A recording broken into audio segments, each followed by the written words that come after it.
Hello. Ooh, sorry, my voice went as I went to speak. Hello, everybody. I hope everyone can hear me. Excellent start. We're doing so well.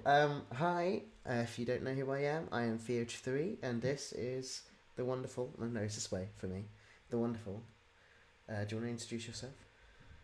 Georgia Cook, hello. Yeah. Hello. And together we make up the co-writers of the Holmwood Foundation. You can tell that we are sleep deprived and tired and still recovering from illness, but we are here today to do We made it. all day live stream because we're sadists. I don't know. We cancelled the last 2 weeks of our scheduled program for the Holmwood Foundation Kickstarter, so we thought, well, why not just do an all-day live stream? This will be great. This will be great. Here we are. Yes, here we are. So, oh, we got someone in the chat. Hello, thank you so much for joining us. So, yes, we are going to go through the schedule. When I show the schedule, Georgia won't be heard, which is a bit of a shame, but I will do that and then we'll cut back to Georgia. It's just because of the way that OBS is set up. So let's go through it. I'm so glad I gave myself plenty of time in the intro because I knew there would be technical difficulties. If you cannot hear us, there were so many, and a cat decided to attack my keyboard. So really good start to the day. But first of all, one, thank you so much for being here. Two, this is on all day, and what we're going to be doing is we're going to be watching/listening to the entire series. So from episode 1, the episode 1.5 minisode 2, 3, 4, 5, 6 and 7 all day, which totals are just under 6 hours. And then in between that, we're going to have little bits and pieces going on. So George is going to do some drawing for us. She's also going to experience Draculesti for the first time, which if you've not played Draculesti, is a Dracula dating sim. But you play as a trans man called Renfield, and it's set in the 1930s. It's so good. They've recently completed their Kickstarter for the full game, which is fantastic, and they've been really supportive in our Kickstarter, which has been lovely. So Theo has already played, I think, all of the routes available in the demo. I have seen you play one route, so I will not be doing that route. I will not be doing the ghost route, but I will be experiencing it for the first time. And I will also be, my voice is also going. That's all great. I will also be game streaming for the first time, so be kind to me. You are going to be absolutely fine. I promise. I will be with you every step of the way. We've got a hello from Nate in the chat and Byron in the chat. Hi, Nate. Hello. Hi, Nate has said Good Percy morning. wants his own segment, which is true. He would want his really own segment. does. We've also got first timer in the chat. I think Anja SMH, ANJA SMH. Hello. I'll get back late pretty quick. It'll get late pretty quick down here in Australia, but I should be able to stick around for EP1 at least. Thank you so much. Thank you so much. And I think it's Neeb. I'm glad you decided to go with that, is what they've said. So that's cool. Thank you. Okay, so I'm going to show you a little brief look at this schedule, which I do have here. I did bring it up. Where did I put you? There's always the fun part of doing these sorts of things. Where did I put you? Oh, there we go. Cool. So I'm going to stop studio mode, and I'm going to show you. Great. So, yeah, Georgia, could you speak for me? Hello. Oh, yeah, I have added you to this scene. That's great. So, Oh. Great. So yeah, just in case you have any comments. I can be heard. You can be heard. So yeah, so just so you know, what we have up on the screen is our list of today. So we have the intro, which we're doing now. We have episode 1 from 10:30 until about 11:10. So bear in mind, there might be like fluctuations here and there depending on the timings, but I've worked out that most episodes are around 40 to 45 minutes. We then give ourselves about a 20-minute chat then we have a break for about 20 minutes, then we do the next episode. The longest episode is episode 6, which is later in the day. The shortest episode is episode 7, which is at the very end of the day. So yeah, so it's going to be a really interesting one. But yes, let's go through what we have planned. So episode 1, as mentioned, then a chat, then a break. Episode 2, a chat, then a break. Then at 1 o'clock, George is going to do some drawing with us. So that's for about 45 minutes. We're going to see how that gets to work. You're going to watch us experience live if we can get the drawing stream to work again, because we haven't done it in a while. We've done it before. It'll be fine. It'll be fine. Then we're going to do episode 3, Listenalong and a chat. Then George is going to play Draculesti, which I think we're going to get to work in the similar fashion of the drawing stream using Discord. Then we're going to have a break. Then we're going to do episode 4, listen along, and then the chat and a break. So you can see we're getting through everything with plenty of breaks, plenty of time for people to go grab teas and wheeze and come back and listen. So please do not feel disheartened if you can't stay for the full thing. There will be times to come back, and this will be available to watch later on as well. So yeah, episode 5, listen along, chat, and the break. We're then talking to the Dracula 2004 creator Francesca, who's currently releasing a modern version of Dracula set in the 2000s, which has the wonderful Tom Crowley in it. Our very own Henry is playing Mina, Michelle Kelly, and along with lots of other people who are in Holmwood. We've got Lou Sutcliffe, who played Collins in episode 1. We've got Floyd Kennedy is playing Van Helsing. It's a really fun and energetic way of doing the book. So yeah, please stick around for that, where we ask some of the pressing Dracula questions to Francesca. And then after that, we do episode 6, lesson long in a chat, then a break, then episode 7. And at the end of the day, our wonderful friend Nate, who we play an actual play with from Explorers of Elsewhere, is going to interview us. So instead of us just spouting nonsense at you, Nate is going to ask the hard questions. Well, it depends. It's up to Nate. But he'll be asking us questions that maybe we hadn't considered asking. And again, throughout the day, when we get to the break, to the chats, you are more than welcome to ask questions about the episodes. I'd recommend, just in case there are new people listening for the first time, to keep any spoiler-based questions for after the spoiler has happened. But otherwise, we're pretty fair game. Please do ask us questions. Georgia, can you think of anything else we'd like to add? I think that's everything. I mean, I will apologise in advance. We have both had the flu for 2 weeks. And as you can hear, our voices are not 100%. So I do apologise in advance for any breakages and cracking and coughs. We will try to keep them to a minimum, but we are still recovering. And yes, before we go on to anything else, we've still got 10 minutes.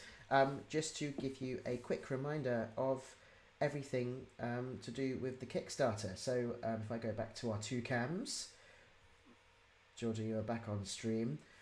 So we have a little, Georgia doesn't know this, at the bottom of our 2 cam screen, we do have a little Kickstarter page, and it just shows our Kickstarter at the moment where we are. So that's £11,000, 148 pounds, like £11,148, with 237 backers with 5 days to go. Now, I know it doesn't look so great right now. We are doing this to kind of just remind people that we're here to listen to the show if we can, to keep that love alive. We're really appreciative of anyone who's back so far. But it is a reminder that this is an all or nothing campaign. So everything that we have set out to do in terms of planning and timing, we cannot do unless we hit this goal as it stands. We are talking behind the scenes about what we might be able to do in the future. But at the moment, this is the only way that season 2 of Holmwood gets made. Anything else you'd like to add to that, Georgia, at this point? I think that's it. Apart from just fair warning, we also have a cat. We can't lock him in the bedroom as we usually do during our live streams, because this is an all-day live stream. So he may occasionally appear and cause to chew havoc. on wires and attack hands. Absolutely. Yes, so before we begin then, I've still got a little time, which is good. I'm glad we have some time. do we have any questions in the chat or anything people would like to comment on? I can see that on the actual stream. Hang on, give me a second. It's interesting. If I go to the actual live stream, there's comments in the live stream, but not in the upload, which is a bit weird. 1 second, I think Nate's talking to me. Oh, please let us know if there are any technical difficulties on your end. If you don't tell us, we won't know.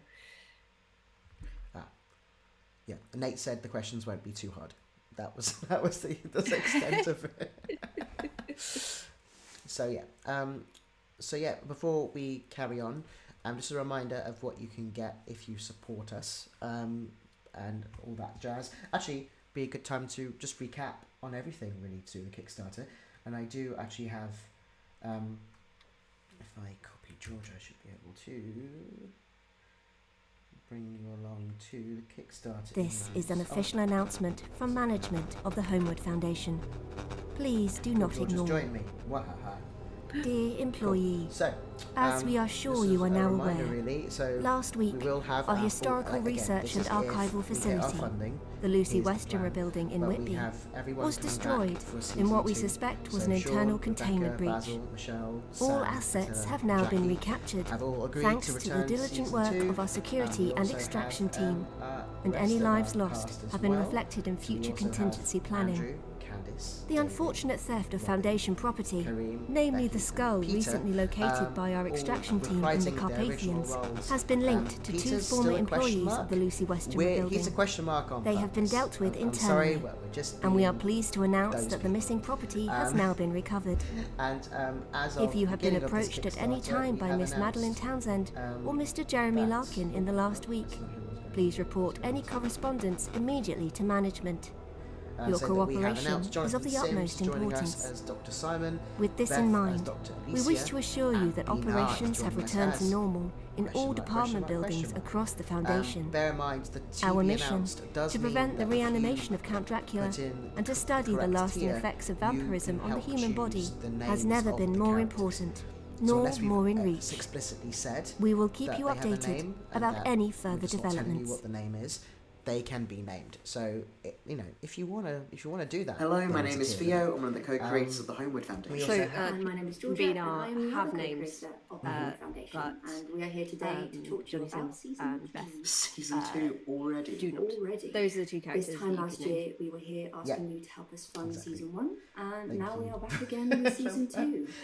We should probably tell everyone what the Holmwood is crew about are also first, back just on in case. board. So obviously myself and Georgia are the Holmwood writers. Foundation We produce. We also do all the social media stuff. It is just me and Georgia plugging away all the time. Our story but we follows also have Madeline Kat on board as our Townsend, a new script editor, employee at the Holmwood Benji Clifford Foundation, as our sound and designer, Jeremy Larkin, the Whitby building Samuel director, Clemens is who also gets joining us possessed by the again as ghosts of director, Mia and as well Jonathan as Parker, Arthur. who are determined to Duncan, defeat Dracula once and for all. his There's music vampire is falls, still Dracula's very Silver much Head, our theme. found So friendship, that has not family changed. reunions, a disastrous road trip Also, which starts in again, just to Whitby, let you know and as of that season we're 1 doing quite ends well in on our Dover. community The Holmwood goals Foundation as well. already has So, a complete first season, totaling 5.5 hours across 7 episodes of full audio content, and you can listen to it now for free. Community goals, what we've been doing to try and get reach, because I think the directly thing after the that we're events of finding is season 1, not enough people with have Jeremy listened and to Maddie season 1 separated already, for the so we're first trying time to as the events expand blossom our and pool, as it were, and that's what you can do as the part rest of our of the crew, community, surprising is alliances to start to make take shape. it Plans easier set for in people to motion find to us, Dracula's and then if they want to find us and they like us, they can Season support 2 us. will It's span 10 very much that episodes, simple. averaging 45 minutes to an hour We each, were with the inspired aim by the for a Draculesti team who did bi-weekly this in release their schedule Kickstarter. in Halloween 2026. So which basically, is about we had a 40% series of more goals we than wanted to we were able hit. to offer last time. They We could have be our main Kickstarter cast backers, but coming back, so also Rebecca Blue Root Sky as reposts, Paddy/Mina, Tumblr Sean reposts, Carlson as fan works, Jeremy and Jonathan, memes, and we have like White 3 as different Tom numbers Van we'd like to Helsing, hit within Michelle that Kelly as criteria, Henry Martin, and every time we hit 3 Draculesti goals, as the sister, we get to put Samuel little Clemens as postcards Arthur within Jones, the and awards. Stopus So at the Chris moment we've as actually Dracula. hit We 3. also have our supporting So we cast have now returning, got including a Henry Erin Cogley and as DJ Arthur Dave, painting, Robin Holdaway and as a Cam, Jeremy and Maddie David Alt as card Dr. Lake,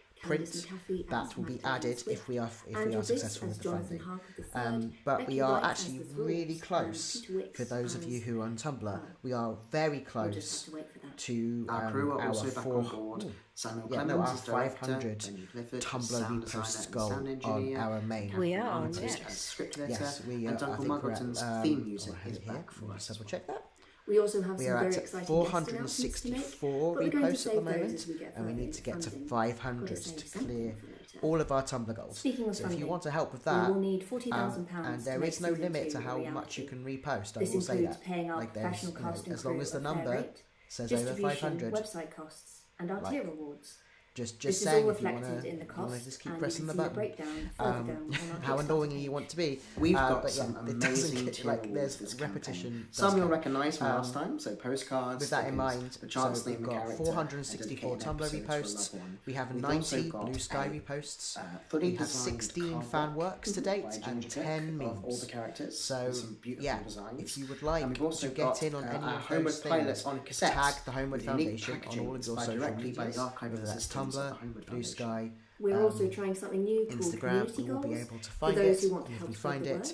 please let us These know. are Please goals tag like us so we creating can easily memes, find fan it, works, and we or can just add that to our reblogging on list social and media. let us everyone For know every when 3 of we these scratch goals off met, and we'll the next add an goal, additional which is print really to most important and tiers, really both lovely. digital and So thank you to physical, depending on everyone. your rewards. I would like to actually do a Lastly, shout out we're able to hit our personally funding. for We've got a few Byron, stretch goals in Byron Trees, lanyards who and has done pins, some incredible in-person edits. recording day, I our don't know Holmwood his prequel TikTok. comic about Tom So and Jeremy please Winston in the go look Whitby at those. They're building really and their lovely, children. and it's on The more a stretch series goals of we fan hit, arts the for more us. we're able to guarantee So creating yeah, but season 3. we'd just be really Are able grateful to pay our for cast and crew as much extra, love and perhaps even be about part the of show it as for an possible, episode or two. because that allows us Thank to you grow. so much for sticking around to listen to our video yeah, about the I think- campaign. I think We that's really it want to be able to finish from the me. rest of the I would story. just We've point had out so many and of you also that ask the would chat like to hear it too. just to Even confirm. if you can't Apparently, support there's us something monetarily playing but behind you love when the you show, talk, darling. you can share this to friends, leave a review, or shout On about your Twitch. love on social media. Interesting. Every little helps. What kind of We thing? love this story. We love these characters. Has We want to anyone make seen sure it? that I you get to don't hear how know. the story ends. Thank you for I watching. don't know if it's And in the words of Sam von the Bloodgorge, issue we've had Stakes with that high, voice, the damn automated slow. voice that talks sometimes. Bye. Okay. If chat could confirm, that would be great. We're hearing 2 audios at once. Okay.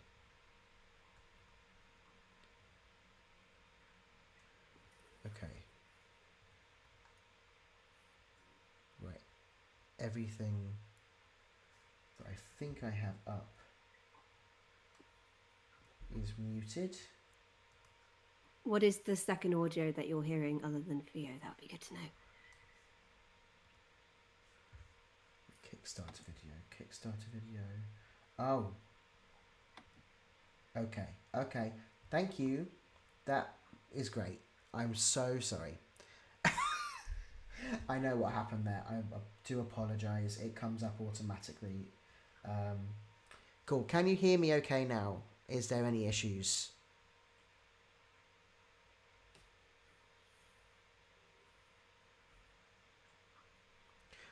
Okay, looks, well, I fixed that now. I'm so sorry, that was rubbish. I couldn't hear it on my end. So now it is just me. I do Thank you so apologise much for that. letting us know. Like I said, if you don't tell us, we don't know. And then we go through the yeah. whole stream not knowing. Unfortunately, with OBS, the sound goes through in a different way, so you hear the sound differently to we do. It's just how it functions. So if something sounds weird and doesn't sound how it should, please make sure you let us know, because we have had situations where streams have gone out and no one has told us there's been an issue. So thank you so much for letting us know. But yes, okay, that's fixed now. That will never happen again. Would anyone like me to repeat what we've just done, or shall we just move on with the listen along? I'm happy to do either. I'll see what people say in the chat before I move forward.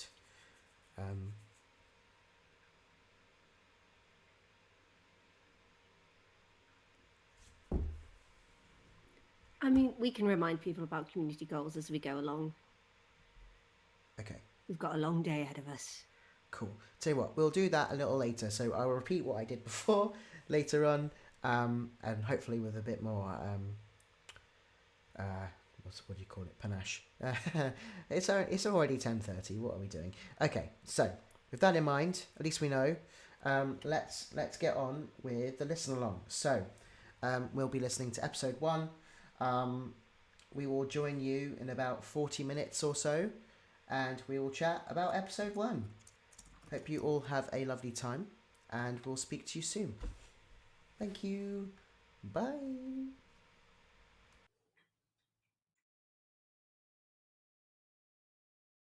Hi, I'm Theoj Thui, one half of the writing team behind the Holmwood Foundation. We are releasing this episode as part of our crowdfunding campaign to produce the rest of Season 1. So if you like what you hear, please consider donating to our Kickstarter so we can make the rest of the Holmwood Foundation a reality. The Kickstarter address is available in the show notes. You can find us at the Holmwood Foundation on various social media, including Twitter, Instagram, and Tumblr. Thank you for listening, and please enjoy the episode.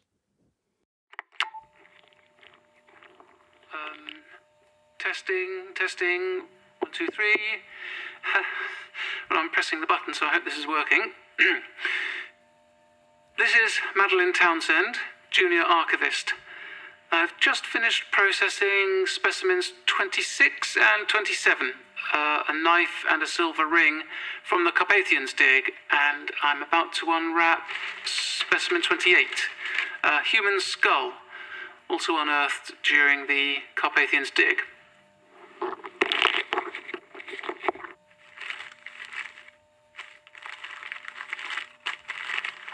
So it looks like it arrived in one piece.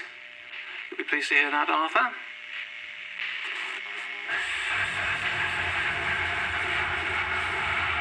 What? Hello?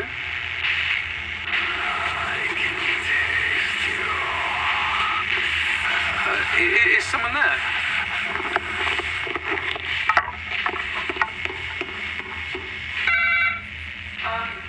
Mr. Larkin? Mr. Larkin?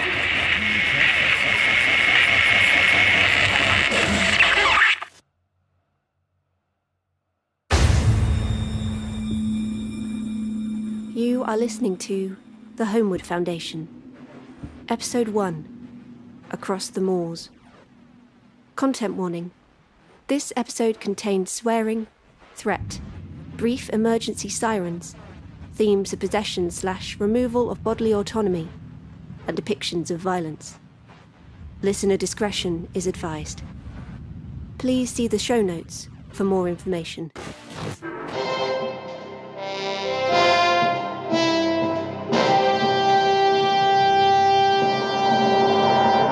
We now turn to our breaking news story this evening with reports of a serious incident unfolding in Whitby.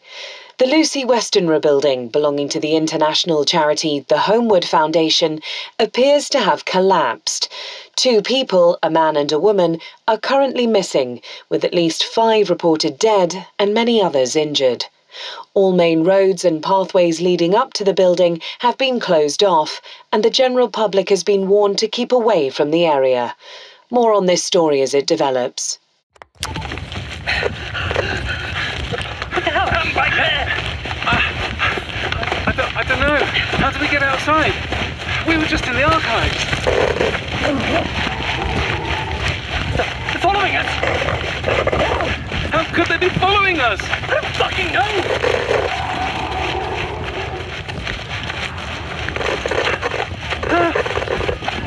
We should go back! Call for help! Go back? We torn apart! I can't let go of the head. Why can't I let go of the fucking... Please, we cannot lose it. Mina, tell him. I'm Maddie, I'm not... Ah! This way. What happened? This way. Onto the moat. You insane? Would you rather remain here, chased by monsters? Keep hold of the head. This way. Now.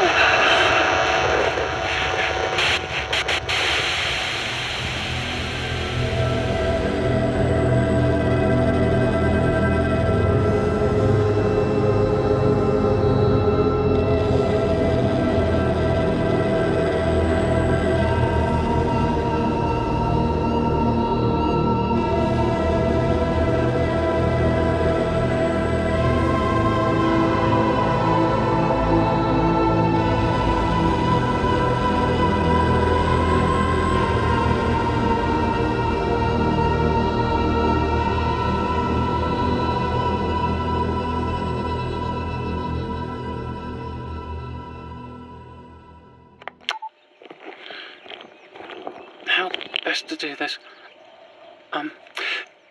Hello, this is Maddie. Oh.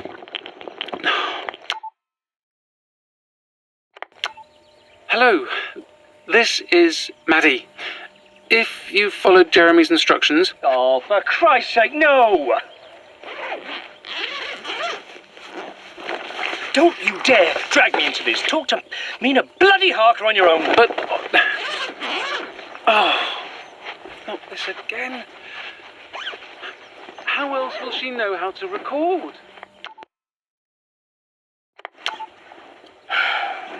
This is Jeremy Larkin.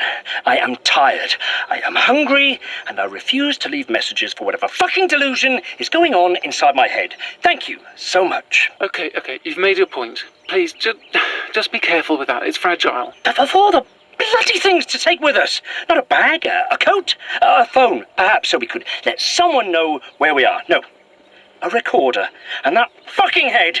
Well, we weren't exactly ourselves at the time. No. So you're not even slightly curious about what the Harkers have to say? Why they're here? I'm speaking to Jonathan. He seems just as confused. Jonathan isn't real. Just some kind of break from reality after the nightmare back at the Westenra building. As if things weren't bad enough. Can I at least have the recorder back, please? I might keep it, actually. For what? To record my intentions, in case I suffer another goddamn blackout and you go traipsing off across the moors again. Intentions? I want to go to London. London? The Foundation has offices there. Are you mad? With those things hunting us? The thralls will be taken care of by the Foundation extraction teams. When we get to London, we'll be safe. Yeah, but what if the thralls follow us? You realise that makes everyone around us unsafe. And just how are we supposed to get to London from here?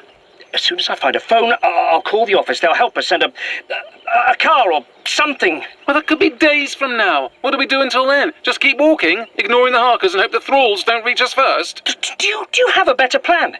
Because I failed to see you providing one. Besides talking to imaginary spectres. I'm doing the best I can, Mr. Larkin. We can't do this on our own. These recordings, this whole plan, is so we can work together. Work together?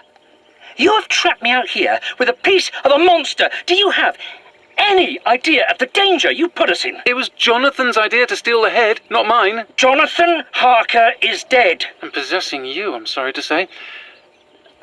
He knows about the undead. He can help us. God, I hate this. I hate that we're even talking about this. The Foundation can help us. The Foundation will help us, and I will not be relying on this stupid little recorder to save me. Well, can I at least have the stupid little recorder back, please? Fine. Oh, for fuck's sake. It's Maddie again. Please, disregard the previous entry. Mr. Larkin, Jeremy, isn't taking this very well, and honestly, I don't really blame him. Just wish he was a bit nicer about it. Right, so, either he's explained everything to you, or you've read the instructions I've left in my notebook, so you should now understand how to use the recorder. I thought, since we're all stuck like this, we might as well try to communicate, right? No matter what Jeremy says. I know the modern world is probably terrifying, but I'll assist as best I can. And if this method really does let us talk, maybe I could try a proper instruction. Hi, hello. Good day. My name is Madeline Townsend. Up until recently, I was a history teacher in Exeter. And then my boyfriend, my male friend, Arthur, convinced me to move to Whitby for a career change. But then this happened to me, to us. As I record this, it's June the 9th, 2024, at about 11 a.m. It's been a day and a half since we left Whitby, and we're travelling by foot across the Yorkshire moors. The head is in a rucksack, wrapped in a carrier bag. Jeremy won't even look at it, so I've got it. We seem to have lost the creatures that were following us, but I keep thinking I hear them off in the distance. Those screams. We're heading towards civilization, somewhere with a phone, at least. Our mobiles were stuck inside the tech lockers at the Foundation when the building collapsed, which means that they were likely crushed. You probably don't know what a mobile is, but if you see someone on the road, just ask if you can borrow theirs. Jeremy will know how to use one. They're like, small portable telephones. We stole a tent from a campsite yesterday, which I feel awful about. But we have no money, no car, no real food, just some granola bars and tins of beans. Although we were able to find a map, so things are looking up. We don't want to draw the creatures into public spaces, so we're staying off the beaten track, no main hiking pathways. Once we're able, we'll call for help. But after what happened in Whitby, well, we just need to keep moving for everyone's sake. I noticed Jonathan took another crack at the head last night. If you could ask him not to do that. Madeline? What? Miss Townsend? Huh? What's happened? Are you there? Jonathan! Like this, see? It's got a nice satisfying click. So, with just a press of this button, you can replicate the work of a phonograph recorder. How fascinating. And if you touch it again, the recording stops. Shall I press it now? Yeah, just like... And on it goes again. Mina will be impressed. Such advancements in technology. Do you think you'll be able to show her? I believe so. No doubt the process will seem much easier to her than to me. You seem to pick it up pretty well yourself. Thank you. You really aren't Mr. Larkin, are you? I mean, he basically told me that if I ever made him use this recorder, he was going to smash it with a rock. I will do no such thing to it, I assure you. No, I am Jonathan Harker. I apologize. We must seem invasive, like parasites. This strange afterlife is as mystifying to us as it is to you. It's fine. It's fine. Actually, it's not fine at all, but we're all in the same horrifying boat together at this point, so... This is not my first encounter with such nightmares as we are currently facing, at least in part. I will assist as best I can. Thank you. Really?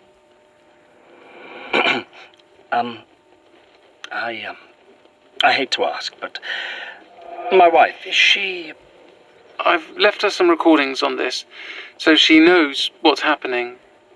But, sorry, the blackouts come and go. I can't communicate with her any other way. Of course. No more than I can communicate with Mr. Larkin, I suppose. Perhaps if I can find some way to connect with her, maybe work out what triggers the switch. No. I would never ask you to surrender control like that. I understand. Truly, I do. Please, forget I mentioned it. You tried to destroy the head again this morning, didn't you? Before I woke up. I noticed the bag was open. I know what you told me, Ms. Townsend, but you don't understand. No, I do understand. I know what that monster did to you. But the Foundation has been trying for years. Every piece of Dracula they were able to uncover. I've seen the photos. Are you saying we shouldn't even try? I'm saying the head needs to be back with the Foundation, not out here with us. They'll know how to properly handle it. If they have been attempting for over a century without success, what makes our effort any lesser than theirs? They can safeguard it, like they've done with the other pieces. Ensure he can't hurt anyone else. And those other vampiric creatures? Thralls. They're what broke out of cold storage. I remember them. foul shades of the undead. I don't know why they woke up. But that's why we have this. To help communicate between ourselves, coordinate properly. As soon as we can, we'll contact help. And what of Mr. Larkin? And what about him? Will he communicate? I suppose we'll just have to work around him for now.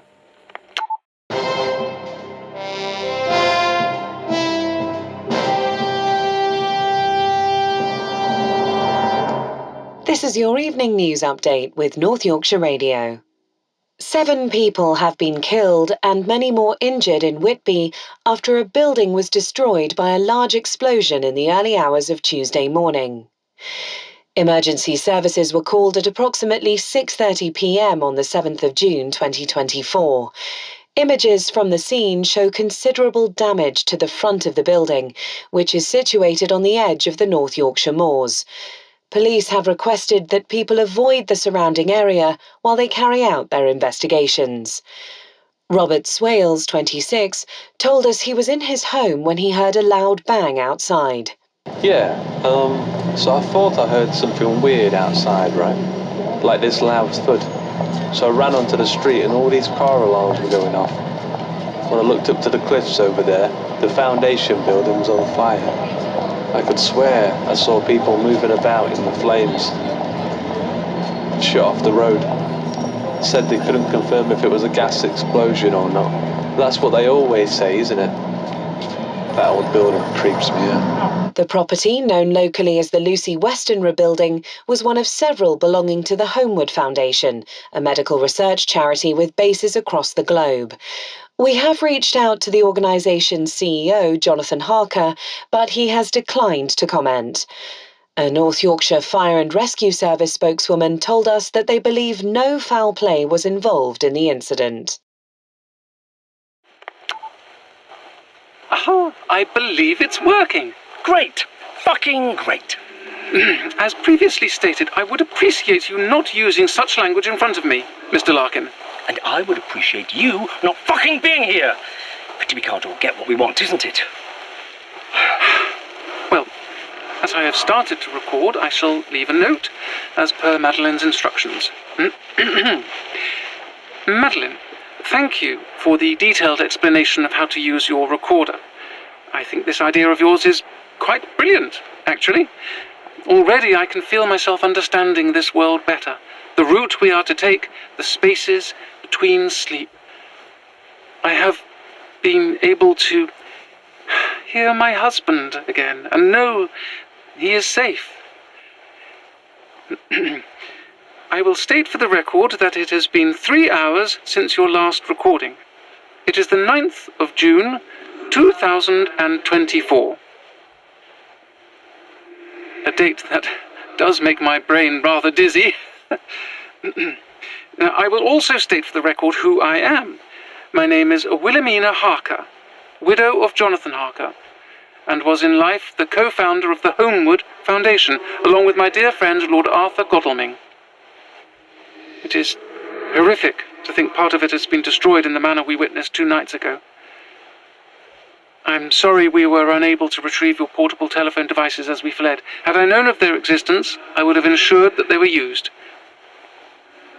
I feel that some background might be of help to share what I understand of the world, and then perhaps you could also share with me, collect our knowledge, as it were. Arthur and I established the Foundation with a central purpose: to protect the public from Count Dracula and all remnants of his evil. Partly due to my own actions, the Count is now considered a purely fictional monster, but I am afraid he was very real. My husband and I, along with our dear friends, fought him when I was still a young woman. We were able to stop him temporarily, but alas, only temporarily.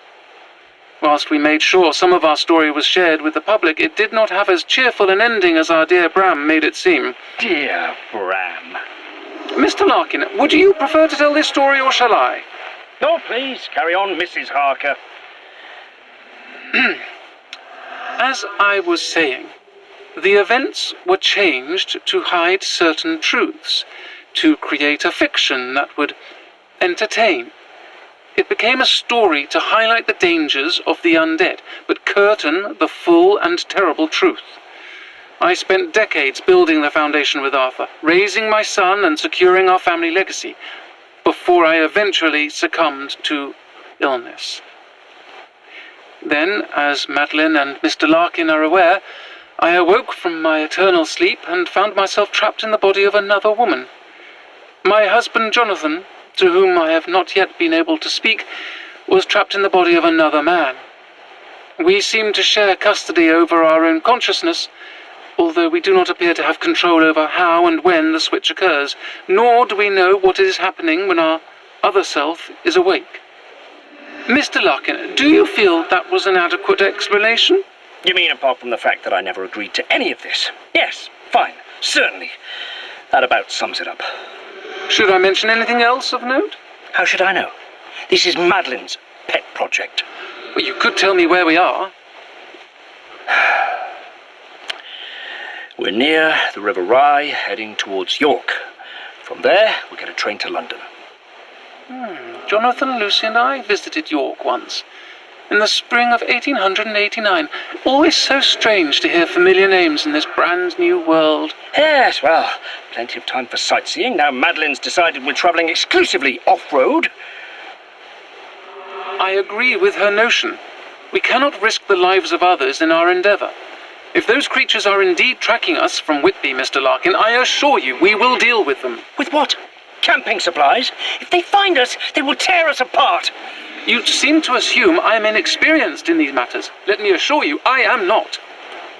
No matter how distasteful we may find one another, I will not allow you to come to harm. No? Oh, well, consider me miraculously at ease. For that pointless insanity and cheating stupidity. Mr. Larkin remains as chipper as ever.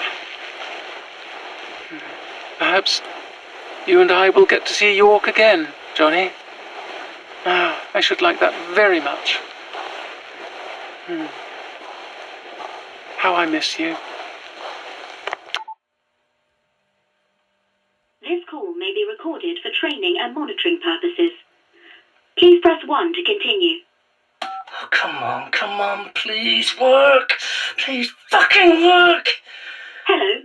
You are through to the Holmwood Foundation, Oh, thank home of fuck. the world's leading experts in classic hematology. Please select from one of the following options. Press 1 for research. Press 2 for charity resources. Press 3 for acquisitions. Press 4 to speak to an operator. Thank you. On. You have selected option 4. You are currently in a queue. Please hold. God, this fucking hotline. If I had my phone, I could just... Thank you for waiting. At the Holmwood Foundation, we have spent over a century working to improve our understanding of benign hematology and rare blood disorders, using generous donations from donors, patients, and the public to save and improve lives. You are still in a queue. We will get to you as soon as we can. Your call is important to us. Yes, must be really important, mustn't it? I am sorry. We cannot take your call at the moment. Please leave your name and number, and one of our team will get back to you. Get back to me? Look, could someone please get my father, Mr. Harker, to call me? I don't care who he's having drinks with in Amsterdam. I don't care if he's not talking to me right now. I can't get hold of him, or my PA, or anyone. I'm having a fucking mental breakdown. I'm stuck travelling with a woman claiming to be possessed by a ghost. Oh, and in case you hadn't fucking noticed, the Whitby building has been destroyed and all the thralls have escaped, so please, just answer this message. Didn't say where I was. Fuck! Hey, it's Arthur. Sorry I can't come to the phone right now. Probably beavering away underground. So leave a message after the beep and I'll get back to you ASAP. Arthur, it's me. I'm so sorry I haven't been able to call. We've just found a phone box, and one of the jackets we stole had a few coins, so we get one call each. I don't know how much you even know about everything. The thralls escaped cold storage, and I... Oh, God, Arthur, they're hunting us, Mr. Larkin and I. We couldn't go back to Whitby. We're trying our best, but we've got no money, no phones. We even have to steal our camping supplies. We need your help. We're being... Oh, God, I sound insane even saying it out loud, but we're being haunted, possessed, whatever you want to call it, by the Harkers, the ones who set up... Well, oh, God, even just saying it... I don't have a number for you to call back on, but we're heading to London. You were still in Amsterdam when this all started, but I hope you're back now. And I hope I get to see you. Look, could you call my mum? Could you just tell her that I've been invited away with friends? I don't want her to worry. I know how much news she watches. Oh, God, Arthur. I hope I see you soon. So very much.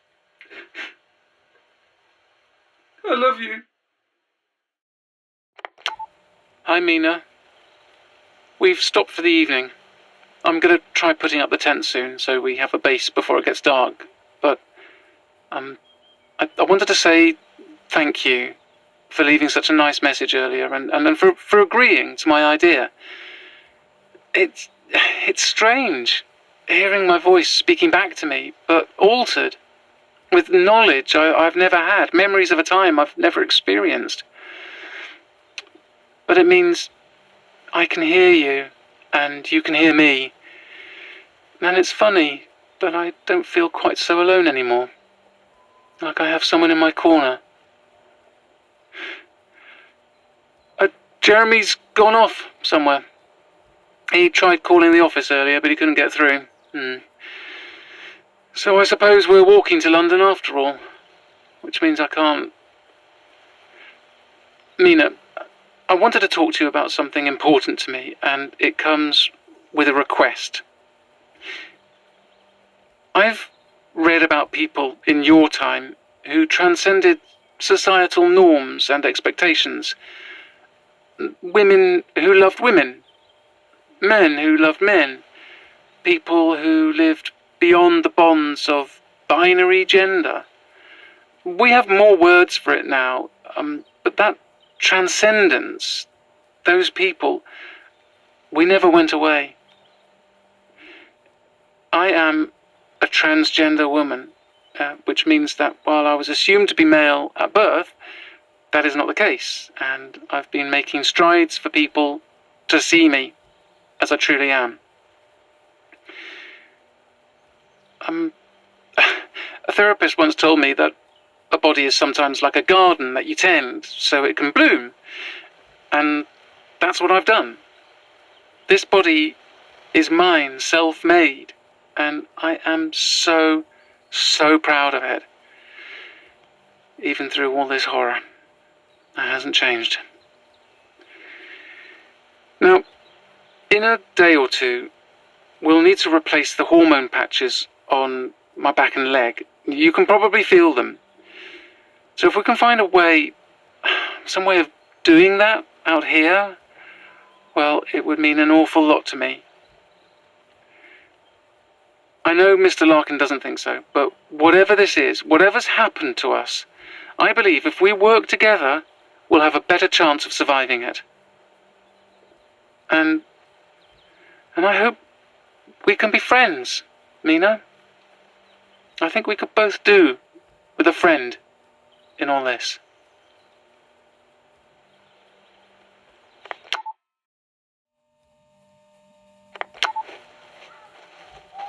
You know who I am, so I won't be doing one of Madeline's little introductions.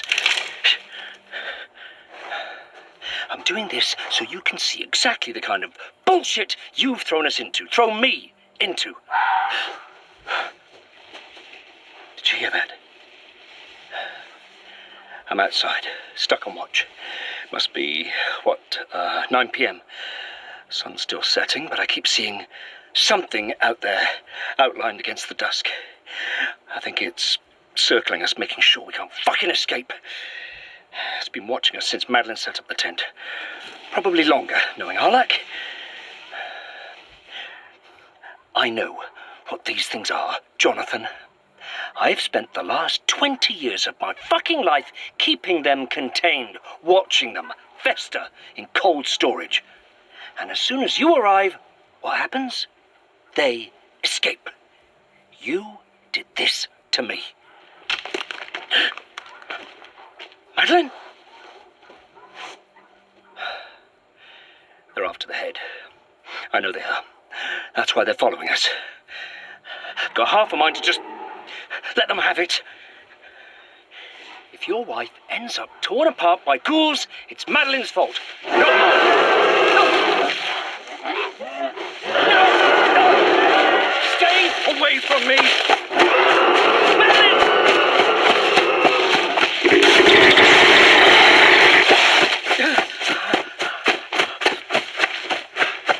Jeremy? We have to run, now. What? It's one of those things. It's following me. And you led it here, to our camp? What else was I supposed to do? How do we stop it? Stop it? Are you crazy? Do you have any idea how dangerous they are? We can't run forever. How do we stop it? Fire? A stake through the heart? I mean, I'm sure that was...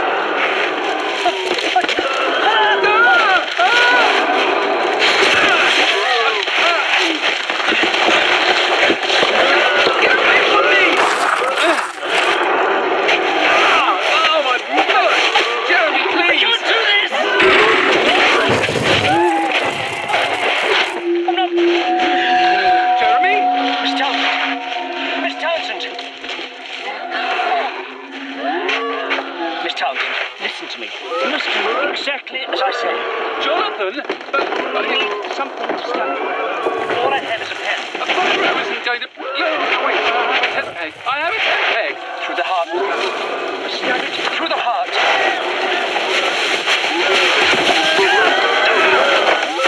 Yeah. Touch me! There's no time! Bug, it's coming closer!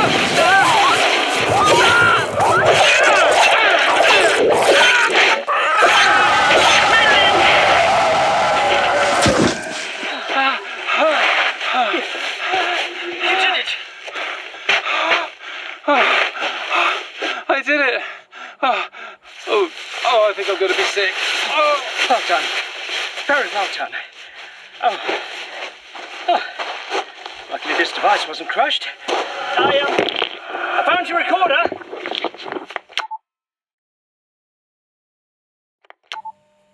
This is Madeline.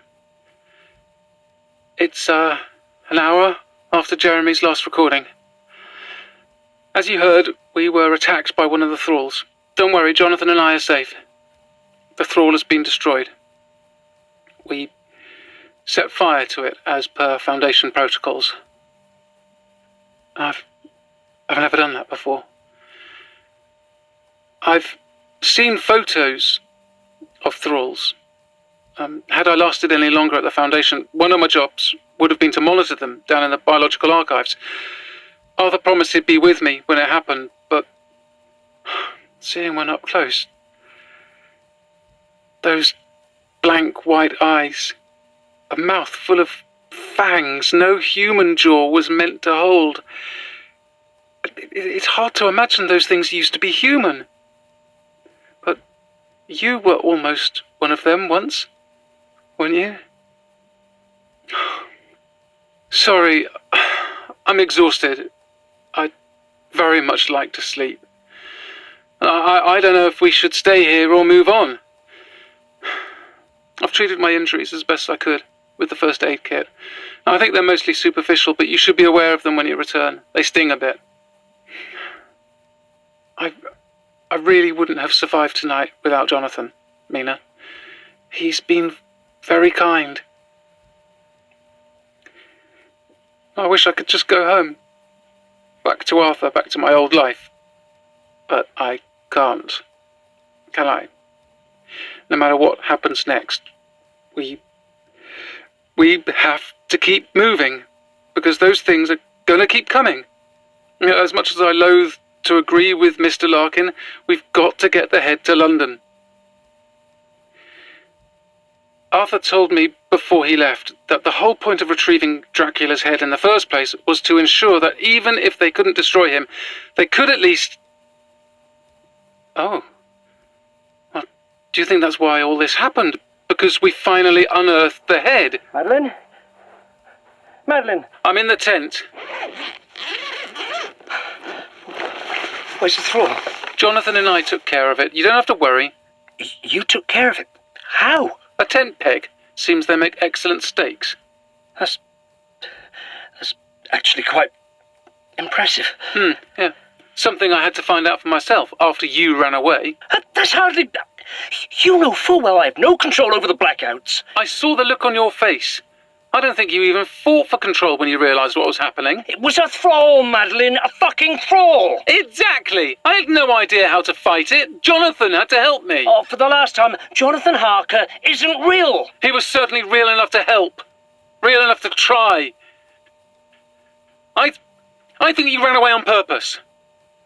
I think you're a coward and a bully. I don't care what you think of me. You know why? Because you are nothing, Miss Townsend, a junior archivist. You know nothing about these monsters, nothing about this fucking job. Maybe I will just leave you here with your recorder and your delusions of being Mina fucking Harker and let the thralls have you.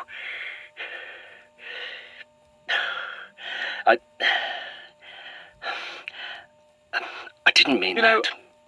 I think I'll take my chances sleeping outside tonight. Enjoy the tent. Madeline, wait.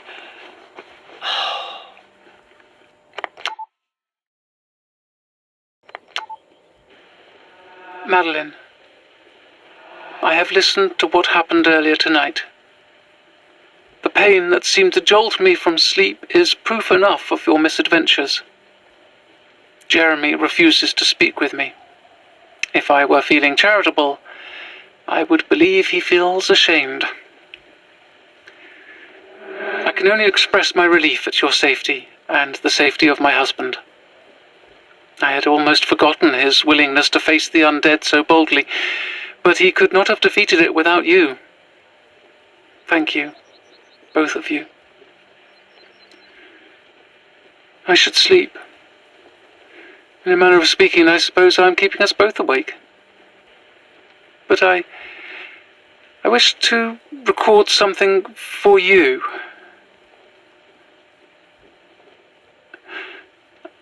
I know how it is to occupy a body that does not feel one's own. To strive to become the person you know yourself to be. Your story is not so hard of a notion for me to grasp, nor is it something I am blind to in the lives of those I have cared for. I am honoured to have your trust, even after invading your life in the manner I have. This is your body, my dear Madeline. I am but a guest here, and within it I have found no fault or complication, simply your unyielding understanding and willingness to accommodate such a trying situation. I promise that whatever you require, we shall find it, as soon as we are able. I think I would very much like a friend in all this. It is nice not to feel so alone. Nothing else has disturbed us tonight. As I speak, I am watching the dawn. It is rich and red, flooding the sky with colour. There was a time I believed I might never see a sunrise again. Through your eyes, it is a beautiful sight to behold.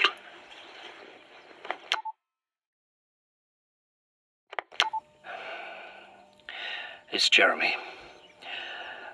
Madeline's packing up the tent. I don't know how this works. I don't even know if you'll hear this, Jonathan. I suppose you and Madeline are in cahoots about this whole documentation idea, so no doubt she'll hear it too. No, she'll turn it off the moment she realizes it's me. Frankly, I wouldn't blame her. I didn't mean to run away. You know that, right? Every time we switch, it's like I just fall asleep. Total darkness. I hate it. Feels like maybe one day I won't wake up. I heard what you did in the recording. I wanted to... Fuck. Why am I even saying this? You're not real. You're just some idea in my head. Why would I be thanking you? But, whatever you are, you saved our lives. You did more than I bloody well could have done. More than I actually did. Which means I'm secretly a better person than I realise, or you're a braver man than I'll ever be. Maybe I was running away. Oh, Christ, forget it. Just forget I said anything. Fuck this.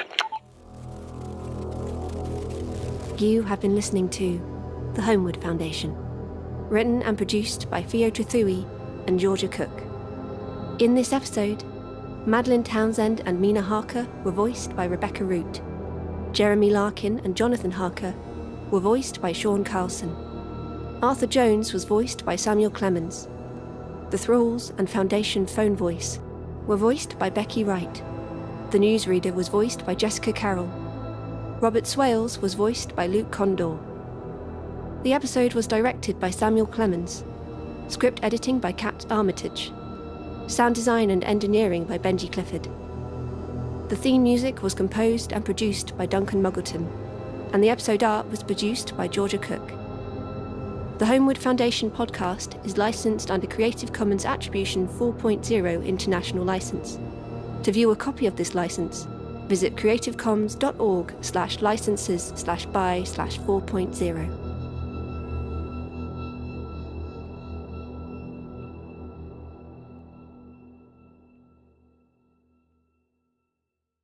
Hi, you've reached Maddie's voicemail. Sorry I can't pick up right now, but please leave your number and I promise I will call you back as soon as I can. Thank you. Mads, it's me. Pick up, please.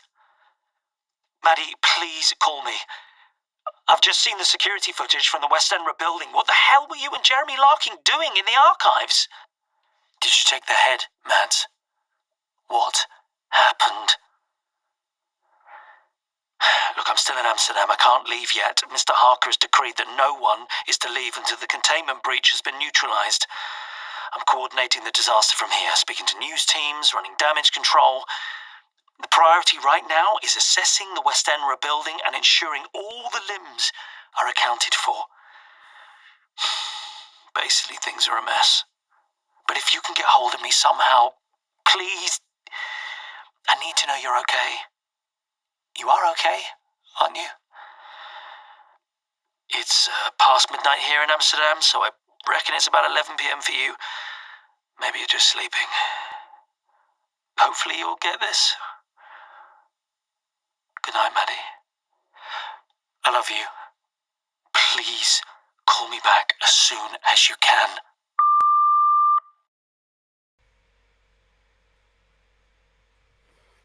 Hello. We're back. Thank you so much for watching episode 1 of the Holmwood Foundation. And I'm sorry again for the audio issues we had before. But if you're just joining us, hello. I'm Theo Trathui and this is the wonderful... I'm going to do it this way. Say your name. Hello, I'm Georgia and I'm slightly more awake and fatigued. Got tea. I also have tea in our Holmwood Foundation mug, which you can get on Redbubble. You can buy a Jeremy No mug on Redbubble, and all the proceeds will go towards. Yes, I know. This is what I was expecting to happen. So Percy is in my office, hoping that he will. My cat, by the way, Percy. I'm hoping that he'll behave. We don't know if he will behave. He's never behaved a day in his life. I don't know why we think he's going to behave now. Do you want to come up, Percy? He's like, yes. But not when you want me to. Just when you least expect it. I will jump up. But okay, so There he is. Hello. Hello. Are you okay there? Oh, he's an angry boy. Are you angry? And he's just like, I want to sleep on your keyboard. Do you want to sleep on my keyboard? I'm gonna attack my wires. So that was episode 1. Yep. Hello. No, sorry. In case you're wondering sorry, why has Narvin stop. had a skinhead, Sorry. That was the cat. That was actually the cat laying on my keyboard. I'm so sorry. What did he do? He turned on the Sean thank you video. I can't. Yeah, okay. He is the source of all of our technical difficulties. It's not us not knowing how things work. It's all personally. I was just like, what? Yeah, he's a bad omen. Yes, sorry, episode 1. We were listening to episode 1. I think it'd be quite interesting to kind of think about the origins of why the pilot was made in the first place, what got us to the point of kickstarting the first season. We'd been discussing this story for a long time, basically since we met. We knew who Jeremy and Maddie were. We knew they were possessed by the Harkers. But that was kind of it, really. Like, well, the Foundation also existed. We knew that their function. Oh, cat! Why are you getting closer to my keyboard? No, please don't. I'm so Please sorry. don't do that. Do you want me to chat while you sort out the boy? Yeah. Yes, please. So yeah, we knew who the characters were. We knew we wanted them to go on a nightmare road trip, because who doesn't love a nightmare road trip?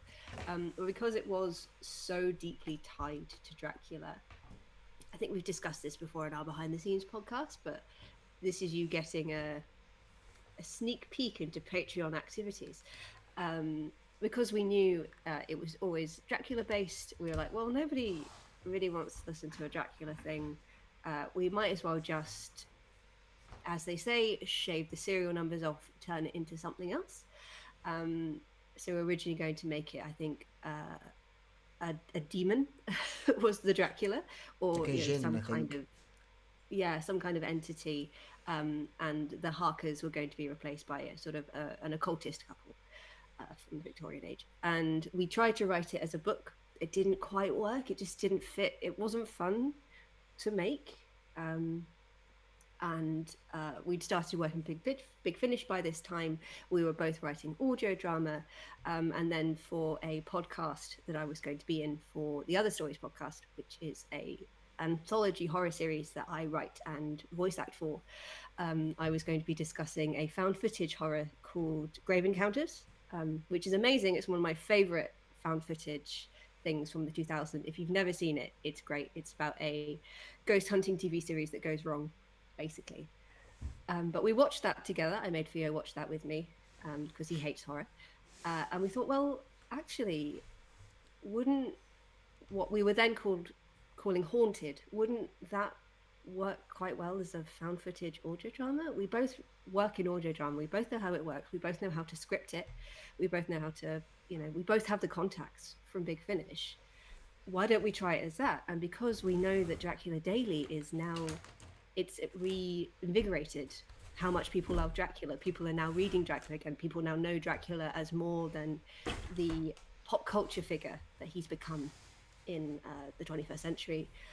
Why don't we just make it Dracula again? Why don't we bring it back to its roots and work on it as we originally wanted to work on it, and just see where it goes? And if people don't like it, people don't like it. We will make the pilot. We'll write the pilot. We will cast some of our friends in it. We'll pay it out of pocket, and then we'll have this thing that we love. We'll have one episode of it, and that'll be really cool. Wouldn't it just be a great thing to do with each other? And I think we were at a convention, a Doctor Who convention at the time. I won't say which one, but it was going quite slowly. We weren't getting many people at our stalls, so we were just sitting with a little notebook. And I think we wrote the first 3 scenes of it. Yeah, the first 2 scenes, after the initial escape from the Foundation, which is Maddie practicing talking into the recorder, were basically verbatim what I wrote down in the notebook. and showed Georgia to be like, it could be like this. It could work like this. That they're sharing the recorder, so that's how the audio aspect would work. And I think, and I remember specifically you convinced me to name it the Holmwood Foundation, because I was like, the Holmwood Foundation. Because I was like, will anyone know what that means? And you were like, yes, which is completely fair. But I think in my head I was like, yeah, but Holmwood's such a specific thing from the book if you didn't know. But then it's like, well, that's why it's appealing, because people. That's why it's know. The point. Yeah. So yeah, if you look at it and you know Dracula, like, oh, isn't Holmwood a thing from Dracula? Whereas Haunted, it's just SEO optics. It's not a great. If you type that into Google, you're going to get hundreds of millions of things. Whereas the Holmwood Foundation is quite niche. So that was And then I'd tried to cast Sean in another podcast thing that I was doing. Unfortunately, I couldn't get him in. And we already knew him as Narvin. I think you've written for him before in the Gallifrey series.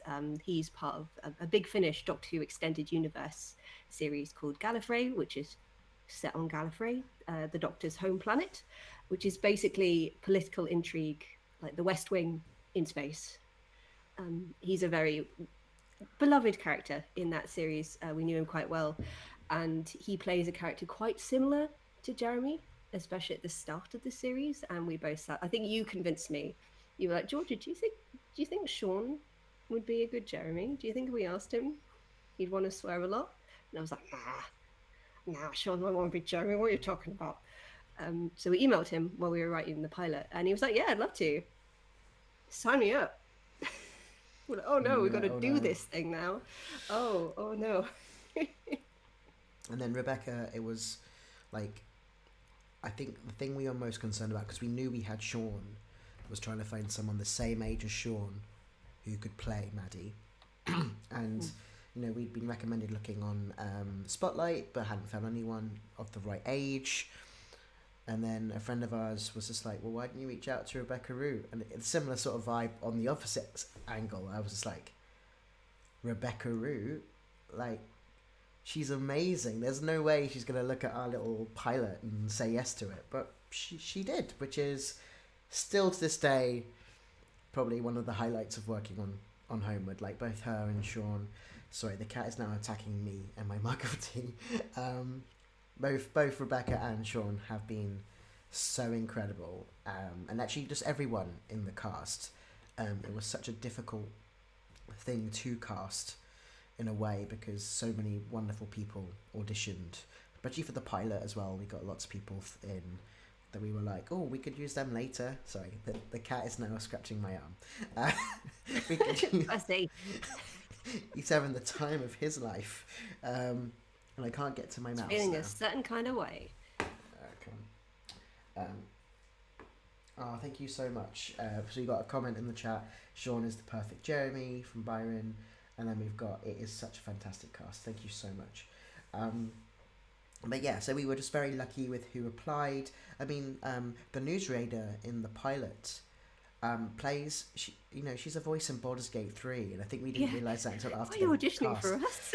Like, what? But you're great. And they had that northern but kind of RP that we needed for like a newsreader. Yeah, incredible. Like, I think that was like the first time I kind of got a bit like, oh my god, that sounds real. Like, because it was the reading of what had happened to the Holmwood Foundation, of like, at this time of this date, the building collapsed, and we were like, oh my god, that sounds real. That's crazy. Yeah, so honestly, it's just so amazing. And I think, as well, looking back, like having, like the crew, like the audio drama community, when we were like reached out to be like, hey, we want to make this thing. So many people like gathered round and were like, oh, like, here's some suggestions. Here's how things could work. Here's how to do feed swaps. Here's what Acast is. Yeah. So I must do a massive shout out to everyone in that community, in the Discords and the communities on the Tumblr. Talmanir, honestly, we couldn't have done it without Tal. We spoke to Rob Valentine as well, who's a Big Finish producer and writer. We spoke to David K. Barnes, who made Wooden Overcoats, who again just gave us as much advice as they could, their like highs and lows about stuff. thanks to Alfie Shaw as well, who's a Big Finish producer, who helped with really like minuscule things like contracts and contracts was a costumes. I can now write so many contracts.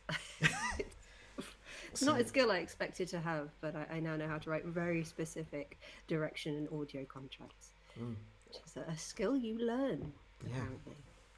But yeah, we've just been so lucky to have so many wonderful people supporting us. And yeah, so we made the pilot, and we were like, right, we've got to get it in people's ears. And then we did the Kickstarter for season 1, and we were blown away by just how people responded to the pilot and wanted to listen to more. And I think it was just nice as well, as a creator, like a trans creator, talking about trans characters, that everyone seemed to really enjoy the way we represented Maddie, and we really wanted to work, like, you know, Riley Silverman, who was our sensitivity reader for all of season 1, gave us some incredible feedback for the pilot that honestly kind of, I think, going forward was a way of us to be able to to stabilize how we approach Maddie, writing Maddie as a character, just having that feedback. Because obviously, though I am a trans man, my experience as a trans person is different to a trans woman, and everyone's trans experience is different.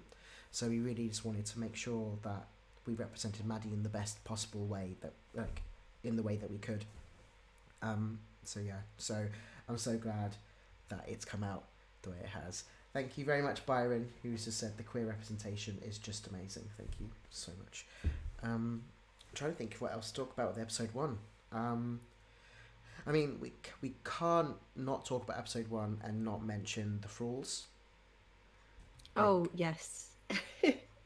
So we are very lucky, once again, with just because of our previous work with Big Finish, that we got to know the lovely Becky Wright, who is actually also friends with my ex-landlord.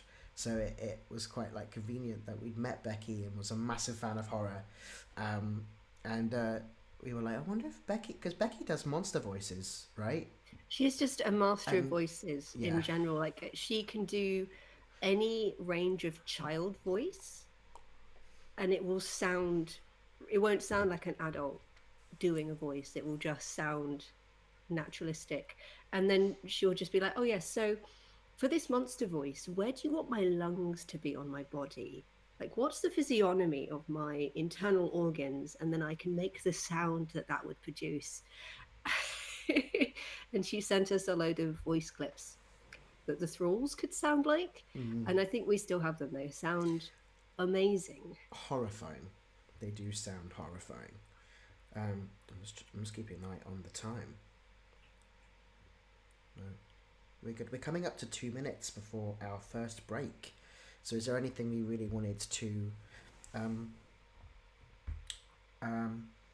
focus on as our final thought for episode 1? I really like episode 1. I'm very proud of it. I think it's very nice. Yeah, I think we've been just so... I think everything coalesced and came together so easily for episode 1, even with any normal production, like any production norms, like trying to schedule everyone and making sure the schedule was in. But even with that, it feels like such a good way of making stuff that it really solidified how we wanted to go forward and make things in the future. So yeah, we're just extremely lucky. Yeah, and it's probably one of my favourite audio drama experiences I've ever had, with working on episode 1. It's just hearing those characters come to life. I remember we recorded it in sequence. So we recorded the first scene first, obviously.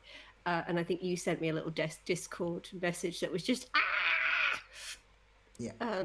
Hearing Jeremy and Maddie speak for the first time was just magical. Yes. Okay. This is time for our break. So, a nice little surprise for those who are joining us, who have been following us for some time or in the Discord. We've actually included some fan creations in our break video. I have hopefully credited everyone correctly. These have mostly come from Tumblr, some from Instagram, But yeah, this is a way of us saying thank you, just to share some of the fan art that we have received.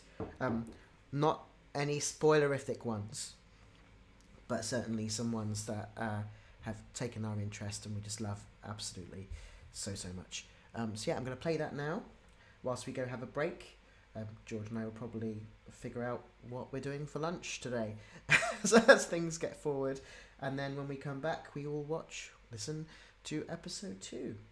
So thank you so much for listening, and again, if there are any questions going forward about any of the episodes, please do put them in the chat. We will find them, we will talk about them, and yes, thank you so much. Right, see you soon.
my playlist is still playing.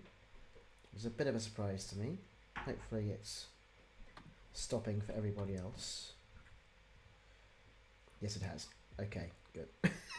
Hello, welcome back, everybody. There's always a little bit of a delay with the music playback. Hello. Hope you've all had a good break. We're gonna jump really straight into episode 2, but just to say, no movement so far on the Kickstarter. We're still on £11,148, 237 backers, 5 days to go. If you're new here, if you know someone you think will like this, please get them to the Kickstarter, see what they think. You know, spam them with fan art. Show them how creative the community are. Speaking of which, thank you again to everyone who's done us fan art, any fan creations, any fan fiction we are not allowed to read. Just the fact that it exists is incredible, and we're so happy. Let's jump into episode 2. Episode 2 being Train Fiend, which is just the best pun ever. Right, we will see you on the other side. Goodbye again. Gang. Bye. Hi, I'm Theo Chethui.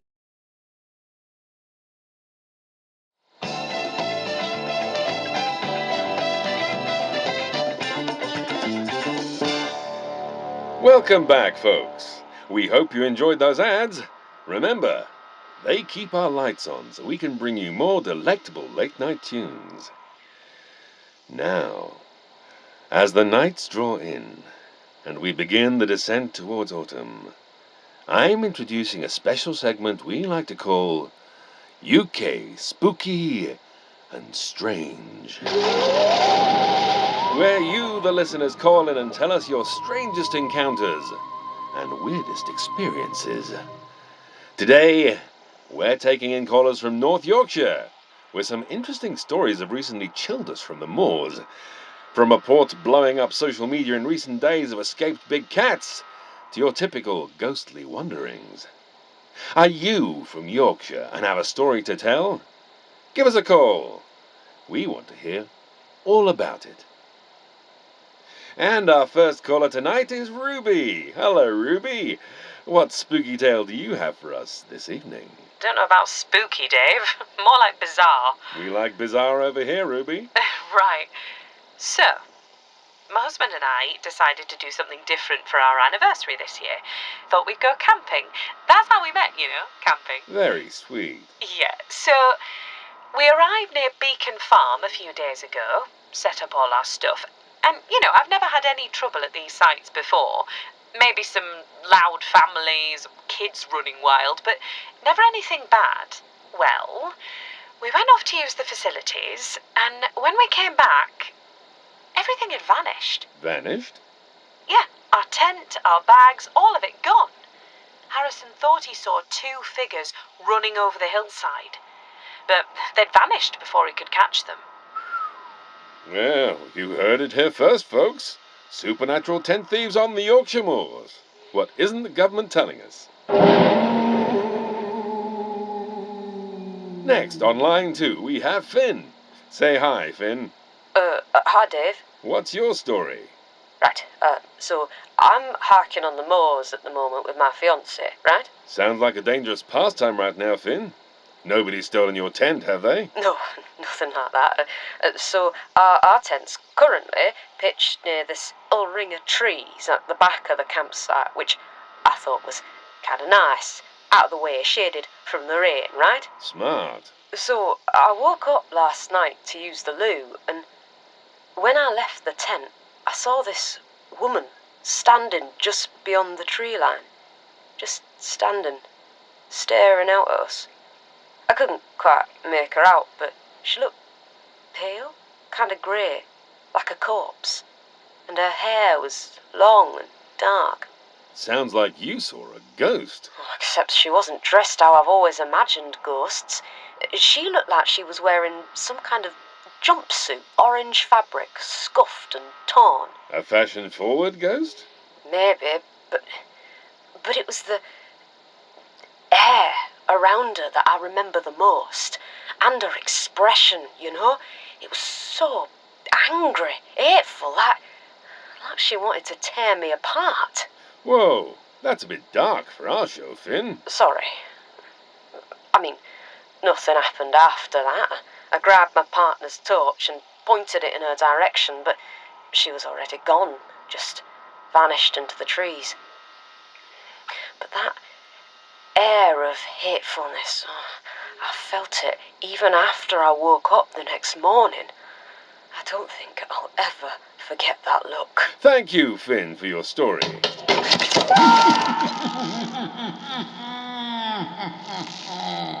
Now we've got Lachlan on line 3.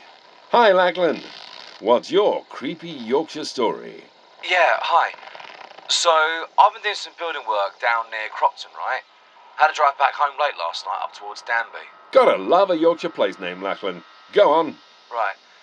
And I've been reading the papers about all those big cat sightings. Panther, I think. And I was keeping an eye out because, well, who doesn't want to see a panther, right? Anyone stuck outside with one, I imagine. So I was driving along when this thing just skitters out into the road. Not a glaring woman in a fashionable jumpsuit? No, this thing was huge. Kind of human-shaped, I thought, but stretched, like someone had grabbed all its limbs and pulled them. Didn't get a good look at it, but it clipped my bumper as it passed. Took a big swipe at it. You're telling us you actually saw the newly legendary Panther of the Yorkshire Moors? Didn't look like any big cat I've ever seen. And the marks it made on my bumper. Well, that's all from us, folks. And if you're travelling on the moors tonight, remember to keep your wits about you. Who knows what might be stalking you through the fog.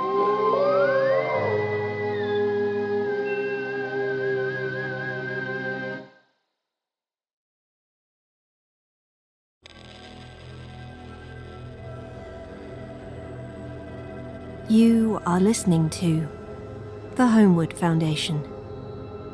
Episode 2. Train Fiend.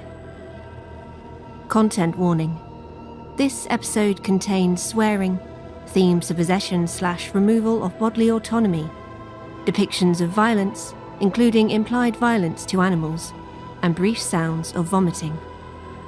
Listener discretion is advised. This episode is dedicated to Faye and Keith.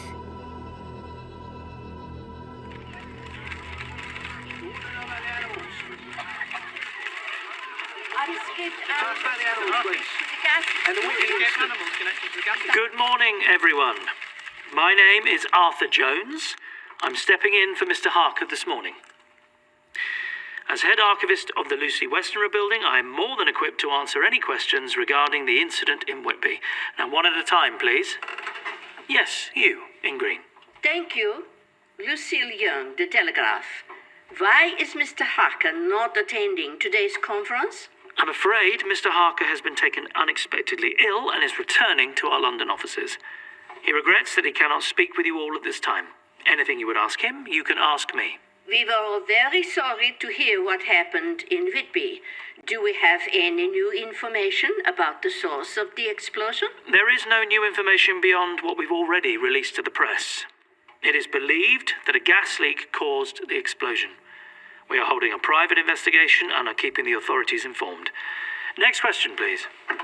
Oh, Collins. Hello. We're both quite away from home, I see.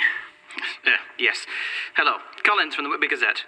I wanted to ask if you had any comments on the recent wild animal attacks near Whitby. I don't know why we would. The Westenra building wasn't a zoo. No, of course not. But it does seem an odd coincidence that they began at the same time. The attacks are a matter for the local authorities. If there were any way that we could assist, I assure you we would. I'll take 2 more questions, starting over there, in the blue shirt. Francesca Royal, from The Guardian.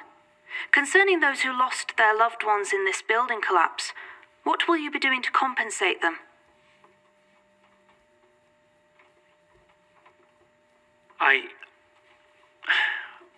This was a horrendous accident, and the loss of life is unacceptable. I consider everyone at the Westenra building not just a colleague, but a friend. That is to say, I will do everything in my power to ensure their family's safety and comfort at this time. I think that's enough questions. I'm sorry, but we have a lot to be getting on with. Thank you, everyone, for coming. Mr. Jones. Mr. Jones. Mr. Jones.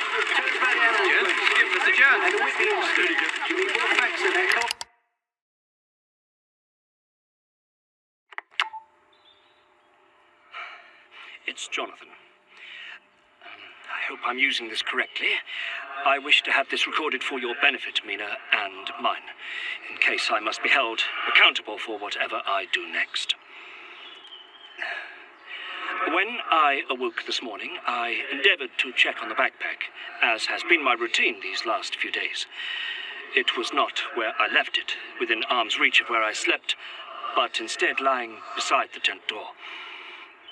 When I moved to snatch the bag, that damnable head nearly rolled into my lap. Please understand me, Mina. It had chewed its way out of the bag.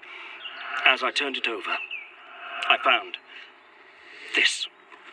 A rat, sticking out of its mouth, half eaten. I don't know how he has done it, but it is clear to me now, more than ever, that we must do something. I fear where this may lead. I understand your agreement to keep this monster in our sights, Mina. I really do, but truly, I don't see what further harm could be done by destroying it. Burying it even. Putting it somewhere it can do no further harm. Can you hear me, Count? I will not let this continue. I shall not allow you to do whatever it is you are planning. Answer me, you wretched thing! Jonathan? Jonathan! Mina? It's Maddie. What's going on? Look at this. Look at what he's done. Oh, is that a rat? He chewed his way out. He is feeding Miss Townsend. But that can't be possible. It's a head. Doesn't even have a tongue, let alone a throat. How could it eat? When we fought him last, he was able to call animals to his will, make them do his bidding, don't you see? Perhaps the rat gnawed its way inside the rucksack by itself and got caught in the mouth.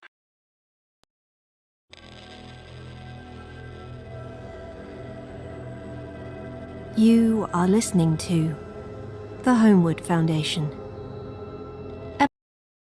Oh, Collins. Hello. But it does seem...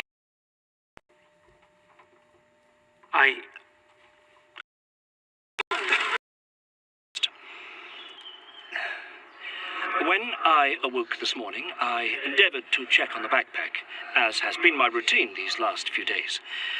It was not where I left it, within arm's reach of where I slept, but instead lying beside the tent door. When I moved to snatch the bag, that damnable head nearly rolled into my lap. Please understand me, Mina. It had chewed its way out of the bag. As I turned it over, I found this. A rat, sticking out of its mouth, half eaten. I don't know how he has done it, but it is clear to me now, more than ever, that we must do something. I fear where this may lead. I understand your agreement to keep this monster in our sights, Mina. I really do, but truly, I don't see what further harm could be done by destroying it. Burying it even. Putting it somewhere it can do no further harm. Can you hear me, Count? I will not let this continue. I shall not allow you to do whatever it is you are planning. Answer me, you wretched thing! Jonathan? Jonathan! Mina? It's Maddie. What's going on? Look at this. Look at what he's done. Oh, is that a rat? He chewed his way out. He is feeding Miss Townsend. But that can't be possible. It's a head. Doesn't even have a tongue, let alone a throat. How could it eat? When we fought him last, he was able to call animals to his will, make them do his bidding, don't you see? Perhaps the rat gnawed its way inside the rucksack by itself and got caught in the mouth. And chewed itself to death. We'll wrap the head in something thicker. See if we can repair the bag when we reach civilization. The tent bag, perhaps. Seems thick enough. It'll have to do for now. It's not as if any of us can get the tent back inside it anyway, eh? Quite. I'm sorry. I should not overexcite myself. We must think calmly and rationally. That is what Mina would want. I know. It's okay, Jonathan. We're all on edge. Help me with this? Oh. Listen. What?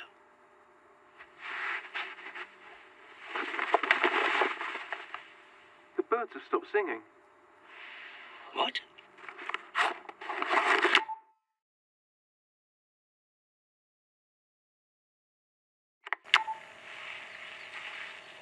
It is Jonathan again. I wish to apologize for my outburst earlier. I think perhaps the events of the last few days have affected me more than I realized. One moment it is morning, then when I next open my eyes, it is late afternoon. I am aware that time has passed and sometimes conscious of having spoken words that were not my own. But otherwise there is darkness. I do not like being trapped. We are walking again. We packed and left as soon as we could, following the incident with the head. As I understand, it has been half a day since the thrall attack. We are still walking to York. The weather is dry, and the moors are beautiful.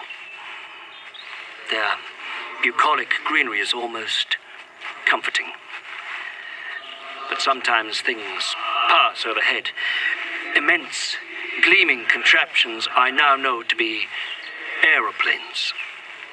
Or a monstrous rumble will cut across the stillness, and I am reminded all at once, this is not the England I left behind.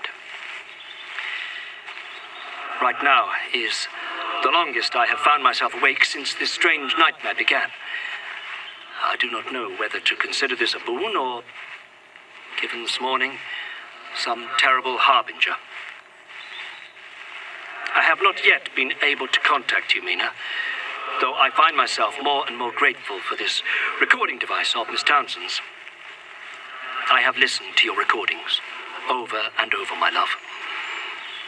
I know Mr. Larkin and Miss Townsend have access to these also, but I wanted to have it on record that I miss you terribly, my darling. I want you back with me more than anything. Although listening back through your recordings these last few days, I have noticed a discrepancy in your notes. You, I'm not quite sure how to inquire. You mention us having a... Mina!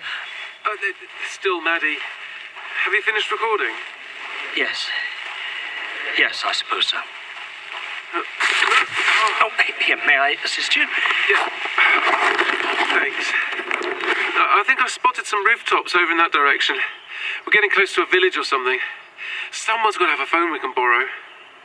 Well, Amina's foundation may yet assist us. How is your foot? Perhaps I should carry your bags. I'm really all right, Jonathan.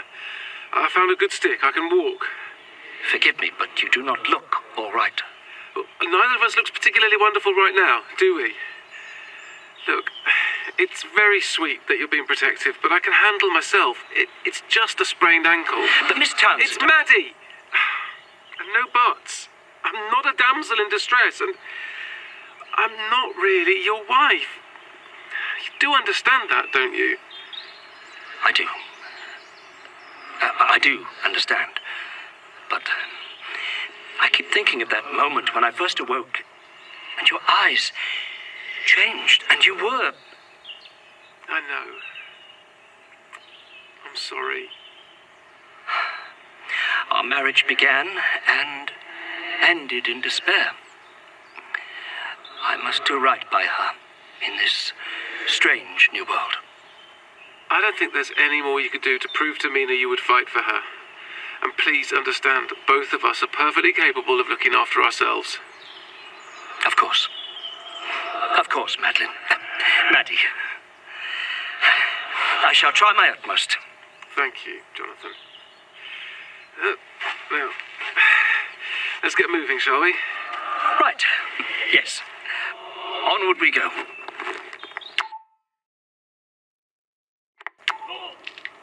Hi, it's Maddie.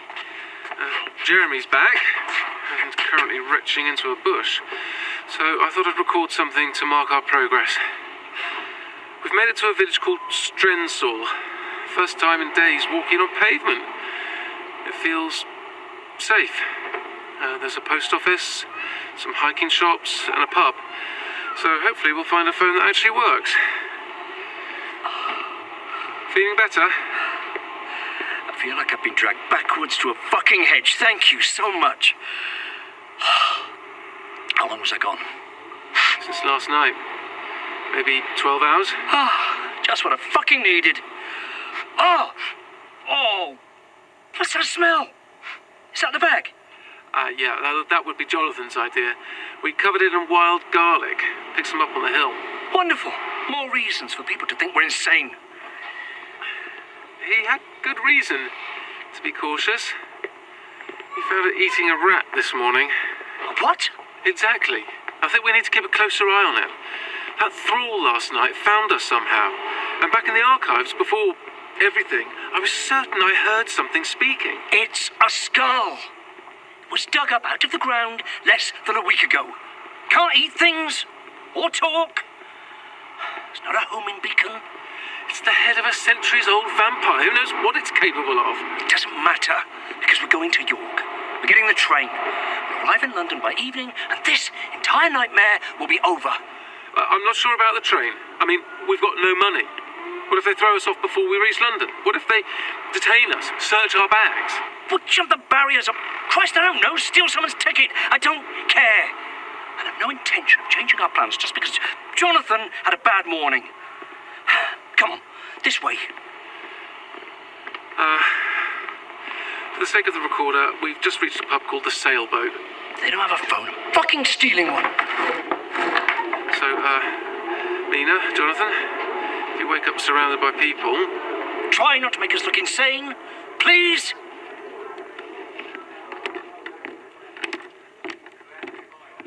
Afternoon. What can I do for you both? Oh, hello. You haven't got a phone we can use, do you? It's an emergency. Aye. Just down there. In wall near the end of the bar. Oh, thank you so much. I'm going first. Eager man, your husband. Bet on some horses, did he? He's not my husband. He's my colleague. Right. Are you two okay? You look rough. It's just a long hike. And I've hurt my ankle. Oh. Well, can I get you anything while you wait? Well, 2 tap waters, please. And maybe some painkillers, if you've got them, please. Right, you are. So, this is where we are, just in case. Oh, God, I'm tired. You are still in a queue. We will get to you as soon as we can. Oh, your for call fuck's is sake. important to us. Ah, Mr. Larkin, there you are. Madeline. Oh, Mrs. Harker. Good afternoon to you, too. I assume it is afternoon, yes? I see we've reached civilization. Something approaching it, yes. How are we faring? I haven't had time to listen to Madeline's recordings yet. We're going to York and we're getting the train. I'm trying to call the damned officers again, so if you don't mind... That remains the plan? Even after the attack? What does Madeline say?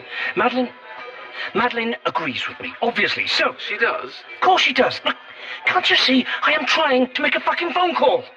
Please don't take that tone with me, Mr. Larkin. I shall wait with the bags if I really must. How kind. Oh, just fucking brilliant. You are still in a queue. We'll get to you as soon as we can. Your call is important to us.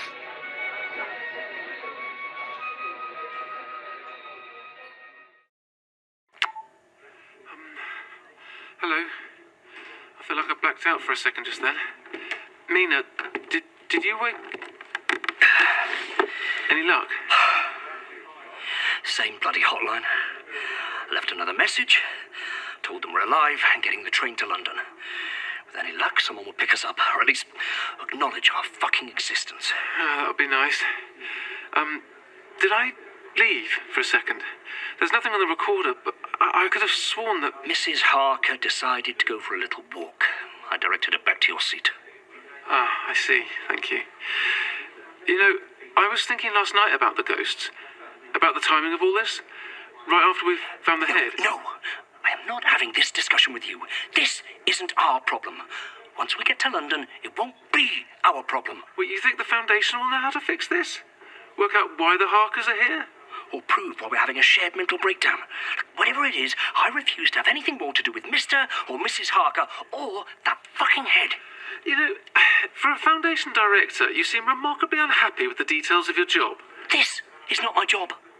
I am supposed to be sitting in the London offices coordinating investors, charity functions, everything nice and normal about this fucking company. Not find myself possessed by a fucking ghost and ferrying some skull across the English countryside. So what were you doing in Whitby? I was volunteered. But you're still high up in the company. Isn't there, I don't know, an executive emergency number you could call? Maybe a Foundation safe house? Oh, yes, because I know anything about that. But you're senior management.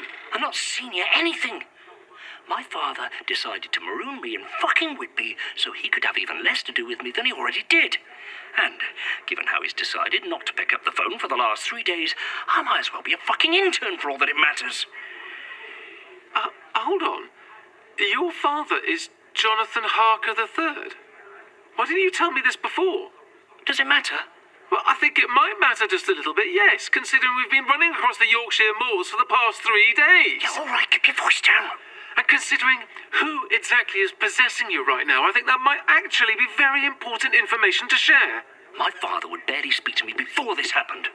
And now, even his fucking hotline is screening my calls. And for your information, I am not... Here you go. 2 waters. Oh, and my wife found some painkillers in first aid kit. Oh, thank you. Thank you. Whereabouts were you two hiking then? Oh, here and there. Lovely weather for it, right, Jeremy? Beautiful. First timers, I see. Hey, you didn't spot anything nasty on your travels, did you? Only on account of your leg. Nasty? She caught her foot in a rabbit hole. A rabbit hole?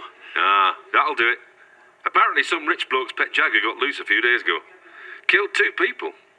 Police have been up and down moors trying to find it, closing all footpaths. I'm surprised you've not heard it. We've had people come in with all sorts of stories. Oh, that's... We keep some papers on bar, if you fancy a look. Well, it might not help you sleep at night, but it pays to be prepared. Thank you so much. Escaped jaguar? Is that... Foundation protocols. We've had them in place for years. Gives us plausible deniability in case anything happens. Have you ever had to use them before? Funnily enough, not until the Harkers showed up. 2 people killed. Just be glad it wasn't us. No, I really don't think it's a good idea to keep walking, even to York. Of course it's a good idea. It's the only good idea we've got. People have died, Jeremy. What if the head really is leading the thralls? Shouldn't we hole up somewhere, keep ourselves protected, and what? They're not the monsters while we wait for someone to call. I don't fucking think so. The train is our only hope of getting anywhere. Look, when I spoke to Mina earlier, she agreed with me, okay? She did? But what about the thralls? They can have a wonderful time chasing a high-speed vehicle. I'm being serious. So am I. The Foundation should be dealing with them by now. Look, I just want to sit somewhere warm and away from nature for 5 fucking minutes. I just wish someone knew where we were. I'm going to use the phone and see if I can get a hold of Arthur. Are you leaving me here? On my own? What, you left me? Here, I'll leave you with a recorder. If Jonathan reappears, he knows how to use it. How nice for him. Hey, it's Arthur. Sorry I can't come to the phone right now. Probably beavering away underground. So leave a message after the beep and I'll get back to you ASAP. Oh, come on, Arthur! Where are you?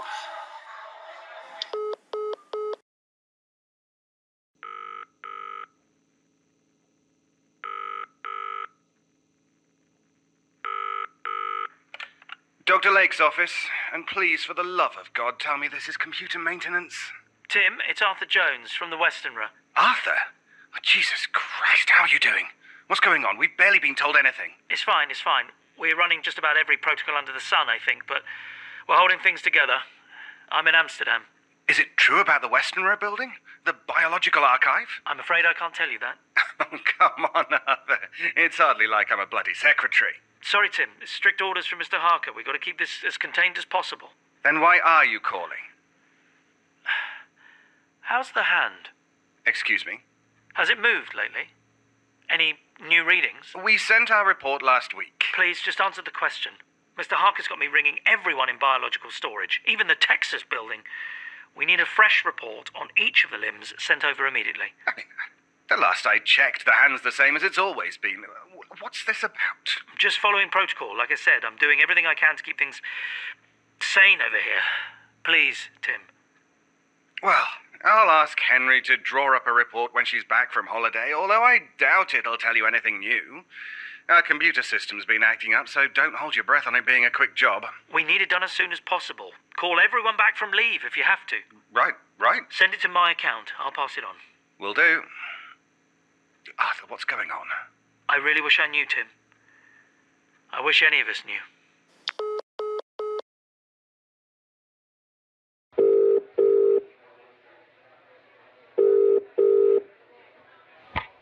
Hello? Oh, hi, Mum. It's me. Oh. Well, hello, darling. You don't usually use the landline. How's your holiday? Good, yeah. It's good. Lots of fresh air. I can't tell you how relieved we were that you'd taken the time off. When we heard what happened in Whitby the other night, you know... Yeah, I know. I'm fine, I promise. Are you sure? You don't quite sound yourself, darling. I just wanted to hear a friendly voice. You know, it's been a lot. With the new job and the news. So you heard from Arthur then, about my holiday? Well, he called last night and asked if we'd heard from you. Sounded very out of sorts, poor thing. I suppose he's stuck in the thick of it, being in charge. You know, I thought of you both this morning, that foundation of yours. Saw a trailer on the telly for that new Thomas Van Helsing film, you know, the one with the... I've not been able to get a hold of Arthur, middle of nowhere and everything. So if he calls again, tell him I'm on my way to London. Please, tell him I'll be there soon to say hello, if he's there. Tell him I'm okay. I thought you were on a walking trip. Yeah, I am, but after I'm done, I'm spending a few days in London, just to catch my breath. Just tell him I'll be there. Oh, I'll let him know, sweetheart. You two haven't had a falling out, have you? Oh, no, nothing like that. Oh, good. You stay safe, love, all right?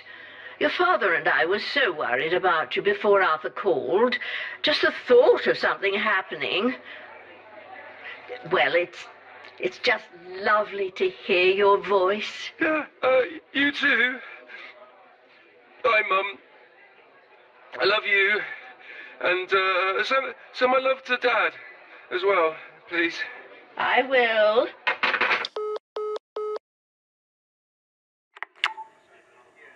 The giant trees are bending, their bare boughs weighed with snow, and the storm is fast descending, and yet I cannot fucking go. This is Jeremy, once again documenting the downward fucking spiral of my life. Seems I would rather recite Bronte to a bloody recorder than maintain eye contact with a backpack. You must be going as mad as I am, Jonathan, if you think the thing in there did anything like eating a rat. Recording again. Keeping myself sane, if you must know. Any luck? Arthur didn't pick up. Called my mum instead. How lovely. And what tips did she have for fighting the undead? I told her to let Arthur know we're headed to London. If your call doesn't go through, there's a chance mine will. Oh, God, this is a mess. We'll have to try our best with the train, won't we? Jump the barriers, I suppose. Hope nobody kicks us off before we get to London. You're agreeing with me. What made you change your mind? I just want this to be over. I want to go home. Tell my mum how I'm really doing, find out how Arthur is. I don't want to spend another moment stuck here not knowing. And if Mina agrees with you... How long until we reach York? We should be there by the evening, if we're fast. Good, good. Your father really hasn't answered your calls? No. I'm sorry. I can't imagine not being able to talk to my parents. Oh, no. We're not doing this either. Longest blackout of my bloody life, I refuse to wake up and have a heart-to-heart with you inside a fucking pub. Why not? I mean, considering we're stuck together, as you're so fond of telling me, we're both tired and miserable and missing home, but at least we're not alone, right? No matter how alone we might feel. It's just the problem, isn't it? We're all stuck here like this. Look, my father and my job, they're just the way they are, all right? Now, would you please stop being kind to me? Fine. To us? Don't push it.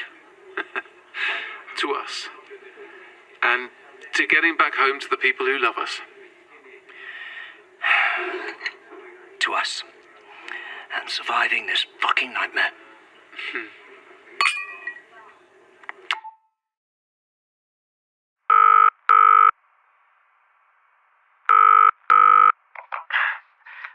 Hello?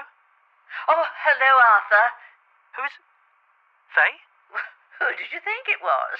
Half the people I work for, honestly. Look, I'm really sorry. I can't talk right now. I know you're busy. I just wanted to pass on a message from Maddie. Maddie? She rang you? From a pub somewhere, I think. Sounded like she's having a lovely time on her walk. Did she say which pub?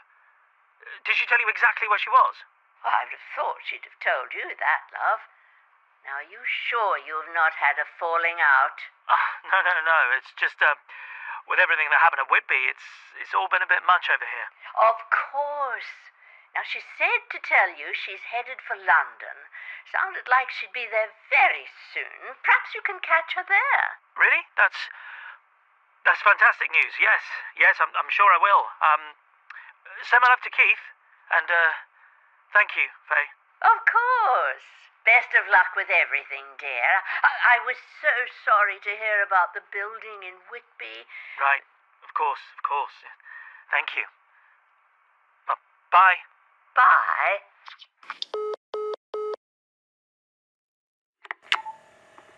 As Madeline is so eager to provide updates, this is Jeremy reporting that we are in York. We've made it to fucking York. And it only took four horrible days. Well, it would have been quicker. How's your foot? It's nothing to worry about. It's not nothing. You look awful. If you can't walk, we'll have more fucking problems to deal with. Oh, forever the optimist. Fine. My foot is a problem. It hurts a lot. But I have my stick. We're almost at the station. You'll get a chance to rest, and we'll get to London without another endless cross-country hike. I'm sure that'll do us both the world of good. What do we do when we get to London? We'll need to leave detailed instructions for the Harkers. Oh, Christ. Just the thought of those two dawdling around London, where people might see us, them. Have you got, I don't know, a friend you can call? Someone who can help us get from the station to the office? No. I'm not suggesting a father, just a friend. Even an acquaintance. Regrettably, Miss Townsend, anyone I could call has been refusing to answer the phone for the last 3 days. So my vast and varied circle of fucking friends will have to wait. There's really nobody else? No. Funnily enough, some of us enjoy our own company. With such charming manners as yours. Let's just get to London, please. And if our delightful co-passengers could stay quiet for once, I would be much fucking obliged. Hello. This is Jonathan. And this is Mina. As you can no doubt hear, we are travelling together on the 10:23 train service to London King's Cross from York. We are alone in this carriage. Unlike the carriages of our time, which had compartments, these carriages must hold at least 90 people, maybe more. We are sitting together at a table. The train is wonderful, as I hoped it would be. It is sleek, modern, and distinguished. It is a little disconcerting how fast we are going, but I feel honoured to ride inside such a beautiful engine. There is more than one beauty present. My darling, of course, is also beside me. Oh, Jonathan. oh, darling, it is so good to see you. I was beginning to fear we may never find ourselves together again. It seems fate has smiled upon us at last.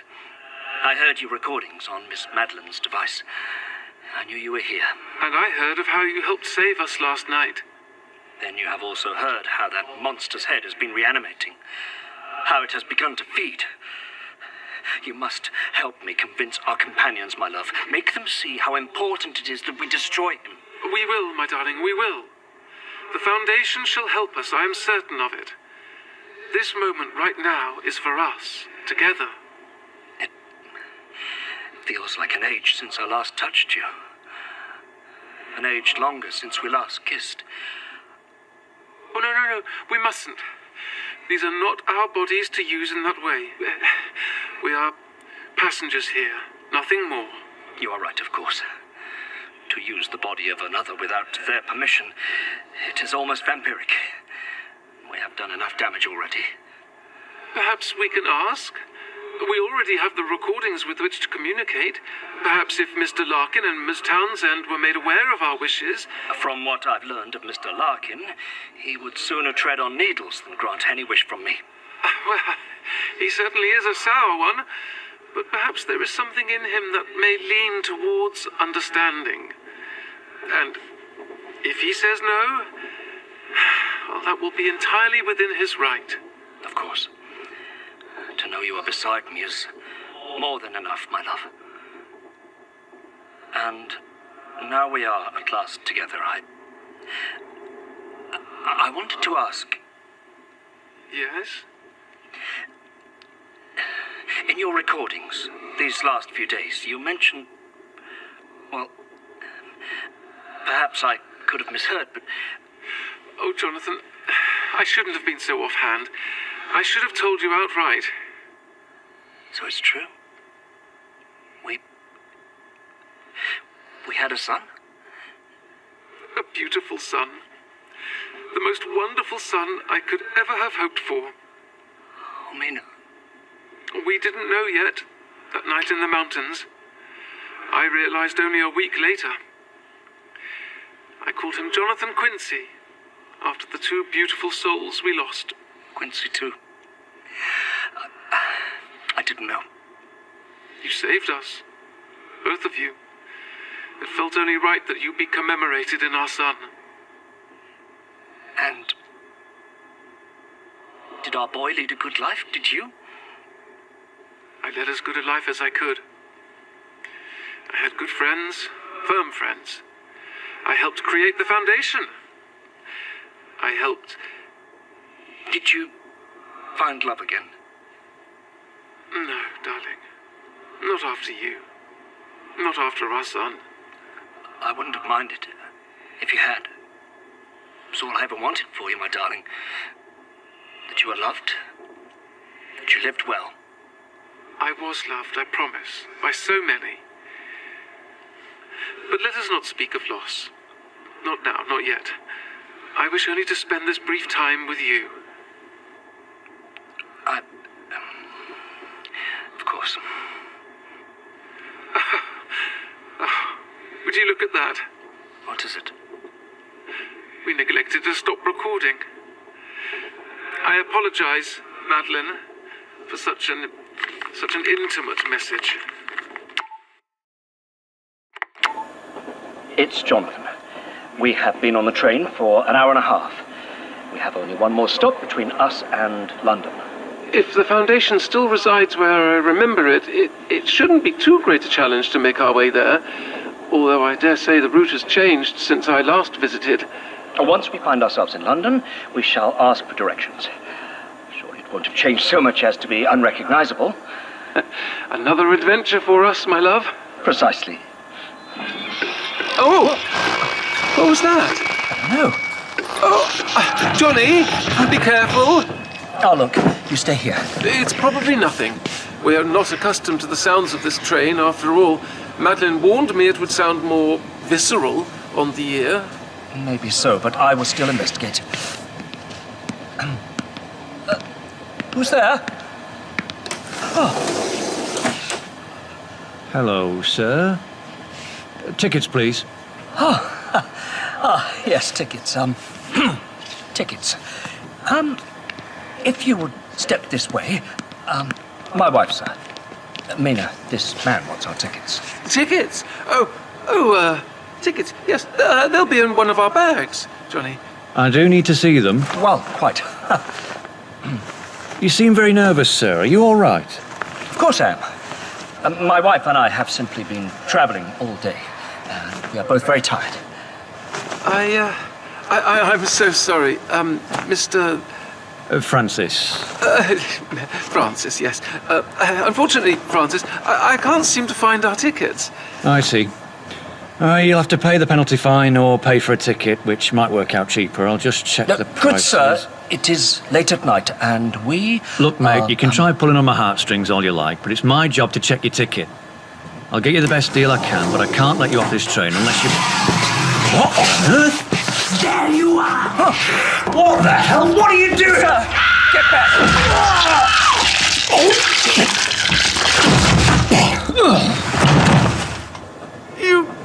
You killed him! Where is he? Where is the Count? It's you. One of his vampires. But I thought that you were destroyed. I remember your face. Who are you? Another servant? Who we are is none of your concern. Stay away from us. You have no power here. Give me the Count! We will not. Oh, Jonathan! You are not strong enough to fight me! I will not ask again. There is the Count. Oh, don't tell her anything. Don't you dare touch my husband! Enough! I have waited too long for this. Tell me now.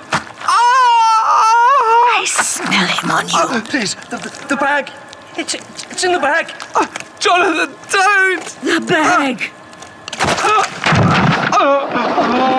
Mina, I'm coming.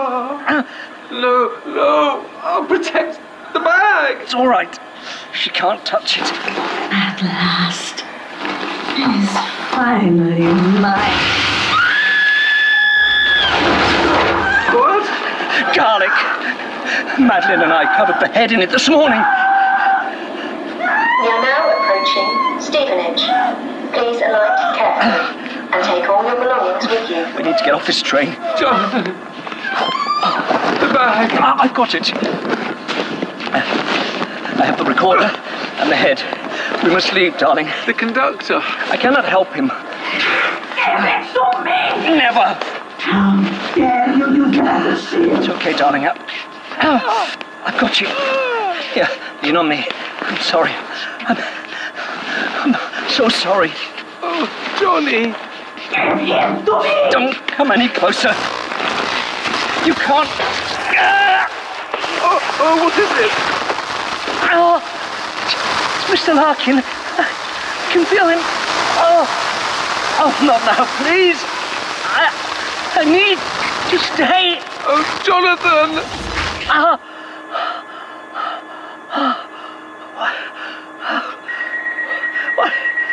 What? You. Outside, quickly. Fuck.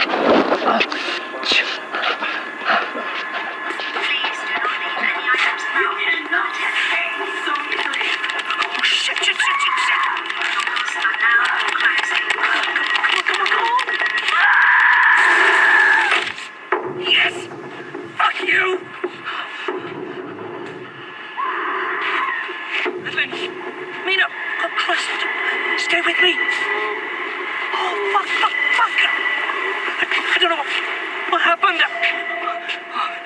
place is empty. I don't know what to do. What do I do?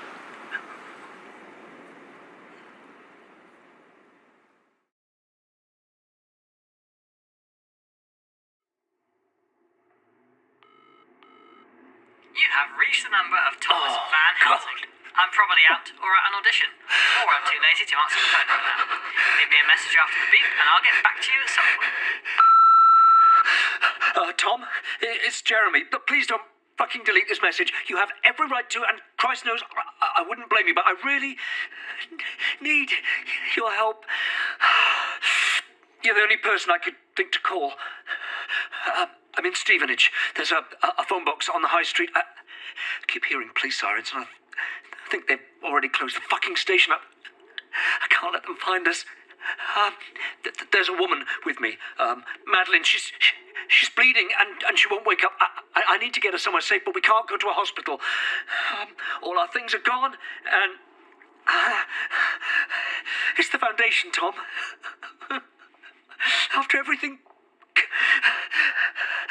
and everything's gone to total shit. I don't think I have to tell you what that means. Do you remember when we were children, the sister? There's a church across the street next to a museum. I'm going to bring Madeline there and try... Oh, fuck, I don't even know. Find a first aid kit or something. Just keep her conscious.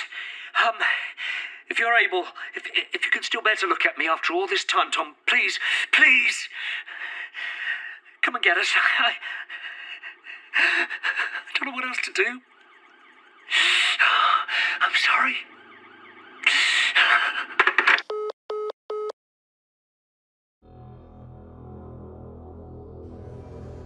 You have been listening to The Holmwood Foundation, written and produced by Fiona Thui and Georgia Cook. In this episode, Madeline Townsend and Mina Harker were voiced by Rebecca Root. Jeremy Larkin and Jonathan Harker were voiced by Sean Carlson. Arthur Jones was voiced by Samuel Clemens. Dr. Lake was voiced by David Alt.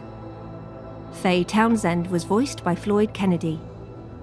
The Sister was voiced by Jackie Kalista. Pub Landlord was voiced by Kareem Cromfley. Train Conductor was voiced by Jonathan Carley. Reporter 1 was voiced by Floyd Kennedy. Reporter 2 was voiced by Anusha Battersby. Collins was voiced by Lou Sutcliffe. Thomas Van Helsing was voiced by Basil White. Foundation Phone Voice was voiced by Becky Wright. Train Tannoy was voiced by Georgia Cook. The episode was directed by Samuel Clemens. Script editing by Catherine Armitage. Sound design and engineering by Benji Clifford. The theme music was composed and produced by Duncan Muggleton, and the episode art was produced by Georgia Cook.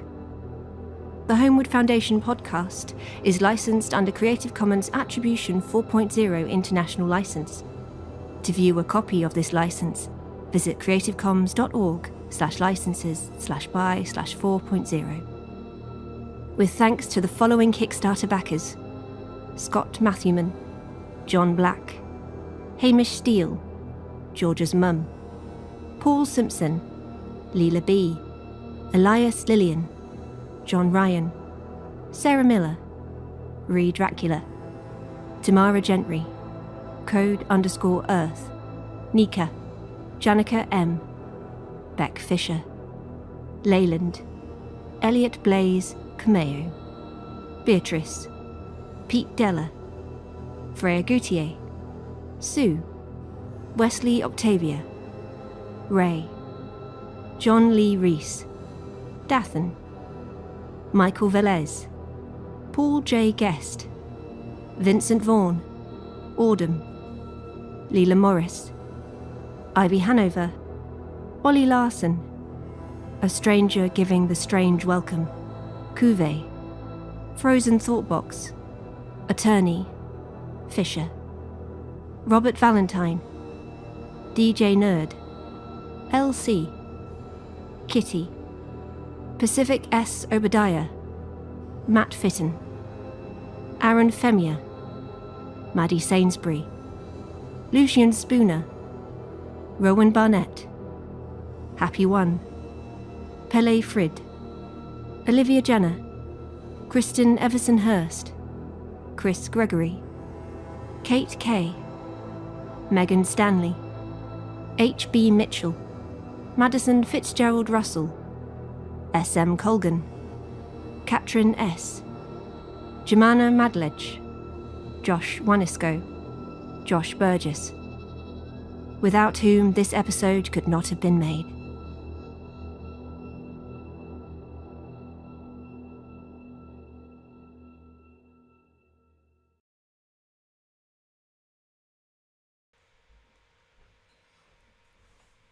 Hello everyone, we are back. Sorry, George. I'm gonna down my taking a happy little sip of Coke. I'm so sorry.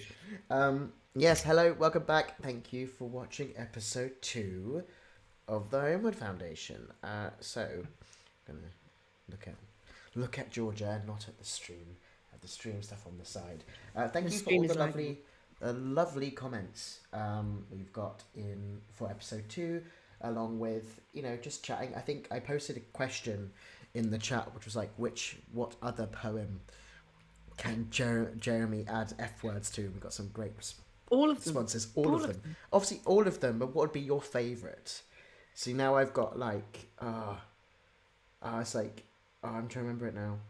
It's the shall I compare thee to a summer's fucking day? It's kind of where my brain has gone. It's like even the happy ones just put in an F word. Yes. But yes. There was a question which I think is actually quite a nice one to touch on. Not to episode 2, but in general. Was it planned to have Jeremy and Jonathan, Maddie and Mina to both share the same first letter? And it always was that case, wasn't it? It was, yeah. Originally in our first draft of Holmwood, way back before it was an audio drama, there was a deeper connection between the Harkers and Jeremy and Maddie. They were identical, and like it was more of a doppelganger situation. And we moved away from that as things progressed and as we worked out what the story actually was. But something that remained from that is the way that I draw Jonathan's hairline, and the J and the M names.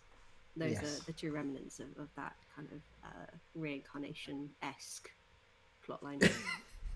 Sorry, I made Lou spit out his tea by doing the reading of Shall I Compare Thee with the F word. That's great. I'm sorry, Lou. Yeah. Lou also asked where the tickets were. I'm afraid there were no tickets. Jeremy and Maddie jumped the turnstiles. They did. So Jonathan and Mina were like skating through that whole train journey by the skin of their teeth. If they'd been caught earlier, then they might have had to be like courted off by the police on another station. You just get dumped off at the next station. I think you get charged. Obviously, you get charged. Yeah, but how can you get charged if there's no you have no way of paying? You don't have you don't have a credit card. You've got no money. Yeah. So I think it depends on how the conductor is feeling. Either you'll get dumped off at the next station with a stern warning, or you'll get charged. And we'll never know because Jonathan, Carly, and Francis got sorry. We love Jonathan Carly in this house. He's a very lovely friend of ours, and he agreed to die horrendously. Yeah, I think just thinking about. I think it was like not long after we'd like written that scene. I was on a train and watched a poor train conductor have to deal with someone who obviously was trying to fob off a ticket. I thought you were to watched a train conductor get murdered. I mean, yeah, Georgia, I didn't know if you knew this about me, but I watched a train conductor get murdered after. I learn more about you every day, Dad. Yes. No, I watched it live. This poor, like, very tired, very grumpy train conductor who was trying to deal with the situation as best he could, which was like, look, I can just get you the cheapest version of the ticket I can, so I can charge your ticket. It was very funny. Lewis said in the chat, fair dodging, Mina would be shocked. I think considering the circumstances, I think she might have been all right. I think yeah, that's my personal opinion. Yes, I'm just checking. There was a few comments I'm going to try and capture. Let's have a little look-see. Classic reincarnation plot with vampires. Love them. Could have been cool, but I love how different Jonathan and Jeremy are. Yes. British Transport Police Nabia, says Lou. Very good. I'm in a whole different episode 3. And to confirm to Lou, Duncan, who is our composer, is part of the other stories, or was. I think he's officially left now. Doesn't do any music for them anymore. I think he just took a break from it. I love the other stories. I do a lot of voice work and writing work for them. So yeah, we nabbed him for our very good theme tune. He did an excellent job. So it's very normal to watch a train conductor get murdered. I see it every day, says Byron. Not good. But yes, move on. When we were creating, I think episode 2 is one of my favourites. Like there is not an episode of Holmwood that I don't love for lots of different reasons. But episode 2, like off the back of episode 1, we're like, okay, we need to get things moving, get a plot really built in. And I think we kind of knew we wanted a train scene attack from the get-go. We wanted Mina on a train. We wanted Jonathan and Mina to chat. We weren't like, and then it just became this, which was just incredible. Yeah, I think the first draft of the train scene was very muddled, just because it was so hard to put all of the elements together that we needed from the script. So it came out beautifully, but there was, I think, Elena's attack on Jonathan Carley sounded like he'd exploded in the first version. Yeah. Benji used an amazing sound effect, which sounded as if Elena had just grabbed the train conductor's head and gone, and we were like, we love it. It's great. It's horrible, Benji. But we do need Maddie Mina to survive being attacked next. So maybe we just bring it down a little bit.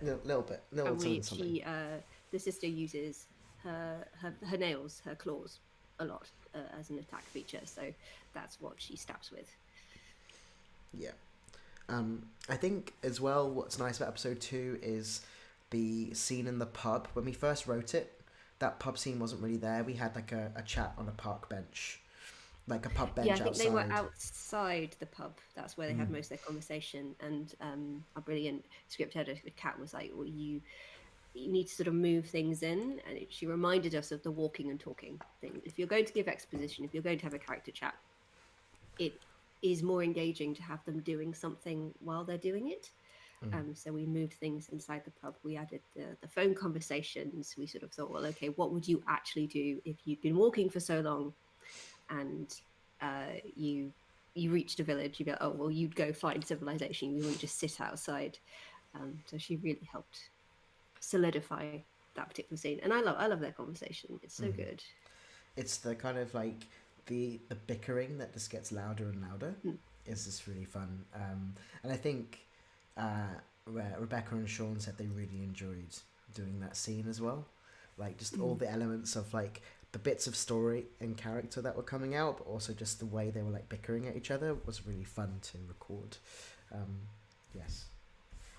I'm just having a look.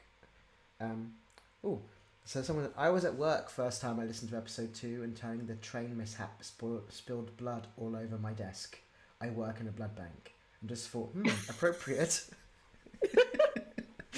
Thank you for sharing this. It's beautiful. And Lou has replied to them with, I have additional questions. But no, that's great. Like it's so like, even now I get such a buzz knowing people have listened to Holmwood and continue to listen to Holmwood and continue to support us. So if you're here, thank you so much. It means so much to us. Does anyone have any other questions about episode 2? Because what I'm going to try and do is George and I are going to do, whilst you're all here, a little bit of a live test.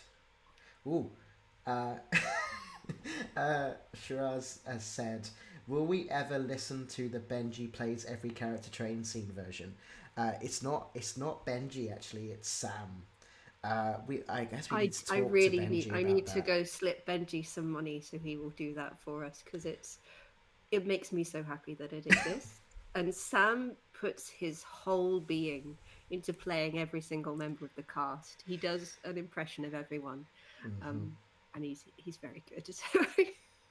Yeah, we need to make a note somewhere of like, please, Benji, here's some money, please. Can you? Maybe give that us will the be our idea? little Christmas gift. A Christmas gift, the Sam cut of the train scene. God, it is insane. Yes.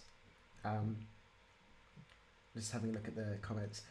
Neve has joined back as I joined back at a funny time just hearing about spilled blood. And Byron says, I was listening to it while my boss was explaining what I needed to do that day. Oh no. Hopefully you remembered. Okay, so we're going to have a little fun moment. Georgia, obviously, what would be the best thing to test? Would it be to see if we can get Draculesti up first? Or... I mean, we're doing the drawing stream first. Probably best to check that, because then if that works, we know that Draculesti. Not necessarily, because it's. I think the window isn't going to be the issue. It's the sound for Draculesti that isn't going to be the issue. So I'd rather us try Draculesti first. So we will stream on Discord and then put the screen in here, and that should work. And then if we hear the music, because there's opening intro music we should be able to hear, that shouldn't be a problem. So yeah, should we do that? Are you happy to do that?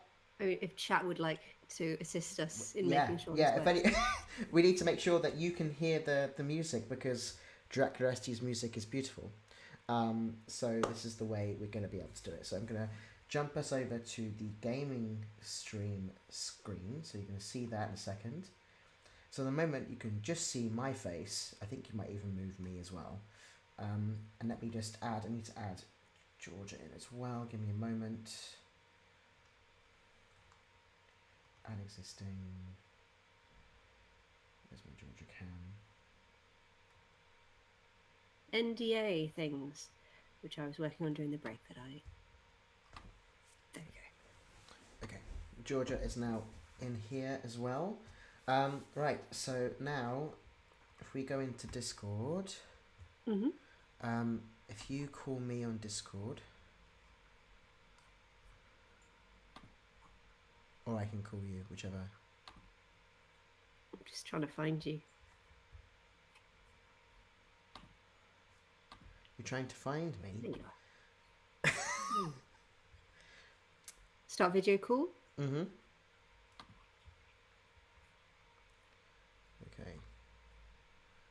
Join call. I'm muted. Don't have my camera on. Okay. So, can you open, share your screen? So you need to open Draculesti, I think. Oh. Because I can't do that from here for you, sadly.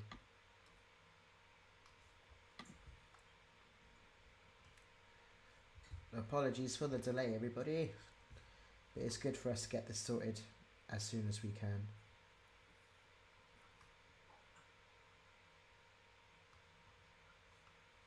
Okay, give me just a second. No worries. Any other thoughts about episode 2, please put them in the chat and we can talk about that as well while we're making sure this works. There you go. I can hear it through my headphones. Okay. I can't hear it at all at the moment, but that's okay.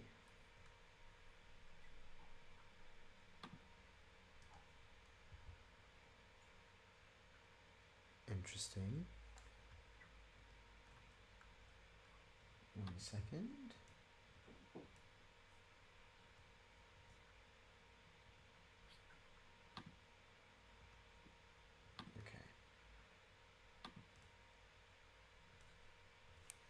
I can't hear nothing. Just my big fear.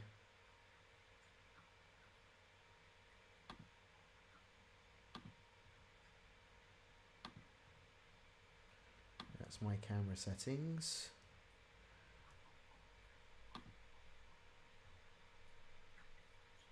Oh boy, right.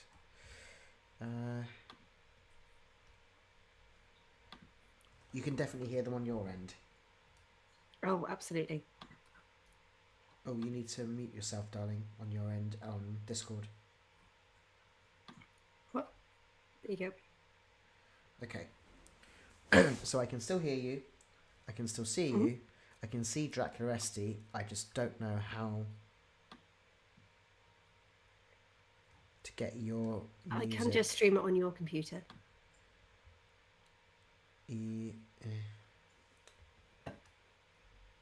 Yes. Hang on, let me try something first. Browser. It's not a browser, is it? It's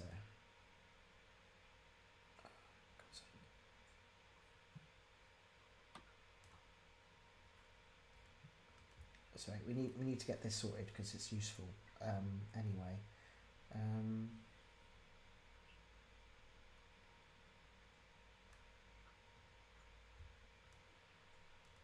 Sorry, one sec.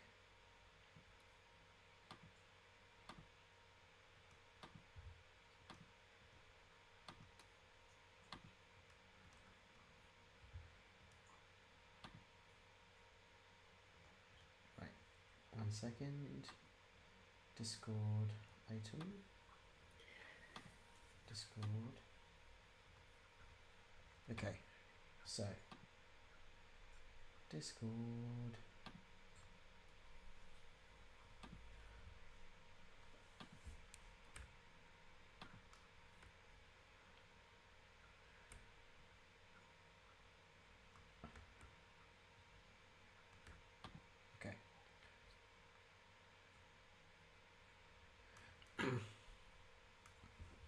Okay, so we have the screen up. I just don't know how to get our music across.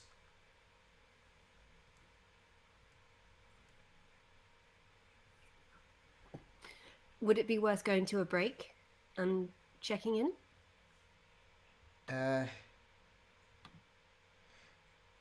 Yeah. And give it a try. Cool. All right, guys, we're gonna come back in 10 minutes, and then we will see you very, very soon. Do apologise.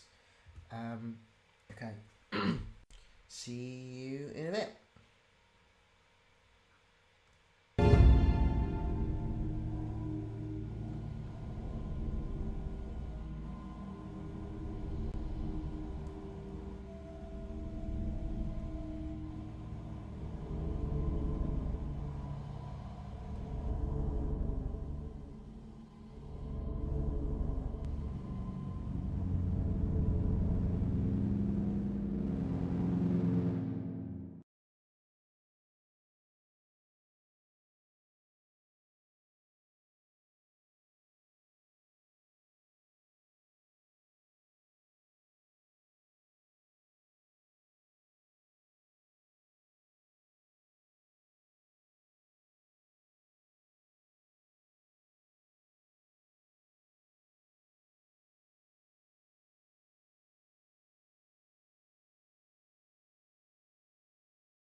Hello. We have returned. Apologies for that. We were fiddling with lots of tech things and none of them worked. So, very sorry. We are going to figure that out, how to do Draculesti later. In the meantime, though, we will be jumping over to the drawing stream. So, yes, hello. Right, so you should be able to both hear and see us in the drawing cam. So, don't know why it's all jumped over. That's annoying. Sorry, darling, 1 second. I don't know what's going on with this stupid thing. Hopefully this looks better now.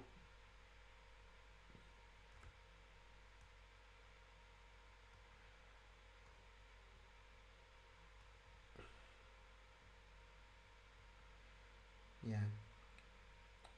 I think the difficulty is George only has the laptop screen to use for Photoshop, and Discord will actually. Could you share your screen on Video Ninja instead? There's a little button that says you can at the bottom, like it's a little looks like a TV screen. That's what I was using earlier. No, we're not. Whoops, you can hear my voice, but you can't see us.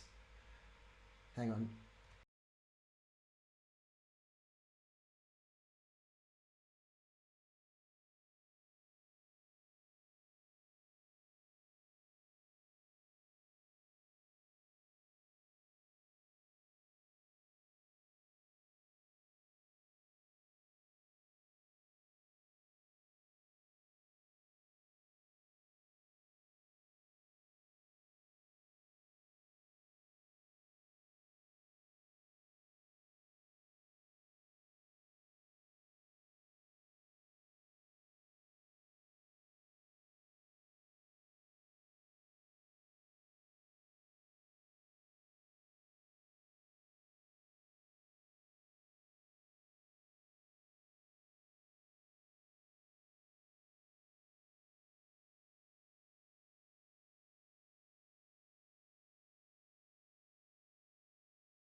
Hello, I am so sorry about that. You could probably hear me talking over the break because I hadn't switched it over. So sorry about that. Gotta love technical issues. Hi, we're back. We're going to do some drawing streaming. We've finally got this to work. I do apologise. We just love tech difficulties here at Holmwood Towers. Right, I'm going to move us over to the drawing cam. So let's do that. You should still be able to hear me and Georgia. Georgia, say hello. Hello. Hello. Okay. Cool.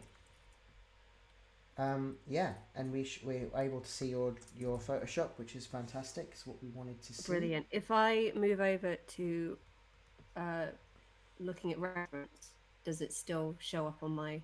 Does my Photoshop still show up? Yes. Cool, excellent. Usually when we do this, it just that's because destroys Discord the whole thing. So work. I'm very glad it doesn't do that. Okay, give it a go for us. Can I also disconnect on Discord? There you go. Yeah, me too. Okay.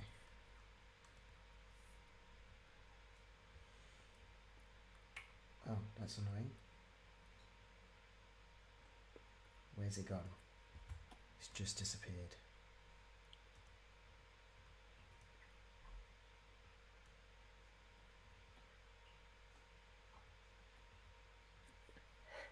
Do not know why it's disappeared.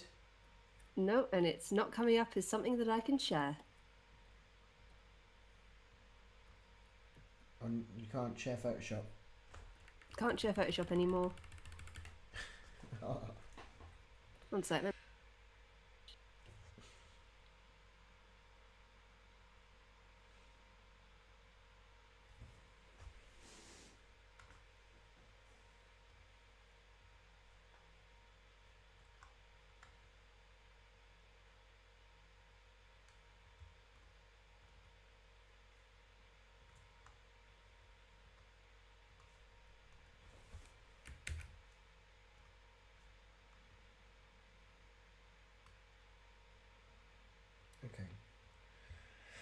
I'm not sure what to do, if I'm honest. I feel like it might just be better just to actually just play an episode, because I feel like we're not getting anything to work. Yeah, if we can play an episode and then we will work out what's wrong without people waiting. Yeah, I'm so sorry, guys. This is not what we intended.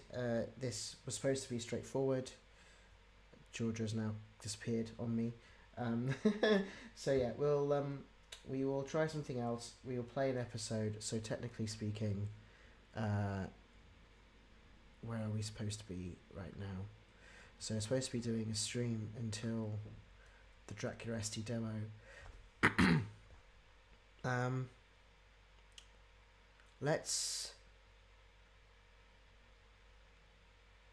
We'll do episode 3 now. Apologies for it being half an hour early, and we can do a chat after that. But yes, so sorry for the delay, and we'll speak to you guys as soon as we can. Okay? Alright. Speak to you soon. Bye.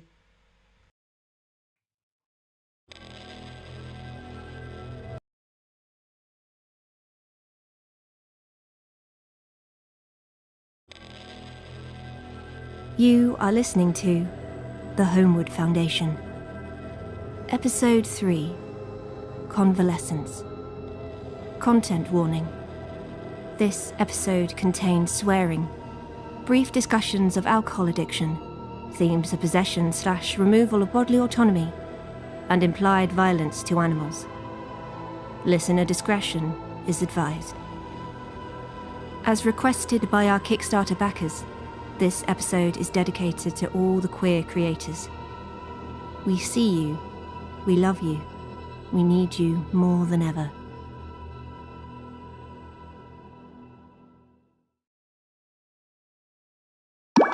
Hey there, Cam Fam, it's time for another Monday catch-up video. You know they say never meet your heroes? Well, I want to tell you the story of how I met mine, because I totally disagree with that statement. His name is Thomas Van Helsing. Ring a bell? It should. If not, allow me to enlighten you. Tom was born in London in 1986 to Claudia and Peter Van Helsing. That's right. Never was there a guy more nepo baby than Tom. His dad began his acting career in the 50s in The Vampire Detective, a horror flick in which he played a plucky young detective/vampire hunter. The success of Detective led to an onslaught of horror roles for Peter, who quickly became a household name. Claudia was a producer of radio plays for the BBC back in the 60s and was in the right place, right time to work with Peter on Mr. DeVille's Dollars, a film where he played an eccentric vigilante billionaire who also happened to be fighting the devil.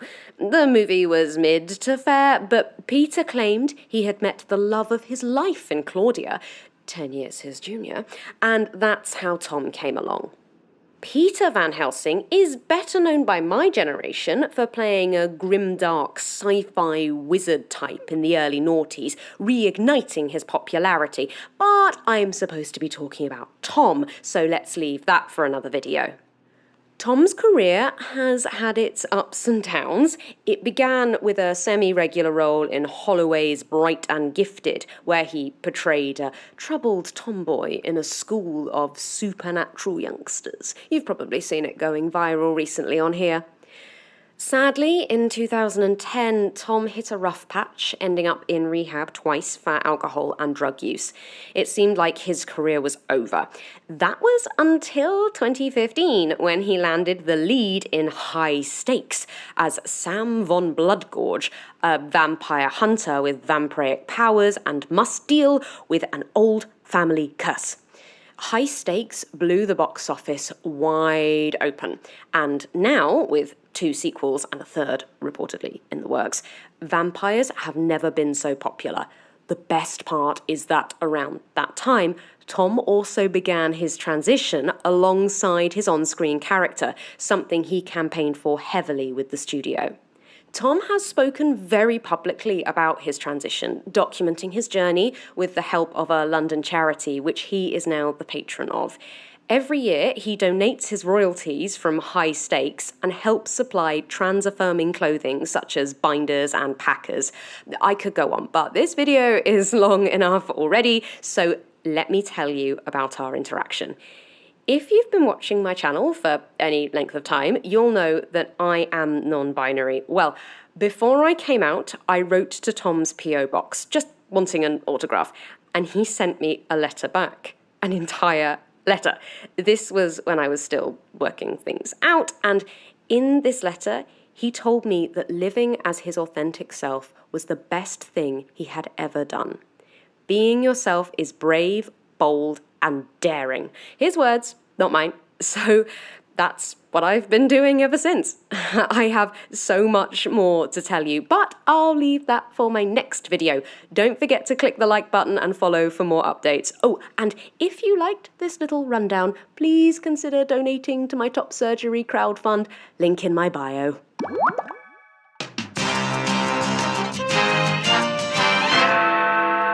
This is your early morning news update with North London Radio.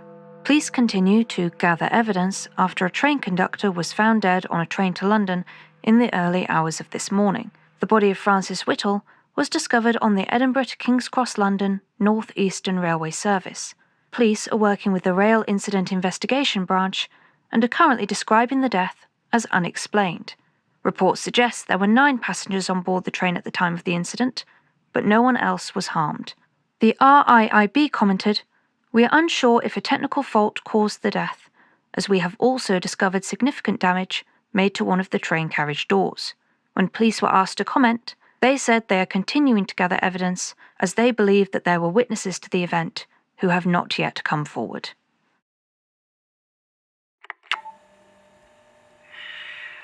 This is Jeremy. I'm documenting this as... Honestly, I don't know what else to do right now. Maybe your plan about recording everything was a good idea after all, Madeline. 3 hours ago, we were on the train to London where we were attacked by one of Dracula's successful fucking thralls. Jonathan and I switched in the middle of the attack, but we were able to escape the train at Stevenage. We were both injured, but you were in a worse state than I was. I had to call someone I could trust. And I can't believe I just said trust.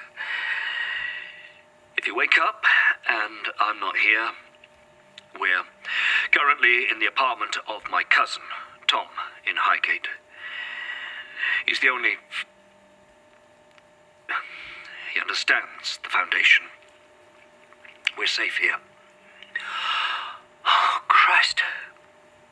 Everything is so fucked. The dead conductor,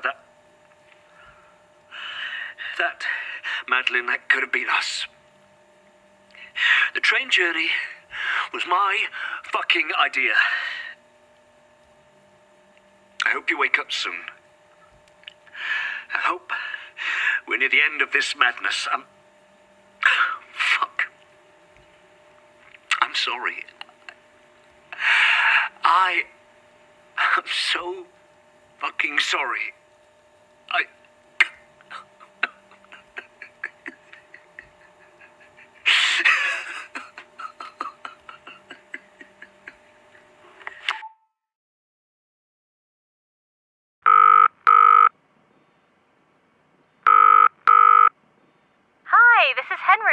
I'm unable to answer my phone right now as I'm probably in the lab doing ghoulish things to test tubes. Or, paperwork. But please leave me a message and I'll call you back. Hello, Henry. I know you were with your sister and you said you were dreading it, so I thought I'd leave you a message. My cousin dropped by unexpectedly last night.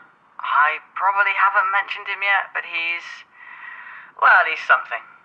I'm currently doing his laundry because, as well as being an amazing actor and boyfriend, I am an incredible host. It's my most redeeming quality. I can turn you on and the washer dryer. Let's see if I can just remember how to turn on this washer dryer. Jeremy? What the fuck is that?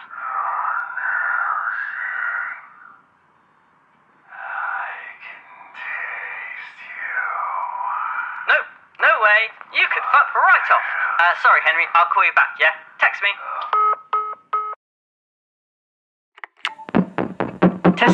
Testing. For fuck's sake. You're not on stage, Tom. And you're no fun. So, Jeremy has informed me, regrettably, that you've been using this recorder to report weird happenings because you've been dealing with weird shit, apparently. And as I am the best cousin anyone could ask for, I am obliging. Jeremy, your bag is talking to me. What? When? Well, not right this second, but it did. Fucking hell. What did it say? It said my name, it said Van Helsing, then a lot of garbled, deeply disturbing, rasping breathing sounds. What's in there? That's the head. That's the head! You put it in a bag! The head of Count fucking Dracula in my apartment! You told me you put it somewhere secure! A tent bag stuffed with garlic is as secure as we could fucking manage, given our circumstances. You could have elaborated, but I picked you up. Yeah, I was slightly fucking preoccupied, what with a vampire attack. Huh? Jeez. Well, we won't be hearing it again. Because it's going in the freezer. What?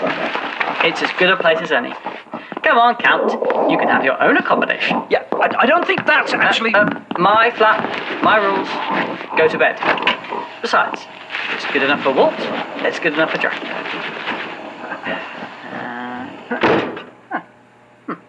There. Mission accomplished. It'll be harder to reach my oven chips now, but I consider that a minor sacrifice on my part. I shouldn't be alive, Tom. Spent the last century at the bottom of a fucking ravine. Not my problem. Now he's out of sight and out of mind. You hear that, recorder? Boss Vampire Head is very much gone. I should call the Foundation right now. No, you've only just got here. Your friend needs to not be prodded and poked by your Foundation buddies for half a second. Not to mention, I'm off the grid for a reason. We're more than a match for a head. Your phone call can wait until Madeline's awake. That's my final word on it. Tom, do you want to stay here? Don't make me repeat myself. Fine. Good. To bed. Now.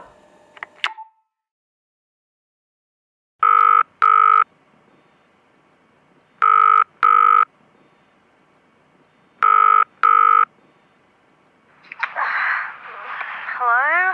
Henry, it's Tim. Sorry for the early call. Hey, you do remember you signed off my annual leave, right? Sorry, Henry. Your week off has been retracted. We're needed in the lab. Are you messing with me? I know. I'm sorry, but it's boss's orders. And I mean the boss. He wants a full report on the hand as soon as possible. Tim, this is the best news I could ask for. I need to get out of this place. I've seen enough plastic penises to last me a lifetime. Happy to help, then? Tell me everything. What's happening? What makes you think something's happening? Why else would you be volunteering to spend more time with me? Touché. Honestly, I haven't a clue. We've just been asked to send another report, and as that's generally your domain, I thought it best to get you in. But we sent our monthly report just last week. That's what I told him. He wants a new one. Didn't even give a fig about our computer systems. Everything seems to be falling apart after what happened at the Western Ra. What do you mean? What happened? You haven't heard? Oh, that's a whole other shit show. How soon can you get in? I can be back in Surrey this afternoon, if you can wait that long. I just need to pack up my things. We can schedule a full examination for tomorrow morning.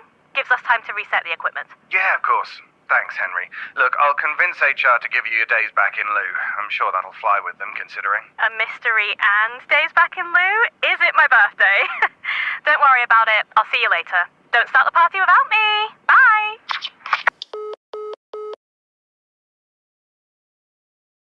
Hello.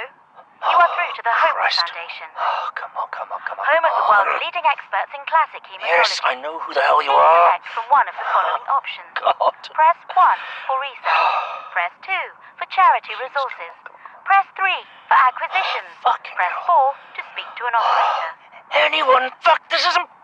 Just... Oh, my fucking Peary! Thank you. Please hold. Fuckers! Jeremy? Thank you for waiting. At the Holmwood Foundation, we have spent over a century working to improve our understanding of benign hematology and rare blood disorders, using generous donations from donors, patients, and the public to save and improve lives. You're not improving my life. Come on, come on! I don't mean to sound rude, but who on earth would you be calling on my... You are still in a queue. We will get to you as soon as we can. Your call I should have known. Tom, don't. Not now. You're actually calling them after I specifically asked you not to. I don't have time for this. We have that fucking head in the freezer and it's talking to us. Madeline was almost torn apart last night by an actual fucking vampire. Now, if anyone should understand that, it's you. Hello, this is the Holmwood Foundation. Thank you so much for your call. How may I assist you today? This is Jeremy Larkin, employee code 52856. I need to talk to someone. Oh, no, you don't. Get off me!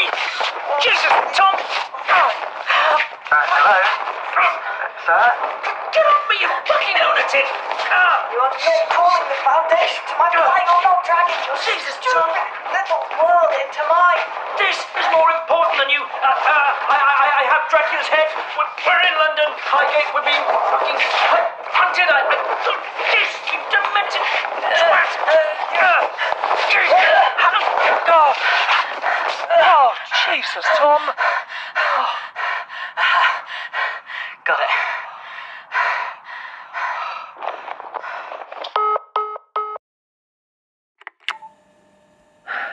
This is Jeremy reporting for you, Madeline, that my cousin has decided to go fucking insane. I asked you, very nicely, not to call the Foundation until she was awake. Oh, so you want that creature to find us, do you? You want that fucking head to continue doing whatever it's doing? I want Madeline to have a chance to recover from the damage your Foundation's done to her. And I want to continue living the nice, normal life I have without your damned Foundation haunting my every step. With a monster in the freezer. We can deal with this for a few days without you running to Daddy, Jeremy. I want you to take a good, hard look at yourself and remember just how forgiving they were the last time we got into trouble with your workplace. That's not... We were children. This is not the same. Children? Yeah, so nice of the Foundation to treat children like criminals, isn't it? I'd hoped you'd maybe not become your dad, Jeremy. I really did. I'm revoking your phone privileges. Permanently.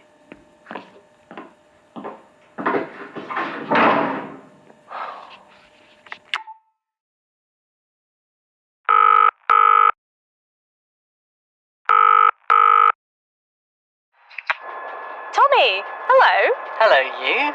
This is unexpected. Are you okay? Of course I'm okay. Am I not allowed to call my loving girlfriend?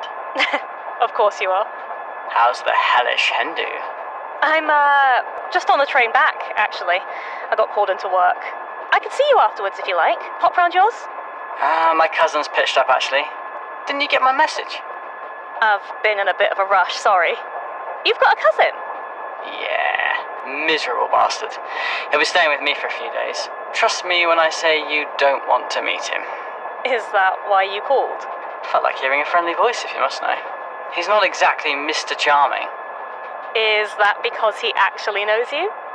Oh, ouch.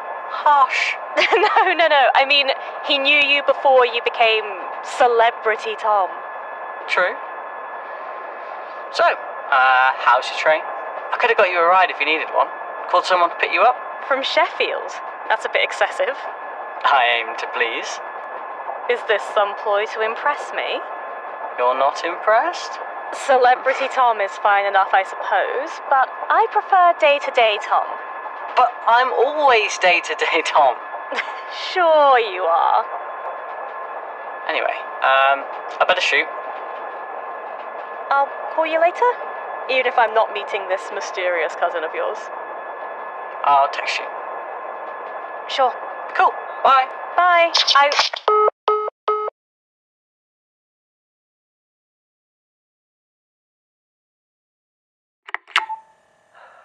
It's Jeremy again. It's been almost an entire day since the train attack, and there's still no sign of you waking up. I felt the least I can do is to keep you informed. We're still at Tom's. I've been keeping the recorder by the freezer, trying to catch anything. Thought you'd approve of that at least. I haven't told Tom about the Harkers, not yet. I just couldn't bring myself. I keep feeling these sudden flushes of panic deep in my chest, and I don't know if it's Jonathan trying to get out, trying to get to the surface, or my own insanity catching up with me. But Mr. Harker hasn't emerged, and I am not going to bloody well let him. Not here, of all fucking places.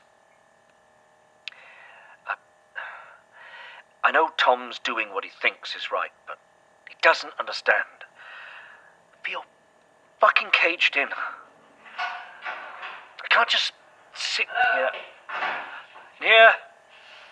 How is the Jeremy Larkin podcast going? Fuck off, Tom. And to think, I was going to shower you with gifts. Don't. It's just food. Relax. I know you'll pay me back eventually. Wine too, I see. It's a kind gesture, but I don't think that's... Don't get your hopes up. I'm not off the wagon. It's non-alcoholic wine. Tastes just as awful as it sounds, I promise. There you go. Thanks. Oh, God, that's terrible. I told you. Thanks. No problem. So, how is she? The same. The fever's gone, at least. She moved a little when I checked on her earlier. Shifted around in her sleep. Did she? Oh, really? Why didn't you tell me? It was so quick, I almost thought I imagined it. I didn't want to get your hopes up. Honestly, mate, you've been moping around like a puppy. I don't mope. I'm just saying what I see. I got this morning's paper at the shop, too. Nothing new about the train conductor or the sister. The sister? Yeah, well, didn't exactly hang around last time to get her actual name, did we? Did she look any different? Regrettably, I was a little too busy trying to get Madeline off the fucking train. I remember. I stood staring at her for such a long time. I thought she was... well, beautiful isn't the word. You know sirens in the old sailor stories? It felt like that. I mean, considering she's at least a centenarian, she had great bone structure. Are you making a joke? Hey, this is what gets me through, Jeremy. You have your bitter cynicism and the word fuck. I have my wit. I just remember not being able to tear myself away like she drew you in. The long dark hair. I felt like she could see right through me. And then, well, you remember. Considering Madeline's injuries, I don't think her manners have changed much. No. You know, if it wasn't for your dad that day... We were told not to move, and you wandered off without telling me. I know, I screwed up. But I was barely 11 years old. If you had kids, would you let them anywhere near that building? Yeah, didn't think so. Madeline? Another good sign, mate. Come on, let's leave her be. Right. You coming? I've got dinner. Give me a minute. Sure. I'll get the oven on. Tom. Yep. Thank you. Thank you. Don't make me say it again. Alright. You're welcome. I wasn't about to abandon you both. I'm not heartless.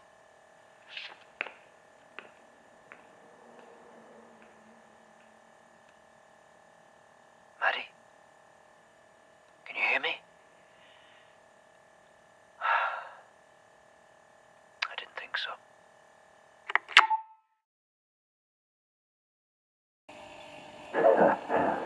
Come out, wherever you are. I can taste your mind. Taste your hearts.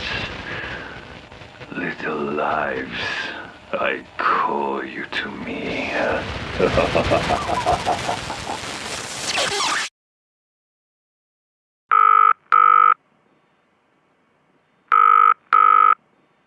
Reach the number of Thomas Van Helsing. I'm probably out or at an audition, or I'm too lazy to answer the phone right now. Leave me a message after the beep and I'll get back to you at some point. Hi Tom, it's Henry. I'm back in Surrey and about to leave for work, nice and early. If you wanted, we could still hang out tonight, away from your grumpy cousin. No pressure, I'll keep you posted.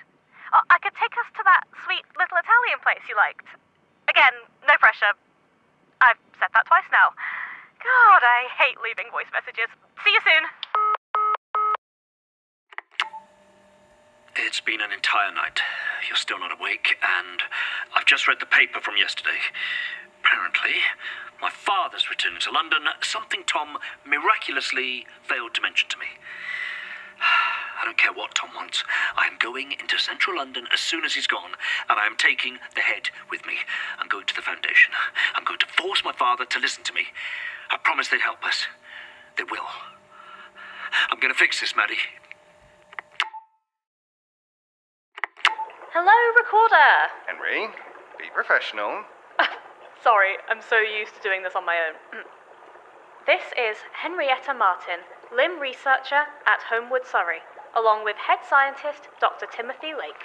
It is 11:15, June 12th, 2024, and we are about to record a visual assessment of the hand, as requested by Mr. Harker. This is assessment record number 66067H. Old Handy... Henry! Okay, the hand is the... sorry, for the recording, the lights just flickered. Guess the electrics are worse than we thought. Henry, What? are you seeing what I'm seeing? But that's... Sorry, for the recording, the hand, it's twitching. The damn thing's never moved before. The hand is twitching. The thumb and forefinger specifically. It's very, it's not much, but there is movement. Why? Tim, how is this possible? Don't know. Tim?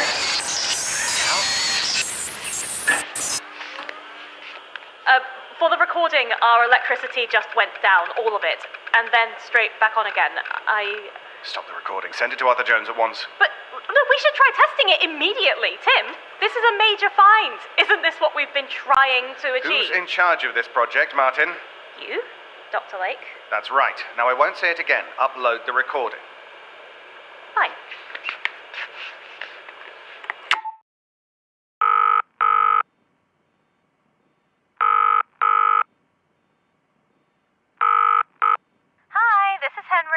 I'm unable to answer my phone right now as I'm probably in the lab doing ghoulish things for test tubes. Or, paperwork. But please leave me a message and I'll call you back. Henry! Hi. Just popped out for a smoke. Loads of pigeons around this morning. I know how much you love those. Can't imagine why myself, but to each their own. Anyway, I got your voicemail. I wasn't expecting to hear from you so soon because of work and stuff. They better let you get those vacation days back. Well, I hope you're okay. I'm, not sure how long the old cousin's staying, but once he's sorted off, we should definitely... What the actual fuck? Oi! Oi, dickhead!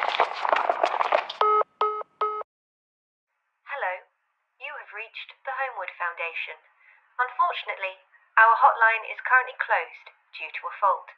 Please leave a message and someone will get back to you. This is Jeremy Larkin, employee code 52856. I'm in London. I'm trying to get to the office. This isn't my phone, so I don't know the number. I found it in a bedside cabinet. If nobody's coming to collect me, then I'm walking from Highgate. I need an extraction team waiting when I arrive because I'm carrying Dracula's goddamn head in a carrier bag.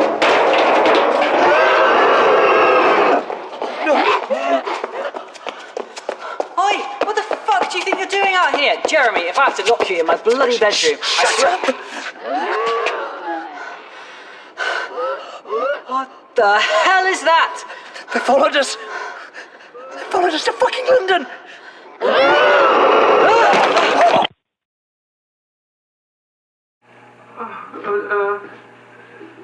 Jonathan, Mr. Larkin, where are you? That hurts.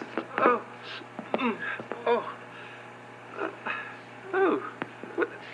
Is that Madeline's recorder? Why are you here? What happened? Oh gosh. Madeline, please, wake up! Mr. Larkin. Oh gosh. What? Oh, maybe. Hello, Mr. Larkin. Can you hear me?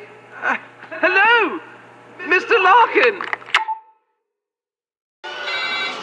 Who's answering? She's not waking up. Oh, Jesus Christ, come on. Mr. Larkin, can you hear me now? Christ, Madeline, thank Christ. It's Mina, actually. Oh, shit. Who? Fuck, I'll explain later. Mina, let us in. Tom's dropped his fucking keys. There are so many buttons here. You shall have press the grey button. It's right, literally right next to the phone. If you just open that, that'll open the door. Please, yeah, come on. Hate to rush you, we've got a bit of a situation. Shall I press it? Yeah, press it absolutely quick, please. Come on. Jesus Christ. Is that... Mr. Larkin? Mr. Larkin?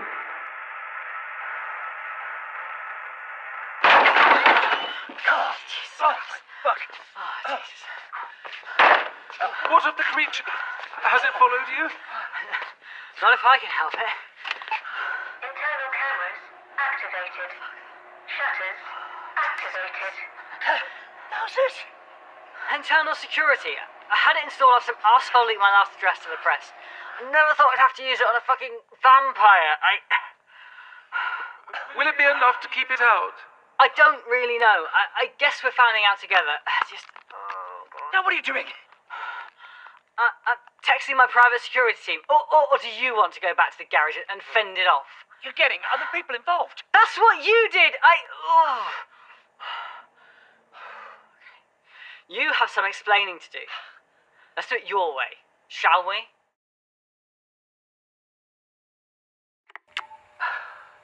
Tom, look, Go on. Talk. Can one of you please explain? Yes. And you might want to explain why this woman is called Mina when you said her name was Maddie. Please don't take that tone with me, young man. I shall explain who I am, but first I wish to know what exactly just happened outside that door. All right. Have it your way. Jeremy and I have just been running for our fucking lives because there are now monsters circling my flat. Turns out those things are just strolling around the underground garage now. it was just the one. oh, I'm so relieved. Just one monster. This isn't the Yorkshire Moors. This is a flat complex in the middle of London. What do I tell my neighbours? They must be made aware that they are in danger, as are we. Is there some way of seeing where the creature has gone? Oh, yeah. Let's just let all my neighbours know there's a huge snarling vampire downstairs. Oh, they'll believe that in a heartbeat, won't they? Young man, I am Wilhelmina Harker, the foremost expert on the undead in this room. I will not be spoken over, and I will not be ridiculed. Do I make myself clear? Yes. Sorry, Mum. I take it Mr. Larkin has neglected to tell you about us. Us? Oh, please don't. My husband and I. We find ourselves in the unfortunate position of sharing bodies with Miss Townsend and Mr. Larkin. Do you now? That tone of voice is exactly why I didn't tell you. There are currently vampires circling your home. I think you can find space to believe in ghosts, too. The last I saw of Jonathan, he was defending me from that woman on the train. Is he... He's fine. I'm fine. Good. Oh! What the fuck? It can't be the thrall, can it? Well, we're 10 stories up. From our security team. They can't find anything downstairs, but they did find my keys. They're checking the garage. Can they tell us what that is? These security shutters better fucking hold. Do you hear that? Hear what? Listen. If I'm not mistaken, that sounds like a bird. Oh, yeah. Oh, that sounds like birds, alright. Oh! God. Both hearing that too. Fuck, you took the head out of the freezer! I'm trying to get rid of the fucking thing! And now it appears Count Dracula is laughing at us. Fuck this. You should have just let me go to the Foundation. Oh, don't start that again. We're here now, alright? We're all stuck here. That's enough. Creepy head for one day. Back to the Frozen Isle for you.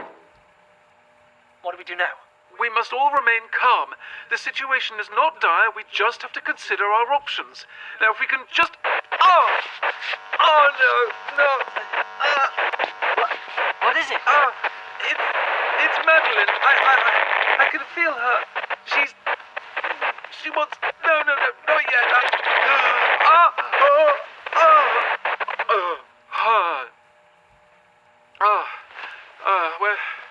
Where am I?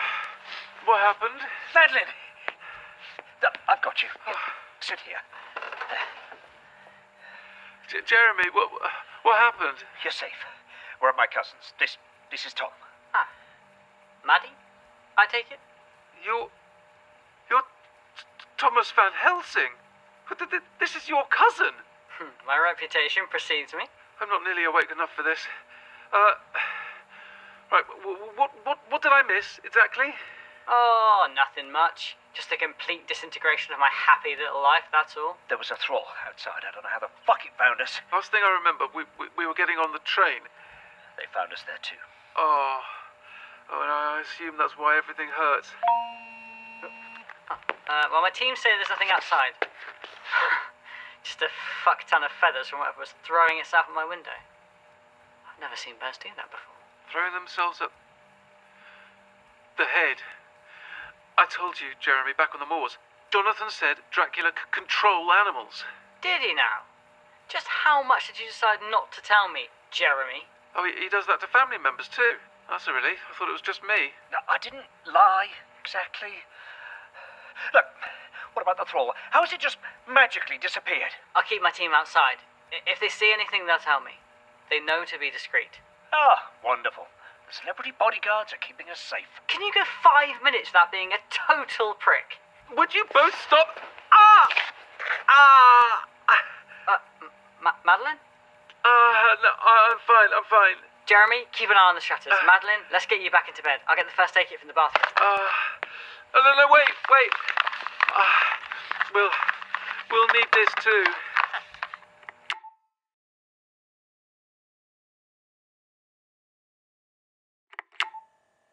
Okay, to start off, just explain who you are. Maybe what's happened over the last few days.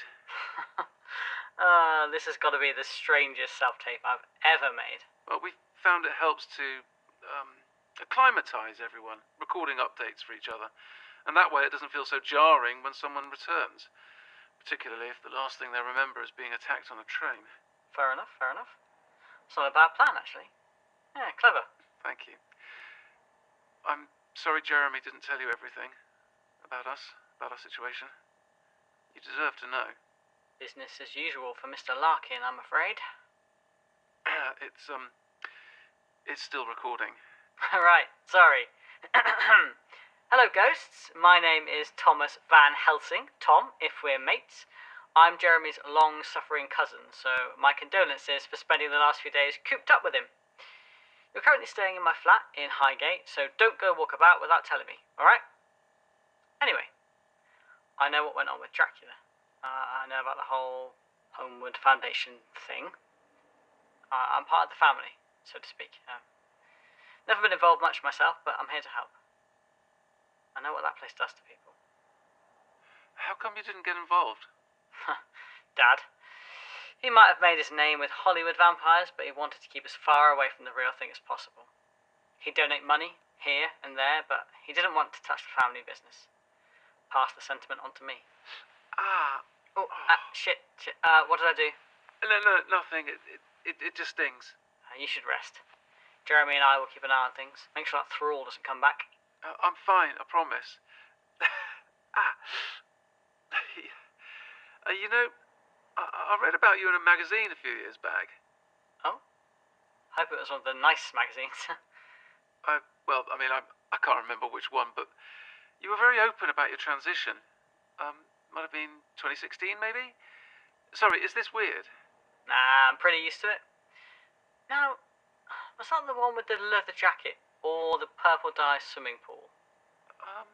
I think both, actually. Yeah. I shouldn't be laughing. It's too painful. Oh, sorry. No, it's all right. It's nice to laugh about things again. Well, a world without laughter is a dead world. I really did enjoy that article. How honest you were in it. You didn't owe your private life to anyone, but it was very kind of you. I wouldn't call it kind, really. The press are intrusive fuckers, and if I wanted to keep working, it was easier to just answer their questions. Would have been nice to give them all the middle finger and leave it at that, but I was creating a film series that I love, so... I'd been transitioning for a short while when I read the article. It brought me a lot of hope. Oh? I'm glad I could help. How did it all go? Oh, I was really lucky. My parents were on board from the beginning. My split from my ex-wife was amicable, and my partners have all been understanding. I'm sorry, it didn't sound the same for you. It wasn't all bad, to be honest. I mean, both my parents have been dead for years before I transitioned. Had a few people, good people, that decided to stay and learn, and a select few didn't. Besides, being so public meant I was able to give hope to youngsters. Show them it's going to be okay, because it will. Eventually. That helped me a lot too. I remember the kids in my class talking about Sam von Blood Gorge. Huge fans, all of them. Really? Oh, that's nice. They better have been nice to you too. They were, promise. Speaking of nice, can I ask you something? Shoot. Jeremy, has he always been so... Bloody difficult? He's certainly that. Don't worry. I've known him since we were kids. He's like that with everyone. It's not just you. It's hard to imagine him as a child. Trust me, the grey suits came later. We fell out because he's an oblivious prick. He blames everyone else for his misery, as if he's not in control of his own life. He used to be one of the nicest people I knew. Really? What happened? We grew up. I became me and he became Mr. Larkin. Ask him about his poetry one day when he really starts pissing you off. That should shut him up. Okay, lean forward. I've just got to finish pinning this bandage. Okay, right. Anything else we need to add? So the head is back in Tom's freezer for now. It's wrapped up in a plastic bag. Nothing outside. Your team just texted again. Ghosts, for the recording, Jeremy Larkin is standing in the doorway looking as miserable as ever. Oh, fuck off, Thomas. See what I mean? If we've got the all clear outside, I might sneak out. I'll have a word with security downstairs, tell them I've had some problems with an intrusive fan. This whole place is designed for celebrities or rich bastards like myself. There's a private exit under the garage. I'm sure they'll escort me if I give one of their kids an autograph. Oh, bloody course. If you need me to get you anything to make this whole mess easier, I mean, I have my sources. Anything? Within reason. I'm not getting you a gun or anything. I'm not in those sorts of circles. I do need my hormone patches. Consider it done. Write down your prescription and I'll get it. God knows what I'd do if I lost my HRT. Oh, and take whatever you want from my wardrobe. My girlfriend's left some stuff. I'm sure she'll be fine with you borrowing it. Thank you. No problem. Seriously, this is... fun? I can't believe I'm hearing this. There's a monster out there, not to mention rabid birds, and you're considering going out. Are you insane? What if there's something worse? What if the sister comes back? Sister? Oh, this should be fun. It's nothing, Madeline, really. Oh, no. You're not doing this again. First you lie about the Harkers, then you lie about not going to the Foundation. You're not lying to her about the sister, Jeremy.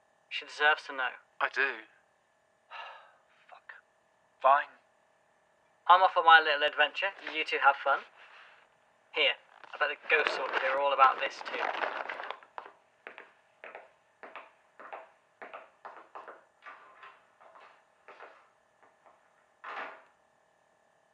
Jeremy, who's the sister?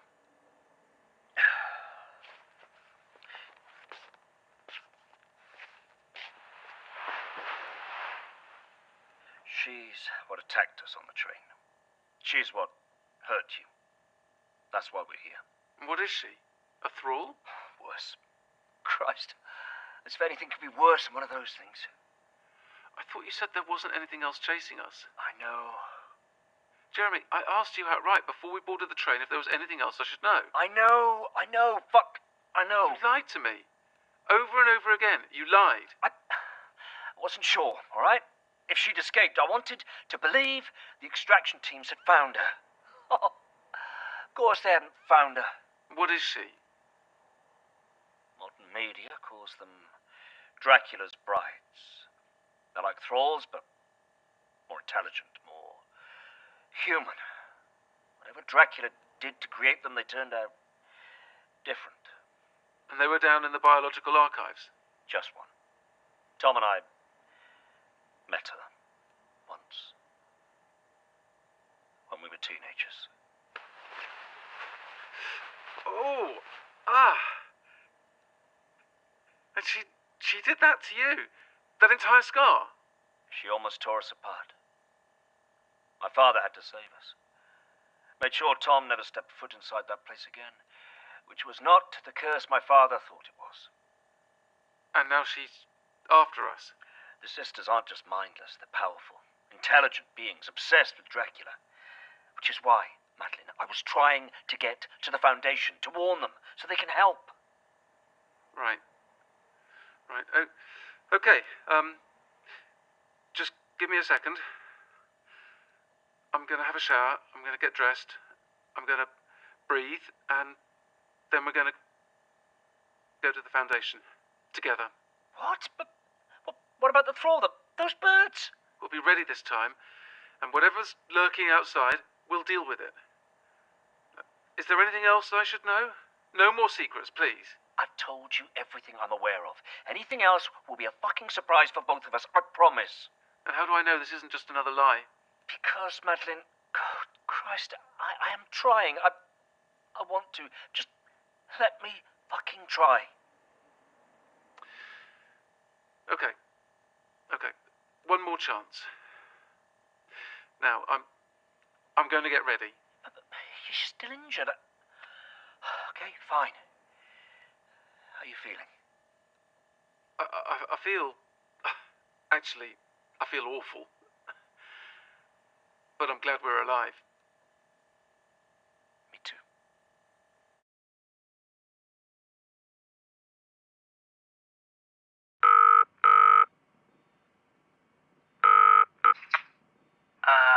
Hello? I need to speak to Madeline. Who is this? There's no Madeline here. I'm Arthur Jones. She knows who I am. I know that she's with you. How exactly did you get my number, Mr. Jones? That doesn't matter right now. Look, please, I need to speak to Mad. She's in terrible danger.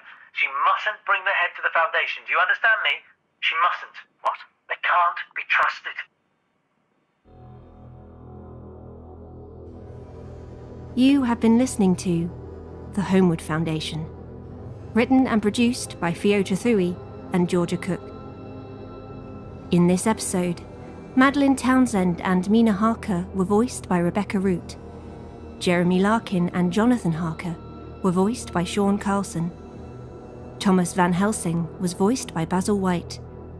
Henry Martin was voiced by Michelle Kelly. Arthur Jones was voiced by Samuel Clemens. Dr. Lake was voiced by David Alt. Cam was voiced by Robin Holdaway. Dracula was voiced by Attila Puskas. London Newsreader was voiced by Anusha Battersby. The Thralls and Foundation phone voice were voiced by Becky Wright.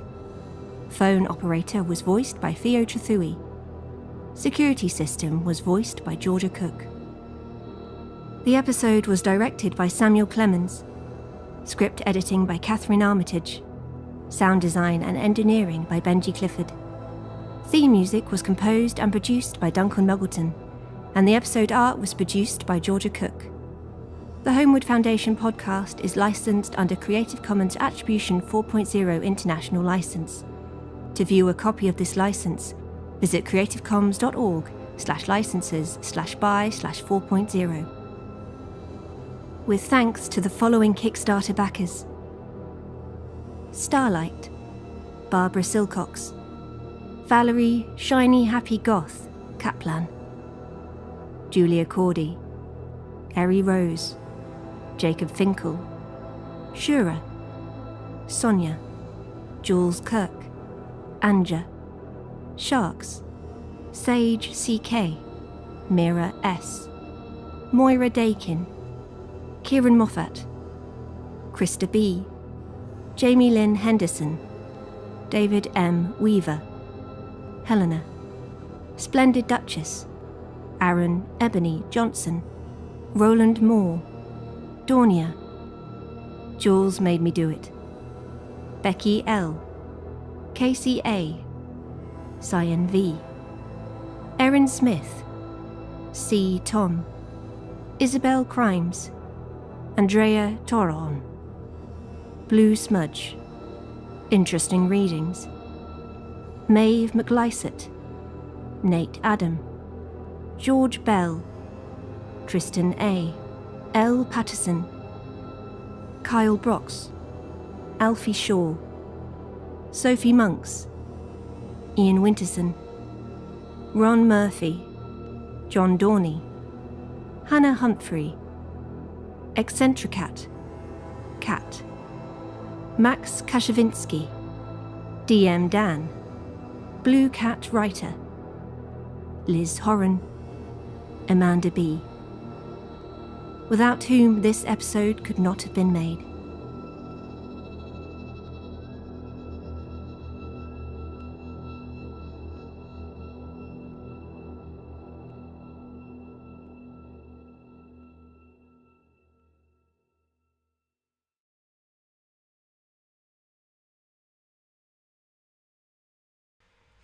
Hello. Oh, for some reason George has vanished on my screen. That's okay, I know why that is.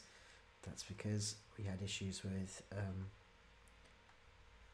the internet. That's right, I can put you back in.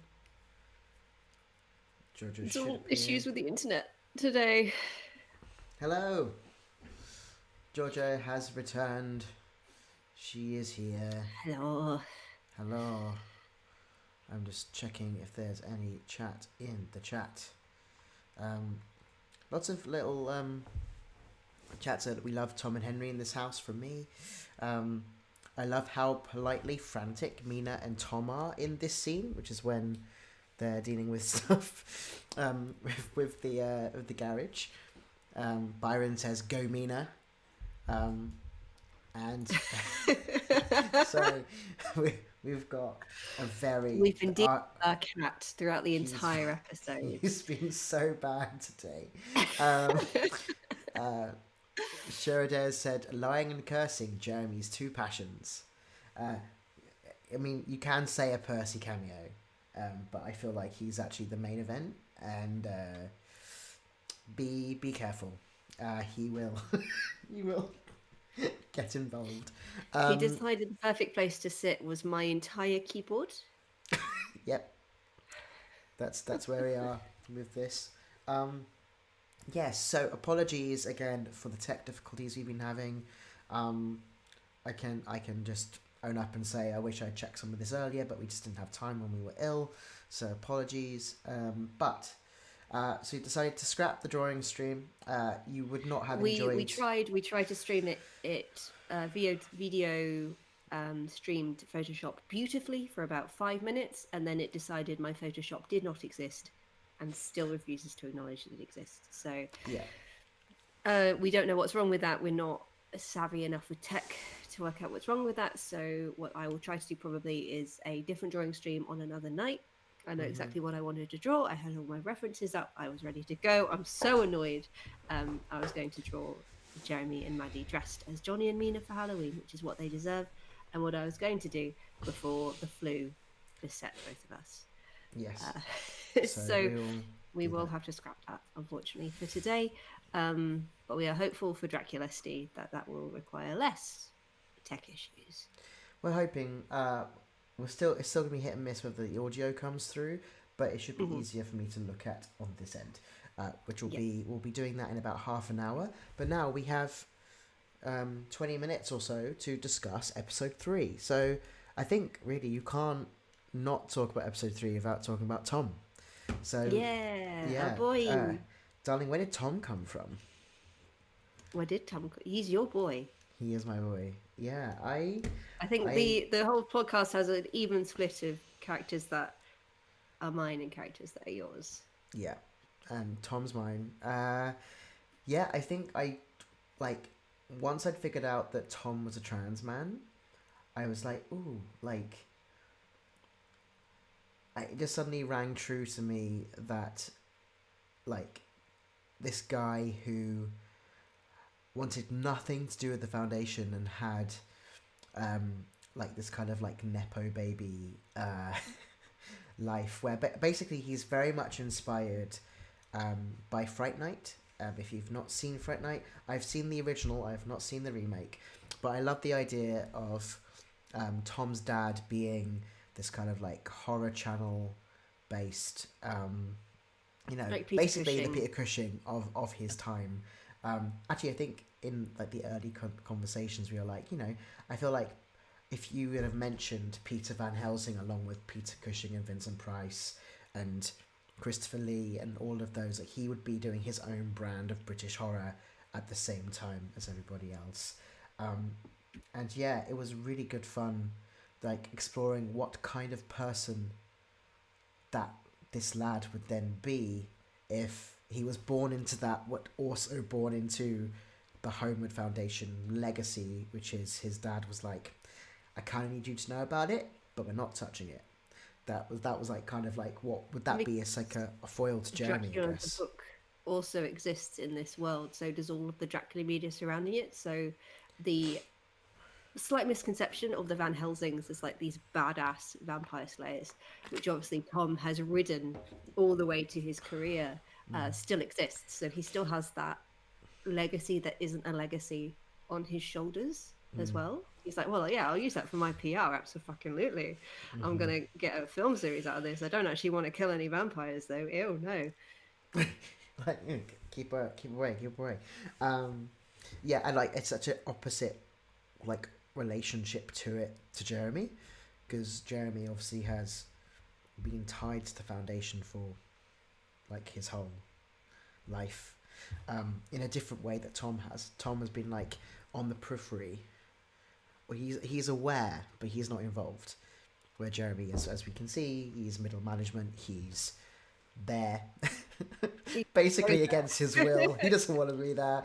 And so we have that. So like it's like watching these opposing cousins deal with this, and having also similar life experiences with the sister, which we learn about in this episode as well.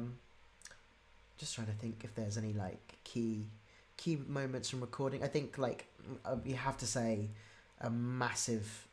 so much massive love for Basil, who plays Tom. We did a casting call for Tom, and it was quite difficult really to find someone who we felt would fit the role, because we knew we were looking for someone older, again, to be like similar age to Jeremy but not too young or too old. Finding someone who felt comfortable in themselves and in their voice. I think comfort, like just casual feeling of I'm at home with myself, it's other things. And I think I remember the last day of casting, Basil messaged me. I knew Basil from convention circuit, and he was like, oh hey, can I still apply for Tom? And I was like, I'd love you to apply for Tom, because he has that kind of jovial like sense of not belonging. I'm trying to think of like just like casual playfulness about his voice and his tone, and I was like, yeah, I'd love for you to audition, and he was like, oh, okay, and like sent it in like last minute. So it's the exact opposite of Dracula auditions, where like Attila was the very first Dracula to send in his audition, and we were like, that one. Tom was the last one to send in. Yeah, very true. But no, it was so difficult. There were definitely a few runners up who were like, they might work, but there's just this particular thing that doesn't quite work as well, because we wanted them to sound like, because I think with audio drama as well, and there's something that comes up, you want people not to sound the same, and I think there was a slight fear that quite a lot of the people we were choosing sounded too similar to other people and could be quite, we don't and want like to cast. So it was like, if you have a conversation between characters and the voice actors, through no fault of their own, sound similar, it becomes very difficult for the audience to work out who's who. It can become a bit muddled. So an important thing in casting, which is, can be entirely circumstantial, is that you have characters, all the actors sound different to one another. Yes. So yeah, that was like a big thing as well. And like Basil and Sean couldn't sound more different. Like, yeah, it works really well. Like hearing Basil talking with Sean, like just the opposites in their voices and their playfulness. Yeah, it was great. Such a good match. And Basil never done any like proper voice acting work before. He does theatre. He's a puppeteer, but he hadn't done any voice acting. And I think it was a bit of a baptism of fire, having to record with Rebecca Root and Sean Carlson and have a director leading. But he was so good. Jumped right in. Yeah. Jumped right in. Took on every note. Just. Basil, if you're here, if you're listening to this later, we love you so much. Thank you so much for being our Tom. And I think probably just from the reaction of when they're like, this is Tom's episode, like Tom is much loved, and I'm so proud and pleased that Tom is much loved. He is so nice. I think I remember saying to you when we discussed his transness, I wanted him to be like if Robert Downey Jr. merged with Elliot Page, like that kind of he was like big enough already, like he was a big star as High Stakes, and then was just like, but I'm not comfortable with myself, so we're gonna do this, and then merging, and then he was allowed to bring that character with him as well. So yeah, it was just so much fun, and I love the dynamic between him and Maddie, and him and Jeremy as well, and him and Henry. Like it is really Tom's episode. It's Tom's introductory episode. Yeah. Is this also? I get the middle section of Holmwood, because it does run together, deliberately. So I get a little bit mixed up occasionally in my head. Is this also Henry's first episode? Yes, this is the first time we meet Henry as well. Like properly, I think she is in episode 2 with Dr. Lake, but I think this is the first time that we properly. She's mentioned in episode 2. She's mentioned, yes, by Dr. Lake to be like, I'll ask Henry if she'll come in, and Arthur's like, she's coming in. So okay, so we finally get Henry, and Henry's audition line was her chat with Dr. Lake. I remember that, and then Tom's audition line was him talking to the Harkers and Maddie, which was nice. Yeah, it was his introduction over the video camera. It was like, hello, ghosts. Hello, ghosts. Yeah. But yes, and then we meet Henry, and Michelle does such a great job of bringing that like lively, like excitable energy that Henry has. I think we really wanted someone with Henry. We wanted to create someone who actually liked their job at the foundation. We spend so much time with Jeremy, who hates his job, makes it everyone's problem. Does not like doing what he does. We wanted to show someone who actually really enjoys and finds fascinating the work that the foundation does, and I think Henry really brings that, and Michelle really brings that to Henry as well, which is fantastic. And then that the counterpart of Dr. Lake as well, the incredible David Alt, who obviously we met in episode 2. It's like it's just like the damn thing's never moved before. It's just it makes me giggle every time. Like it's just like, why is it moving? And he's like, oh my god, it's moving. And he's just like, his face is just what's happening. I'd completely forgotten when we cast David that he was in Dracula as well. He plays Arthur. I was like, oh yeah, of course, because he's in everything. Yeah. I think if I remember rightly, I was like, oh yeah, we realized he's like, just please don't make me cry, because I think he cried so much for Dracula, which is completely fair.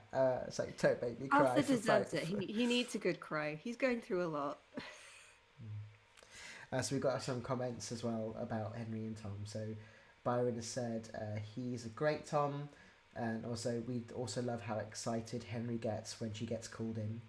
And then Starlight Artwork says Henry's slight mad scientist, every like energy is so much fun, which I agree. Like it's really nice to kind of, I think like, just trying to think if I can say that now. Like. I don't think I can. Maybe. Spoilers. Yeah, but there are reasons why we've done the things we've done with certain characters, and I think when we get to season 2, that will probably pay off. Like you'll be like, oh, I see what you're doing there. But you can't really. Otherwise, you'll be like, what? Why? Why? Yes, we do have somewhere which we need to finish. We had. Our actors record some of our extracts, some of our monologue extracts that we were doing. We definitely have one of Michelle doing Henry's routine checkup of the hand. So we need to post that at some point because it's really fun. Yeah, I just need to make sure the sound editing is actually, because I've edited it. It's my first attempt at editing something myself, and I'm just like nervous to put it out for it to be bad, but I'm sure it'll be fine. But yeah, so we have a few of those. We do have a few of the other extracts as well. It was that was also around the same time we also got the wonderful Andrew to do the Holmwood Foundation introduction as well, which it just makes me laugh. I love it. It's so fun. I love Andrew's voice. It's very fun. In a good way. And in like the best way. Like we'll talk about it more later, but there's a certain part of episode 6 where every time Georgia hears it, she grins so hard. It's I can just see Theo turning to me, and I'm like, no, I know. But anyway. Oh, hello, Percy. Another Percy cameo. You're going to sit down? You're going to sit on my keyboard? Please don't sit on my keyboard. It's the only thing I need you not to do today. Maybe not my mouse as well. Papa, that's all I came here to do.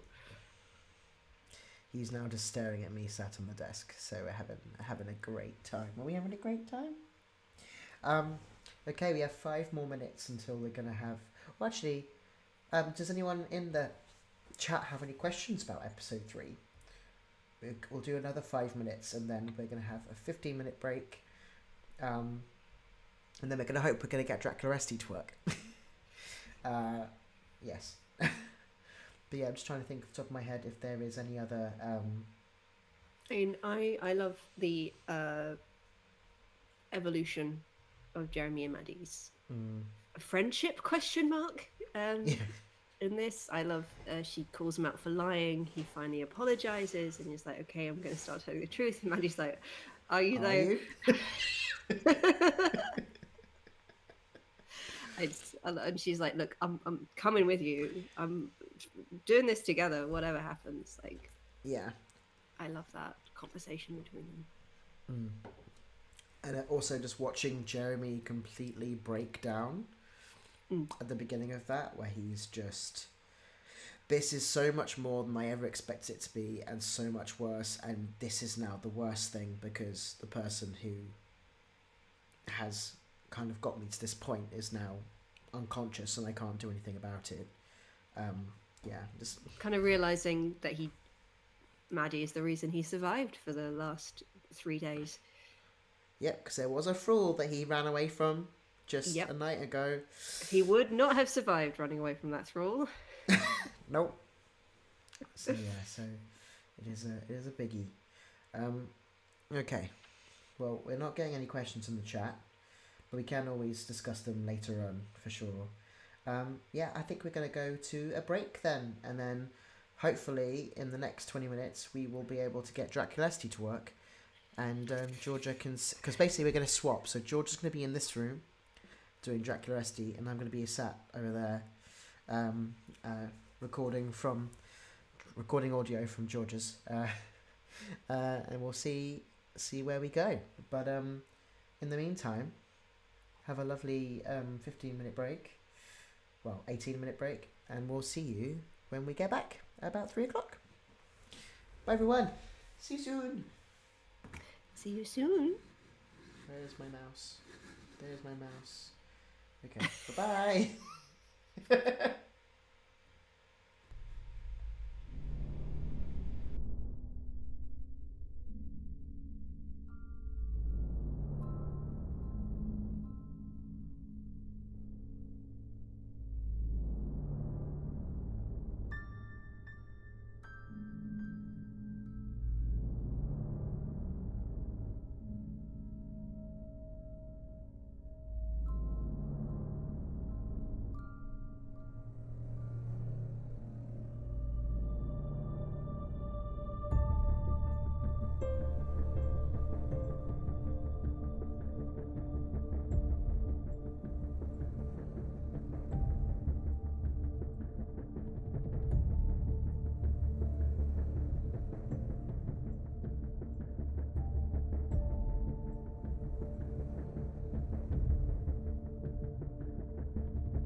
Hello.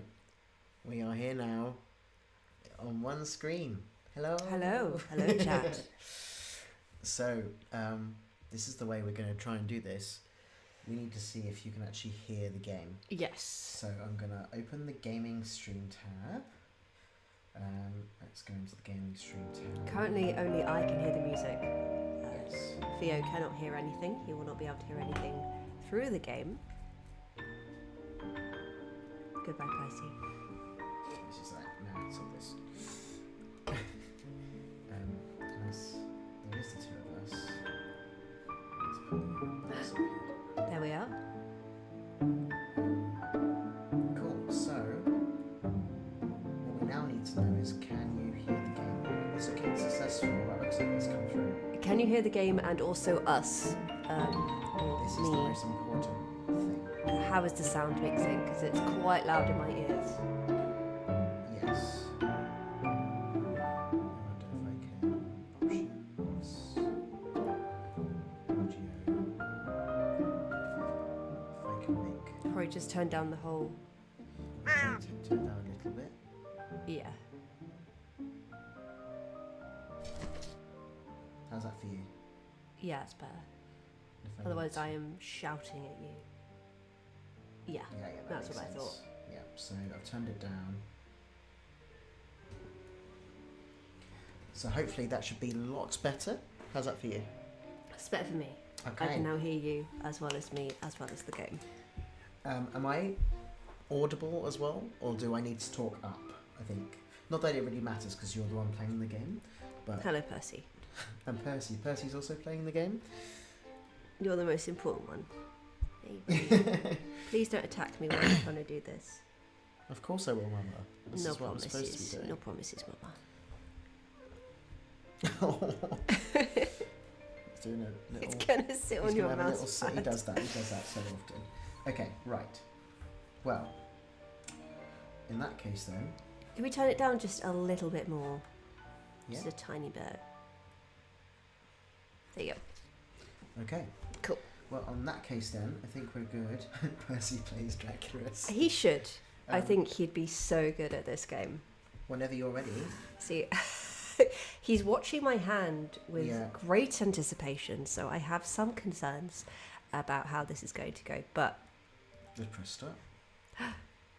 I just want to say, as we start off, the artwork for this is gorgeous. I believe the artist is Petra. I could be saying that wrong, but they do an amazing job, and the entire theme of Draculesti is just mwah, chef's kiss. Yes. So, are you gonna read out every story bit? Yes. I I'm was just I'm doing an gonna- interlude I know. to I'm admire the I'm artwork. just gonna really enjoy listening to my darling talk. Oh no. Romania, I'm such a sap. 1931, Castle Dracula. I, Roger M. Renfield, have been sent by the Harker and Hawkins law firm to complete the sale of a number of English properties. To the castle's master, Prince Dracula. Though Dracula has been hospitable, his domain is less so. There we go, there's Percy attacking my hand. I'm going to move over here. Welcome to Life on this Desk. Ghosts haunt the halls of this oversized tomb. Alongside other unnameable creatures, men made of smoke and ash. My host swears they're nothing but bad dreams. And yes, it's true, I have a history of waking nightmares. Percy. Oh no! Oh, that's right. I'm going to try and get rid of the boy. That I've lost good years in a sanitarium. But since when do nightmares leave handprints? No amount of charm and hard liquor can fully convince me the monsters aren't there. The more Dracula plies me with them, the less I trust him too. There we go. Our cat is out of the door.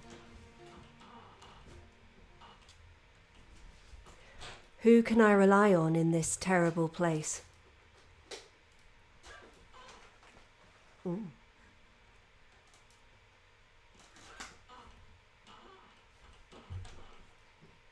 15th of February, 1931.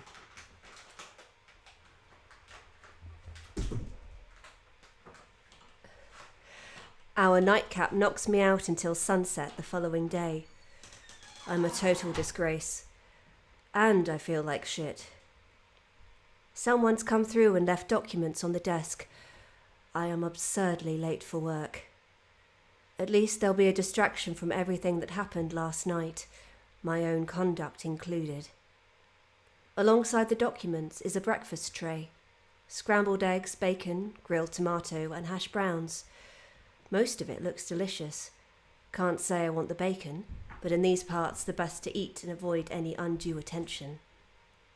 Beside the plate, a freshly cut rose is being used as a paperweight, keeping a delicate piece of stationery in place. I move the rose aside and look at the message. Master Renfield, I apologise for the disturbances last night. Do not feel guilty for being distressed by the condition of our home. It makes terrible noises that stoke worse ideas. If you'd like a tamer evening, there'll be tea in the parlour where we ate yesterday. I've invited the brides for a proper introduction. Theodora is eager to hear about her new home. Present yourself at the parlour between 7 and 8 if you'd any interest. Otherwise, best of luck with your work. Prince Dracula. As I eat breakfast, I consider my next move. Whatever I do now will set the tone for our relationship from here out. Should I try to patch things over or let the wound fester? Furthermore, there's that forbidden haunted bathroom. My bathroom.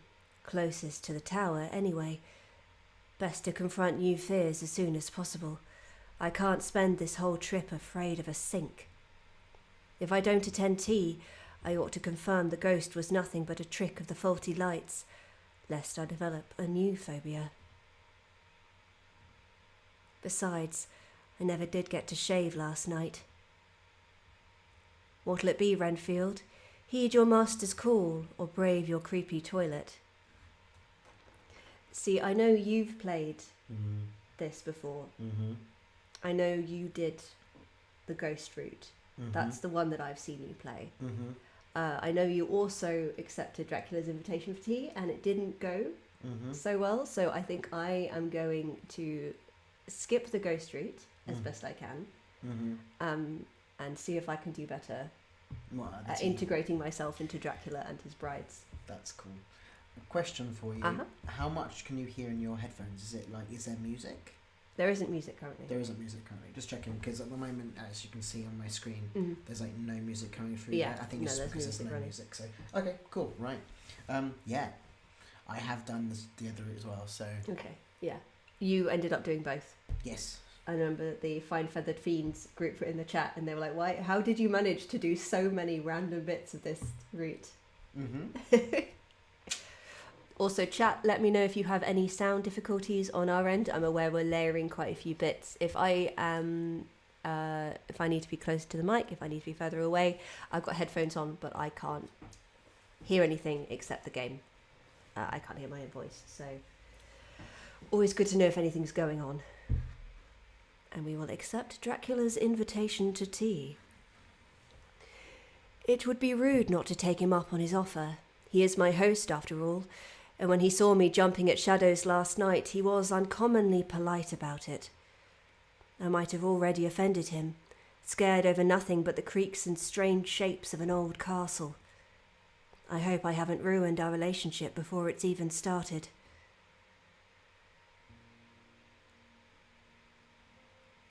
At 7 on the dot, I step inside the parlour. Dracula waits on the sofa with a rail guide in his hands. He's totally absorbed and doesn't acknowledge me until I'm just about at the coffee table. Ah, evening, Master Renfield. Planning your trip? I thought we'd charter a boat, but then I remembered Bystra is a rail service. Now I'm wondering if it's easier. It'd have to be, wouldn't it? There's a lot of coast between Romania and Britain. By the way, I'm not attempting a Transylvania accent. It's alright, even today. It wasn't always like that. Strange how the world turns, once they didn't think it turned at all.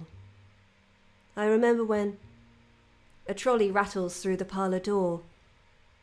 The bride in the old-fashioned dress pushes a tea tray alongside us. She moves the teacups and saucers to the table, then offers us milk and sugar. Dracula refuses both. Just milk, thanks. There's a range of sweets on the middle shelf of the trolley. Care to join us, Theodora? She looks at me with disinterest, but takes a seat regardless. Comfortable, Master Enfield? Oh, yes. I hold my cup between my hands. In the mountain climate, any extra sorts of warmth is pleasant. It heats the joints of my fingers where the fireplace doesn't fully reach. I'm a bit stiff from work. The break is worthwhile. My husband says you've come from London. She doesn't pour herself any. Her hands fold over each other and across her lap like a large pale butterfly. Theodora is maybe half Dracula's middle-ish age, younger than me, certainly. Yet she has manners I haven't seen outside my father's work parties. They make them different in the Balkans. A night on the town in Berlin would give her a heart attack. London originally, yes. Is it nice? It is nice. What do I say to that? It's London. Whether it's any good doesn't matter. It happens to people whether they like it or not. It'll happen to her soon.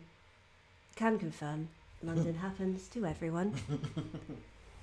There's always something to do, always something to see. Everything you'd want from a metropolis. But you left. But I left. It's sad seeing her obvious discomfort with her husband's plans. I don't know if leaving will be an option for her.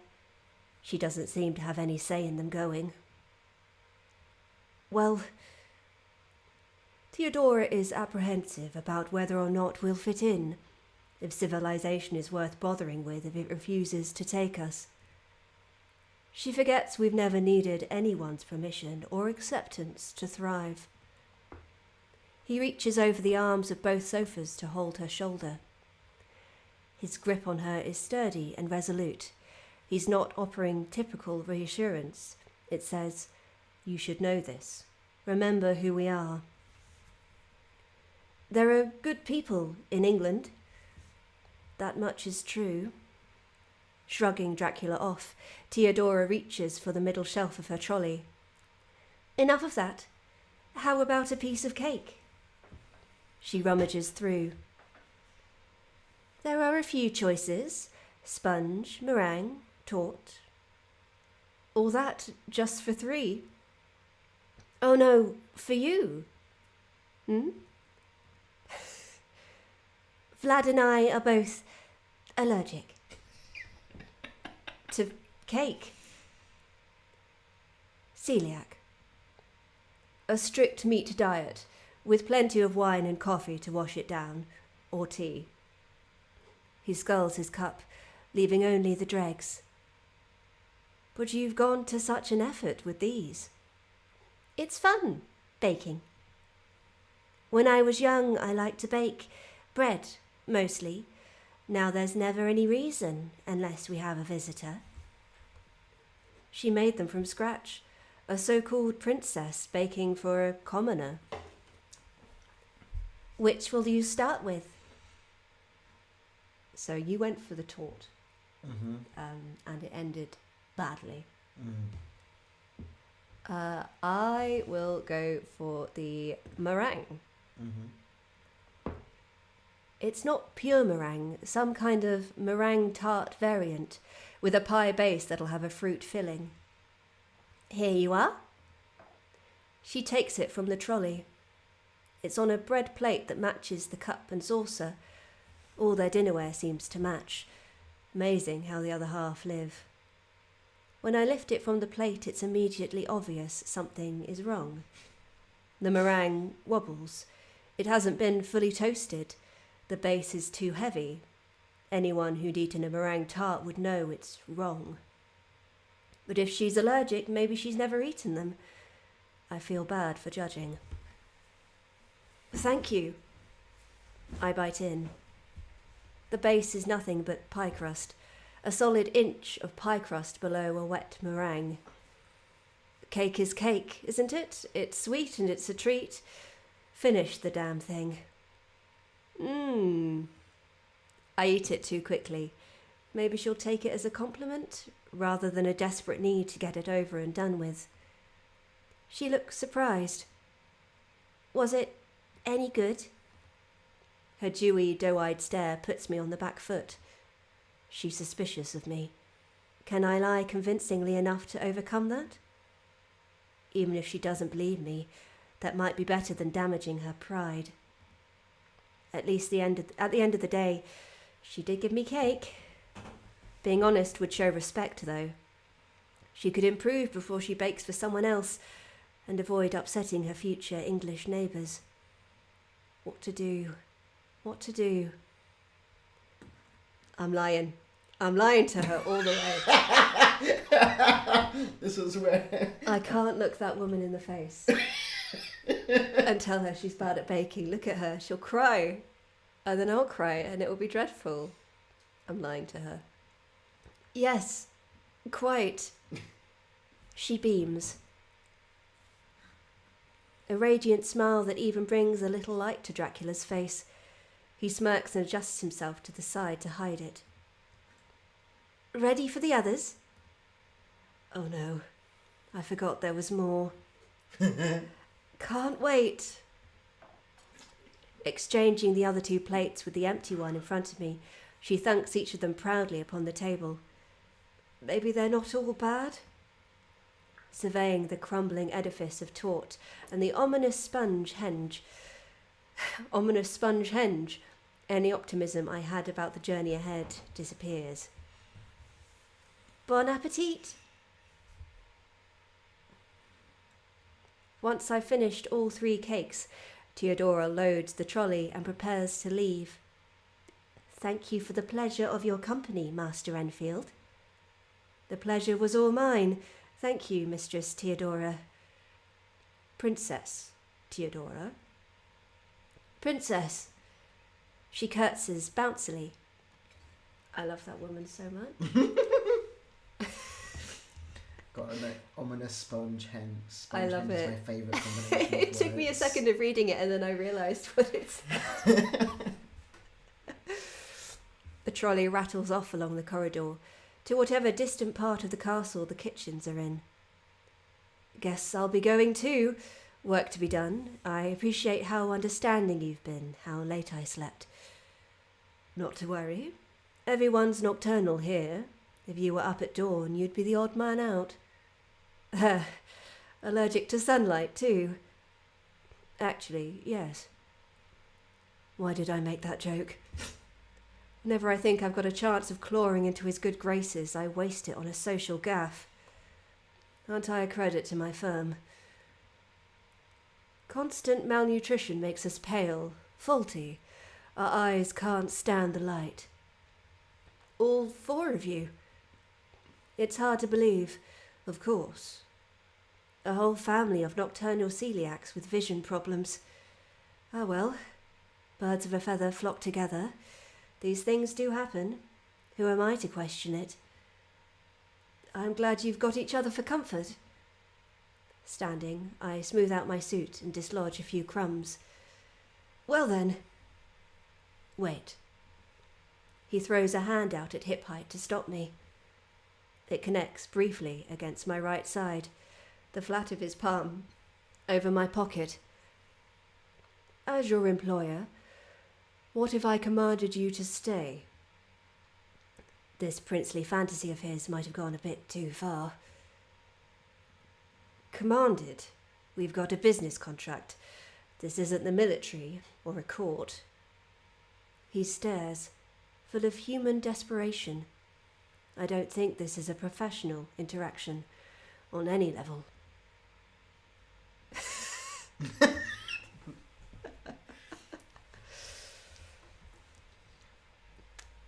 See, I don't want to go down the Dracula route.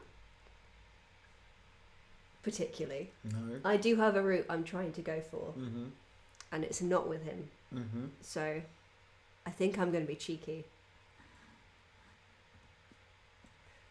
Pushing past his outstretched fingertips, I take my leave.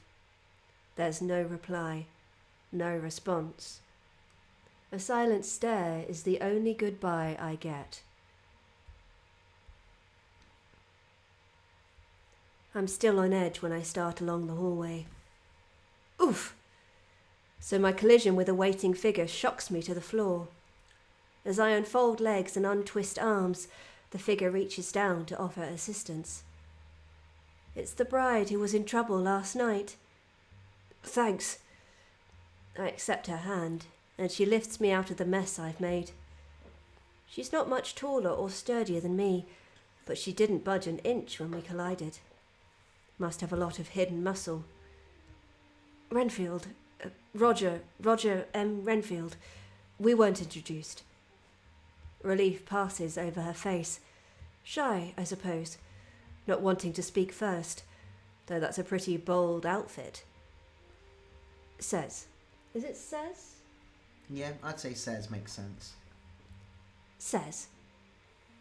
They were worried what I'd do if I got my hands on you. No, not shy at all. Should I be worried too? Something flashes in her eyes. It's not all predatory. There's a fearful afterglow. Yes. Nobody has to worry about me trying anything with her. She's not to my tastes. Although, if everyone's concerned about us meeting, how's her relationship with Dracula? In fact, are any of his brides happy? I've met polygamists before. These things have to be carefully negotiated. If she has different needs to the others, it'd mean heartache for everyone. Did I knock something loose? Still a bit shaky there. Shall I walk you to your quarters? She offers her arm for me to grab. Unbelievably bold. The only women I've seen take the first move were the Sapphics at Club Violetta. Wait. Has she clocked me? Or is this her routine with everyone? Dare I stick around to find out? I want to know more about Says. Mm-hmm. Hell yes. Hesitantly, I hook my arm around hers. She starts methodically forward, like a train pulling from the station. Veering right, she leads us to the nearest staircase. How was Theodora's baking? Does everyone have to ask? A good lie is consistent. Delicious, of course. Of course. The silence that follows crushes me like a falling anvil. There were some quirks, but when in Rome, yeah? The next silence is even worse. Why do you ask?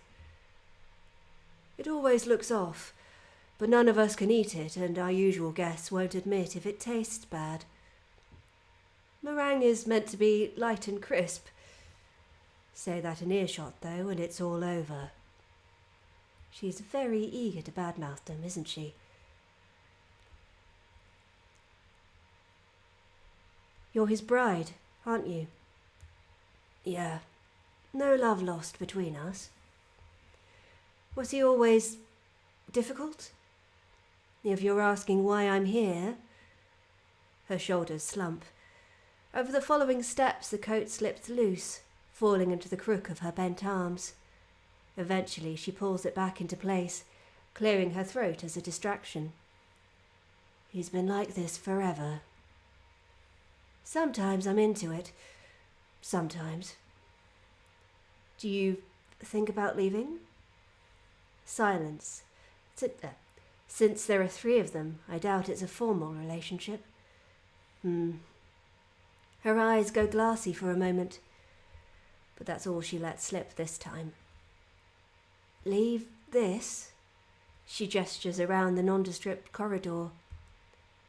You'd miss the creepy portraiture and the empty vases too much, Come on, the granger's got to count for something. He got me a whole library, you know that? A lifetime supply of free books. A library? Where? All I could fit in my suitcase were some of those new paperbacks from the station, but they only had bestsellers, so I couldn't find anything really interesting. Oh, wait. Never mind. I only know enough Romanian to order a drink. There's books in English. Huh? Yeah. Try to have broad horizons. Read widely. Get as much as I can from as many places as I've heard of. Remember, there's a world out there, somewhere. So we're well stocked. Oh, gosh. I can't pronounce things. In Western Meets News. The Maltese Falcon. Sell volumes of Superior? Yeah, no. I don't know. I've been caught unawares with pronunciations. It's all right. Even the Well of Loneliness. The Well of Loneliness? Hasn't that been banned everywhere? For obscenity, though I doubt it's that obscene. It's full of lesbians. Dunno, we've got a good dealer. Whatever your vice, she's got it in stock. Wait, why exactly did she feel the need to mention Well of Loneliness to me? Was I right? Is she... It would explain some things. Pity I won't be here long enough to place an order. Duh. She tosses a grim glance sideways. Sometimes we get snowed in. It's almost March. Don't take the exits for granted. Her arm closes tighter until she's squeezing mine like a tourniquet. Mind loosening that a little? What do you think you'll do if there's no way out? We entered the spiral staircase to the tower. The walls press close, as if it'll come to a point, the tip of a cone, and at the top will be crushed into a fine mince. As in, stuck here a few weeks. The road is thick with ice. The sun doesn't come. The trip lasts forever. What do you think you'll do? With the steadiness and speed of an owl, Cez turns her head towards me. The staircase should be lit by the moon, but there's not enough moon. Her eyes gleam featureless like a creature peering from the underbrush. Funny hypothetical. If it's not, my boss will want to know where I am. The castle's cut off. Because the road's too slick. I could walk. In the cold. What are you actually asking? Exactly what I said. Are you okay with being here for the rest of your life?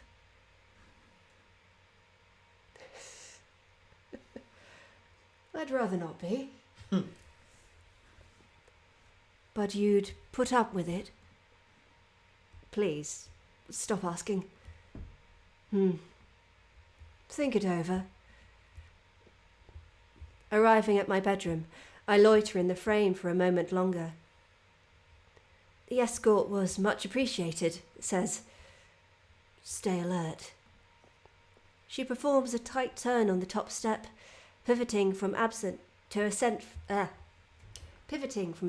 descent without losing any momentum. I would have fallen over if I tried that move. The crypts fill without a fresh body to squish in. Rather than disappear into the darkness, it's like she becomes the darkness. It spreads from within her to match the environment, as if her heart pumps ink. When she's out of view, I sigh in relief. She doesn't seem like a bad person. Intense, though. Smart. Cagey. Several puzzles to solve at once. I close the door slower than usual, morbidly curious whether she'll reappear, and how. If I want to stay alert for anyone, it's her.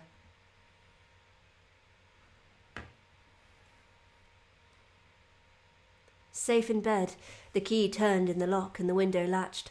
I tuck the blankets up under my chin and shuffle around till the mattress forms to me like a sparrow in a dust bowl.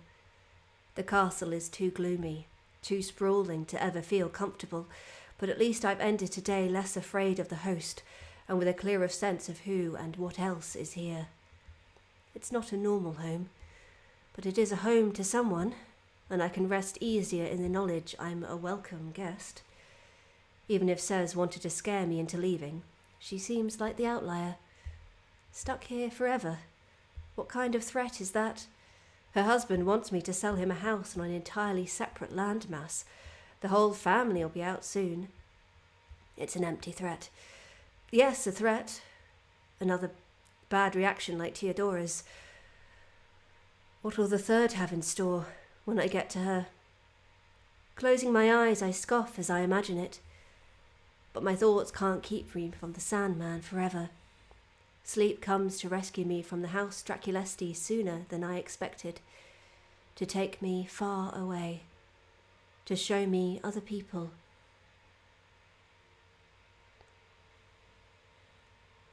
Here he is. What kept you? Doesn't matter. There shouldn't be any interruptions tonight. Let's see what layer I can reach. The phone rings. I answer. Roger speaking. Is available. Sorry, she doesn't live here anymore. Oh, no. You wouldn't happen to have her contact details? There are people who love her who want to know she's okay. No, not her details, but she and I run into each other sometimes. Would you like me to pass on a message? Are you sure that's reliable? It's the best I can offer. I know she's there. Who are you trying to fool? Why would anyone trust you with anything when you lie about the simplest facts? What? No, that's wrong. Put on the line.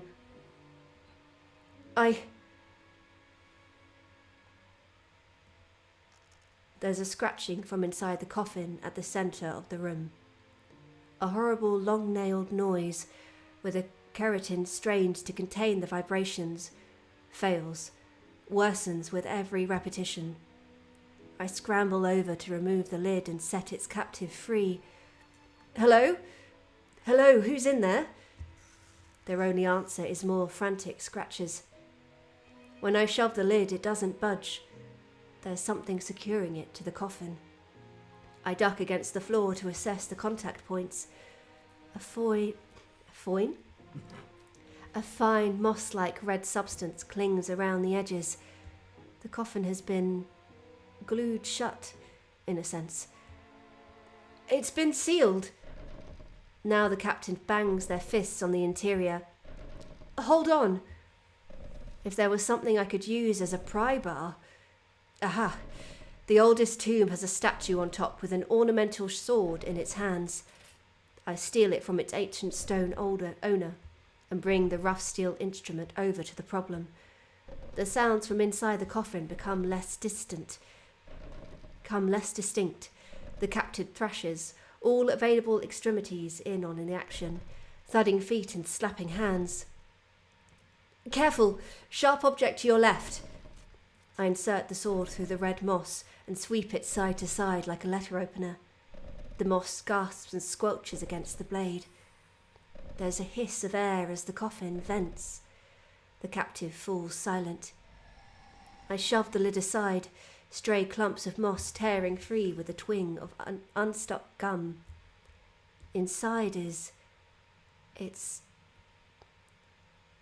Have you ever seen a deep-sea fish brought to the surface? They're not built for anywhere but the bottom of the ocean. The bends get to them, pull their components out, flatten them before they've got anywhere near a pinboard. Biopsy to autopsy, no scalpels needed, just physics. Just being in the wrong place in the wrong body. that's what it really means to be out of your depth. Inside the coffin are the components of a human. It's flattened and exsanguated, and yet it moves. Warped gold frames and shattered lenses sit atop where its head should be. Can anything be done? I don't know. Is there any hope for this poor creature? I don't know. Why don't you take a closer look? A pair of hands give me a firm shove. The edge of the coffin trips me. I fall inside. The lid slides back over. Here we are. Ammunition. I booked you tickets. Your mum brought over the bags. All we have to do is get to Southampton and you're home free. My tickets? You're not coming? That friend in Calais? He only has the one room, and besides, I thought maybe you'd like some independence. I mean, wasn't that the whole point? What if I leave by myself and they come looking? They won't. Your mum has everything with your dad handled. Lucy and the rest might be upset we skipped our party, but I'll sort it out. Anyone who wants to hunt you down will have to go through me. Enjoy your freedom, Dove. I'm letting you go. What if I wanted us to stay together? Will anyone ever be as good to me as you've been? I've forgotten how to trust the world and myself. The best intentions don't mean you're not throwing me to the wolves. How can I ever repay you? Give the office a call the moment you've picked an apartment. There's a whole stack of jobs with your name on them. We'll need our top conveyancer back. Was this all about the company? That'd be easier. A clean break for this stupid heart. The heart that only ever wants the impossible. Thank you, Jonathan. Now get some real rest. The sofa's yours. It's all I deserve. It's more than I deserve. I'm lucky to be here. I'm lucky to be alive. But what if I could ask for something better?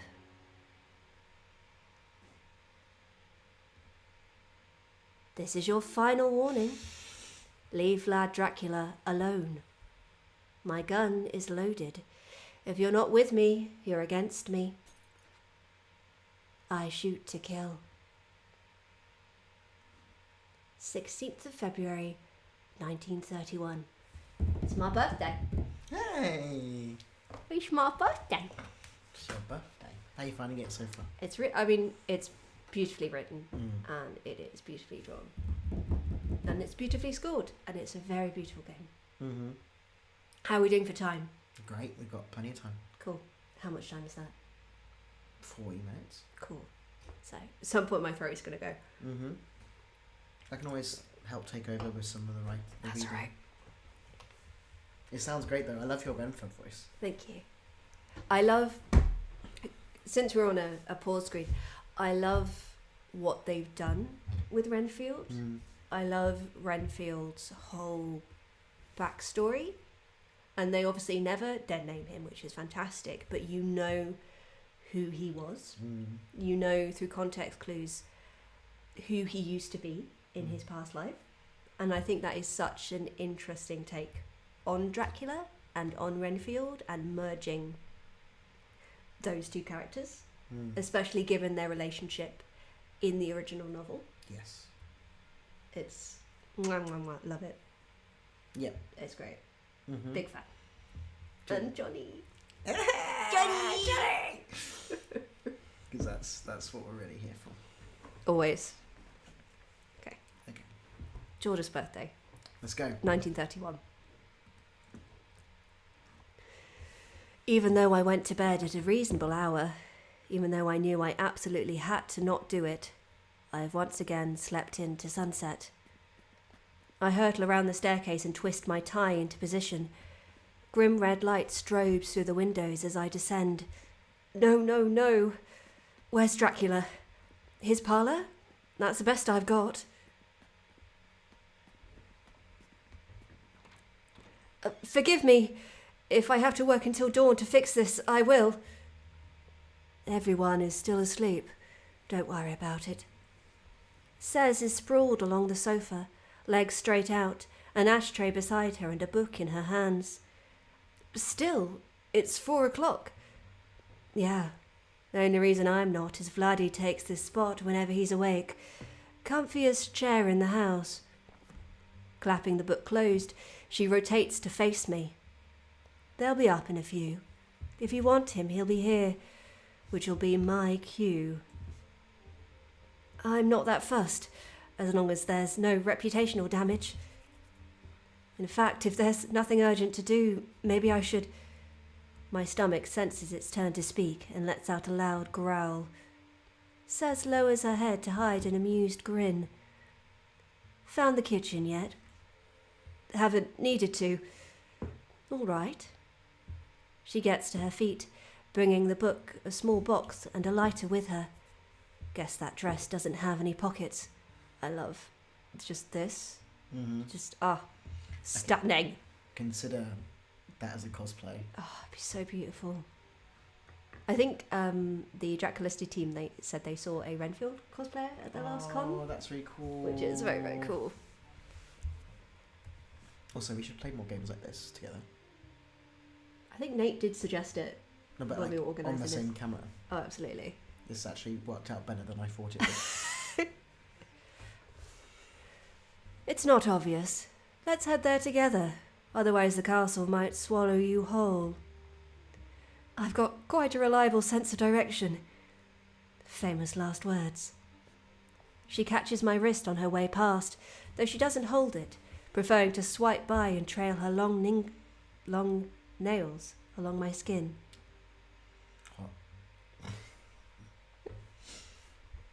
The kitchen is an industrial-sized space with stairs to what seem like an equally massive cellar below. The stove is supplied with gas, and modern features are tucked in almost every corner. While I'm distracted by the knife rack, Sez hops into the furthest bench top and opens her box. Cellar connects to the dungeons. Don't wander down there. There's ingredients right here for anything basic. Theodora stocked up for your visit. Is she the resident chef? Yeah, better cook than a baker. Where she came from, they didn't do much baking, but she had a lot of older sisters and cousins who taught her how to do a mean roast. Extending a foot from beneath her skirt, she kicks a stiletto against a nearby cupboard. Try here. True to her word, when I open the door, I find a tray of eggs and sacks of different types of flour. There's a spice rack and some dried herbs around the stove. Maybe I'll cook an omelette. Does she have any mushrooms or tomatoes? Maybe. Check your left. Sez's dangling leg is blocking the door to my left. I gesture at it and raise my eyebrows. Oops. She raises it back onto the bench and tucks it underneath her, cross-legged. The heels dig into the underside of her thighs. Interesting choice of footwear for a day around the house. Out here any amount of dressing up means you're overdressed. Might as well pretend like I'm a real princess. Fake it till I make it. Till I believe in the lie, too. How long have you lived at the castle? What's your guess? Given how fed up she sounds, she must have been at this a few years. 5 to 10, depending how old she is. Most of your adult life? Best to be diplomatic. Women's ages and all. Afraid to pick a number? Trying my best not to insult your intelligence or your vanity? Who said I'm vain? So much for being tactful. Shutting my full mouth, I find some soft tomatoes and a wilted mushroom in a basket on the second shelf. I'll be frying them, so it doesn't matter if they're a bit past it. Where's the cheese? Cellar. Anything else missing? No, that's all. She salutes, dismounts the bench and heads below, her lighter, book and box, now with a cigar on top, await her return. Let's get cooking. The oven has a pilot light. Even my own apartment doesn't have that. As the pan heats, I prepare my ingredients. So, I'm going to be straight with you. I haven't played this scene. I don't know what to do. I mean, she doesn't eat. She doesn't eat, but we don't know that. No, we don't, but she's a vampire. No, I know, but Renfield doesn't know that. No. And Renfield is polite young lad. So, do we... I mean, if we crack 6 eggs, she doesn't want the omelette. That's more omelette for us. Yeah. there's always more omelette. Like, I've not played this run. Chat, do we make Says an omelette? Chat, do we make Says an omelette? Like, even if she's just like, lol. Why have you made me an omelette? This is all news to me. I would lean towards making her an omelette if you're trying to like... We're gonna be nice. Because she'll just be like... Because celiac, like, he knows they're celiac, so I don't know if celiac's eggs. He knows they can't eat cake and so we'll be kind. Yeah. Taking a large bowl from a nearby shelf, I start on the mix: eggs and dried parsley and pepper. I slice the mushrooms, throw them in the hot pan, and chop the tomatoes before adding them in too. While those are going, I check a few cupboards for crockery, ultimately finding 2 clean dinner plates on the opposite side of the room. I scoop the flavouring onto my plate and add fresh basil, straight from the plant. Finally, I'm ready to cook the egg mix. Says returns just as I'm about to spoon it into the pan. Cheddar okay? How many eggs did you use? Once I've gotten about half the mix in the pan, I put the bowl back on the bench. You looked completely lost in your book earlier. How long since you'd eaten?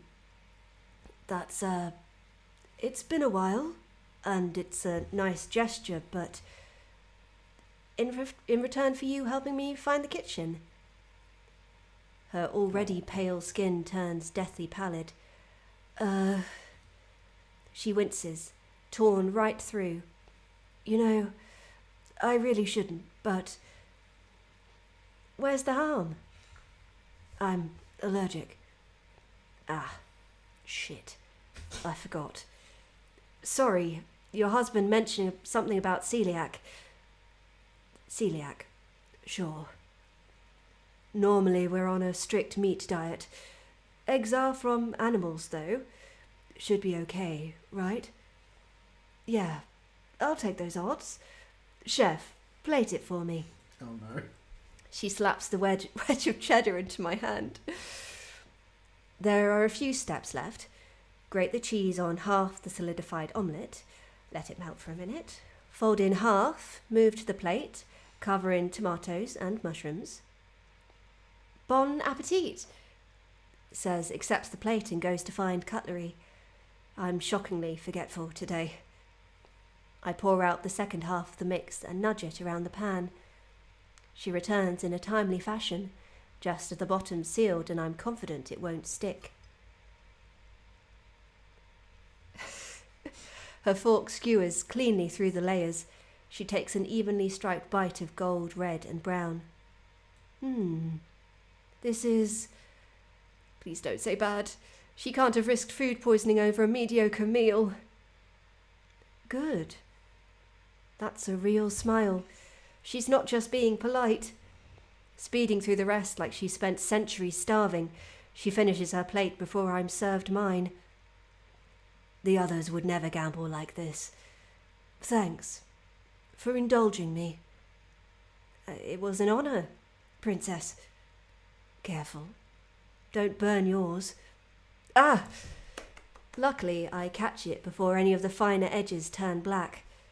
It doesn't take long to serve. I sit myself on a chair at the island bench to eat. The omelette isn't my best ever, but that's on the bad ingredients. The egg turned out exactly right for both flavour and consistency. I love the extra illustrations they've added as well. They're so good. I chew through at a decent pace. When I'm done, I set my knife and fork on the plate and sigh. Don't suppose there's an electric kettle here? Haven't needed to get one. Tea you're after, or coffee? Either. There's a Sezve. Yeah. I need to look up pronunciations. Somewhere, if you want a bit of a show, Turkish-style coffee pot. Whatever gets me caffeinated fastest. We'll stick with the regular kettle. The regular kettle is a dented wrought iron antique. When she sets it on the stovetop, I'm worried it'll break the element under its steamship weight. It'll be a few minutes until it boils. We recline on opposite benches. Sez stands with her feet shoulder-width apart, arms folded against her chest, staring faux casually at my shoes as though she wants to move her gaze higher, but doesn't want to be rude. Once I've had a tea, I'll need to do some work. Our unexpected private breakfast is near its end. She's aware of that too. Some of the tension from our last encounter has found its way back. Questions we want to ask, but shouldn't. Warnings she wants to offer. Comments I want to make. The kettle starts to rumble. The princess thing. I'm not... None of us are royalty. No, I figured you weren't. This whole place is a lie. He doesn't want to do business in London. You haven't been hired because we need a lawyer. Her arms slide up her shoulders, along her collarbones, and she presses both thumbs to her throat. I did think it'd be best if you weren't here. But I got too selfish, looked too close, thought too hard. Now I keep thinking... Thinking... what? Nobody's happy about the move. If it wasn't me, he'd find someone else to do the job. I'm an interchangeable cog in a transnational machine. But if there's something else happening, is that what she's saying? Something else with him? Or something else with her? What's wrong, Sez? You're who I've always needed. For the sake of the world, though, it'd be better if you were... Sez. Like a sleepwalker, she scuffs across the room. Arms outstretched, she transfers her hands from her neck to mine. They settle in the curves of either side, and she thumbs around my tie. I can't move. First, there was no reason to. Now, I just can't. Her arms have locked in place, like a marble statue sculpted around my throat. But she doesn't apply any pressure. Not like... Yellow eyes stare from my memory into the present. Not like the monster from the other night. The contempt and fear in her eyes seeps out. Until finally, unprompted, she slips her hands off my throat and onto my lapels, tugging me in by the open front of my suit. Think maybe you were sent by hell as a new form of torture. Careful out there. Always am. While I still got you. Are there a lot of your type in England? She asked some pointed questions last night, too. My type? I don't know the words. Seems like they keep changing. Just that a few years ago they never got mentioned anywhere, and now I get the new wolf in for the library and it's all... my type. Your type. Said with genuine interest, like it'll help her somehow to know. Does she want to seem cosmopolitan? Up to date on what the queers are doing? I want to snap. I'm a human being, not a sad cautionary storybook tale. But the castle is a cavernous silence around us. Books are all Sez has, and maybe they're less than what I have in the city. Experimental medicine, permission slips for names and clothes, stressful encounters with stern officials. Or maybe we're just clinging to whichever kind of hope we can get a hold of, none of which can save anyone alone. Everyone on their own bit of driftwood, waiting for an actual boat to come. I'm not search and rescue. All I am is somebody in the water who found himself a flashlight. Where I've been living in Berlin, they'd say I'm an extreme transvestite. A lot of those books assume my goals in life are to steal men's wives and be miserable. I can't say I'm interested in either of those things. Nowhere is a good place for my type. England is among the worst. Germany is better, for now. At last, Sez releases my collar, and I thud back against the bench. Extreme? You? With the scars to prove it? Any idiot can get scars. I gave my organs to science. Is that what it takes to be extreme? Why does she sound eager? We share a look I haven't shared with anyone in a while. According to the theorists' theories, that's what the words are. Ways to explain their ideas when it's time to write their report. All I can say for sure is that Roger isn't the name on my birth certificate. I had to jump through a circus worth of hoops to see a surgeon instead of a psych, and the world is still against me. If someone wanted that, to do all that, where would they start? Asking for... I can't even pretend it's for a friend. Help me out here. Oh. They do need help. What do you think? I feel like, given the conversation they're having, it's practical advice. Yeah, I think... Yeah. Let's do that. Also, it's so good. I hadn't seen this. I hadn't seen this scene before. I'd seen something similar to this scene. Yes. In the library where they confronted Renfield, and it was a similar but nowhere near as intense a conversation. Yeah, I knew better. Sez is non-binary, which is so cool. But I didn't realise they got to have this chat, this proper little talk. Yeah, it's so good. It's so good. I can see someone in the chat said this is their favourite scene, and I can see why. Yeah, and also, same person, Febonica? Is that how you say your name? I don't think anyone knew what exactly caused celiac disease yet, so it's a better excuse, and it sounds like, yeah, that makes sense. Because obviously we know it now to be certain things. That's right, just click over there. There you go. So first one, offer practical advice. The best clinic in Europe is in Berlin. The services there are second to none, but they have limited capacity. They only accept patients with lifelong records of deviancy. You've got to be able to convince them that you'll never fit in without their help. Sez winces. Looking at you, I worry you wouldn't make the cut. They bring a heavy pair of fists down on the opposite bench. God damn it! While I've got clearance, I shuffle a few steps closer to the door. I don't want to hear about deviancy. Do you have any idea what's wrong with this house? In the distance, pounding through the silence, a hoofbeat at a time, there are horses.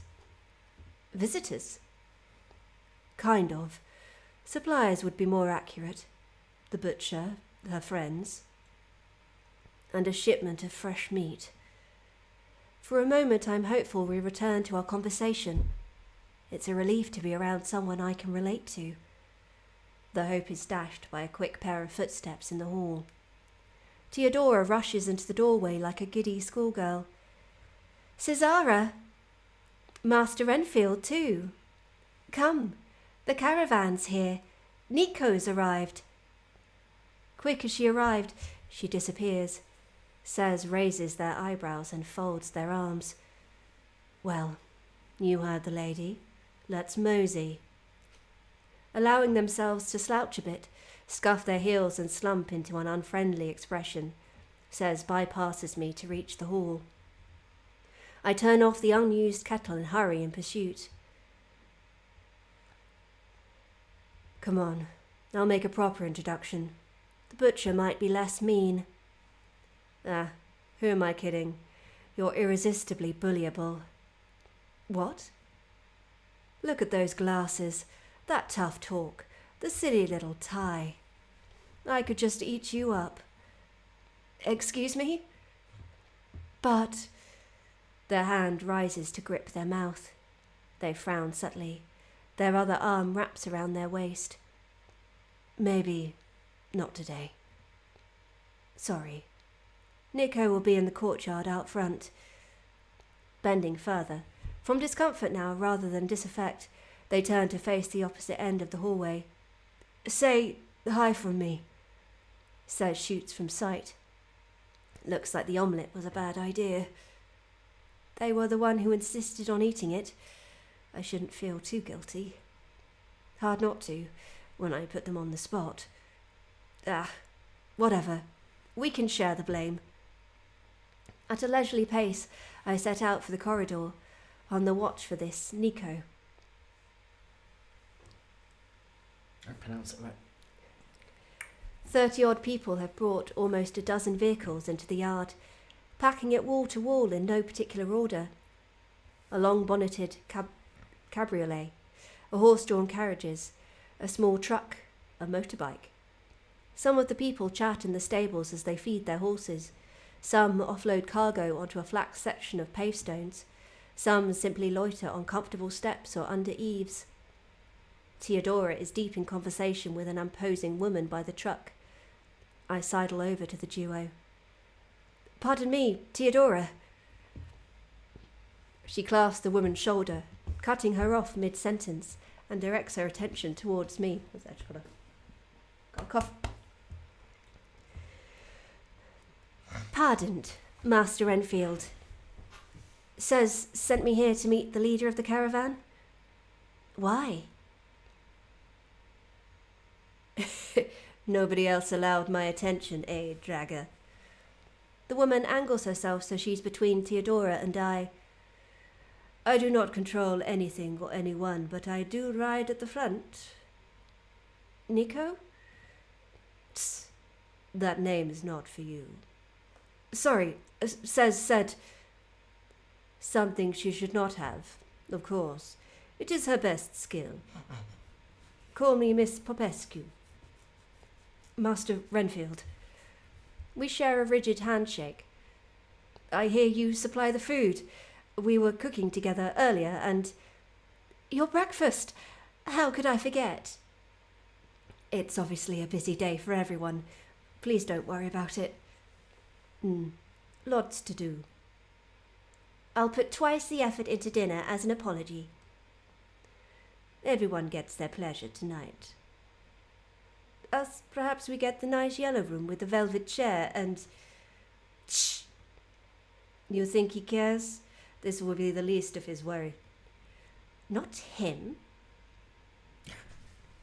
A pair of hard-heeled boots step loudly into the courtyard. Silence follows them. Welcome again, honoured guests, to Castle Dracula. Theodora and Miss Popescu sidle further apart. Dracula proceeds to the edge of the porch to continue addressing the crowd. As ever, shelter in our courtyard and gateyard as long as you need. Speak with Theodora if there's unusual cargo to be traded or exceptional bargains to be struck. He sweeps his hand towards her like a magician's assistant. She merely bows her head in acknowledgement. Provided you have brought the customary sacrifice, you will enjoy your customary treatment. Now there's someone I need a word with. Continue about your business, friends of the house. The crowd snaps into action immediately. Descending from his perch to meet us, Dracula never moves faster than a steady runway muddle walk. I'm picturing him doing the Hades walk, which is a niche reference. But it pleases me. Pleases everyone, yes. Cape flaring around him. Good evening. I had expected to see Cesara with you. Should be in a bathroom somewhere. Sorry. In the future, play with care. I don't like my possessions being damaged. Your possessions? Or whatever term you find palatable. Ladies, you are excused. Miss Popescu, see to the delivery. Theodora, there are people in need of guidance. Both of them curtsy, Theodora with her skirts, Nico with the tails of her coat, and head in opposite directions. It seems you're making fast friends with everybody. I wouldn't say friends. Just don't forget, I am your host. You would work for me. You obey me. The same as it is for them. My word is your command. Is that a healthy attitude to have to the people around you? Perhaps not, but I wouldn't say rejecting me last night was healthy either. Heed me now, Master Enfield. Tonight there will be a party. You are not invited. Attempting to attend will have terrible consequences. Do you understand? Why not? Am I being excluded in revenge, or is there something happening there he doesn't want me involved in? But there's no point pressing the issue. I'm not wanted. I don't want to be there. Understood. It starts around 11 o'clock and continues past midnight. Be in your room and there won't be any trouble. Dismissed. Sure, whatever he says. On my way inside, I brush past the women in the middle of their assigned task. Theodora carries a large crate with surprising ease. Miss Popescu escorts a pair of visitors, a young man in a suit with a girl in her late teens balanced on his arm. You're being so brave. It's okay. We're almost there. A young Englishman. He takes most of her weight as they climb onto the porch. How far? Ground floor, please. If you cannot do it, though, I can carry. Can I do anything to help? My word, another one of us out here? Allow me. Miss Popescu scoops the girl into her arms and, holding her to her chest, enters the foyer. Did you come to see Lord Dracula too? Yes, or rather, he called me. I'm a lawyer, finishing a property deal. Takes a lot of effort getting here, doesn't it? Even in good health. But he'll be worth the effort. What exactly is it that brought you here? His incredible powers, of course. Everyone comes here because Dracula is a miracle worker. Hey, I am not a tour guide. Follow now or never. Oh! The man trots after her, waving anxiously behind him, gaze flickering between me and the girl. His sister? See you at the service? The service? A miracle worker? What kind of grift is Dracula running here? And why am I not invited to this party? I think you said last time that the Englishman looks an awful lot like Mr. Bean. He does, yep. Mm-hmm.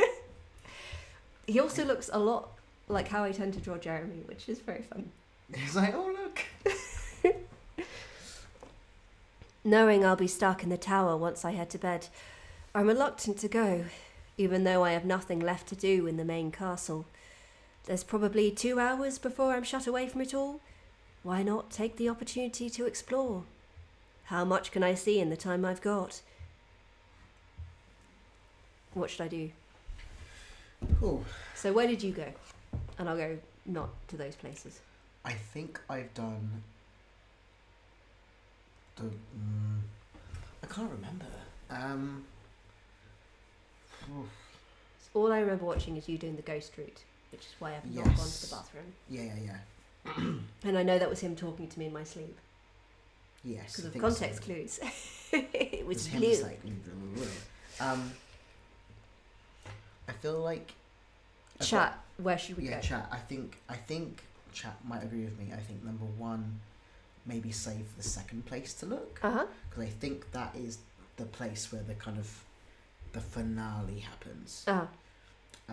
However, I feel like because I think I've done this with Dracula guiding me.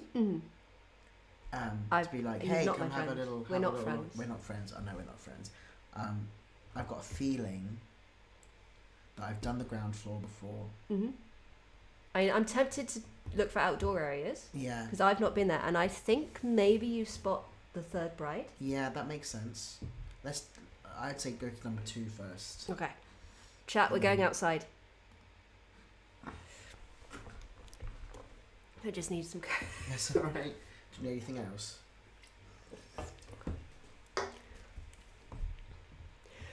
I wander around the lower floors for a while. It turns out even the ground floor of the castle is uncertain. Oh well. I think illness is starting to catch up with me. Oh, darling. Do you mind getting me some water? I can definitely do that. That'd be great.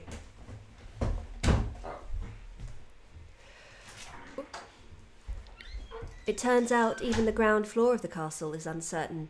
Each floor has steps and sub-levels and graduations that make it hard to tell where they begin and end. There are little cliffside overlooks, tiny interior courtyards big enough for a single shrub, balconies leading on to rooftops. Seemingly no other real outdoor spaces. Then I spot it through a colonnade. A beautiful garden full of shrubs and flower beds. It seems much too large for where it's placed relative to the rest of the house. In the time I've been wandering, Theodora has left the caravan and come inside, for a given value of inside. She's poised over the flowers with secateurs in hand. Princess Theodora! With a loud... She clamps the secateurs shut. She turns to me, her skirt sweeping the flowers aside. Master Enfield! This is lovely. It must have taken a lot of work to shape those hedges. I didn't shape them. I just maintain them. A lot of maintenance, then. Do you enjoy gardening? Keeping the grounds is an important job for the lady of the house. I enjoy making Vlad happy. She's the first person I've heard call him Vlad. We've got a Theodora scene. Hey, Theodora. I love her. She's so precious. Thank you. I can feel my throat phlegming. It's alright, we only have 15 minutes left to do. Okay. Maybe I'll get to the end of the exploration and then we'll... Mm-hmm. You're very devoted. Yes. The secateurs slink again. Failing in your household duties is a tiny form of betrayal, but it's easy to do. Many do it every day. Vlad is surrounded by traitors. It drives him to despair, but not I. These tiny forms of constance keep what they can alive in spite of this wicked world. I see. Don't you have your own job to do? I suppose I do. Without a formal goodbye, she crouches by the bush she's been working at, signalling me away. Sure, okay, I'll leave her to it, much as I'd love to stay and enjoy the garden. Okay. Now what? That's very handy to know, thank you so much. So if I want to meet the third bride, I need to look around the ground floor. That's where we're going. Mm-hmm. There are so many rooms around the base of the castle alone.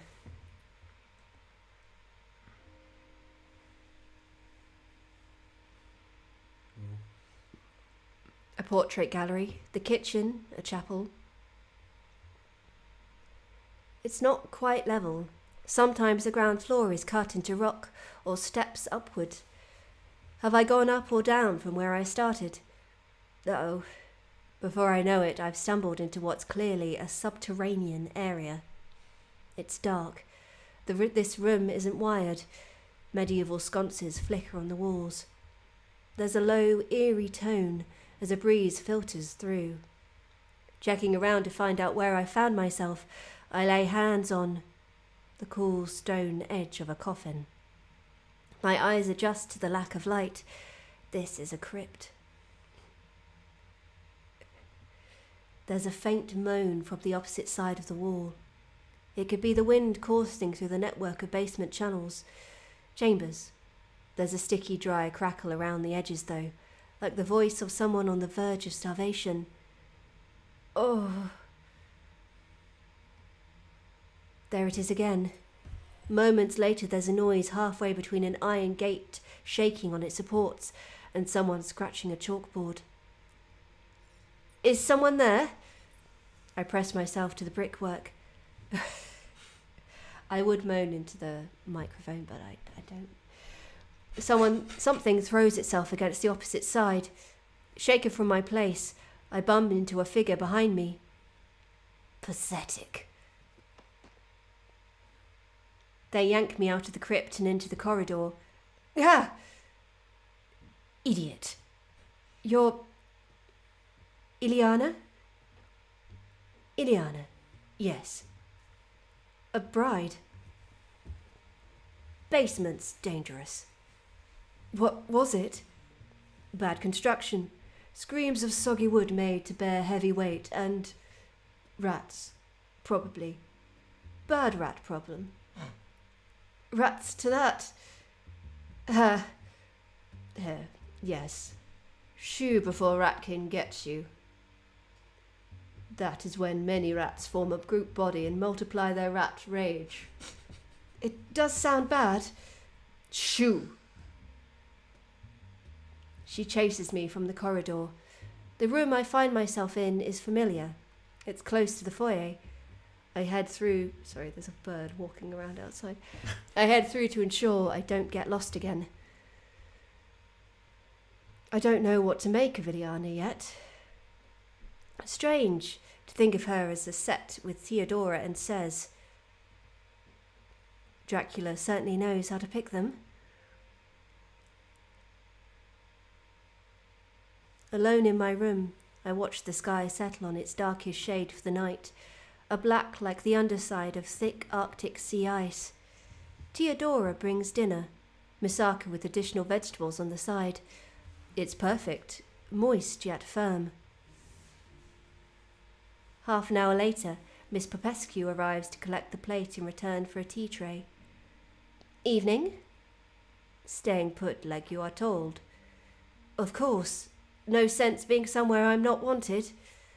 Think I'll write a letter to the office, get ready for bed, pick a book from my trunk. Stronger than you look to carry books around. No, they're the soft... Torchnitz editions. Easiest way to buy books in Germany, and they're light. She shakes her head dismally. Enjoy your soft book. Thank you. When you put it like that, it sounds a bit... She closes the door with a solid thunk. Silly. That's that then. I drink the tea, a type of chamomile, and eat a shockingly dry square of millet filet. Moving the dishes to the far corner of the desk, I get out my writing set and try my hand at a letter to Jonathan. It should be the easiest thing in the world to do.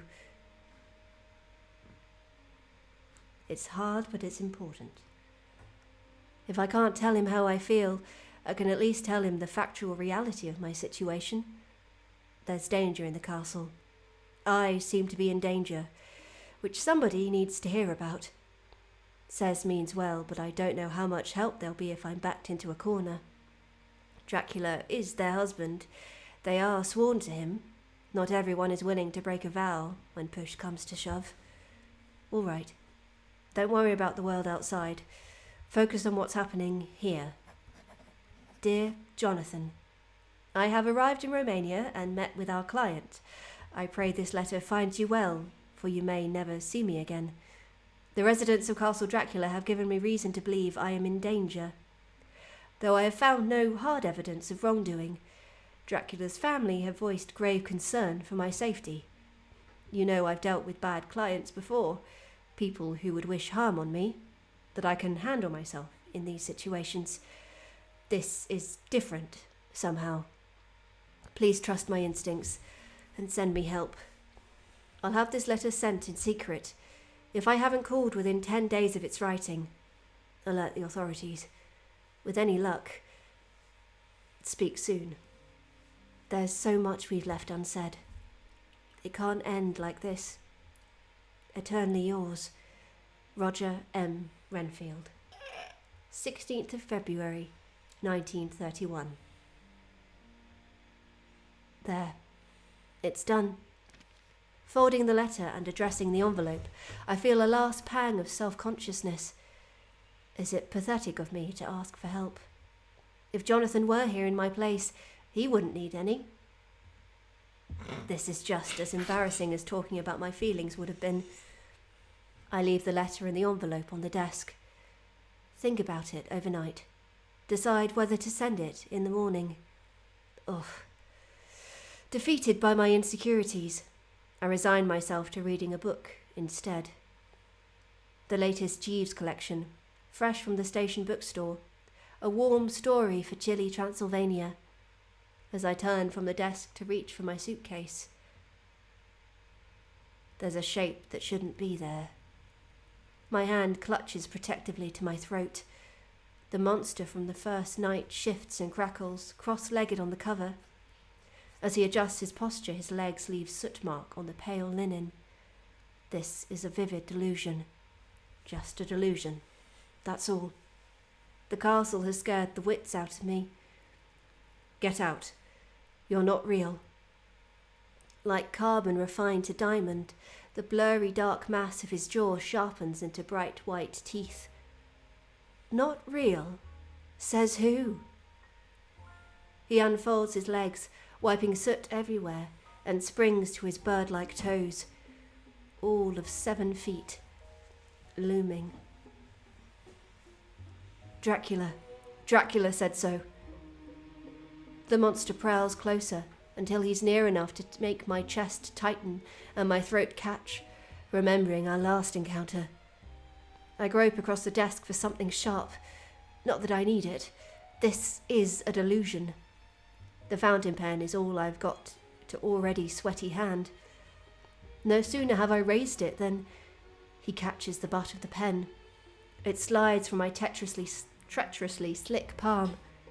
He twirls it between his fingers. It's gone from my inventory. Right in my face. What else has Dracula said? The monster's voice is smoky rumble, like an approaching train. Not to go downstairs tonight. Gonna have to try a smoky rumble. Gonna listen to him, little lawyer. We watch each other intently. Yeah, fuck off. Where's the book? I push past him, out of my chair towards the suitcase. Sorry, that was a rhetorical question. Before I can move closer, he hooks an arm around my waist. Leaning forward, he levers me onto his shoulder, my legs draped over his chest while my arms dangle against his back. He's getting soot all over my suit. This is disrespectful. Kidnapper! Drop me! I'm fire engine red in my fireman's hold. Not yet. Time for a walk. Kicking the door open, he takes us out onto the stairs and begins our descent towards the castle proper.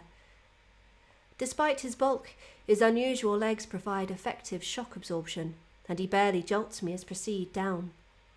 For the first few moments I drum my fists on his nearest shoulder blade, offer some protest, show some spine. His spine is taunt with... It's not muscle, just as a Greek statue isn't muscle, the sculpted illusion of muscle, carved from charcoal. I don't relax, but I realize it's senseless trying to escape. I stop struggling. This is a threat I'll have to live with. In the corridor, he accelerates. He didn't let on, but he's mostly been afraid of tripping on the stairs. A safety-conscious satanic kidnapper. Excellent. The level below is quiet. That isn't unusual per se. The upper floors were quiet too. What troubles me is the fact it's late enough. The party should have started. Dracula's folk dance cult ceremony, bacchanal, wine tasting, whatever, should generate some sort of noise, surely. If not voices, music, or stomping feet and slamming doors. Near a window that faces the courtyard, the monster pauses, pointing outward with the pen. I squint through the glass. The courtyard is lit dimly by the caravan's lamps. Dozens of figures come and go from their vehicles to their rooms in the gatehouse. The only people who could be inside are Dracula, the bride, and just 1 or 2 visitors. That wouldn't be much of a party. What are they really doing tonight? When we arrive, stay out of sight. Hold on. Shh. We continue. The front door is closed. The great hall is open. The chandelier casts a beam of light through the double doors. We skirt around the edges, keeping to the shadows, both of us blending in easily. Over the opposite side of the foyer, I finally hear voices. Let him out of your sight. Doors are secure. Unless he leaps, he will be in the castle. Your own fault for stupid plan of separating them. Now. I don't trust either of you to have the self-control to find him. Popescu, take care of it. Heavy footsteps thump through the foyer. Before I can panic about whether we'll get caught, the monster slips into the great hall. Once we're through, he presses the doors shut behind us. We saunter to the edge, pen chittering over and around his fingertips, and stop at the main banquet table. In a great turbulent motion, he tips me from his shoulder onto the tabletop. Was that so bad? He scans my still glowing face. I look at the tiles to avoid him, but the redness is obvious at any angle. Didn't think so. Bending over, he offers the pen back. There's no change in his expression. It's impossible to tell whether it's a trickster grin or an earnest smile. Thank you? Oops. He drops the pen deliberately. With a gentle clickety-clack, it rolls out of sight, a last gasping schlack indicating it's hit a table leg. Why? Shh. Lifting the tablecloth beside where I'm sitting, he gestures for me to hide. I grumble and obey. The monster adjusts the bench so I can duck through, muttering complaints at him as I clamber past. When I'm in there, pen in hand, he shoves the bench back in place, sealing me inside. I can get out, but there'll be a good bit of effort and noise involved. And since I can hear the doors reopening, now's not the time. I think I might have to stop. That's all right. Do you want me to do My this a voice little is going. I know. Come here. Oh. Okay. Do you want to continue to your point, or? Well, the reveal they do in a minute is basically the last big bit of the scene. Yeah. So I can always do this a little bit. Yeah, sure. Do you want? I can put the headphones on. You can sit next to me. Yeah. Do you want to swap places? Yeah.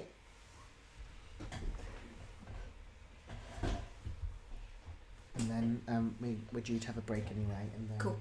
Episode 4. Okay, so the monster strolls along the aisle to meet the new arrivals. As he goes, the darkness strips from his ankles, revealing pale human skin. The body underneath the charcoal carapace is smaller, despite the tall stiletto heels on their feet. There's a whoosh as a sweep of red silk falls into place around their legs and trails behind them in a great crimson train. Hey. Where have you been? Around. Didn't happen to see our missing guest anywhere. Who's missing? Who does it look like? I'm afraid your brother has made a liar of me, poor child. It seems he won't be here to say goodbye. Dracula scoops the girl from the floor. Holding her in his arms, he presses a reassuring kiss to her scalp. Then, in spite of her whimpers of protest, he thuds her on the table above me. My heart startles into overdrive. The 3 brides drift closer. says with that distinctive red hem, sidles near where I'm hidden and kicks some skirt over my outer arm and leg. Theodora and Ileana lean on their other side of Dracula. He presides over the half-conscious girl like a book of scripture. The bride slightly restrains her hands and feet while he, alongside her upper body, draws a small knife from his pocket. In order not to panic, I clamp my hands over my mouth. The cap of the pen strikes my glasses. What was that? Steel heel got stuck. It's because of those ridiculous shoes. Hush! It's not clear whether he's addressing the brides or the girl. The last of her strength ripples out of her in wet sobs that shake the whole table. I get jostled by the leg, but I refrain from reacting. Extending his arm, Dracula sinks his blade into the shallows of her skin. Her sobs turn to shrieks. His hands move steadily, scarifying a design into her chest. Lord, let her regret her hubris and reward mine. Let her be the fuel we burn to further our ambition. We place another body on the mountain of corpses. We climb a step closer towards your glorious flame. Lord Daradot, she is yours, for we are yours. There's a moment of stillness as he raises the blade. The girl gasps in a horrified anticipation. The knife cuts through the pores, through her throat. The frenzy begins. Dracula pulls her into his arms, her legs flopping over the edge of the table in front of me, and opens his jaws wide to latch them around her neck.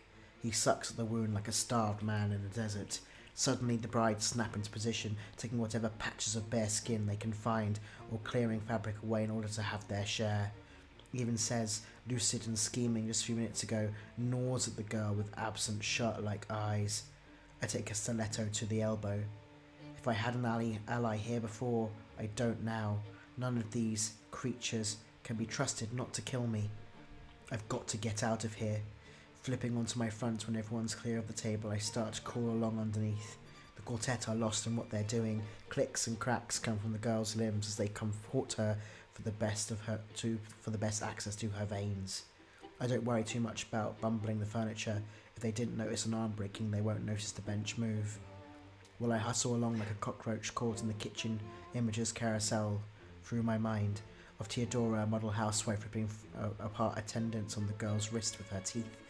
Of Ileana, normally stoic, now snarling as she's beaten to a prime artery. Of says, flexing the girl's knee until it snaps.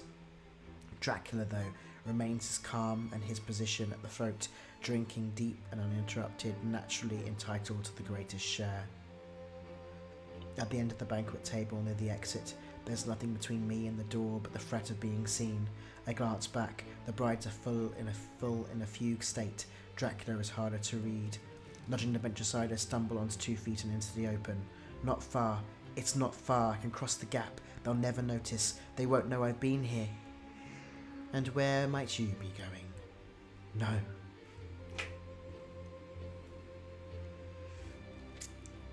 He stands in the middle of the cluster, the girl's body slumped in his arms. The brides flank him, clutching a shoulder or a thigh each. Theodora isn't distracted, says adjust a shoulder to hide behind it.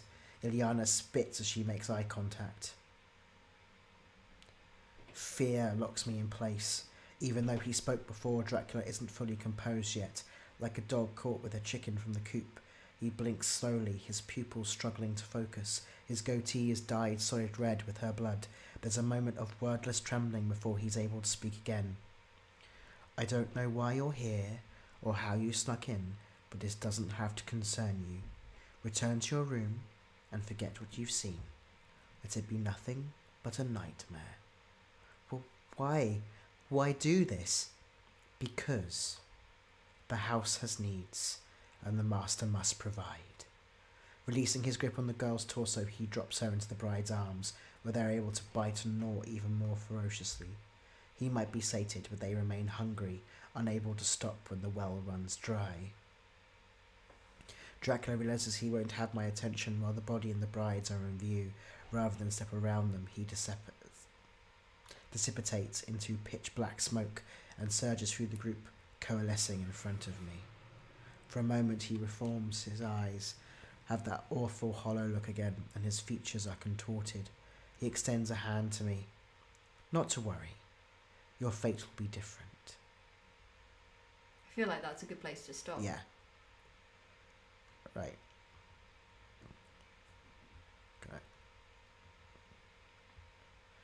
Okay.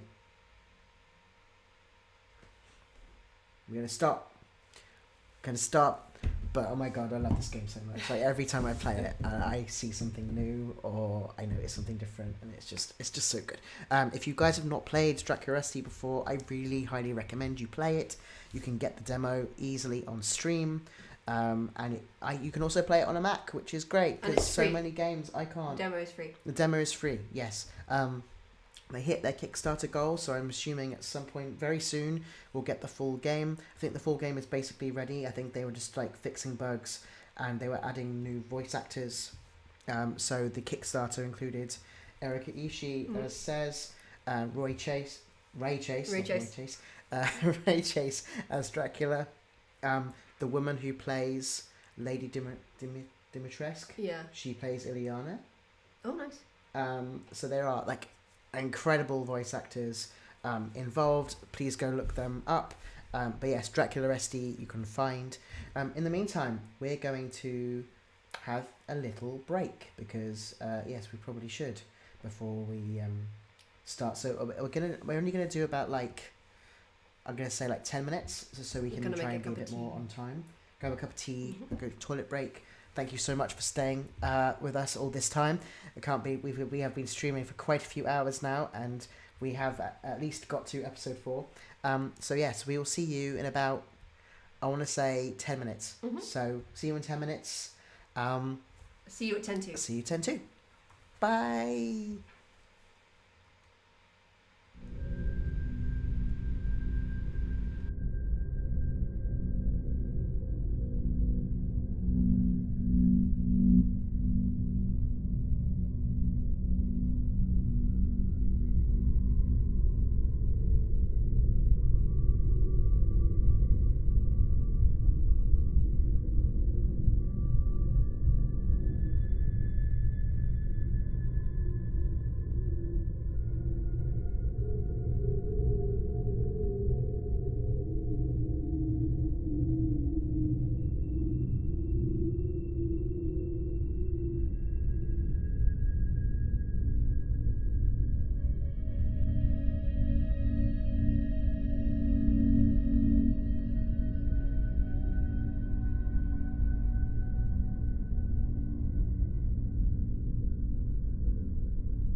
Hello everyone, we've returned. As you can see, we've decided to give Percy his own camera.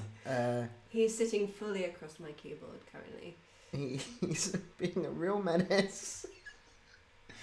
You're making life very difficult for Georgia in the front room. So, yeah. Hello. We should just do this. Not that there's anything to hear, actually, to be fair. True. Yeah, hello, everybody. Thank you so much for sticking with us for this point. It's now 5:45. So our plan of action is to now stream episode 4. So that should run for it should be about 45 minutes again. Yep. So we'll be back about 5:30. Sorry, every so often Percy returns to us. It's about 5:30. So yeah. So we're gonna play episode 4 now. Have a little chat when we return, and see if we've calmed Percy down enough to be able to be in separate rooms. Otherwise, we're just gonna be back here. Thanks, Percy. Thanks so much. We'll see you guys on the other side of episode 4. Have a lovely time. Speak to you soon. Bye.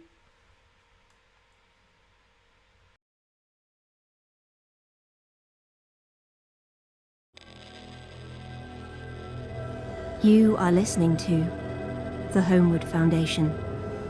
Episode 4, Freezer Food. Content warning. This episode contains swearing, themes to possession/removal of bodily autonomy, brief implied violence to animals, including implied violence to a dog, and brief depictions of dangerous driving. Listener discretion is advised. This episode is dedicated to the Tremorns, as requested by our Kickstarter backers.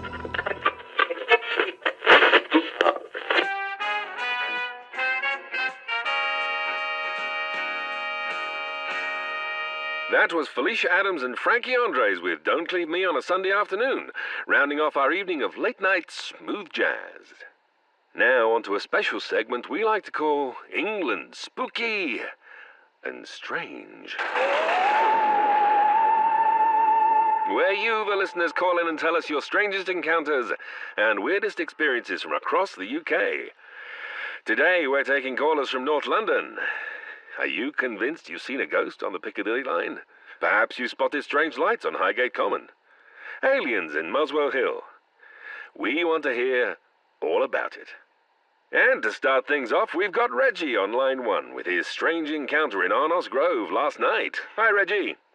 Yeah. Hi.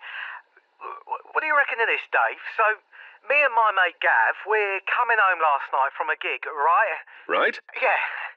And this creature just darts out in front of the car, right across the road. Huge thing it was.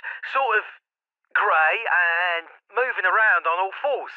Sounds a lot like a dog, Reggie. Nah, it wasn't a dog.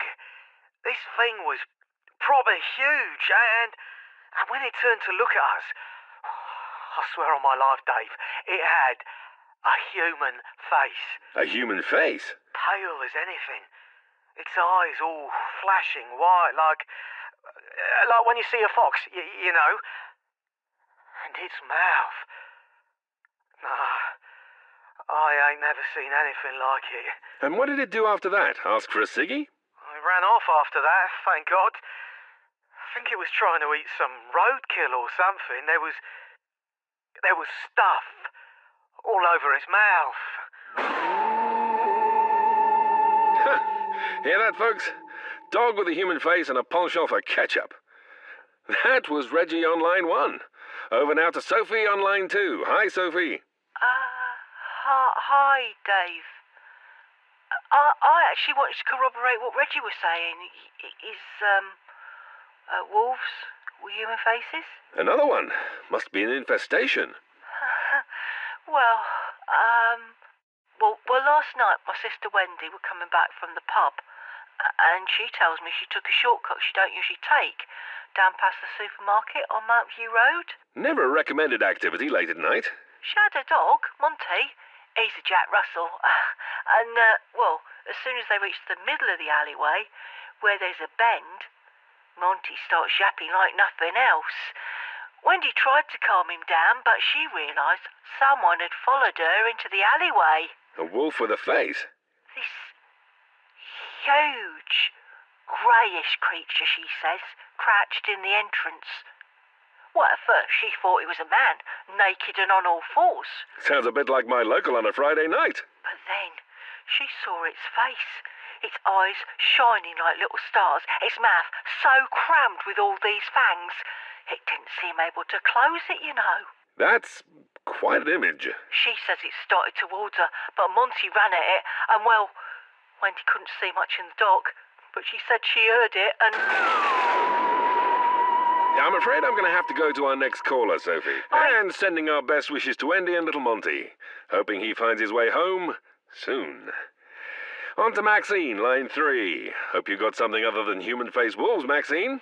Right, I'm not sure if this is the right place to call in, but I couldn't sleep and you guys have always been my comfort, listen, you know? Well, that's very nice to hear, Maxine. Go on. So, I was on the late-night train to Stevenage last night.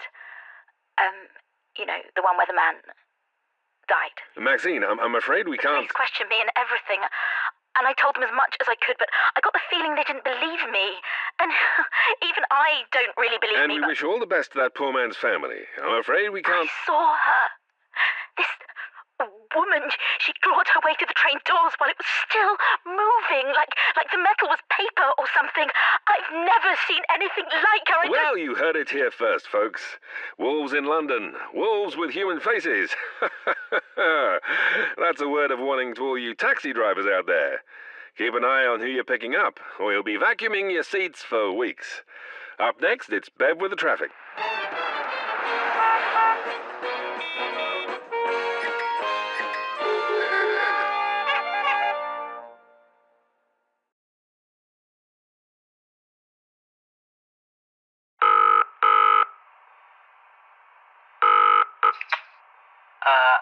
Hello? I need to speak to Madeline. Who is this? There's no Madeline here. I'm Arthur Jones. She knows who I am. I know that she's with you. How exactly did you get my number, Mr. Jones? That doesn't matter right now. Look, please, I need to speak to Mad. She's in terrible danger. She mustn't bring the head to the Foundation. Do you understand me? She mustn't. What? They can't be trusted. Who is it? Please hold. Someone called Arthur Jones. Arthur? Oh, fucking last. He's not asking for you. He wants Maddie. I can take it. No, I said I can take it. Arthur, is that really you? Mads, thank God. Oh, we got Jeremy's call. Oh, God, it's so good to hear your voice. And yours. I've been so worried. I tried to get through to you twice on the phone. I know. It's been mad over here. I'm still stuck in Amsterdam. How are you doing? Well, I've been better. Jeremy and Tom are taking care of me. We're going to the Foundation offices. No. Don't do that. Whatever happens, don't go to the Foundation. Why not? What's he saying? I don't know. I can't hear him. They've been lying to us, Mads. Finding the head, bringing it back to the UK, it was never about containing him. It was about bringing him back. What do you mean? The body pieces, Dracula's limbs, they've started waking up. Moving. All of them. What? And it all started once the head reached England. After what happened in Whitby, Mr. Harker's ordered a complete recall from every facility we own. He wants every limb we have inside the London building. But if the head being nearby is the reason the limbs have started moving, wouldn't that mean we're making it worse? Exactly. We can't risk the head reaching the London building. I've tried to talk Mr. Harker down, but I don't think he wants to listen. Mads, I think he knows. But that's insane. Jeremy was so certain he would help us. Do we really think we can trust Mr. Harker's son to go against his father? I don't know. You do still have the head, don't you, Mads? Please tell me you still have it. Yeah, we have it, I promise. Oh, I can't tell you how relieved I am to hear that. Why did you even take it in the first place? Well, that wasn't us. Arthur, this is going to sound crazy, but I tried to explain in my voice message about the Harkers. No, I heard Mina and Jonathan Harker. Possession. Darling, you know how that sounds, don't you? I know, but why would we make it up? Why would I risk all this for a joke? It's all right, it's all right. I believe you, it's just... It's a lot to process, and... Christ, if the Foundation really is in on all this, you realise what they could do with that, right? They'll say that you've gone insane, both of you. Any testimony you might have wiped away. I know, I think I've been trying not to think about that. So, what do we do now? Mr. Harker wants me back in the UK to handle the Whitby disaster in person. I could meet you. Help keep the head as far away from the rest of the body as possible. Where? Why not Dover? Meet me off the ferry. I'll be arriving there tomorrow night. Maybe we can arrange to get the head to Amsterdam. We could borrow Tom's car. Whatever you need to do, darling, just get to me as soon as possible. I can't stand you having to deal with this on your own, let alone with Mr. Larkin. It must be awful. It's all right. I think he's just as panicked about everything as I am. It could be worse. Where is Mina? Where is my wife? What was that? Oh, I should check. I'll let the others know what's happened. Call back, will you, please? I will. You're doing so well. It's going to be all right. I'm going to take care of it. Thank you. I love you. I love you too, Mads. Chin up. I'll see you in Dover. Bye.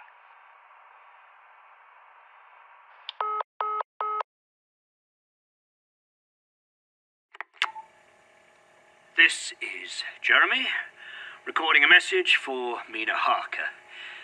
We finally heard from your fucking Foundation, and they don't even want to speak to me. What I want to know is how the hell did Madeline's boyfriend get my phone number? He works at the Westenra building. Was my second in command. That still doesn't explain how he just managed to ring me. Well, how am I supposed to bloody well know? I don't... Oh, fuck. What? You're still my emergency contact. What? Well, I wasn't about to use my fucking father, was I? How long has it been since you last spoke to me, Jeremy? Aside from ringing me up at midnight after being attacked by vampires. 3 years? 4? And I'm your emergency contact. Well, excuse me if I've been a bit fucking busy babysitting the undead to change my paperwork. I don't believe this. First, you just blithely give your workplace my number, knowing full well how I feel about them. Or because you don't know how to make any other friends. Then you decide to ignore my very reasonable request not to call them and tell them you're staying here. You know damn well we couldn't just sit around waiting for that fucking head to start moving. No! Oh! Oh! Jeremy? Oh, no, not now. I can't. Oh, Tom, please. I don't want to. No! Whoa! Hey. You alright? Who are you? What is going on? What happened? Right. You must be... Jonathan? Guess you haven't had a chance to listen to the recordings. Where is Mina? Where is my wife? Calm down. It's okay. This is my place. You're safe. Maddie's in the next room. Everything all right in there? Madeline! All good? Just making friends with Johnny here. Oh, Jonathan, it's okay. It's okay. This is Tom. He's a friend of Jeremy's. Easy on the friend part, please. That means you can let go of my collar, right? Oh, yes. Of course.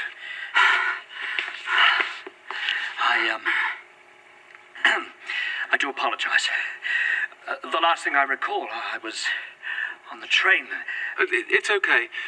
Jeremy called Tom and got us here after the train. He knows all about you and everything that's happened. I see. Right. Yeah, so that's the throttling, please. Mina, is she... She's fine. We're both fine. Oh, that is a relief. What did Arthur want? If he's called the bloody Foundation here... Madeline, I'm sorry, but I can't help. The Foundation doesn't know he's called. In fact, he told me... He told me not to trust them. Not to trust them? But Madeline, you assured us they would help. Mina was certain that they... I know. I'm still trying to work it out too. But he says Dracula's other limbs have started waking up. What? Oh, dear Lord. Arthur thinks it has something to do with them being in close proximity to the head. It's too dangerous to bring it to the London building. Then we must warn them. He thinks they won't listen to us. He thinks they know what's happening, that they want it to happen. Or at least Mr. Harker does. Madeline, I'm sorry, but that is simply preposterous. Mina established that place to contain Dracula, to stop him.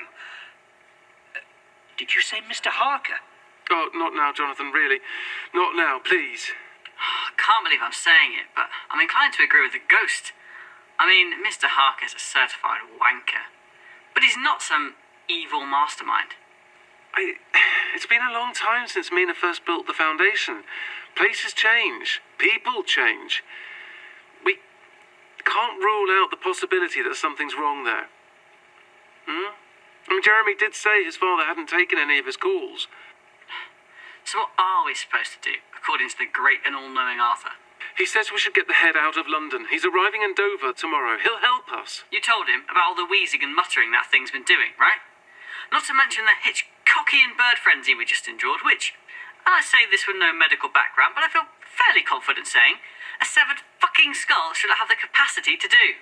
Yeah, I'd be saying that too. But after what we experienced on the moors, the head did seem to be changing. I still refuse to believe an institution constructed by my friends could be anything other than noble. Arthur's still noble. He wants to help us. And even if he's wrong about the foundation, can we really take that risk? And if he can't help? He was there when the head was unearthed. He knows more about how to contain it than anyone. And he believes Jonathan and Mina aren't just delusions. If you're a delusion, Jonathan, Jeremy's a much better actor than I've ever given him credit for. Thank you. Look, are you certain about all this, Maddie? Oh, I really wish I was. We cannot know what manner of horror we're dealing with until we see it. Until then, we are dealing merely with phantasms and baseless fears. What are you suggesting? That we examine the head. If such close proximity to its other body parts truly is what has caused it to change, then I agree it must be kept as far from itself as possible. But we must know for certain. Well, that sounds logical. After what happened this morning, we should at least know what we're dealing with. Thank you, Madeline. Christ, you really aren't Jeremy, are you? Right, you're both bloody mad, but okay, fine. Interview with the vampire's head it is. Just let me get some stuff first, okay?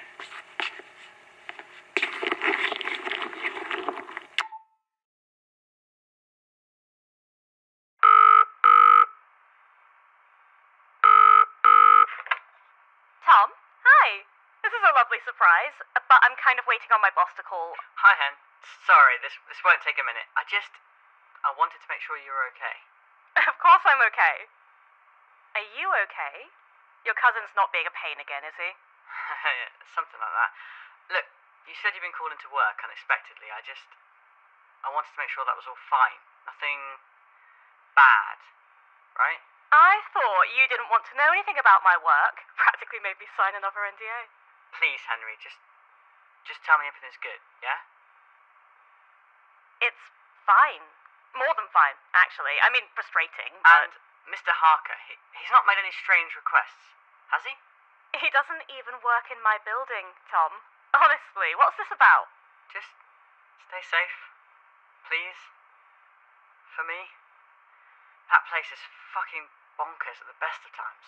I can take care of myself, Tommy, I promise. You don't need to worry about me, but it's sweet that you do. Yeah, that's me. King of sweet. I'll text you, okay?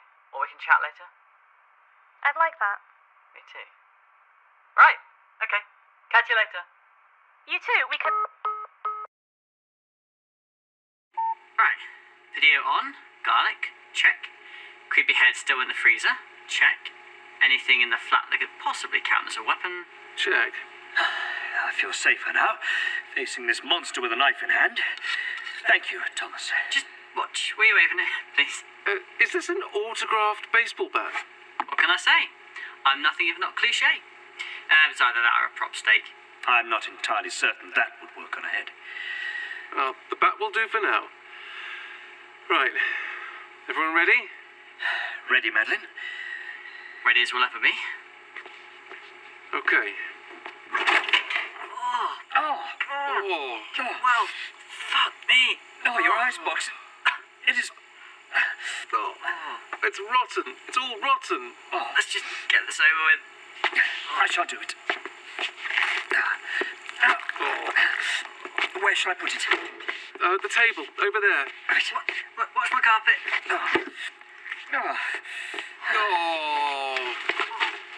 Oh, that smell. Oh, it's even worse than the freezer. I suppose we did pack it full of garlic. And yet it looks almost fresh. It surely is reviving.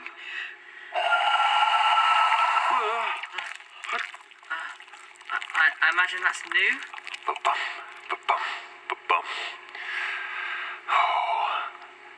So many frightened heartbeats. I smell you, Van Helsing. You destroyed my coffins. Not me, actually. No, I'm just the errand boy. Count? Jonathan, don't. I swore I would destroy you. No matter how many lifetimes it takes, you will be defeated. You swore. Jonathan Harker.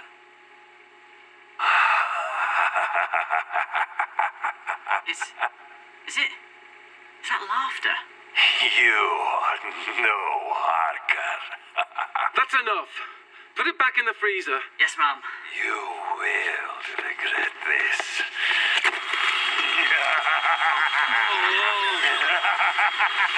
Do it now, Tom.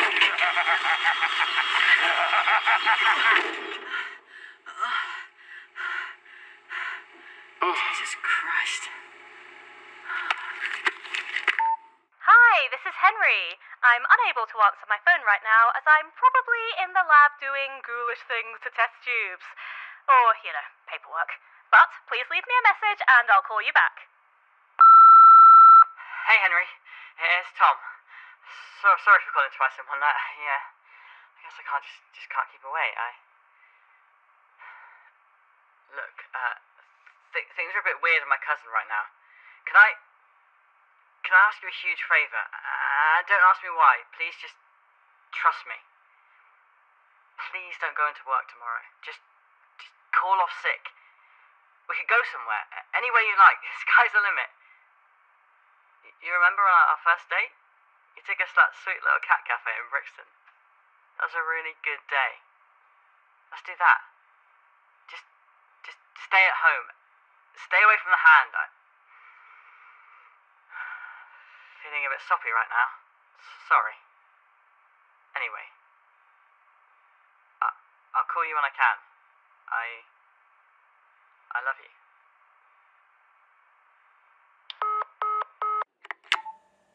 This is Jonathan.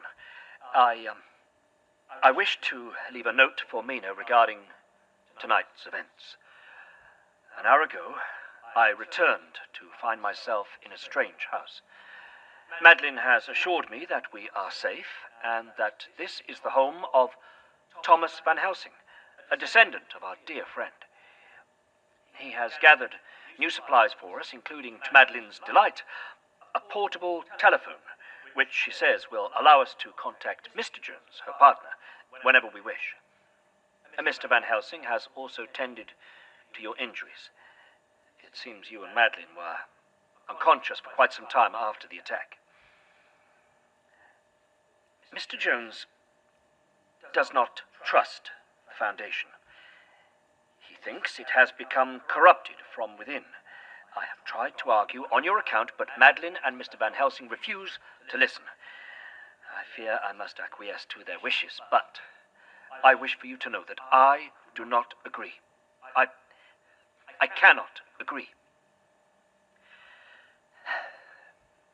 We are to travel to Dover tomorrow morning.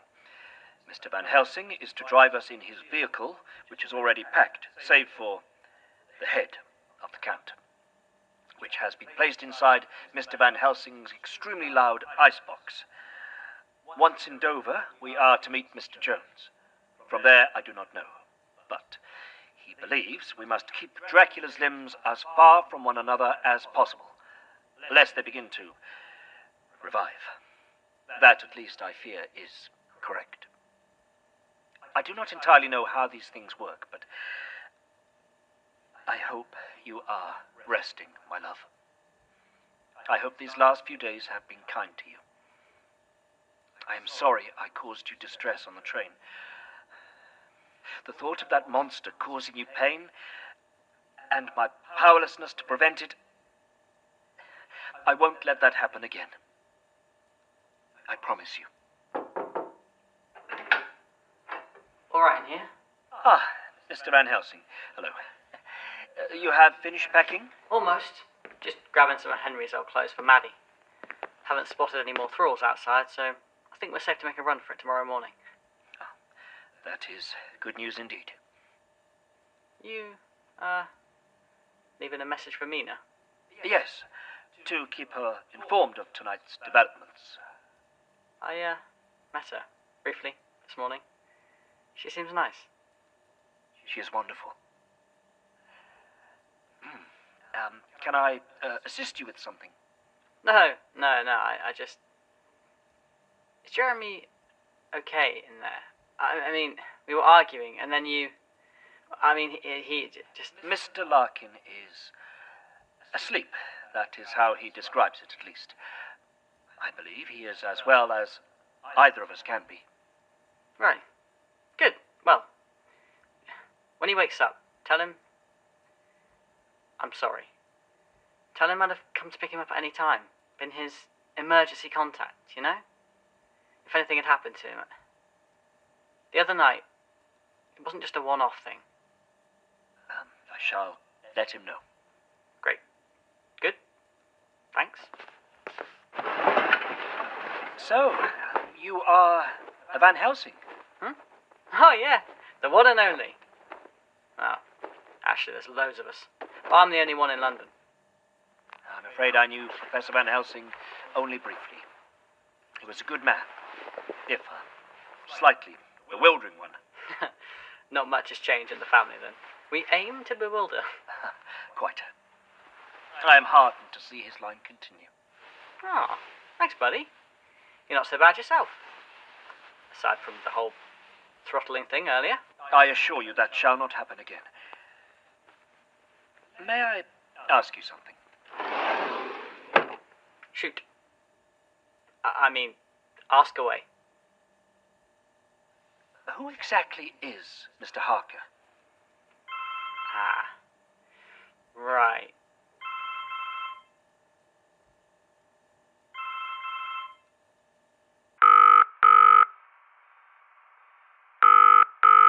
Hello, Arthur? Matt. Arthur, we looked at the head. It started speaking to us. It's alive somehow. I don't... Look, I'm sorry, but we don't have time. There are 3 unmarked cars on the way to your location from the Foundation. Apparently someone else pulled strings to get the address after Jeremy's phone call. Oh, shit. Yeah, they had to get special clearance, otherwise I wouldn't know anything about it. You've got maybe 10 minutes until they arrive. Okay, I'll tell the others. Please, just get out of there. Now, the thought of what they might do to you both. It's okay. We'll see you in Dover, I promise.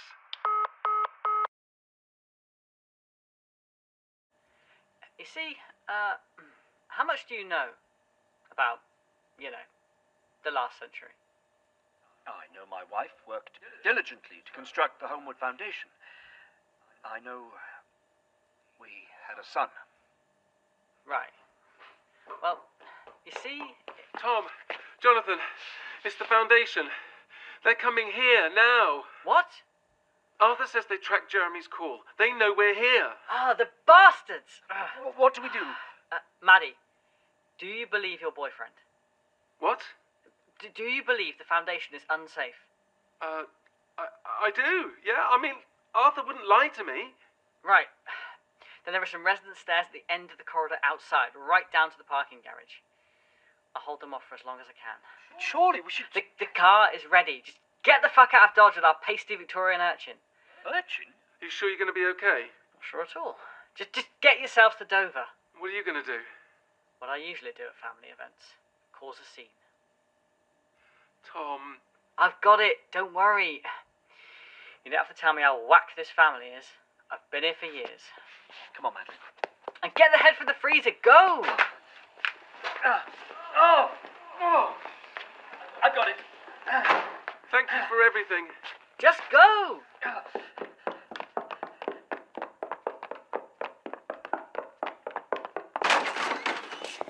This way. What manner of labyrinth is this place? Down. Just keep going down.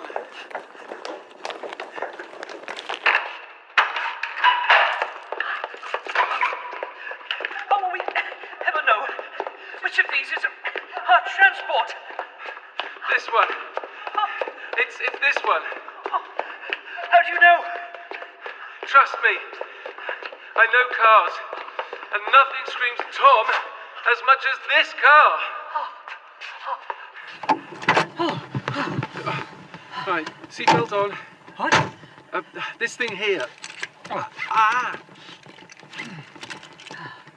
Now, please don't move, okay? Don't touch anything, all right? This contraption is... Fast. Probably faster than you're used to. So, hang on tight, okay?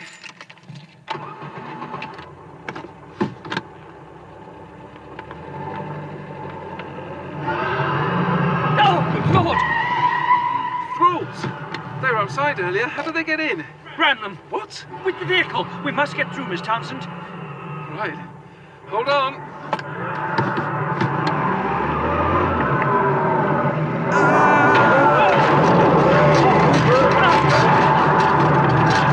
Oh, my poor heart. Oh. We did it. I can't believe I did it. Oh. And now to Dover. A day's journey at least. Oh, not in a modern car. The power of this machine. Although I fear I cannot drive it if you find yourself, compromised. It's fine. I just need to stay calm. If I stay calm, I won't switch with Mina. If I stay calm, we'll be okay. Where's the head? I put it in the seat behind us. Can we, I don't know, cover it with something? Oh God, I can feel it looking at me. One moment. My coat should be enough. Jeremy will love you for that. When he already loathes me, I believe I shall cope.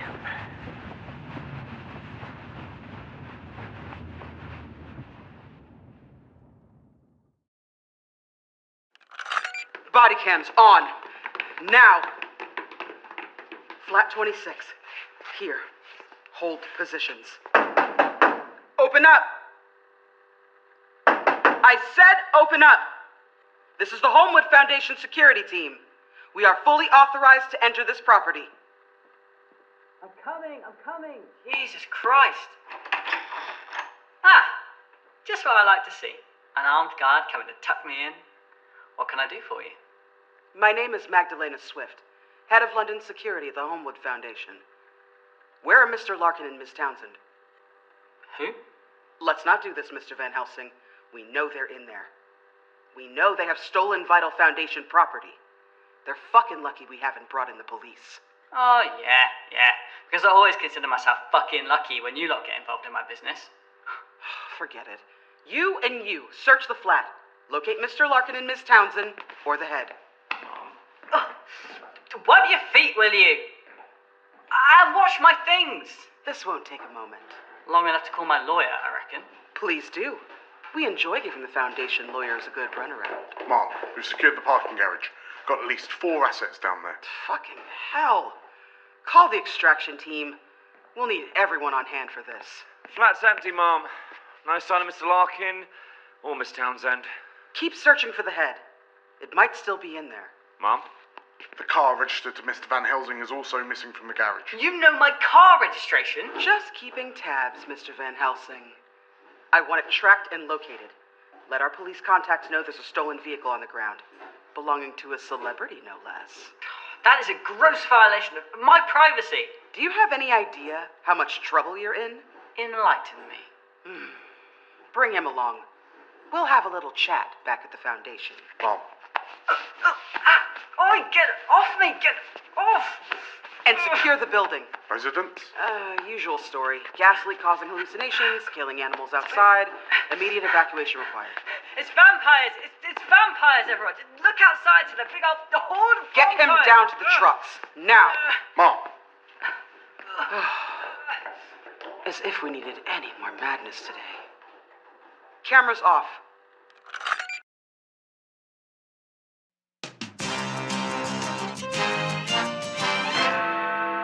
This is your North London news update at 9. At least 70 residents have been evacuated from a flat complex and surrounding area in Highgate following reports of a suspected gas leak earlier tonight. Emergency services are attending the scene, where it is believed a number of people have already been treated for severe reactions to gas inhalation. A number of the building's celebrity residents have taken to social media to complain. Chief Medical Officer Mike McMullen has assured the public that they will work quickly and efficiently to fix the leak, and has called for those in the surrounding area to stay indoors and report any symptoms which might link to gas inhalation, including hallucinations or dizziness. Energy engineers and paramedics are remaining at the scene to assess the damage and any potential threat to life. More at 10. You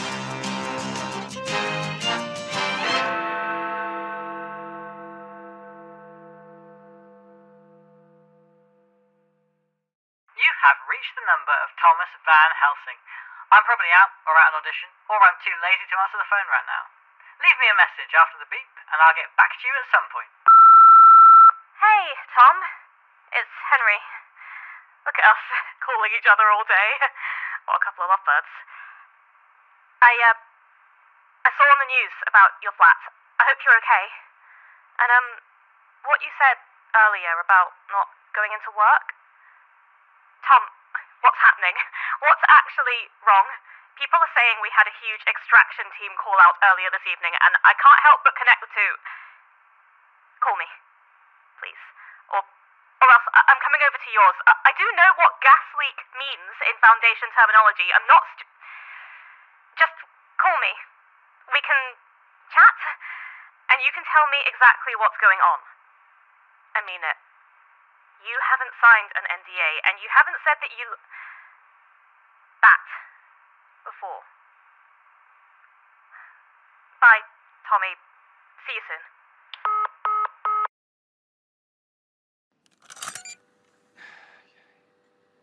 This is Security Officer Alex Goldwyn, about to perform a check of the Van Helsing apartments. I'm 15 minutes early on our usual rotation, but we've identified some unusual noises on our equipment, so I'm checking them out.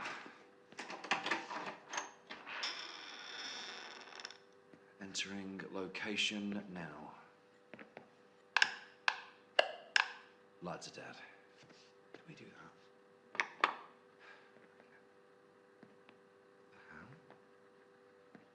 Someone's been here. I know we roughed this place up a bit getting Van Helsing out, but... Who's that? A heartbeat. Show yourself. How sweet. This is a secure area. If you do not vacate immediately... I know your insignia. I know your uniforms. My jailers. Following me across this country. This is Alex Goldwyn, requesting backup in the Van Helsing apartment. There is someone else... You would dare confine me again?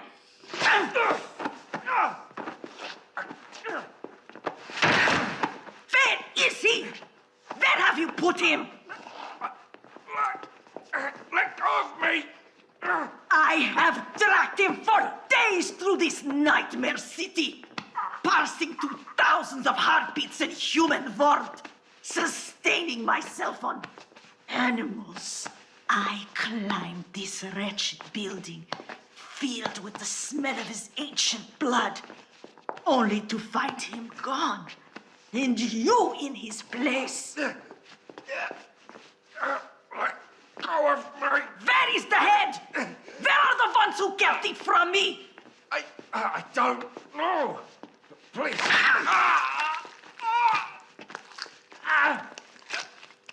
Look at me! Look at me and speak the truth!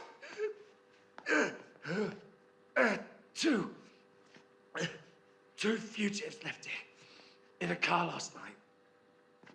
They're heading south. We have the owner in custody. That's all I know. I just... Two.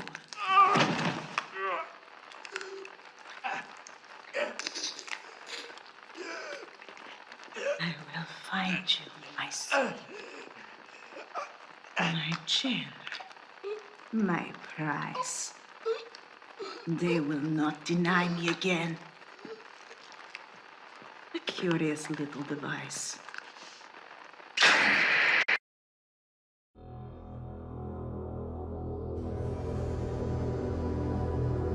You have been listening to The Holmwood Foundation, written and produced by Theo Chathui and Georgia Cook. In this episode, Madeline Townsend and Mina Harker were voiced by Rebecca Root. Jeremy Larkin and Jonathan Harker were voiced by Sean Carlson. Arthur Jones was voiced by Samuel Clemens. Henry Martin was voiced by Michelle Kelly. Magdalena Swift was voiced by Candice McAfee. Security Officer 1 was voiced by Elliot Crosby. Security Officer 2 was voiced by Dan Tyree. The Sister was voiced by Jackie Kalista.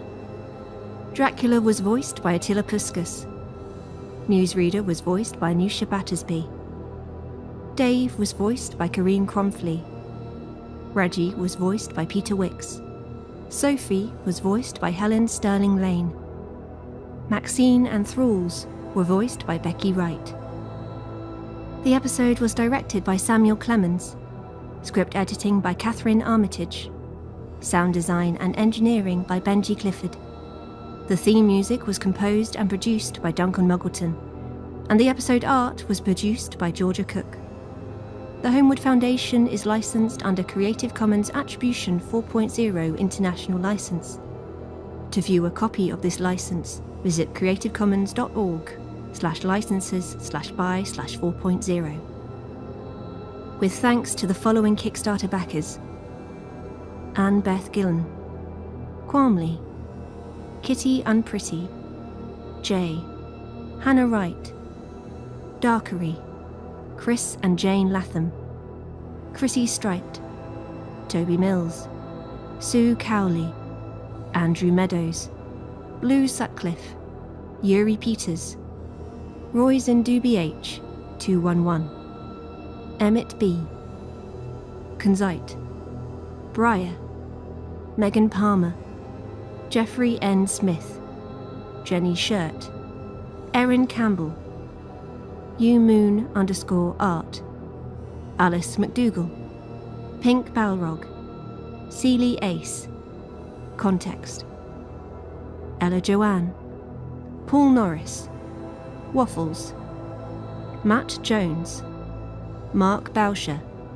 Dominic G. Martin, Chris Locke, Diane Wingert, George Shaw, Kay Cinnamon, A. Grew, Hannahmoon, Percy Parkinson, April McCaffrey, Laura, Leon Egan, Kate Bullen, Ellis Olson, Starling, Tiller, Elian, Glenn Udi, Asta H. Greenberg, Amy Pollum, Caroline Edwards, Mac J. Ewan, Eclipsed Sky, R.F. O'Shaughnessy, without whom this episode could not have been made.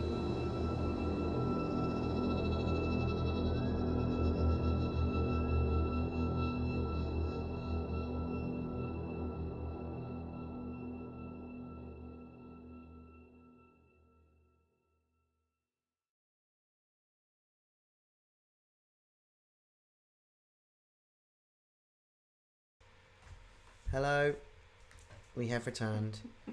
We are echoing from your room. Okay. That's okay, I can. We're not room, buddy. Sorry about that.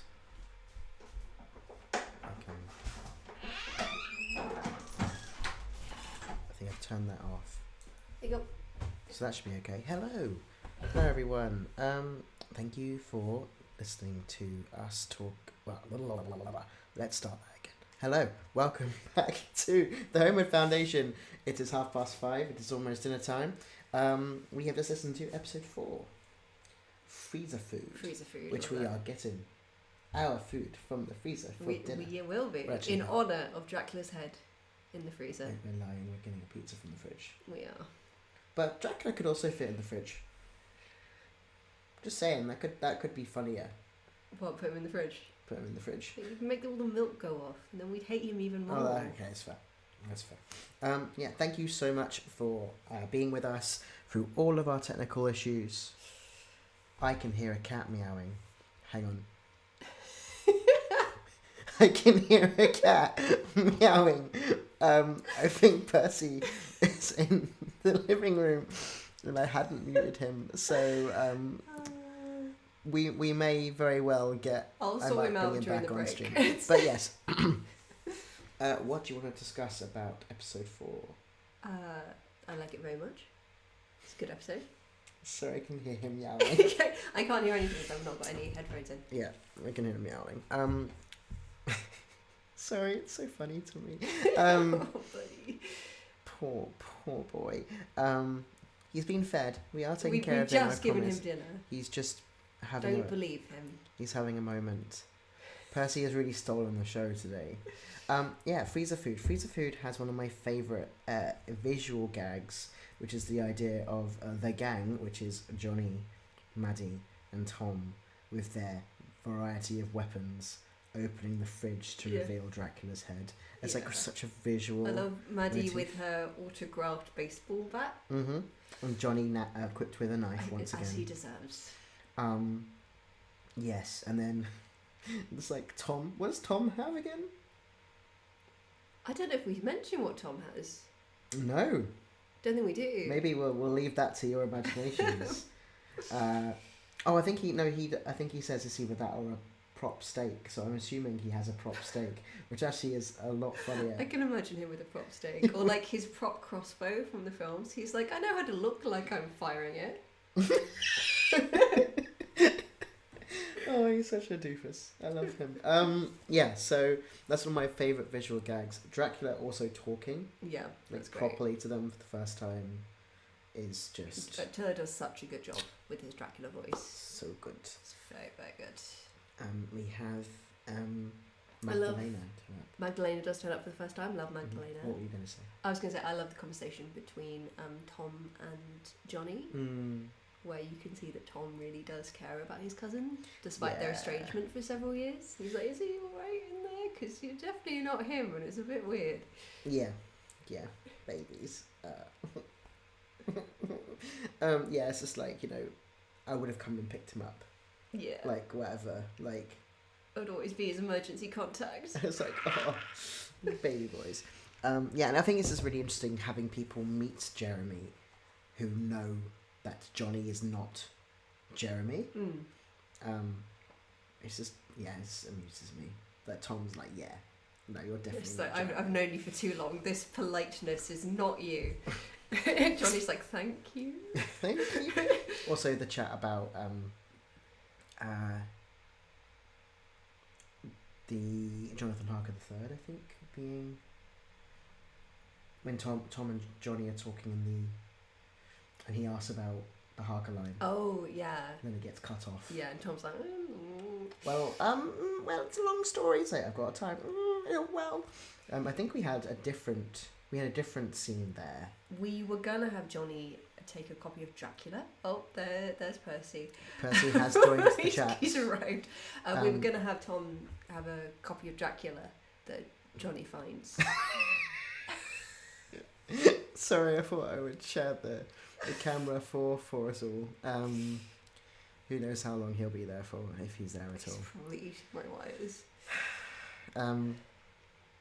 Yes, what were we going to say? But yeah, Johnny finding a copy of Dracula. And yes. Being like, what is this? What does this mean? And Tom's like, well, you see, you haven't had time to learn about what happened after you died. Yeah. And I don't want to be the one to tell you, so... Yeah. Why don't you ask someone else? Yeah, please ask somebody else. Anyone else, please, for the love of God, ask somebody else. I'm going to jump back to one cam. There we go. Yes. I teased during the break as well. That so for those who are not aware or were curious as to what that comment meant, I mentioned that after the episode we will have an exclusive image for a comic that we're hoping to do. So it's one of our stretch goals, which unfortunately we probably won't hit at this point. However, we are still planning on going ahead with the comic in some shape or form at some point. It might be, again, a slower process. But we've got the lovely Briar White, who has made a comic called It All Ends in Dirt, which is a sapphic vampire comic that I found. Funny enough, I already knew Briar. I used to work with Briar in Cardiff a long time ago. And since then, we've both changed quite a lot. I went, oh, weird. And then we're both working on vampire content. And I was like, okay, well, I've got to get Briar onto something. Yes, and they've done this fabulous thing. And we were like, hey, would you be interested in doing a comic for us? And Briar was like, yes, absolutely. So yeah, we will show you the sketch that Briar has done. But I just wanted to reference 2 comments in chat because they're great. I also want Dracula to find out about fictional Dracula. Yes. Yeah. Let him find out about Bela Lugosi and Count Chocula and Castlevania. Not Castlevania. Castlevania, yes, but he's too badass in Castlevania. What's that one with Adam Sandler? Hotel Transylvania? Hotel Transylvania! Let him find out about Count Duckula. Let him find out about Twilight. Let him find out about the Dracula media that he really needs to know about, which gives Jeremy heart palpitations and Dracula. I think part of him will actually. I imagine knowing Dracula's all about pride. Oh yeah. Like him having like his story. Him having a hold in people's minds, even if they don't know his original story. I think he'd be dead chuffed about that. He'd love that. So love that. Which is kind of scary. I want Dracula to find out about the Dracula bobblehead Arthur apparently has in his desk. Yes, Arthur's a bit of a goofball. He has lots of Dracula stuff on his desk. Yep. Big fan. Big fan of Dracula. He's got the job he wants. Yeah. Showed, as I said, Sexy Dracula's volume. Oh yes. I don't know what that is. It's the comic I drew. Yes. Ages ago, back in like 2024. 2024, when I was like, oh yeah, I want to draw my OCs more. I want to start drawing Jeremy and Maddie, and it was just like 3 months before we were like, let's make Holmwood. I drew a comic about Jeremy showing Maddie around the archives, and she was like, do you keep everything to do with Dracula down here? And it's a copy of Sexy Dracula's volume 12. And Jeremy was like, everything. See, now what I can think about is the Tom Cardy. Draculas. Draculas. And they're all playing flute. Flute of Draculas, which I love that song so much. But yes, we will skip back to showing you what Briar has drawn for us. So the premise of the comic is a prequel about, obviously now, hopefully you've joined us and you've seen up to this point, about how Tom and Jeremy met the sister back when they were children. So this is a rough sketch that we will send today, like literally today, of it. I'm going to find it. It's in the Kickstarter images, so hopefully... Yeah. There we go. Please. So, you can see some beautiful details here. Special, brand new knowledge of Jeremy. He was a goth in his younger years. He was a little goth. He was a little goth man. Little goth man. And I really adore how Tom's been portrayed here. Just always will be the cheeky chappy. We really made it clear to Briar we wanted Tom to be androgynous, because obviously Tom doesn't transition in canon until much later. Which I think works super well for this drawing. So yes. Oh, they did such a good job. So much, Briar. I think Briar has also just joined our Discord. So please do send all your love for the art to Briar as well. I do think it just looks super awesome. and I'd love to see the comic like this. So yeah, that's that on the sketch. It's so lovely, so lovely. We love it. Let's have a little scoot back to two cams to check on Percy Watch. I'm slightly concerned as to where he's gone and what he's doing. Yes, so we will probably have to pick him up at some point. I'll check on him during the break. Yeah, he'll be alright. I don't know why... Okay, it's fine. Right? There we go. Don't know why that happened all of a sudden. But yeah, you're right, so schedule then, just to fill everybody in, make sure everyone knows what's going on with the schedule. So we are actually on time, which is great. So we're due to have a break in 9 minutes technically, but we might make that a bit earlier. Yeah. And then we'll have episode 5. Yeah, do a listen along for episode 5. Then a chat.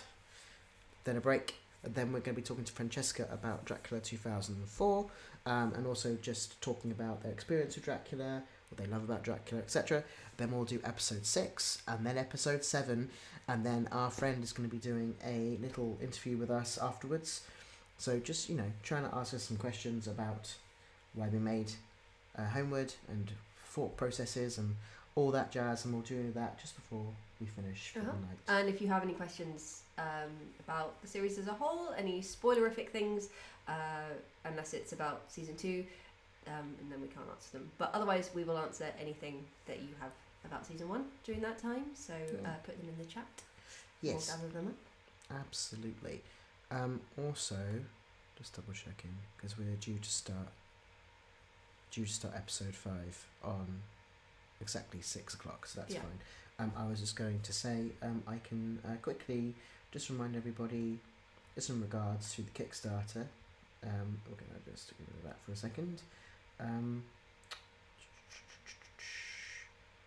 We are still working through our community goals, so just so you know, that is every goal that relates to each piece of social media that we hit, you get more postcards if we're funded. One of those is backers, so obviously if you haven't backed yet, even the smallest backer, if you pledge, will count towards the goal. If you reblog on Tumblr, that will help towards the goal. If you repost on Blue Sky, that will help towards the goal. If you add any fan works to the tag, if you add any memes to the tag on social media and let us know directly, they will be added to the goal. And they do mean that we will get to a variety of different goals. We've met the 3 goals, which is great. So we now have, obviously, if we get funded, which may still happen, we can be optimistic even at this stage. You never know, there might be a nice big flurry near the end, but we really would love to get this made, and anyone you can tell about this to, anyone you think would really want to support us, please do share it to them. Make a video on TikTok, whether that's just images or yourself talking about like making a review, tagging your favorite creators and being like, hey, can you share this? Would mean a lot to us. That's probably the best way to get reach. Share it on Reddit. I know there's a big audio drama Reddit. It's very hard for us as creators to promote there. It is much better word of mouth. If you go and say, please check out the Holmwood Foundation, it's really important. Tumblr as well. Tumblr has been our best place to promote. Please go into the tag and talk about why you think we should be funded, because it just means that it will get on people's dashes and they'll see it, want to know what it is, hopefully binge the series and want the rest. That's all we need. We don't have a network, we don't have exterior funding, we don't have any sponsorship. Just this is 2 the only people. way we can get this made. So anything you can do, even the smallest amount of support, helps us so much, and we really want to get this made as best we can. Yes. Anyway, I'm going to get off my soapbox. It's time to have a break, and we'll catch you at 6 o'clock for episode 6? Episode 5. Episode 5? Oh God. I was skipping ahead. Episode 5. So we'll see you for episode 5 when we're done. Catch you later. Bye-bye.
Hello.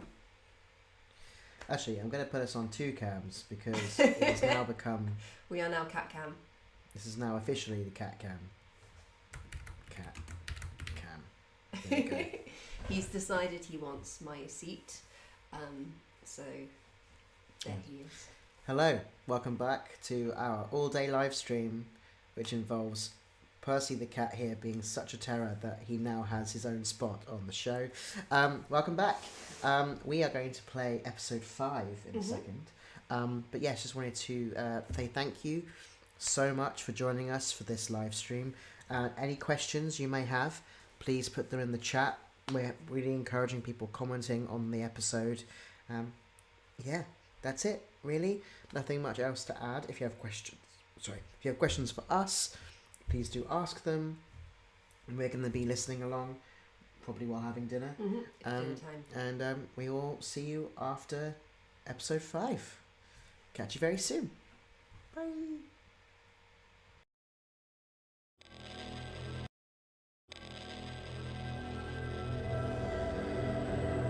You are listening to the Holmwood Foundation, Episode 5, Wildlife.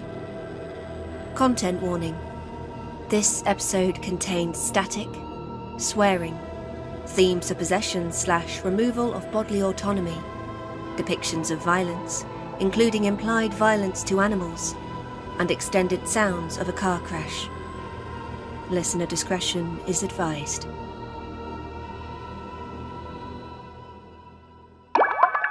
Cam, we need to talk about Thomas Van Helsing because he was quietly arrested last night. That got your attention, didn't it? And what's even weirder is it's not been reported anywhere. I've scanned the papers, searched all over social media, but it's nowhere, which is highly sus, if you ask me. So I bet you're asking, how do I know? And what exactly happened? Last night, a fancy high-rise flat complex in North London was evacuated due to a suspected gas leak. Van Helsing has lived in London for the last 4 years, though there's never been a definitive answer as to where. Suggestions have always been Hampstead Heath or Highgate. Well, last night, we finally got our answer. A passerby took a photo of Tom, which he then shared on his socials, showing him being put into the back of a blacked-out 4x4 with some shadowy figures, just as the evacuation of said fancy high-rise was taking place. The photo isn't great, but Van Helsing is pretty recognisable, at least to anyone who knows him. So what's going on? Has he upset the wrong people? The lack of coverage feels odd too. Just what aren't they telling us? I know people are going to see this, and they're going to say, maybe he's gone back into rehab, but that just doesn't ring true to me. He's an open guy. He's always shared his troubles with drink, especially after high stakes. There'd be signs if that was the case. I'm sure of it. He wouldn't just go dark on us. Make sure you tune in again for more updates on Van Helsing from me by hitting the like and follow buttons. Bye for now. For the benefit of the tape, this is Magdalena Swift, Head of Security at the Holmwood Foundation London branch, interviewing Mr. Thomas Van Helsing. It is 4:15 a.m. on the 13th of June, 2024.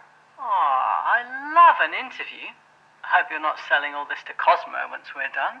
All interviews within the Foundation are subject to strict privacy laws. Oh, one of those interviews. Absolutely no humour allowed. Got it. Sounds like the Holmwood Foundation I know and avoid. Mr. Van Helsing, where are Mr. Larkin and Miss Townsend? How should I know? I've not seen that bastard in years. For the benefit of the tape, that bastard refers to Mr. Jeremy Larkin. I'm sure Miss Townsend is lovely. We know they visited you.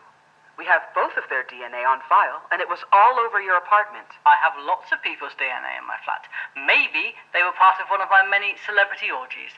Who's to say? They were there the night we arrived. We have the CCTV from every camera in your building. Your car was seen leaving the parking garage with a man and a woman matching their descriptions inside at the exact same time we apprehended you. You helped them escape. This isn't a proper police interview. You have no authority to keep me here, and I have no intention of answering your questions. I know my rights. This isn't a film, Thomas.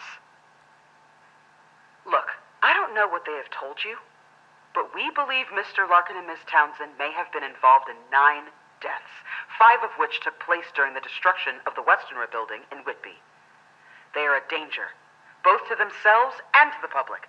9 deaths. Jeremy and Maddie, have you seen them? Besides, you and I know full well those deaths were the fault of the nightmare freak monsters you were supposed to be keeping in storage. Monsters, Mr. Van Helsing? What do you call them again? Ah, yes. Thralls, escaping from your biological archive, swarming all over my parking garage like something out of one of my movies. Next you'll be telling me Jeremy and Maddie are the ones resurrecting the head. How do you know about a head?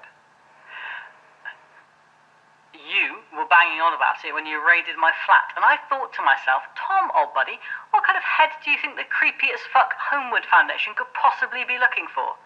Then it came to me in a flash. Miss Townsend and Mr. Larkin are believed to be in possession of extremely dangerous Foundation property. We don't know the exact role they had to play in the breakdown of internal security at the Westenra building, but we do know neither of them are in a fit state of mind.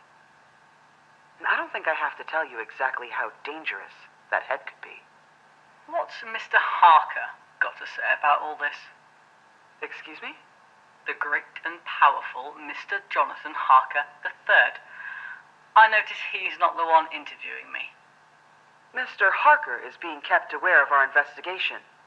Our priority is locating Mr. Larkin and Miss Townsend and ensuring our property is contained. And if you catch them, these dangerous people, they will be handed over to the proper authorities. Then why not just hand me to the police if that's your intention? We could. For harboring suspected murderers, obstructing the course of justice. We hoped you might cooperate instead. How unfortunate for you. So you're refusing to help us? So pleased we understand one another. Now, do you have a car provided for me, or will I have to call myself a taxi? You will be getting the bill, of course. So. Actually, I think we'd better keep you here for a while. Keep me here? We have some executive suites downstairs. Windowless, 24-hour CCTV. You'll be comfortable enough. But that's not legal. After all, you've just informed us you believe you saw monsters in your apartment building. It's only right we keep you monitored for signs of carbon monoxide poisoning. Interview ended at 4:25 a.m.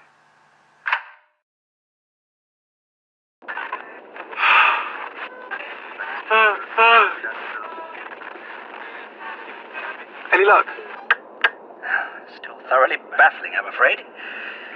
I promise you, this is excessive even for a modern car. I doubt even I could tell you what half these buttons do. But I'm loving these fancy headlights. All these little back roads will keep us off grid, and I can still see.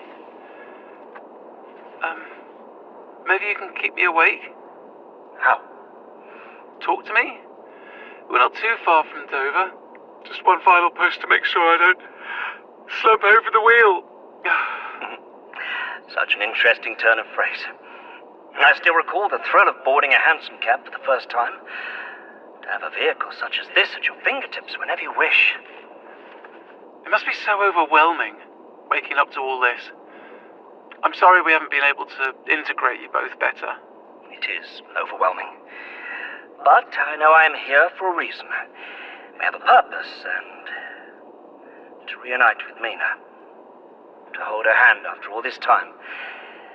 It is a gift worth every confusion in the world. You really love her. She is my world. A hat. Sorry? I would rather like a hat. Should we find a moment to acquire one? I meant to ask Thomas earlier, but about such a small thing. Why a hat? I feel quite undressed without one. There is much I can accommodate with Mr. Larkin's fashion, but to be outside without a hat... Oh, yeah, of course, I forget. It was a bit of a social faux pas in the 1890s, wasn't it? It's been a while since I studied Victorian fashion. You must think me foolish, after everything we've faced. No, I understand. Sometimes it's the little things that we can control that make all the difference. Quite. And there is so very much which feels out of control at this moment. You're telling me. On that thought, I must ask about Mr. Harker, your employer. Yeah, right. I was wondering if you could tell me more about him. I'm afraid I've never actually met him. Well, no, actually, I met him once. Arthur took me to one of the Foundation's charity balls in London before I got the archival job. Mr. Harker made a speech. Is he, nice? A good employer? I remember him looking quite severe, actually. I'm sorry, Jonathan, I'm probably not the best person to ask about all this. Technically, I haven't even finished my first week working for the Foundation. Oh, right, of course. It's just... Mr. Jones believes he is somehow in league with Dracula. The mastermind of all this. Harker. That's what he said. And what's worse is he's Jeremy's father. Mr. Larkins? Oh, I see. Jeremy was so desperate to get a hold of him, to reach the London building. Now, if I told him Arthur thinks his father's got something to do with what's happened to us, do you think he'll believe me? Earlier at Tom's, I really felt like it started to turn a corner. Oh! Jonathan? Yes, not to disturb your driving, but I believe Mr. Larkin... Oh! Tom! Careful, I'm trying to drive. Drive? But... Oh, fuck, what's happening now? We're on our way to Dover. Dover? Sorry, you've missed quite a lot. We're meeting Arthur there, with the head. We were in London. I know. I'm afraid we got some new information. But, oh, God, I hate this. Waking up somewhere new without any fucking idea where I am. Knowing my body's been doing things. What new information? Arthur says the limbs held by the Foundation have started waking up, moving around, same as the head. He thinks having them in close proximity is what's causing it, so we're taking the head to him in Dover. And from there, he can take it to Amsterdam, far away enough that it severs the connection, stops all this from happening. And the Foundation knows about this? They agree? They don't know. Arthur thinks it'll only waste more time. They'd be forced to run tests, fill in paperwork, confirm what we already know, all while the head gets stronger. Jesus Christ. I'm sorry. I shouldn't have just dropped all this on you. Once we get to Dover, Arthur will help us figure this out. That's what I fucking said about London. No? Oh, it's the burner phone. Tom left it for us. Check my pocket and the jacket on the back seat.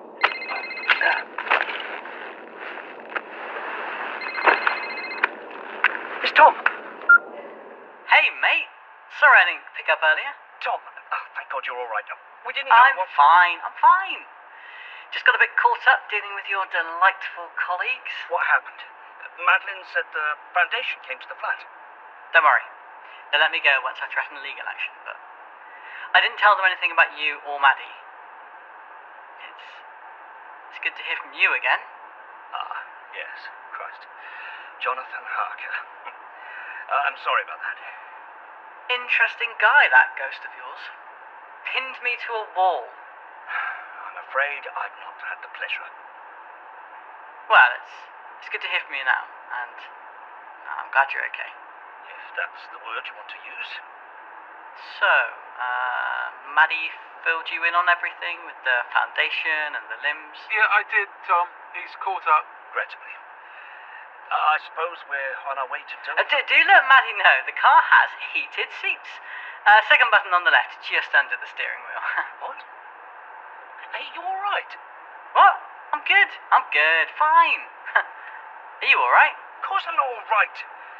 This was supposed to be ending in London. But I suppose I'm as fine as I could be. Good. Just wanted to check. There was a lot for me to process too. Okay.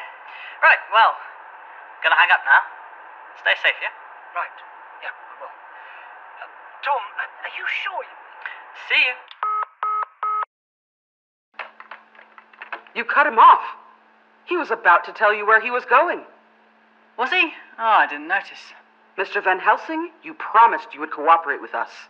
I didn't promise anything. You locked me inside one of your underground nightmare suites where you rummaged around in my pockets. The executive suites are fully fitted for visitors from senior management, as you needed a rest after an exciting night. They aren't prison cells. It's funny. I thought a windowless room with a bed, bathroom, and no Wi-Fi was exactly what a prison cell's like, no matter how luxurious the furnishings.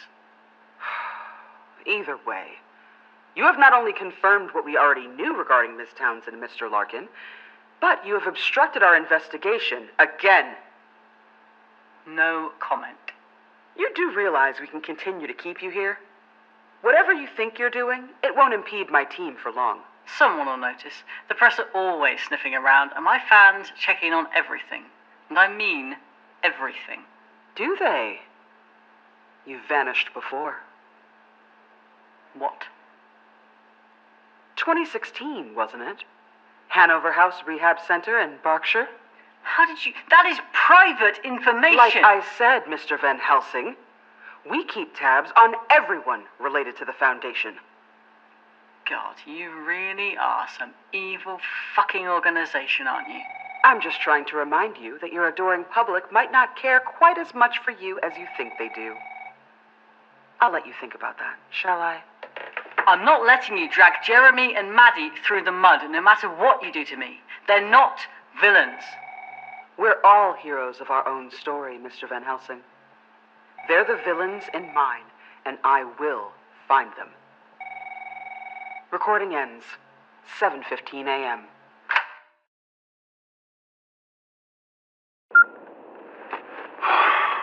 So he's safe, at least. What the hell's the Seward building thinking? Dragging him in like that? I wish I knew. I wish any of this made sense. What did he mean? Am I all right? Am I all right? We've had to add an extra day onto this nightmare week. Am I all right that we've been attacked by vampires 3 fucking days in a row? 4, actually. What? I didn't say that. It came out of your mouth. Madeline, I didn't say it. Ah! Jonathan? Fuck! Oh, I've only just woken up. I'm not going back under. I don't... Oh, that felt queer. What happened? Did I fall asleep? I do apologize, Madeline. I promised I wouldn't. It's okay. You switched with Jeremy for a second. Oh, I see. You spoke, I think, before you switched. Yes, I think I remember. Like joining a conversation. Has that happened to yourself and Mina? No. Never. At least... one problem at a time. First, we're getting to Dover. Just a few more hours. Nothing else can happen to us in a few hours.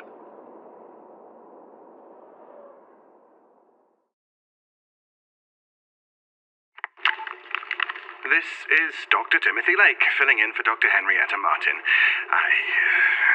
I know we've not been asked to perform another assessment on the hand, but Christ! What else are we supposed to do? I've just been sitting here like a lemon. Must have had at least 10 cups of tea already this morning. Nobody's even so much as called. Does nobody else understand the magnitude of all this? What are you all doing up in London? If I wasn't buried under miles of NDAs, I'd go up there myself and... well, probably get myself fired. I'm here. Sorry I'm late. What's going on? Why are you here? I came in early. Earlier than me? That's a miracle. Nothing wrong with having a healthy work balance. Why are you here so early? Well, it's not like I can sleep right now, Tim. This is... Why is the equipment all set up? Were you about to assess the hand without me? A personal project for my own peace of mind. It's done something new? Not yet. I just keep thinking. I see it flinch out of the corner of my eye if I blink or turn away. I had to change a couple of the cameras that were glitching out, so who knows what's real right now? I certainly don't. Are you sleeping all right, Tim? What? Of course I am. I'm just getting jumpy. Trying to wring information from high up is like getting blood from a stone, and we don't even know if this thing is safe to be around. Just don't make me call your husband to take you home, okay? You alright? It's nothing, just boyfriend issues. I'll call him back. I didn't know you had a boyfriend. What can I say? I'm a woman of mystery. Let's get everything set up, shall we? Right. And hope the equipment's bloody working this time.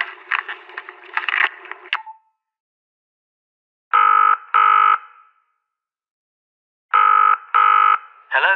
Mr. Jones? This is Magdalena Swift. I need to speak with Mr. Harker immediately. Magdalena? Oh, you're up early. Are you alright? Mr. Harker, Arthur. I take it Thomas Van Helsing told you something? No. In fact, I just had a delightful little phone call, and we've had to let him go. Don't worry, we're keeping an eye on him. So we've no new leads at all? No. Which is why I need to speak to Mr. Harker. That's going to be slightly difficult. Why? Where is he? I don't know. I wish I did. I told you, he's not answering any of my calls. He should be back in London by now. Well, if he is, he's keeping extremely quiet about it. I'll keep trying. See that you do. We lost a man last night. I heard. I'm sorry. We retrieved his body cam footage. It was Asset 6. Shit. She was in Van Helsing's apartment. She made specific references to Count Dracula. If she's searching for the head as well... I know. Christ. Mr. Harker needs to get involved. I need orders. It's difficult for him after what happened to his son. He's compromised. As far as I'm concerned, you're both compromised. What? Madeline Townsend. You sure she's not tried to contact you? I wish she had.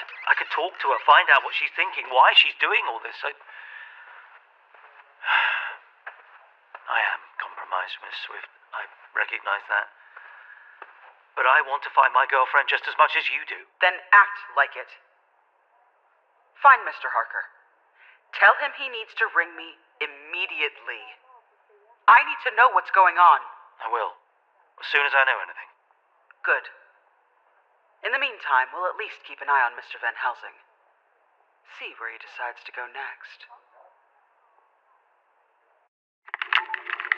Okay, we're good to go. Right. Take 2. This is Dr. Timothy Lake, accompanied by Dr. Henrietta Martin. It is the 13th of June, 2024, and we are preparing to assess the hand. Given recent events, I believe the best course of action is to remain as vigilant as possible in our research. How are the tank readings? Tank temperature stable. pH level stable. How about the pressure sensors? Have they picked up any movement since last time? Nothing that I can see. Looks like we've lost one of the sensors, though. Oh, I see it. At the bottom of the tank. Must have unstuck again. I'll get it. Can't I I've get it? already got my gloves on. Keep running the diagnostics. Can't believe it's not done anything since we last checked. You sound relieved. I am relieved. I used to forget that we're monitoring the hand of an actual vampire. Well, supposed vampire. It's funny how quickly something like that becomes mundane, especially when it's just floating there. Mundane? How could this ever be mundane? I mean, it stops being a monster and starts being a specimen. I'm just glad I never had to go to Whitby. Tim? It scratched me.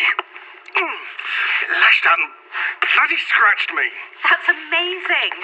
It reacted to your presence. Henry! Right. I'll get the first aid kit. Does it hurt? Of course it hurts. Oh, I'll need to get this looked at. Oh, who knows what's living under that thing's fingernails? Oh, we do, actually. We've got its bacterial makeup on file. I can get it out. I was being rhetorical, Henry.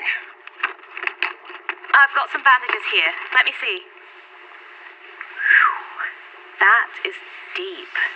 Those nails have gotten sharp again. It's not moving anymore. Do you think a hand's capable of looking smug? We got it on camera, at least. I wonder what made it react to you, of all people. Are you jealous? What? No, of course not. You are. You're jealous the hand scratched me and not you. Don't be ridiculous. Oh, what now? Oh, great. Now the keyboard's on the blink. What's it doing? Just typing random letters. Something must be stuck. Multi-million-pound charity. You'd think someone could fix our bloody equipment. At least the camera's still working. Boot up another computer. Upload the assessment video. Maybe it'll finally get someone's attention up in London. I'll call medical about my hand. Right.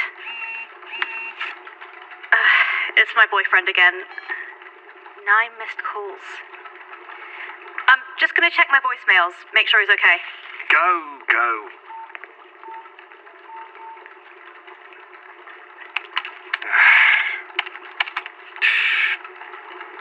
We clipped those nails just last week. Hey Henry, it's me. Just had the worst night of my life. How are you doing? Look, just call me, please. I'm almost back at my flat.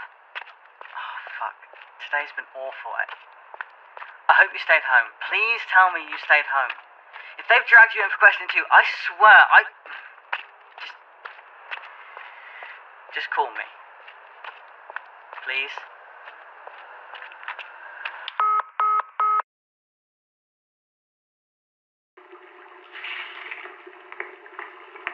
I'm sorry, Tim. I need to get back. Will you be okay on your own? Go on. I think we've all had enough excitement for one day. Are you really sure? If the hand moves Henry, again... I'll be fine. I can monitor the hand without you.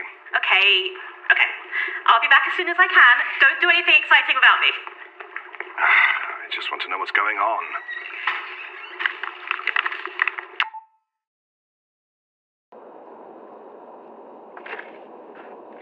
You keep looking over your shoulder. Are you all right? I'm simply far too aware that wretched head hasn't been restrained. I do not trust its silence. Well, personally, I'm considering it a small mercy. Madeline. God, I'm sorry, I'm just so tired. Perhaps we should stop now. No, I'm fine, I promise. We're almost there. We passed a small side road not too long ago. We're all right for now. A little low on fuel, perhaps, but it's enough to get us. Madeline, I insist you stop this vehicle and rest. We will reach over and find your Arthur, I promise. Okay. 10 minutes, tops. Thank you.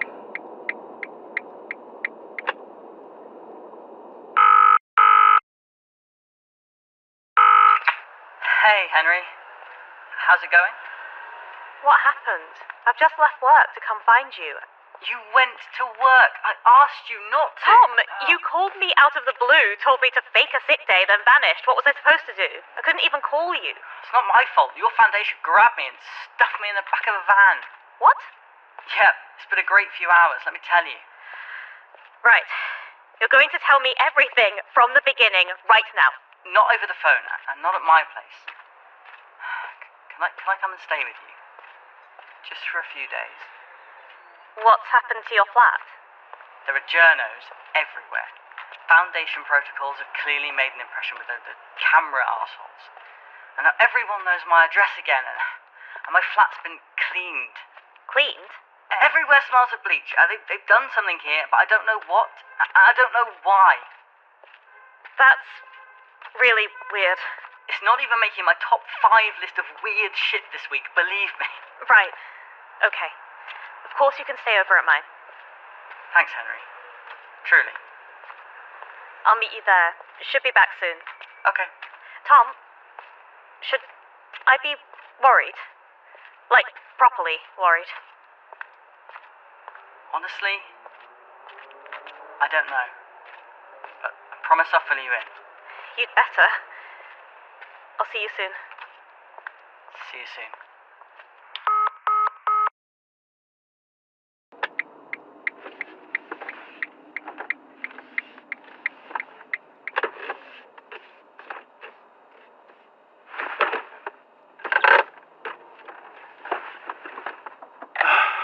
I'm just going to shut my eyes for a moment.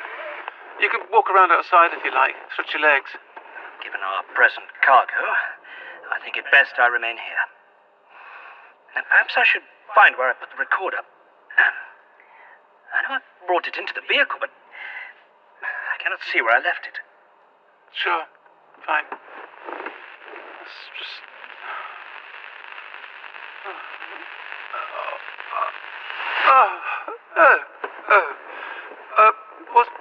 try sleeping? Mina? Mr. Larkin? It's Jonathan, my love. Jonathan! Oh. We are safe, I promise. Miss Madeline is driving us to Dover. Driving? Oh, my, what an interesting car. Automobiles have had quite the transformation since our time. Madeline fell asleep. I was not expecting... how are you faring, my love? Pained, but breathing. The last thing I remember was a young man, Thomas. I'm afraid we weren't properly introduced. He and Mr. Larkin were attacked by a thrall underneath his home, and then... Well, I'm afraid Madeline returned before I could be of assistance. Ah. You also have met Mr. Van Helsing. Van Helsing? Oh, yes. Thomas is related to the professor. An interesting young man. He helped keep us safe while you and Madeline recovered. What a strange thing to grow accustomed to, referring to oneself in duplicate.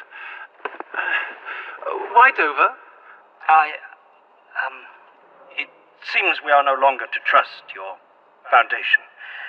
Madeline's love has instructed her to bring the head to Dover. Arthur said this?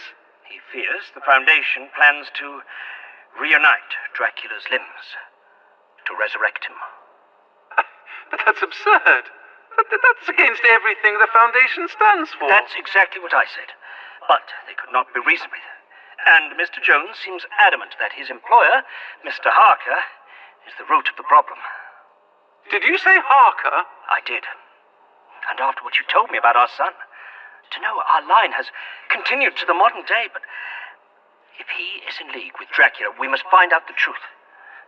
That doesn't make any sense. I am rather growing to hate these gaps in knowledge. Where is the head now? Behind us. Beneath the grey jacket. It has done nothing since we fled, but back with Thomas it started talking to us, laughing, controlling animals too, according to Madeline. I recall the birds. I keep thinking how easily we could dispose of it. Even without means of total destruction, we could bury it or throw it into the ocean. Would that end anyone's torment? It would only be discovered again by someone else, and this nightmare will begin once more. Of course, darling. And I have promised Madeline I would not. I shall keep my word. I suppose we should continue on to Dover. You need to rest. Madeline was exhausted, and this automobile is beyond my understanding. We should wait for Madeline to return, or Mr. Larkin, before attempting to operate it.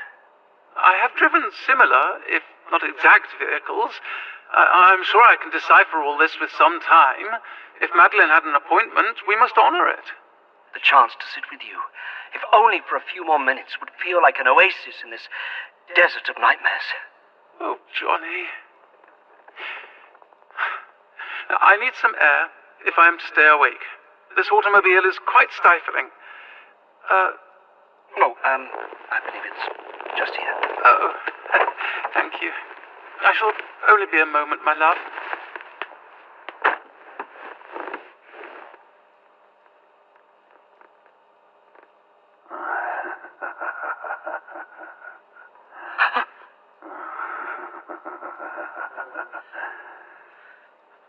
Desert of nightmare.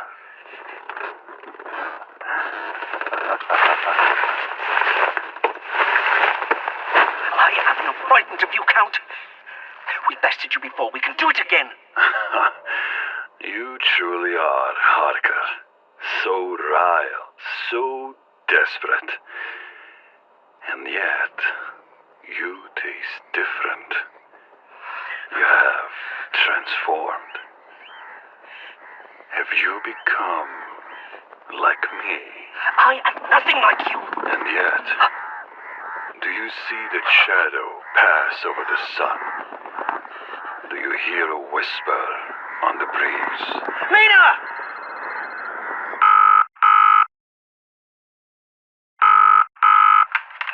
Hello? Matt? Oh, Mads, are you all right? I'm sorry, who is speaking? I'm afraid Madeline is not available at this moment. Who am I speaking to, then?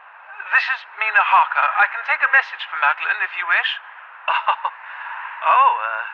So you're Mina. Sorry, forgive me. Bad manners. I'm Arthur Jones. Pleasure to make your acquaintance, Mr. Jones. Madeline has spoken quite highly of you. She has? How? In our recordings. Oh, right. Sorry, this is quite a lot to take in. Madeline told me about you, but to actually hear you is something else entirely. I'm glad to be a marvel, Mr. Jones. Now, please, what is your message? I have some news to pass on. Thomas Van Helsing was released this afternoon from the London building. I know that you were staying with him, so I wanted to let her know that he's okay, and I wanted to check to see if you, Madeline... Yeah, we're fine, thank you. As is Mr. Larkin and my husband. Good. Did she tell you about our plan? I believe we are travelling to Dover. I'm afraid I can't give you our exact location at the moment, as I've only recently returned. But we shall be back on our way very soon. And the head? It's still with you? It is. Good. Mr. Jones, please don't think me too forward, but I really must ask why you believe the Holmwood Foundation could possibly be... Think what? Mrs. Harker? I thought I saw... Mrs. Harker, I have nothing but the utmost respect for your work, but I really must impress upon you that the Foundation is no longer a safe place. Whatever you created it to be, that was over a century ago. But the magnitude of your concern, I can't possibly... Oh, no. You may be fast, but I am faster. I will not stop. I must take my leave. My apologies, Mr. Jones. I shall inform Madeline of your call. Wait! What are you doing? I am warning you. No garlic, no pretty little holy symbols, no knife to threaten and pry. All your old weapons, Harker, turned to dust. And yet, here I am, as powerful as ever. No wolves in this country, not yet, but I have other means.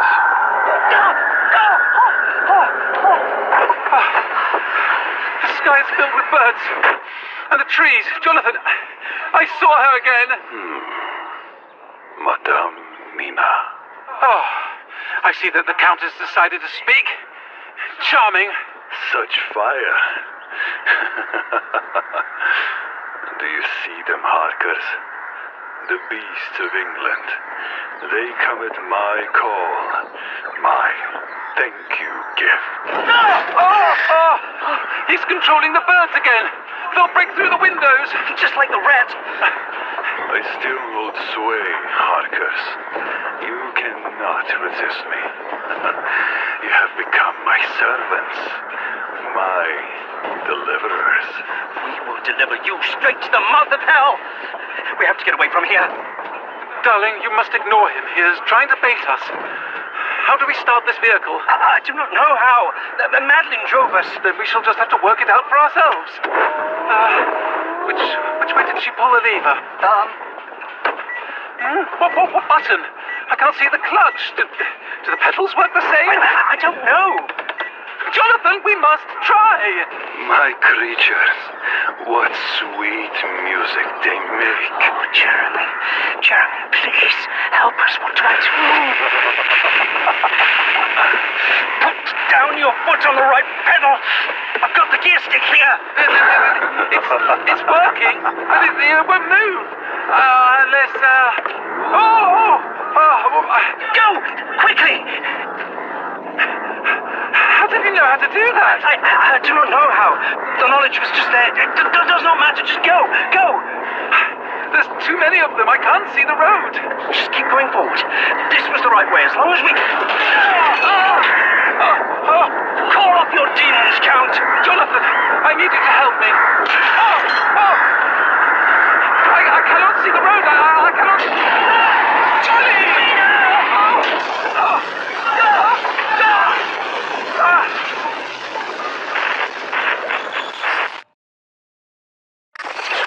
Johnny!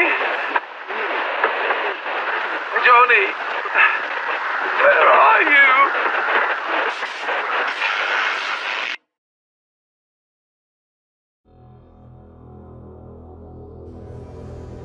You have been listening to The Holmwood Foundation, written and produced by Theo Trethui and Georgia Cook.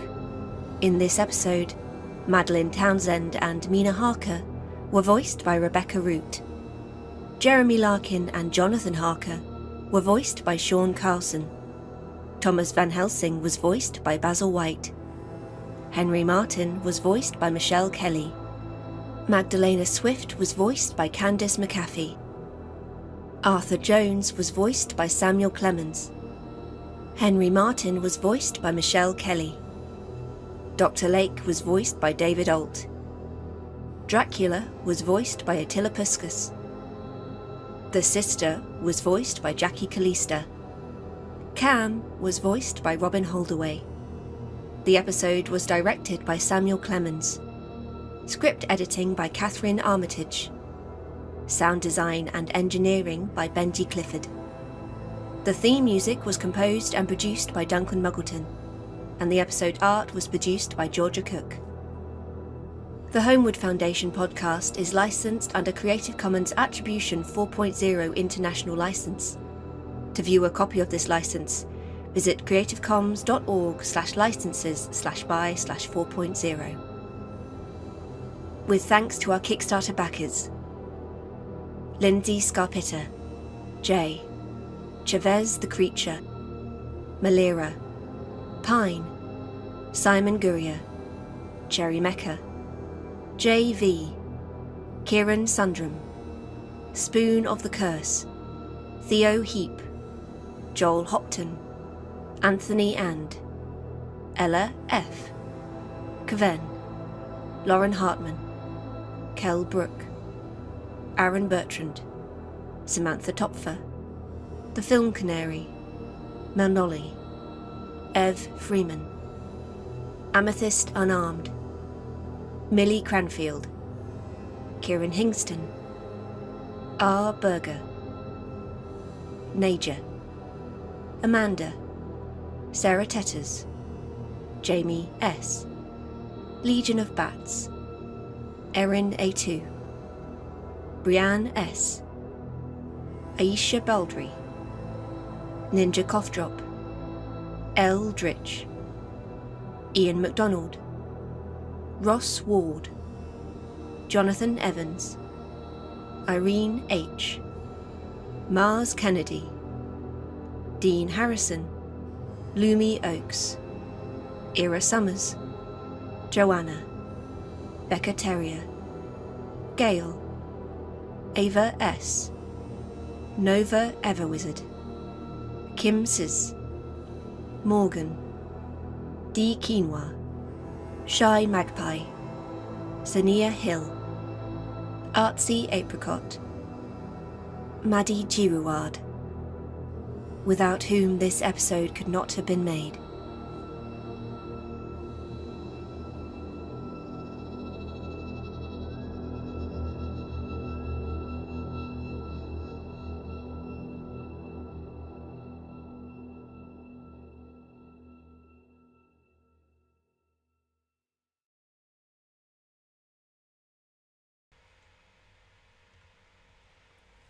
Hello, we have returned. Hello. Hello. Hopefully you can hear us both okay. Just to show you on our on our cat cam. Oh, he's still there. He's still there. Still in my seat. He's still in the seat. He's still sleeping. Soundo. Bless. Thank you so much for joining us. If you've just joined us, hello. We are doing a full run through of the Holmwood Foundation. We've just listened to episode 5. We have just 2 more episodes left to listen to. And yeah, let's chat about episode 5. So episode 5 is called Wildlife. I think, again, one of the few things we knew was definitely going to happen in this one is the car crash at the end. And the bird attack. I think a lot of this actually ended up was in episode 4 and then kind of got moved over into episode 5 because it was too long. Yeah, what's your fondest memories of making this episode? I mean, I really like Arthur's conversation with Mina. Mm-hmm. Him kind of realizing, I think that is the point where he realizes, oh no, this ghost thing's actually happening. Mm-hmm. Like this is a new thing. This is a new thing. Apart from all the other stuff. This is interesting. Oh, nobody mentioned this. Even though she did. She sent him a voicemail at the very beginning, and he was like, "Yeah, okay, you did say that, but okay." But yeah, I think that's quite interesting to listen to how Arthur talks to Mina, and then how Mina talks to him back, which is fun. I love Tom talking to Magdalena as well. I really like showing that side of the Foundation, especially Magdalena, where she's like, "I've got a job to do. I'm going to do this job. You're not going to get in my way." Yes, I think it was interesting because Magdalena, a bit like Dr. Lake, they were characters we were like actually trying to formulate. Like we knew where we were going with the end of season 1, but we didn't know all the plot beats, and then we listened to Candace's interview, and David approached us to be like, "I want to be in it," and we were like, "Oh, well, we need these 2 characters, which they fit," and it was just great to watch them evolve and grow, especially once like their voices added to the character. Like every time the Dr. Lake says Henry to Henry after he gets I love that scratched. Scene as well, him getting so scratched good. by the hand. Yeah, him getting scratched by the hand. Will that come back later on? Who knows? Season 2 will give you all the answers to that, which you should fund right now. If you would like to help us fund season 2, we currently have £11,148, 237 backers, and 4 days to go. So if you know anyone wanting to burn their cash on some Dracula-based media, bring them to us. Pass them to us, please. Yes, anything you can do to spread the word would be most appropriate and useful and lovely. What else can we say about episode 5? The conversation with Johnny and Dracula in the car. That was great. Which then becomes Mina and Dracula and Johnny in the car. Is just one. I think, if I remember rightly, I think you wrote those scenes. Yeah. You are very good at writing Dracula. He scares me too much. So if you're listening to a Dracula scene most of the time, I just love Johnny being angry at Dracula because as far as Mina's concerned, this shit's been going on for 80 years. She's kept the bits of him captive. She's gotten used to a certain way of things. Whereas for Johnny, he died like 5 days ago. He died and then he woke up in another man's body. And so his anger is still very raw. He's still that 24-year-old. Yeah, I think we decided our Johnny is 24. I know that's how Sean plays him. So he's got a lot more anger in him. Whereas Mina's like, I've kept you in a cage for so long, mate. This is nothing. I'm so done with you. Which, to be fair, I think Mina deserves after everything we put her through and the book puts her through.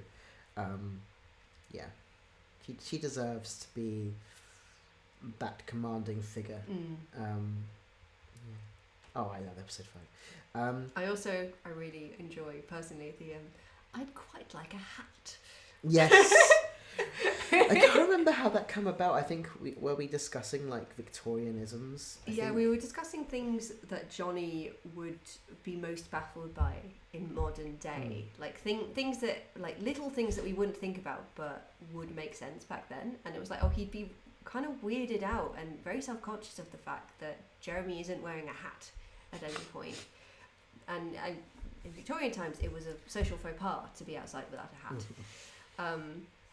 So he'd feel very uneasy about that. And I think in this moment of comfort, he's like, please give me one thing that I recognise in this place. Please give me a hat. Has he seen anyone wearing a hat up to this point? Probably not. Probably not. I mean, it's summertime. You might have seen like baseball caps, but does he know what a baseball cap is? No. Yeah, I don't know. Sorry, I just realised my... So sorry. I was just checking. Oh, the boy is still sleeping. Look at him sleep. Oh, baby. I was just checking our schedule, which we are to time, which is good. Cool. Yes. Episode 5. I mean, the sound effects for like the birds hitting the car, and actually we didn't touch on it. The kind of Johnny Jeremy switcheroo. Yeah. That was very fun to plan and very fun to discuss during recording. Yes. To be like, yeah, Sean, so this is Johnny and this is then Jeremy and then you're back to Johnny again quite quickly. Where most of the time, like, there's a whole scene usually of one character into another character. This one was like, no, you're just gonna play. You've got to be both of these guys. Sorry, Sean, we love you. We trust you. Sorry, Sean. We really do love you. Thank you so much. Yeah, loved that. And I actually just loved like Maddie, like being very comfortable with driving the car and being good with cars and stuff. Yeah, there's just so much about this episode I could probably unpack with like a step by step. Like, okay, so what do you think about this scene? I think, well, actually, I feel that about the whole series, and as we're, delving into season 2 and the seeds we've already planted, it's very fun. I mean, the computers are on the blinking. Sorry, what's all that about? I'm sure it won't come up. No, I'm sure that won't come up at all. And Dr. Lake being horribly scratched won't come up. It's fine. Won't come up at all. And yeah, just won't come up at all. And I really do love the character of Magdalena as well. I know we touched on it earlier, but she was just such a good choice. The voice is so good, and Candice does such a good job bringing Magdalena to life. I can't imagine her any other way. No, she's yeah. We discussed Magdalena briefly in our interview when we were doing the release for season 1, and I shared that she reminds me of Bambera, who, if you don't know, Bambera is a Doctor Who character from Battlefield, which is one of my favourite Doctor Who's. From the 7th classic Doctor Who, so it's from the 7th Doctor era, which is in the 80s. Yeah. Brigadier Bambera. Yes, she's great. Love her. Also met the woman who plays her. She's Angela Bruce. Oh, she's great. I love her. She's so good. I got introduced to her in the Only Fools and Horses Christmas special, and I will never look at that episode. I'll never look at the Only Fools and Horses Christmas special the same way ever again. To be confirmed. So we asked a question in chat which got some really wonderful answers, and I think we should go through them because yes, I think they we should. tickle me. I love asking this question of people. Yeah, so we just get a variety of answers. So we asked, if you worked at the foundation, what job would you want and why? So we got, the first one we got was, I would definitely want to be doing testing on one of the various Dracula parts if I worked at the foundation. Yeah. Which is fair and valid. It's probably the most interesting. I think it's probably also, unless you're Dr. Lake, one of the safest. Because as far as anyone's concerned, those limbs haven't done anything. So I imagine it's a really cushy job. It's been very cushy up until last year. Yeah. Because in our canon it's still 2024. Yeah. So I imagine you have to write your report every week. You gotta keep the monitoring software on it, but otherwise you're pretty good. You can just play Cookie Crush on your phone. That's not a game. I think it probably is a game at this point. I'm just imagining now Dr. Lake's on Candy Crush. On Candy Crush. It's like we've got nothing bad to do. We've got another one. I think personal assistant to anyone but Jeremy. Yeah. Or the receptionist at the entrance. Well, I think receptionist at the entrance is closest to the exit. Yes, so you'd be good. You'd be good. Be safe in a containment breach. Yes. And also public facing, which we have the public facing side of the foundation, and then we have the Secret of Empire side of the foundation. If you're in the public, then I think you're probably having just a pretty normal job, pretty chill time. Pretty normal job. Yeah. And also, anyone but Jeremy. Anyone but Jeremy. Sorry, Miss Smith, from the RPG. Yes. If anyone hasn't watched... Sorry, the cat has just woken up. If anyone hasn't watched the Holmwood RPG that was run by the lovely Dan, who is actually in the chat, you can... Sorry, the cat is so cute. Oh, Percy, you little menace. Sorry. Anyway, yes, if you haven't watched the RPG, you should, because you get to meet Jeremy Larkin's PA, Miss Smith, and a bunch of other characters who may or may not survive the night. Yep. And they also meet in film club, hence why I would be at every film club movie. Dan made it that the characters in RPG watched Twilight. Yep. But now I'm just wondering what other films they watched. Van Helsing. Yeah, the 2004 Van Helsing for sure. What's Underworld? Yeah. Every Single Blade. Yeah. They obviously watch High Stakes as well. Obviously watch High Stakes. Jeremy's banned it. Jeremy's absolutely not. You're not allowed to watch that film. Aren't you two? No. Barney related? No. Maybe that was just imagining Arthur like, I'm vetoing this. We're still watching those things. Well, Jeremy knows he can't be angry He's about. He's on a trip to London. We're gonna watch all of High Stakes back to back. Poor silly little cat. So I'd be one of the interns who has to watch all of the vampire media. Yes. I know Jeremy hates that part of the job, but it sounds fun to me. Like, imagine being the person who has to dice, like, you know, like how in PMQ, like, the, I think it's like civil servants, they have to break down all of the news articles and give it to the PM to be like, these are the things you need to know about. This is what someone has to do with Jeremy every week, and be like, yes, there's been this discussion about garlic, this week, and it relates to vampire media. Like this tweet about vampires may relate to someone having seen a thrall. We might have to go check that out. Like, it's just so good. Someone has played Draculesti in Holmwood Foundation. Yeah, someone has had to play that. Yeah. Dan is in the chat as well, so our DM from Holmwood RPG. Certain corners of the Tumblr have told me that actual vampire attacks are great chances to start a lasting healthy relationship. Definitely not Jeremy's secretary. Justice for Miss Smith. Hashtag Hugh Jackman, Van Helsing. Nosferatu definitely got vetoed from the film club. Yeah, I think. Which one? All of them? Or the new one? The new one. But then the new one wouldn't be out because it's set. That's true, it's 2024. So they've definitely shown the trailer. For the new... The trailer would have been out by summer last year. And everyone's just like so excited for that one. Will they ever get to watch it? Will they dare? Film club might have a different meaning from now on. But yes. Anything else that you want to touch on? What job would you have? I think I've asked you this before. Did you say you'd be social media? I think some sort of like office bod. Wait, you work in the call centre. Oh yeah, I'm in the call centre. Yeah, it's like hello.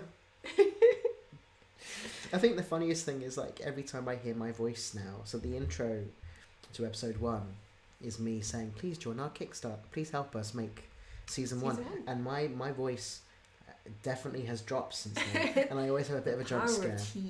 The power of testosterone. So yeah, it's always pretty funny to me, and I think that the longer I go on, the more call centre voices I have to do, the deeper my voice will hopefully It'll just be different guys. Different little guys just doing their little job.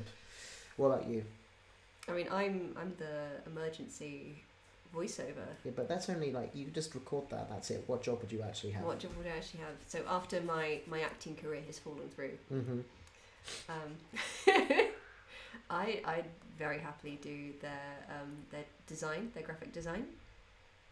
Okay. I mean, I did design their logo, IRL. So like, they should be paying me. Yeah. J3 owes me a lot of residuals. Yeah, that's fair. That's fair. I like it. Okay. Yeah. Just trying to think if there's anything else. We do technically have 10 more minutes. Are there any questions in chat? But we could do another. We could do a break now. Make sure. Hang on. No, let me check. No, we got a break after this, so that would be a double break. Yeah, so we could do. a break now until 20 past. I think there's probably more we can chat about. I mean, we can reiterate Kickstarter stuff. We can, yes. While we've now says, fixed what it. would Percy's job? Percy He's a thrall. Of course he's a thrall. Where do you think we're putting him down? Percy would be a thrall. Benji would probably approve of that. He'd be a thrall. Very good boy, but very bad boy at the same time. Look at him, he's never done anything wrong in his life ever. This is why he gets away with everything. Yes, it is. Yeah, any questions for us? If there's anything in the chat you want to ask us about, maybe that's a good jumping off point if anyone has any questions. Do you want to reiterate Kickstarter stuff while we wait? Yes, let's do that. Now that I fixed it so the Kickstarter video doesn't jump scare everyone while I'm talking. So, yes, we were having a look at these bits and pieces. Just remember the community goals. You can, if you reblog on Tumblr, if you repost on Blue Sky, if you create any fan works or any memes, these will get included into community goals, and any time that we hit one of those goals, we get more postcards in the final funding, just so you know. A reminder about our crew. So we have the incredible team here. Let's stick with that. So Sean Carlson's coming back, Rebecca Root's coming back, Basil's coming back, Michelle, Sam, Attila, Jackie, they're all coming back to reprise their roles for season 2. And we also have the incredible Andrew as Jonathan Harker III, Candice McCarthy, Magnolia Swift, David Oltz back as Dr. Lake, Robin Holdaway as Cam, Kareem Confley as DJ Dave, Becky Wright as our Thralls, and Peter Wicks is question mark. Who knows? Who does know? We also have as well our normal crew. So me and Georgia are back writing and producing for season 2. Kat is coming back as our script editor because she is just honestly so good at reminding us where we're going. Yeah. We can get so lost in the weeds that she's very good at just big picture stuff. Let's look at the big picture stuff. Benji is our incredible sound designer, and Duncan Muggleton's music is back for the theme. And then we've also announced some new peoples. So Jonathan Sims as Dr. Simon, to be named by one of you, and Beth Eyre will be with us for Dr. Alicia, to be named by one of you, and Binar is just a question mark. Who knows who Binar's playing? We do. Well, we do. No one else does. Maybe Binar might. But they're not going to tell you because they're not allowed. But yeah, so that's been super exciting to be able to announce 3 of our cast already. And anytime we hit every 5k, is it 5k or 10k? I've forgotten. I think it was 5k. But anyway, we hit a certain goal. We announce a new Kickstarter cast member. So yes, so Jonathan Sims, Beth Eyre, and Bina, all incredible actors. We're very excited. So yeah. I'm very excited for you to meet their characters as well. Yes, we've been talking a lot about these 3. Yeah. We have first drafts of the script, all the scripts written already. We're currently in second draft stage, so we know what's happening to everyone, we know where everyone is. Our intention has always been, no matter what happens with the Kickstarter, to finish the scripts for season 2. So as soon as we are able, we can make it. Yeah. That's where it is. Yes. So, yeah, I think we've got 5 more minutes until break. No other questions Anything so far. on YouTube chat? Anything on YouTube chat? It's usually the same chat. Nope, it's hello and hello. So yeah, thank you so much for those of you that have stuck around for most of the day. It's very nice of you to be here. If you just joined us recently, thank you for spending some time with us. It looks like we have roughly about 14 people, which is super nice that you're here and listening to us, even though we had major tech issues earlier, and apologies again for that. Sometimes you just gotta work through the tech difficulties. Yes, I mean thankfully it was only the Photoshop thing, which we'll do at a later date. We're still able to stream Draculesti, which was great fun. And we haven't had any issues with the episodes, hopefully. No, they're all. I've done those before. They're all good. Mhm. They're all set up to work. I know they work. So yes, so that's all good for us. Maybe we'll go for break slightly early then. We're still waiting to hear from our guest. We have Francesca joining us from Dracula 2004. My proposal is, if Francesca for whatever reason can't join us, we could just play some more Draculesti. That's true. And I can lead that one this time. I don't think my voice can manage. That's okay, but we can help you choose stuff. Yeah. But in the meantime, we'll make sure that I'll contact Francesca and see if everything's okay. And if so, we'll be on for 20 past. And we'll let you know where we are with that then. But thank you so much for watching and listening. And we'll see you in about 15 minutes. Thank you. Bye bye bye.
Hello.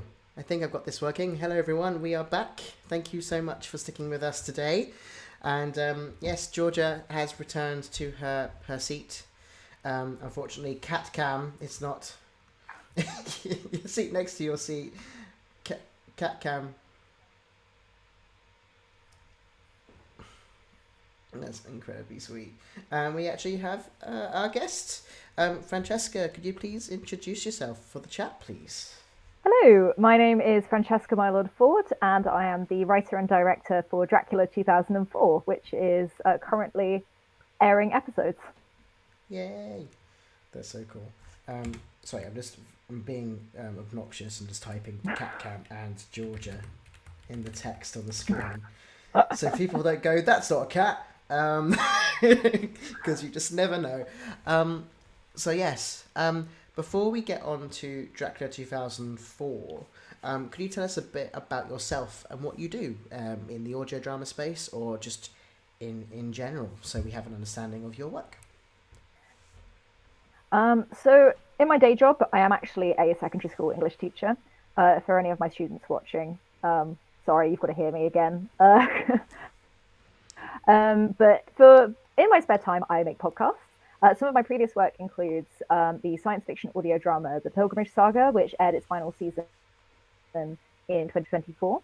And also, when I was at university, I helped make a smaller audio drama called H.G. Wells Has His Regrets, which was an audio comedy where science fiction author H.G. Wells goes back in time with a time machine and interviews all of his favorite authors, and shenanigans ensue. So, I've been making audio dramas since 2018, which actually feels like a really long time now I think about it. And I started when I was in my first year of university, and yeah, that was a while ago now. And Dracula 2004 is my third production. Wow, that's really cool. So let's talk about Dracula then. Let's get into the meat of it. When did you first encounter Dracula, and in what medium? So I think it's really hard to pin down exactly when I first encountered Dracula, because Dracula is such a ubiquitous character in all media. Like, whenever you think of vampires, you think of Dracula with his his cape and his fangs and his hair and sometimes a little moustache, depending on which version you encounter him in. And people as young as 2 have encountered Dracula on Sesame Street, in effect. It's not the same character, but it has the same iconography. And so I can't really pin down exactly when I first encountered Dracula, but I can tell you the first time I read Dracula, which was actually surprisingly recently. I first read it so when Dracula Daily got big, I actually read it the year before it got big, but I did read it through the medium of Dracula Daily, which was really very, very fun, because I don't know, I'd always been quite intimidated by the book, and also I've always been a little bit scared by horror because I'm a wimp. I enjoy it; it's a great genre, but I have to read it with a cushion, like Doctor Who, I've never been able to watch a scary episode of Doctor Who without half hiding behind a sofa. So that shows you where my wimp status is at. So I was very aware of the idea of Dracula before I picked up the book. And then when I actually started to read it, especially in the letter format, I realized I was actually completely wrong about the character of Dracula. And my understanding of it was very, very limited. And I thought it was going to be a lot more Hammer horror than it actually was.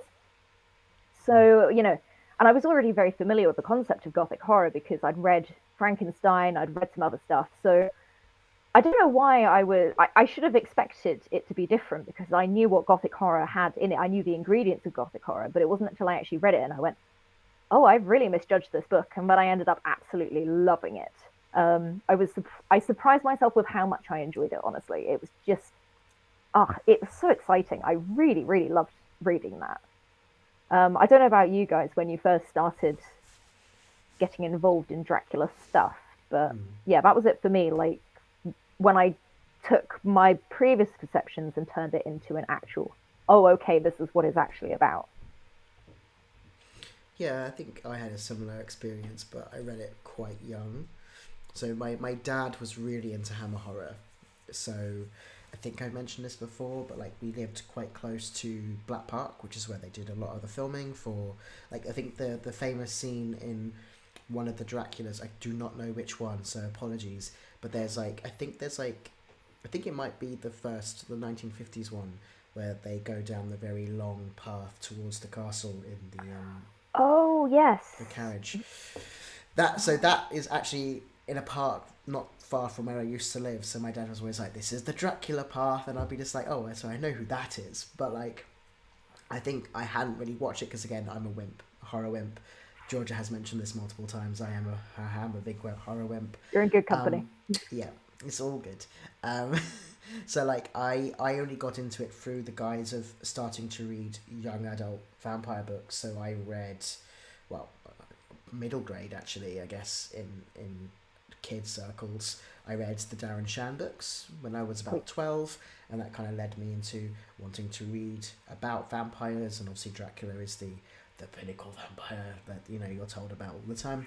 And again, I think my perception was this isn't what I expected, because I again knew about the Coppola Dracula first and saw the like imagery of that first, and then read the book and was like, oh, this isn't it at all. I had like a similar experience, but still I can't fault that those adaptations exist, because without them being mainstream I wouldn't know the book. So it's a weird one for me. But yeah, like, I don't know, Georgia, what it was like for you encountering Dracula for the first time. I'm sure we discussed it.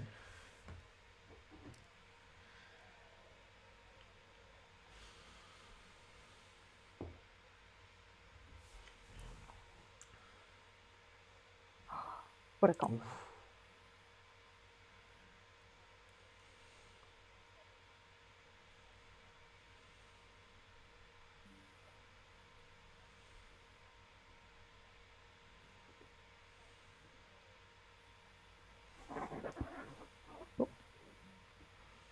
You have disappeared on the screen completely.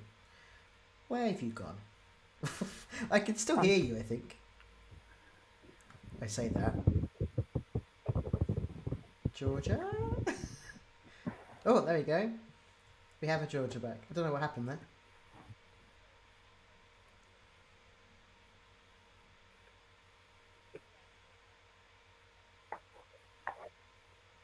The castle, that's always been one of my favourite bits.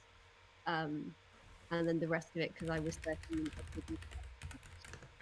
but it was still like a big favourite of mine. I really enjoyed the atmosphere of it. And then I didn't come back to it again until 2020, when the infamous BBC Mark Gatiss Dracula appeared on screen. And it burrowed deep down into my core, and I finished watching it and I was like, what the hell happened?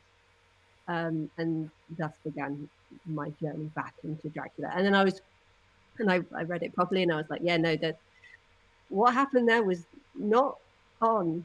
And then I was really excited that Dracula Daily brought it kind of to the masses, and sort of to the Tumblr masses, and had a great time with it, and continues to do so.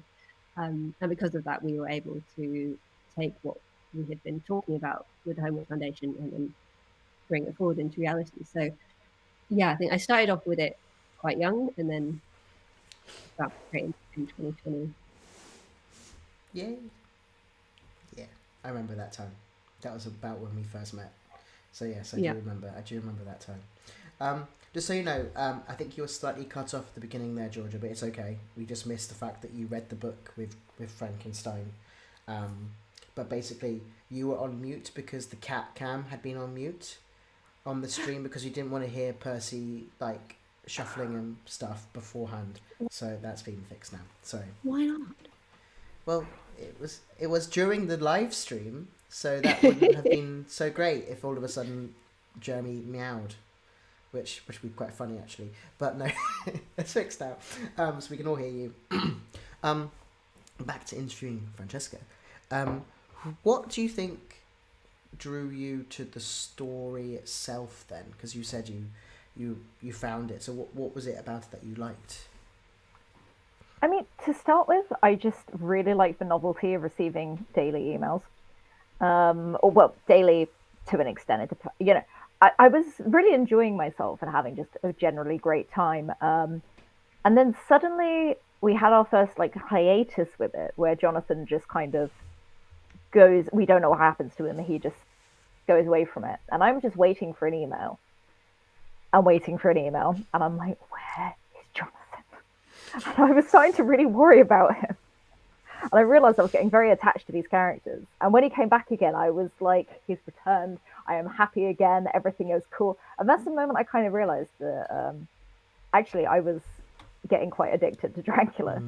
But, later on, after you start getting introduced to the other characters, I realized just how charming it is.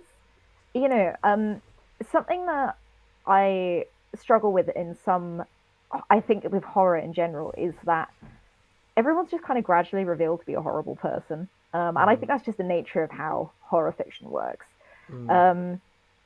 Especially like slasher fiction, everyone betrays everyone else and it's just miserable. But something I love about Dracula is it's so Scooby-Doo. Like, everyone is friends with each other and they all have this concerted effort to try and save...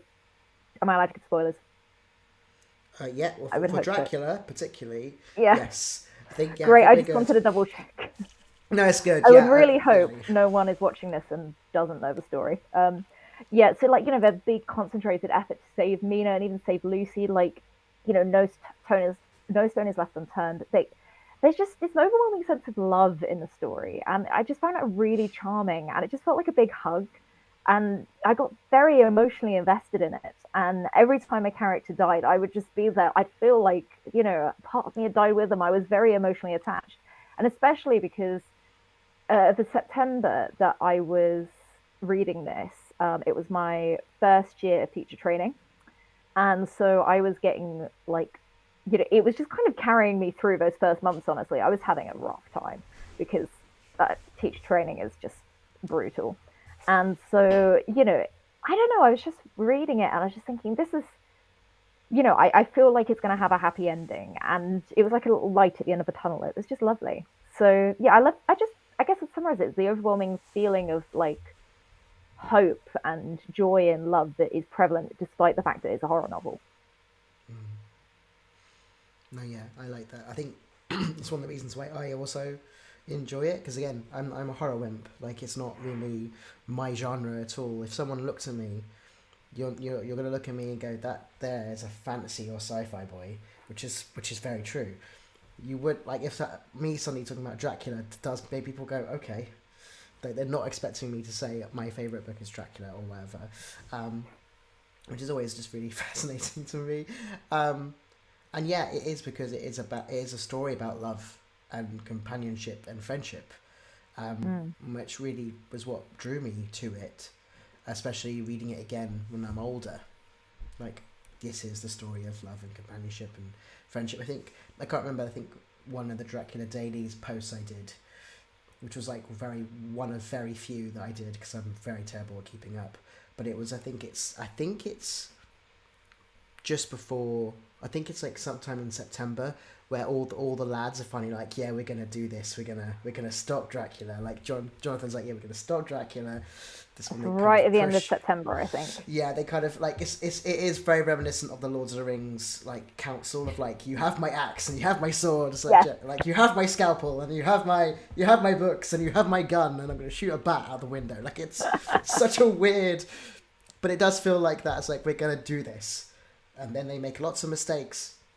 But they still do it, at least. But they do it. But they do it. So yeah, for me, for sure. What about you, Georgia? Have we ever discussed what brought you in? Brought me into Dracula? Apart from Dracula 2020. Obviously, horror moments. It's a fantastic gothic horror. And yeah, the love. Jonathan and Mina are done so dirty by almost all adaptations. They're just oh yeah, these two couldn't possibly be in love. Obviously Mina's going to fall in love with a vampire, and then you read Dracula and you're oh no, this couple are devoted to each other to the extent where, you know, Jonathan's like, well, vampires terrify me more than anything, but if Mina becomes a vampire, of course I'm becoming a vampire. I'm not leaving her on her own. And they subvert gender norms of their time. They subvert couple like courtship rules of their time, and they are just fantastic. And yeah, I think the betrayal from cinema has done to them that, yes, it lights a fire of hurt in my chest. So yeah, it's definitely the relationships between the characters that mark it out as something different. Okay. I completely agree, because they are soulmates, honestly. Like, I cannot think of a more perfect fictional couple. They're just, I love them so much. Yeah. Justice for the Harkers. Justice for the Harkers. Justice for the Harkers. All the tags. Justice for the Harkers. So, aside from your own body of work, do you have a favourite Dracula interpretation? Whether that's audio, comic, film. Like, obviously, we know that the Darkers are always done dirty in most adaptations. So, you know, it is very tricky to find one. Yeah. But if you have one that's as close as, or one that you would recommend, or just out of curiosity? That is a really good question, because I actually have found it quite hard to find adaptions that I really like. Well, not to sound like a suck up, but actually I really love the Holmwood Foundation. Because I just like it because it's a continuation, and I just really enjoyed that. Obviously, there's regarding Dracula, because it literally is beat for beat perfect, obviously. I'm actually a really big fan of, there's a couple of other audio dramas. Now, what is the name of it?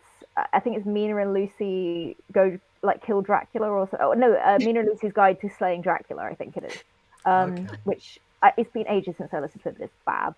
I can't remember it very well because my brain's a bit tired, and it was quite a long time ago, but yeah. And also, I am just a very, very big fan, actually, of Murray Mysteries. Yeah. They are, it's really fun. And I like the way how they got around some of the tricky parts of adapting it into a modern setting, which I have also had my own stumbling blocks with this, because some of the stuff just doesn't work. Like, one of my personal favourites is Van Helsing's like, he is so young and strong, we need not defibrillate his blood. And it's just like, no, that is not how it works. So I did have to spend a lot of time with the medical areas. But yeah, so most of my favourite adaptations are actually audio-based. I tend not to really lean towards either book or film adaptations because they just don't really work. That said, I do like reading vampire stuff, and there is a lot of vampire stuff that I really like and I find really interesting. Like, I mean, there's Buffy the Vampire Slayer, which is just iconic. But I read, I think it might have been a Darren Shan book, actually, when I was younger. It was called Section 31 or something like that, and it had a really what was it called? Something like that. It was along the, maybe not Section 31, that might be Star Trek. But maybe it was, or Section 9 or something like that. It was Section something. And it had this really interesting version of vampires that I just loved, where vampires have, like, weirdly high body heat, and they can show up really well on infrared cameras. And so to sneak into places, they have to sit in ice water and stuff. And it was just really interesting. I loved it. It was a fun play on the idea of it. And sometimes I just like things more that are willing to play in the universe of Dracula rather than, you know, just adapt it, which is a bit hypocritical because I've just adapted it. But, you know. No, I totally get that. I'm trying to remember, actually, because I've read all the Darren Shan Vampire Saga, which Maybe is it wasn't Darren it's Shan. over 12 books. No, it was Will Hill. It was Will Hill, sorry, not Darren Shan. That's cool. I'll have to check that out because I'm curious now. Do you have, I mean, I think I'm going to guess, just from our previous conversation, who I think this is, but do you have a favourite Dracula character? Actually, that's a really tough question because I do really like all the characters. And I might surprise you with my answer because two of my top characters are Van Helsing and Seward. I really love Seward because he's just an autistic nerd and he's very bad at things, and I love him. He's just his favorite stage direction of this week's episode. Be careful, episode, there is actually. someone saying that please no spoilers for the latest episode. This is not a spoiler. It's Okay, just good. that Seward is insanely sad and dorky and has a really cringe ringtone. So He's trying yeah, so hard. not a bless him. spoiler. He It's not a doesn't- spoiler because we know he's sad and dorky and has a No, cringe it's true. ringtone. It's true. It's true. It's fair. That's fair. Yeah, oh my god, I love him, and it's like I really relate to that because I am also sad and dorky, and I have a cringe ringtone, and I am also like this autistic nerd, and I love Seward. He was so much fun to write. Oh my god, I delighted in writing everything for Seward. It was just so much fun.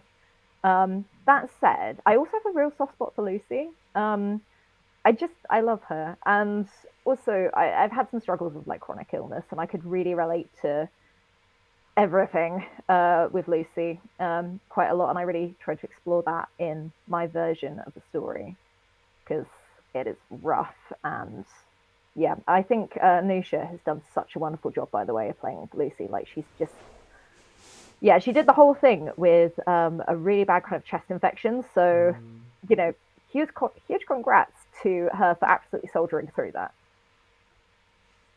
Yeah, wow. Yeah, it's yeah, Anusha is just such a trooper anyway. And so lovely to like talk to anyway. I think we spoke to her when she was like, "Yep, just done. Massive recording session. I'm not well." I was just like, "Are you okay?" She was like, "It's great. I love doing it, but I'm just so unwell." So yeah, like we love Anusha so much. I know she was here recently, so if you're here, we love you.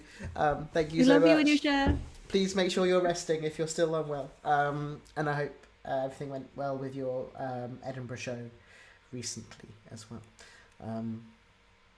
Yes, I'm just trying to think about your question. It was interesting because it would make sense to look at Lucy through the chronic illness lens as she dealing with her sleepwalking and stuff in the book, and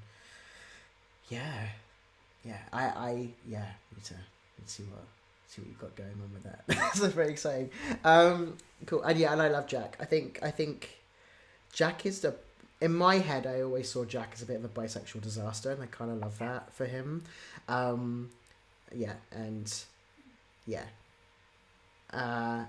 He just doesn't ever really get anything right. Like, he tries very hard. Like, he tries so hard, but he just never gets anything right. And I'm just always glad that he's got his boys there who are always like, "Yeah, don't worry, Jack, we're not going to get this right either. We love you, bro.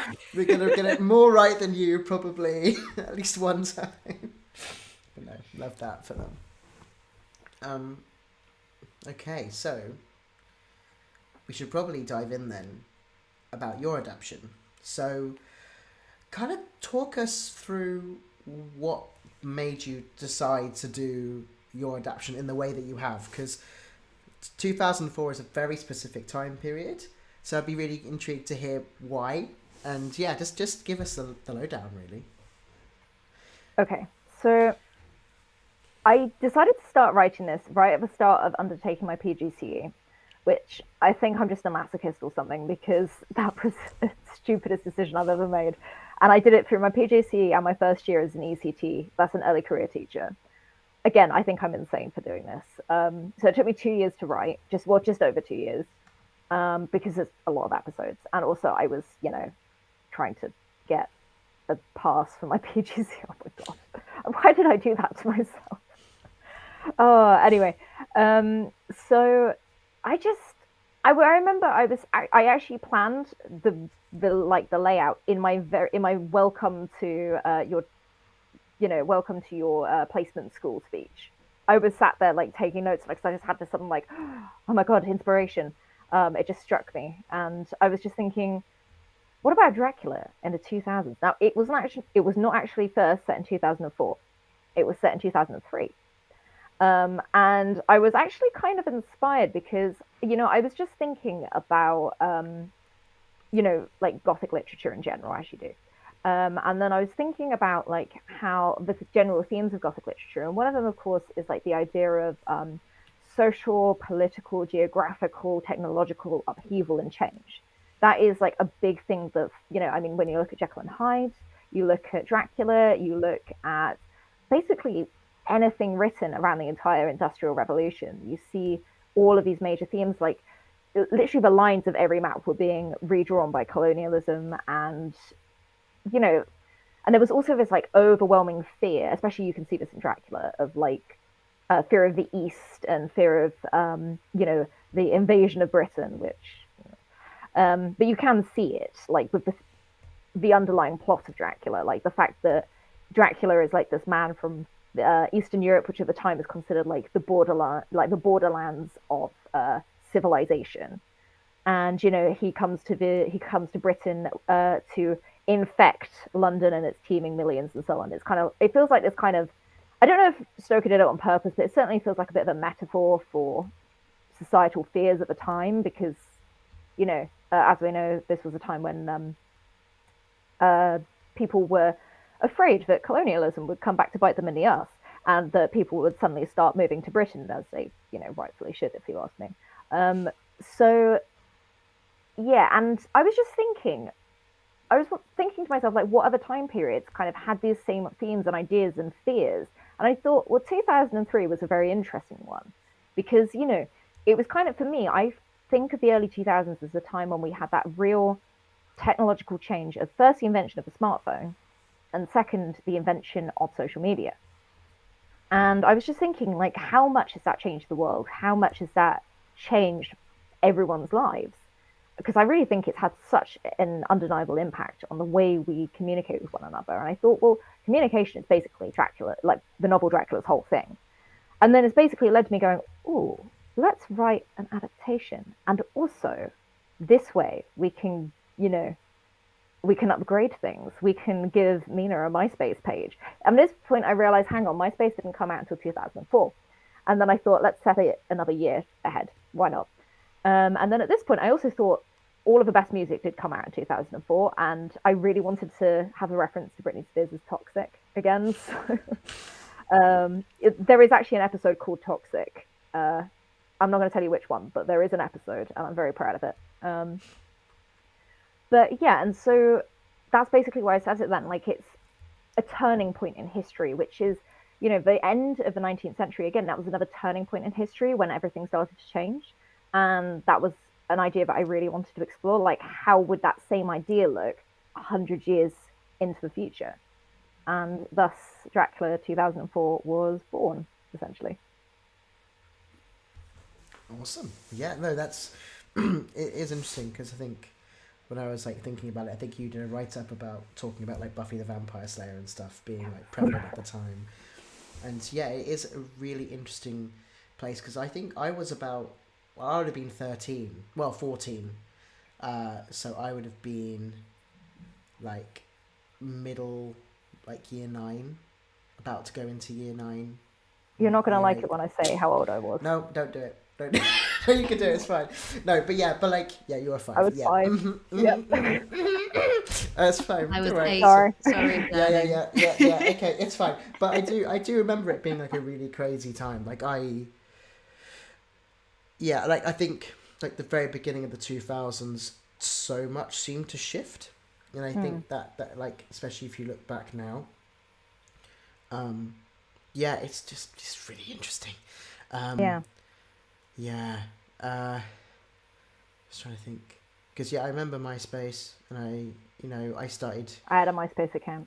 Yeah, but it's like, it's like I didn't think I started using Facebook until 2007. Like that, like as things started to like become popular and mainstream, and like I think I had my first smartphone by like 2004.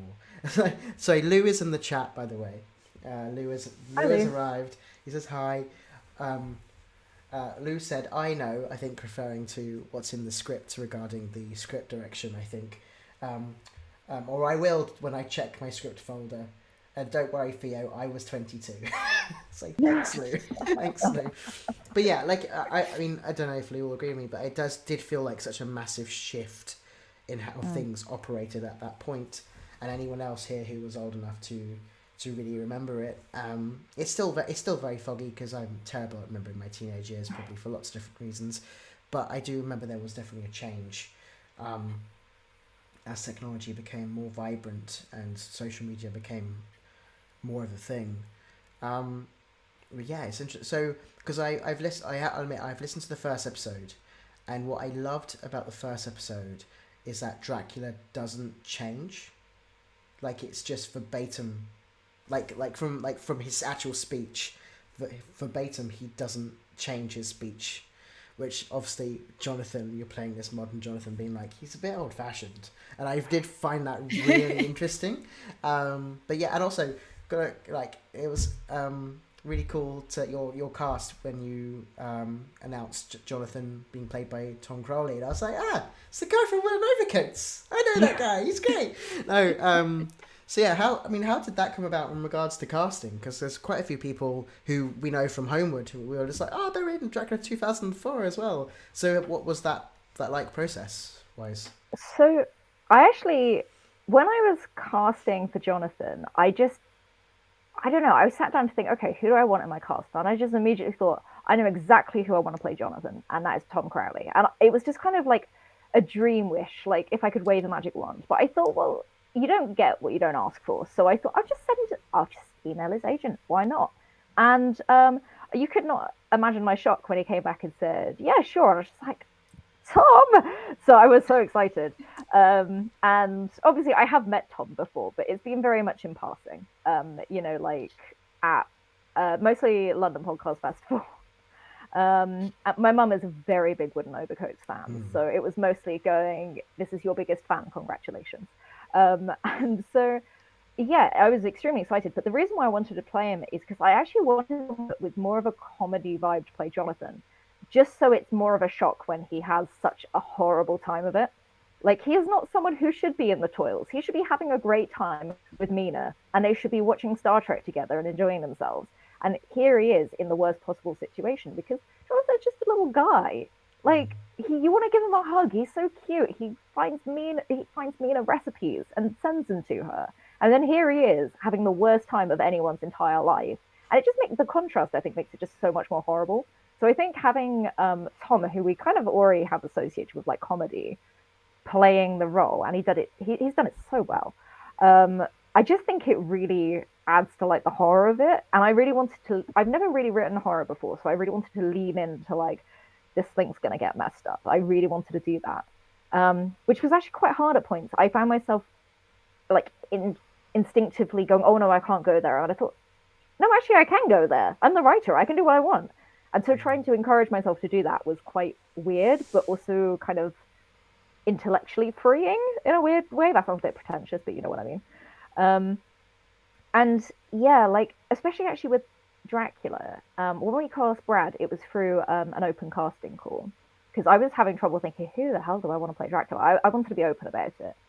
And we had loads of people audition, but oh my god, he's so creepy. I mean that in a very good, like, Brad is an amazing actor sort of way. Like, I put in my earphones to listen to it, and I remember just hearing his voice come into my ears, and I went, oh, like that, and I went, he's the one. Definitely, no question. Oh my god, he does a wonderful job. I couldn't believe it when I realized he hadn't done any voice acting before. I was just like, he's just so talented. He's so good, like, with that deep, unsettling voice. And the thing is about Dracula, what you were saying with the kind of why he's speaking traditionally, so to speak. Firstly, in the book, Jonathan actually mentions that Dracula is a bit old-fashioned. Like, he has an old-fashioned way of dressing and speaking, and his castle seems outdated. Because bearing in mind, I mean, 1898 was really not that long ago in the grand scheme of things. Like, they had proper flushing toilets by that point. So, and he mentions actually the whole of Romania is a little bit old-fashioned, but I think that might just be maybe some bias from the author's perspective. I don't know. But I was also thinking, this is a little bit of a spoiler, so just a heads up, but I'm not going to try and spoil it too much. I wanted to associate like verbatim book dialogue with vampirism. I don't want to go into too much detail, but generally, if you hear a character speaking a line literally like lifted directly from a book, that's not a good sign, and you should maybe run in the opposite direction, so to speak. So yeah, I don't want to go further than that, but I had a lot of fun playing around with that, like as a kind of, I like the idea of the vampires having a very specific way of speaking and acting, and I wanted to show, because it's hard to show that someone's turning into a vampire in audio form. So I had to get a little bit creative of how to do that without any visuals to rely on. So that was my solution to the whole thing, essentially. Very cool. We're actually getting very close to time. We've been talking for quite a bit. Do you have anything you would like to... Well, obviously you'd like to promote Dracula 2004, so is there anything you want to specifically share to our audience now regarding the upcoming episodes, or where to find you, or anything else? Yes, you are going to meet pretty much all our main characters by the end of December. So you do get a lot to look forward to. So if you have a particular character that you really want to see, hold on in there, because we are going to get to meet them. Just, hold on until the end of December at least. And then we will have a short hiatus just to kind of catch up with everything and get stuff sorted. And yeah, I also want to just say, a huge shout out to our amazing producer and sound designer, Maddie, who is just brilliant. And they've just been 10 out of 10 awesome.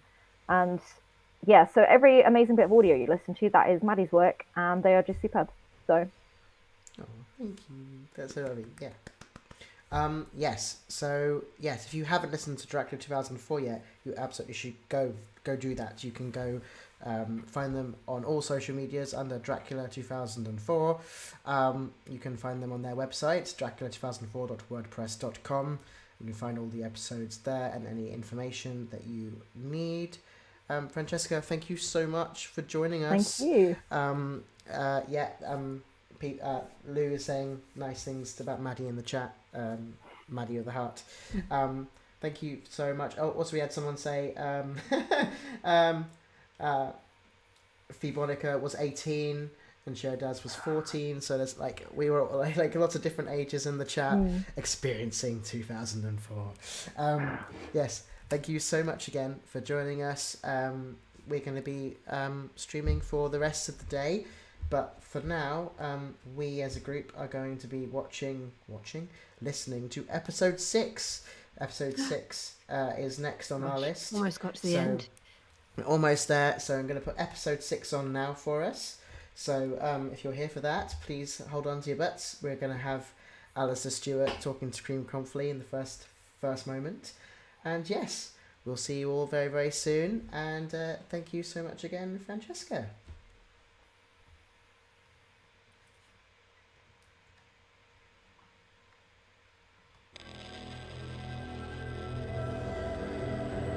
You are listening to The Holmwood Foundation. Episode 6. Database. Content warning. This episode contains static, swearing, themes of possession/removal of bodily autonomy, and depictions of violence, including implied off-screen violence to an animal. Listener discretion is advised.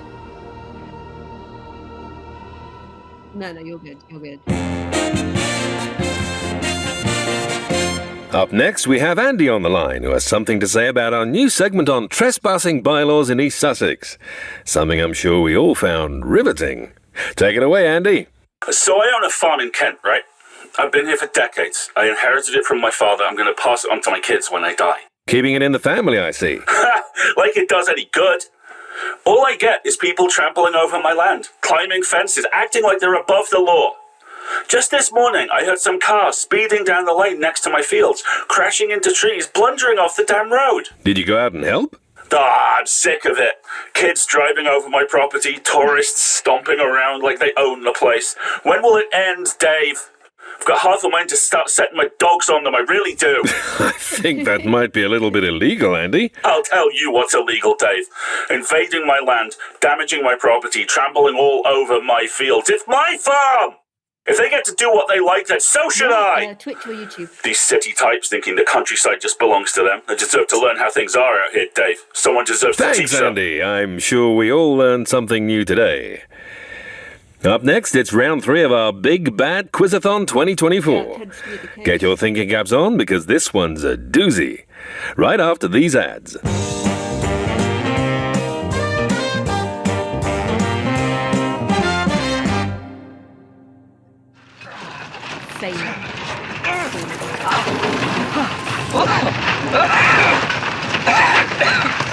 Madeline!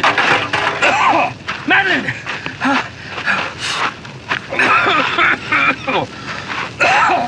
Fuck! Madeline! Over here. I've got you. Thanks. I'm all right. These fucking blackouts! What happened? I don't know. Last thing I remember, we were driving. I can smell petrol. We've got to get away from this car. No, wait.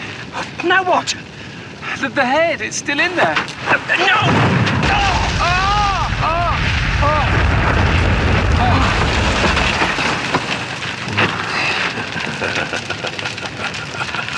Is that... Do you think it's... That can't be. We tried everything, Madeline. Every fucking thing under the sun to destroy the rest of his body. We've been trying for decades. Did you really think a car crash would do it? I don't know. I hope...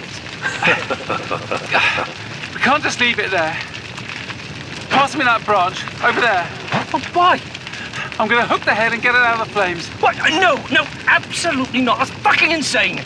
Madeline, I swear, if you burn yourself, I will not... Come on, hold my arm. The head must have rolled when the car flipped. I could see it just behind the window I crawled through. If we do this together, I think I could just about reach. Fucking Christ. Okay, right, I've got you. Right. Careful! I am. Almost there. I've got it.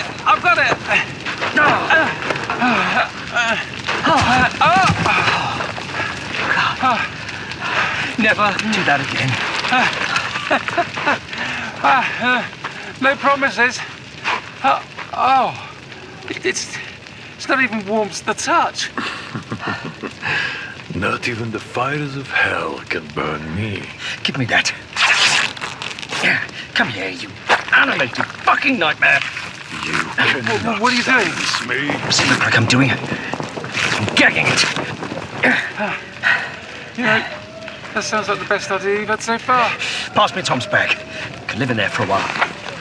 Yeah, it's a bit tight. Even better. Oh! What is it? The recorder. I've got it. Looks like it's bloody broken, though. You want to check it? Yeah. You're my guest.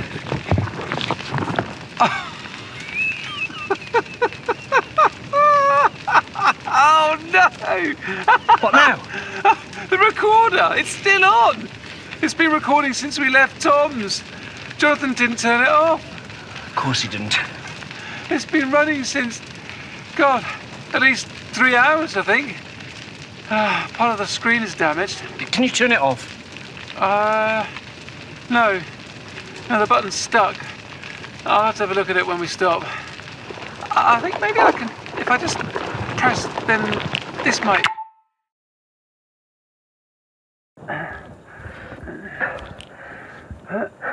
You know, we were lucky the car doors didn't hit us. Instead, they... Oh! What is it? What? Jeremy, help me. There's a woman here under the door. What? Where? Madeline, get away from her! What? What? That's her, the woman from the train. The Harkers must have hit her. You thought it would be enough to destroy me? I have lived for centuries. Stay back! I know what you are. You're one of Dracula's things. How dare you! No, we can't just leave her. Yes, we bloody well can. Free me! You won't get us! You won't hurt us! Come on, Madeline! But Jeremy! But nothing! She would kill parts on the train. She will kill us if she gets out. I know, but... I'm sorry. Come on! God! You hurt? Oh, God, it's nothing. Fine. No, you're not. Come on, lean on me. You can barely walk yourself. Well, then we'll just support each other. Come on!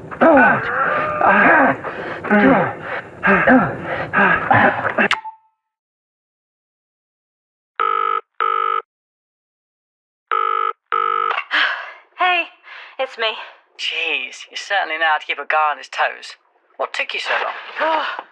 Engineering works, followed by a bus replacement service, followed by a 20-minute walk. For a second, I thought you'd been... Taken away by black vans? Well, yeah, actually. No black vans in sight. I've been thinking about that, actually. Has the Foundation ever used its extraction team to secure human targets? Not that I know of. Although I've not exactly been privy to much of the family biz since I was 11 years old. And even that wasn't a need-to-know basis. I'm still trying to wrap my head around it. I'm just lucky I threatened them with lawyers. Actually, I think it was lucky a photo of you got thrown all over the internet. Wait, really? One of your fans shared it. It went viral, Tom. Oh, I love my fans. Wait, are you searching for me online? I like to keep tabs. Clearly it was the right thing to do. You owe that young person a donation to their crowdfund. Noted. Take that, Mrs. Swift. What? Nothing. Probably wouldn't work a second time, of course. Or, for anyone among us who isn't a massive celebrity. Yeah. What are you doing now? I'll get myself on the computer system, have a poke around. Maybe someone's left a document on the shared drive? Something about the head or whatever's going on with the rest of the limbs. Is that going to cause any issues? I mean, do they monitor your computer usage? Maybe. Honestly, there's not much they could do immediately. I'm all the way down in Surrey. If the Seward building wants to pick a fight, they'll have to drive all the way down here and get me. Henry, come home. What? This is too risky. I'm sorry I asked you to do it. Just drop all this, leave the lab, and come home. But I've barely even scratched the surface. I can't just go. You can. You really, really can. I've been running away from this shit for years. It's easy. Tom! I'm sorry I dragged you into this. I'm sorry I told you what happened this weekend. I'm sorry you're sitting in that lab with weird shit going on. Jeremy and Maddie are probably meeting up with Arthur right now. They'll sort this all out. They don't even need us. Are you being for real right now? I've got a little holiday house in LA. We could go there on the first plane tomorrow. Lie by the pool, soak in the sun. Keep as far away from vampires and ghosts and Foundation insanity as possible. You want to run away? You want to leave your cousin to fend for himself? And what about me? I chose to come in, Tom. I'm choosing to find out what's happening. Someone's been locking us out of the most amazing and horrifying progress we've ever had on the Limb Project, and I want to know why. Henry, is that you? Tim, hi. Everything all right? Yeah, fine. Bye, Tom. I'm hanging up now. I've got work to be getting on with. Have fun in LA. Henry, wait!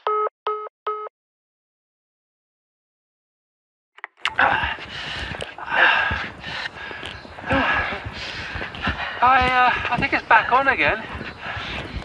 Button looks broken. It's Maddie. So, we survived the crash. It's now really the time to be recording. The Harkers still need to know what's happening. It turns out the recorder was turned on the entire time we were in the car. It's a bit battered, but it'll still work if we're gentle with it. Christ. We need some other way of informing ourselves about what's happening. Something smaller, more immediate. Well, in case we wake up inside another burning car. Exactly. Yeah. We'll think of something. Do you hear that? It's a car. Hey, maybe they'll give us a lift. Utter wankers! Oh yeah, go ahead, just keep fucking driving. Don't even bother slowing down. Jesus fucking Christ. It's fine. It's fine. It's not worth it. Just might as well be one of those weeks. Where even are we? Oh, I'll check. Hold this. Well, School 1 to Thomas Van Helsing. The phone still works. The last sign I saw was for Braben, west of Dover. Just how long is it going to take us to walk? Or hobble, in our case. A day, I think. Fucking brilliant. Another hike from hell. Well, let's just try a few more miles, get away from the car, and we'll find a place to rest. Yeah. That sounds good to me. Yeah.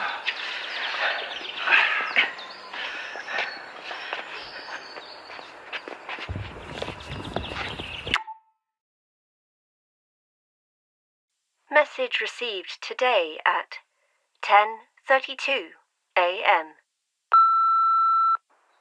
Tom, it's me. We're safe, or as safe as we can be, given the circumstances.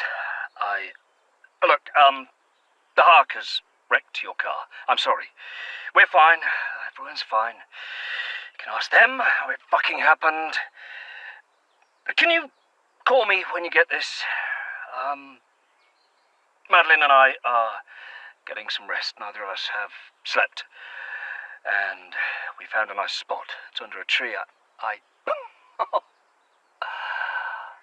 can't believe I just said that. Fuck. Just please call. Tom? Hello? Tom? Hello, Mr. Larkin. My name is Magdalena Swift. I believe we've met before. I work for your father in the Seward building. Please, don't hang up. I know who you are. So, he's finally fucking decided to call me. Not exactly. This is the last number contacted by the phone we confiscated from Thomas Van Helsing this morning. Shit. Mr. Larkin, Jeremy, what exactly is going on there? I was going to ask you the same fucking thing. We've been tracking you for days, since the collapse of the Whitby building.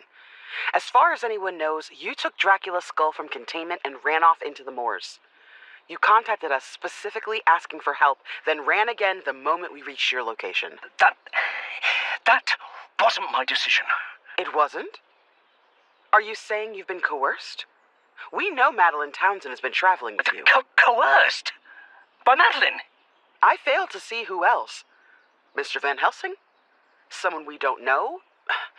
Mr. Larkin, I need to know exactly what's been going on so I can help you. You're not going to bloody believe me, but if I don't tell you now, you're only going to find out later. Please understand, I know how this sounds. I'm listening. We've been possessed by the ghosts of the Harkers, and yes, those Harkers, Jonathan and Mina. Now, I know how this sounds. I don't know how, and I don't know why, but it's been coming in waves since Whitby. They come and go, and they make their own fucking decisions, one of which was stealing the skull, and another was running from London. Now, I've been trying to get it back to you, but... I see. You don't believe me, do you? I told you you wouldn't believe me. I'm not saying that, Mr. Larkin. But you do realize what you've just told me? Yes, thank you so much. Look, just put my father on, please. I have had the worst fucking week of my life. I don't need to explain myself to his damn security officer. I'll contact your father as soon as I can. Right now, I need you to listen to me, okay? Oh, please, go right ahead. It's clear that something dreadful has happened to you. The shock of the containment breach of the Whitby building, seeing these creatures firsthand, you need assistance. But running across the countryside, hiding from us like we're the enemy, is not helping. I just told you, this wasn't my decision to make. It's the damn Harker's fault. And yet you decided to answer my call. It's clear you want our help. Just tell us where you are. We can come pick you up, contain the head, bring you both back to London. Just like that. Just like that. I can handle things from there. You said this has been the worst week of your life. Don't you want to come home? Get some help, some sleep. I know I would in your position. Jeremy? I need to think about this. What more is there to think about? This is how this situation can finally end. Isn't that what you want? Let me just think about this, please. Fine. Call me back on this number. I'm not the enemy here, Jeremy. Right, sure. Who is it? Is it Tom? Yeah, it's Tom.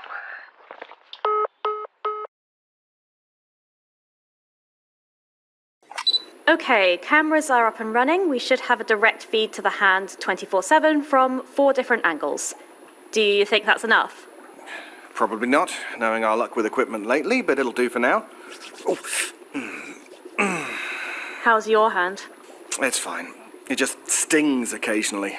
I sent tissue samples to the London building. Might need to go up for an evaluation in a few days, but they don't think there's any reason to be concerned. You sound concerned. The hand of a centuries-old vampire suddenly sprang to life and attacked me. I'm reserving the right to be a bit bloody concerned. Fair. Fair. What was that? Someone buzzed the front gate. Who would... Oh. Do you know them? Yeah. That's my boyfriend. He knows where you work. We're hardly a secret organisation, Tim. I'll sort it out. Just give me a second. Don't call security. Fine. I'll go and take a little walk outside, shall I? Calm my nerves and helpfully not notice someone pressing our buzzer over and over. Thanks. Okay. I'm here. You can stop pressing that now. Henry, you're okay. Of course I'm okay. What the hell are you doing here? I'm worried about you. Yes, you made that quite clear. I can look after myself. I know. I'm sorry. What are you even doing out there? I thought this place terrified you. It does. It scares the shit out of me. That's why I'm here. I wanted to show you I'm willing to be scared shitless to make sure you're okay. That's actually very sweet. So, can I come in? My supervisor's still in the building. So? I'm a Van Helsing. I'm allowed to be here. And technically, I've only been barred from one of the Holmwood Foundation buildings. Well, probably 2 now, I suppose. What happens if I say no? I keep standing at this door, pressing this buzzer, and staring into that camera up there with big puppy dog eyes until you let me in anyway. Okay, fine. Just be quiet, okay? And give me a minute, I'll make sure there's nobody else unexpected in the building today.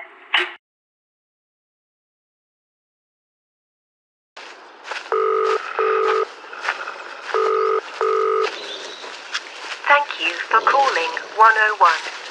You are in a queue to connect to your local police service centre. We will connect you with an operator as soon as we can. Sir, please. Stay where you are! I'm calling the police! This is my property! Christ! Our car crashed! We just wanted to sit down somewhere. This really is just a misunderstanding. Oh, I've had enough of you bloody trespassers! Thinking you could walk wherever you please! Look at us. We're injured. We had a car accident. We were resting. I don't know if you've noticed, but we aren't exactly close to civilization out here. Madeline! And I'm sure the police would love to know that you threaten people on your fields with a big bloody dog and a rifle. Why, you rude little shit! How Last dare I heard, trespassing was hardly illegal. Stay on that stupid little phone of yours, and all you'll have is a police caution for wasting their time. It's just something the tourists say so they can trample wherever they like. Why don't we ask the police together? There's no need to get the police involved at all. Look, we can pay, can't we, Madeline? What? Our back, Tom's money. The last thing we need is someone trying to bloody arrest us right now. Fine. No skimping now. You can hand it all over. That's fucking extortion. Should have thought about that before you jumped the fence. You are in a queue. We will connect you with an operator as soon as we can. We've got about £100. I suppose that'll do. You suppose? It's less than I should be asking What for. kind of person looks at two people sitting under a tree, clearly exhausted, clearly in need of help, and thinks, oh, I know, I'll call the police? What kind of nasty, underhand git... Easy now. ...just sets their dog on someone? Doesn't even ask why we're covered in bruises. Doesn't even ask why we're here. Just starts waving his big man gun around. Then says £100 isn't good enough?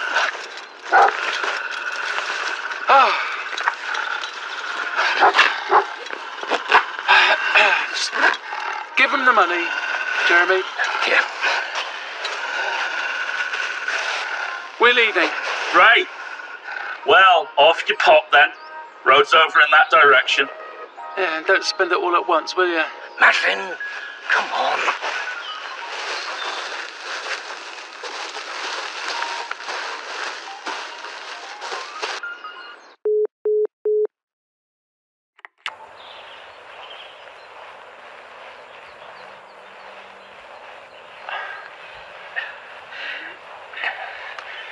It's Maddie. We're back on the road after maybe 2 hours. Managed to get in trouble with a farmer for sleeping on his land. Jeremy gave him the money from Tom. It's all I could think to do. Well, at least he didn't actually call the police. We're still a long way from Dover, but we should make it by the end of today if we stick to the fields. It would be nice not to be chased by anything new for 5 fucking seconds. What a nasty man. You were amazing back there. Oh, don't start. I mean it.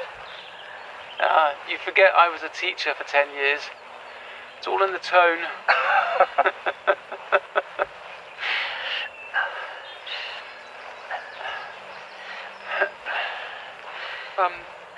Jeremy, I need to tell you something. Hmm? Can we stop for a moment? What is it? Earlier, when we were in the car, I didn't tell you the whole truth about when you switched with Jonathan. What are you talking about? I think I was worried you might run away, or you wouldn't believe me, and now I suppose I'm still pissed off at you for lying to me back in Yorkshire.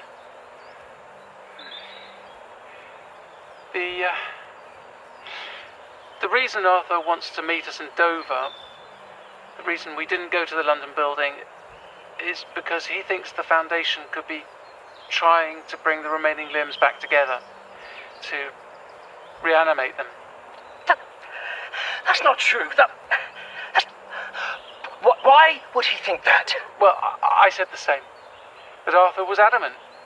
And the limbs are reanimating, Jeremy. Arthur said it's happening at the Foundation, and then there's the head. Well, yes, I know about that. Yeah, and it shouldn't be doing that. Now, we've been stuck for days with this thing. I think we've almost got used to it, but we shouldn't have had to. Arthur thinks... Jeremy, I'm so sorry. What is it? He thinks your father could be behind it all. That he knows and wants it to happen. Jesus Christ, man, that's insane. My father isn't some cartoon villain. The Foundation is his life, his entire fucking world. He's not answered any of your calls. He's not checked on you once. No, but he's been busy. Well, your father can't just not know what's going on. This is fucking insane. Is it really so hard to believe? After everything we've gone through this week? All of those unanswered calls? The extraction team basically kicking down Tom's door? Now, I know you want to believe the Foundation will save us, but what if they can't? What if they don't want to? I haven't wasted the last 20 years of my fucking life there for your boyfriend to suddenly decide to ruin my life. Exactly. You've spent your whole life stuck in that place. And from what you've told me these last few days, you've hated every minute of it. Jeremy, you don't owe the Foundation anything. Even if Arthur's wrong, even if this is some huge misunderstanding, you're your own person. Do you realise that? You're starting to sound like Thomas. Well, he had a point. Has nobody ever told you how miserable you look? All the time? Funnily enough, it has been pointed out to me.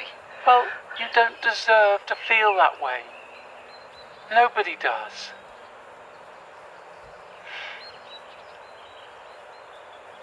Tom told me you used to like poetry.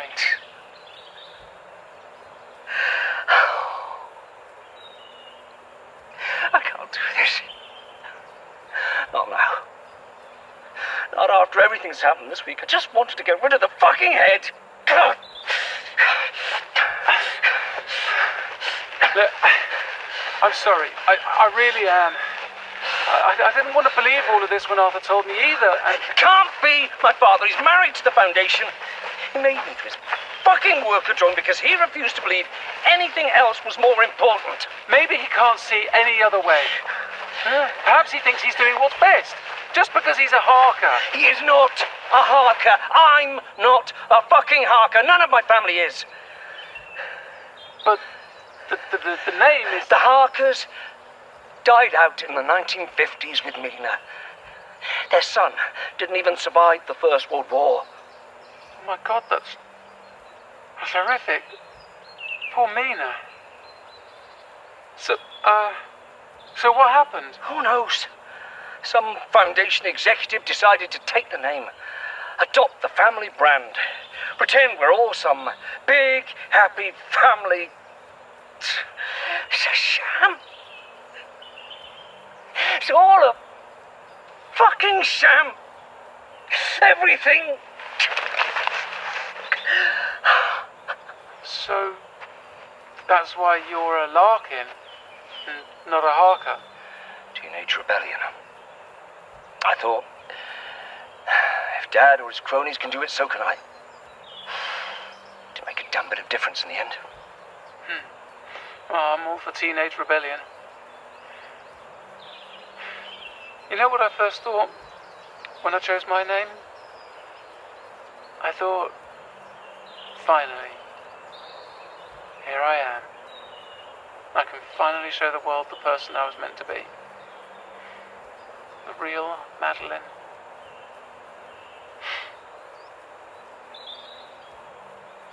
It's Larkin as in Philip Larkin, the poet, right? Of course, it was only later a boyfriend told me what a sullen bastard Philip Larkin supposedly was. So fitting by then.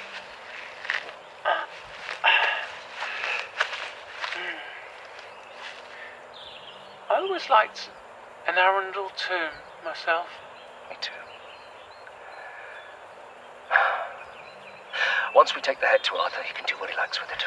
I just want this done. I don't care anymore. You still want to go to Dover? Whatever choice do we have? You're right. My father's abandoned me. The limbs are going insane. This is a nightmare, and neither of us deserve to be stuck in it. Arthur always was better at this than me. Whatever happens, after we give up the head, I'm not abandoning you. The Harkers, everything, we'll sort it out together. I promise. Thank you. Now, come on. I don't think either of us wants to sleep under another tree.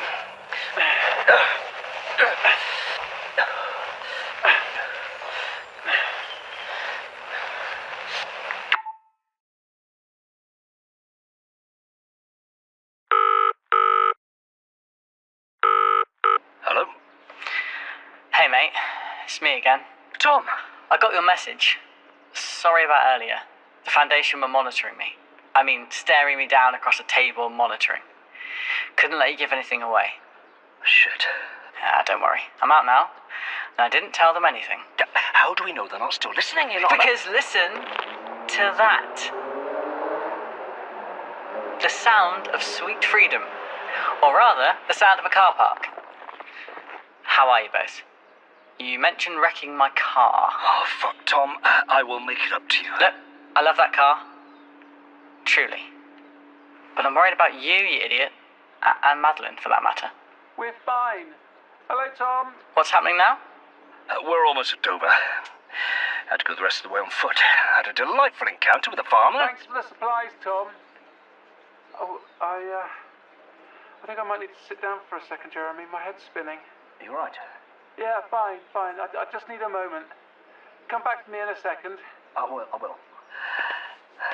I'm just glad you're both okay. Frankly, it's a damn miracle. The recorder was running the entire time after we left yours. We listened to everything. Now, I don't know what the hell's going on with the head, but I want it out of my sight as soon as humanly fucking possible. I'm guessing it had something to do with the car being wrecked. And the sister. She followed us. Jesus. I tried to fill in Henry about the situation. She offered to take a look at the Foundation systems, see what she can find out about all this. Henry? My girlfriend. She works for your lot. Tom, we can't keep getting other people involved in this. Do you have any idea how much danger we're already in? Considering you can't remember half of what happens to you on a daily basis, I'd say I had more of an idea than you do. Still don't like it. She insisted. She's nice like that. I'm mainly calling for distraction, actually. I'm trying to patch things up, but she's not very pleased with me right now. How terrible for you. I'll call if we find anything. Please. Right. Look after yourselves. Both of you. Get to Dover in one piece, please. We will. I promise. Good. Good. See you around, mate. You too. Miss Swift. Mr. Larkin, have you had time to consider my offer? No, not yet. I need more time. I can make all this go away, Jeremy. I just need you to trust me. To trust us. Look, I'll call you, okay? Just let me think.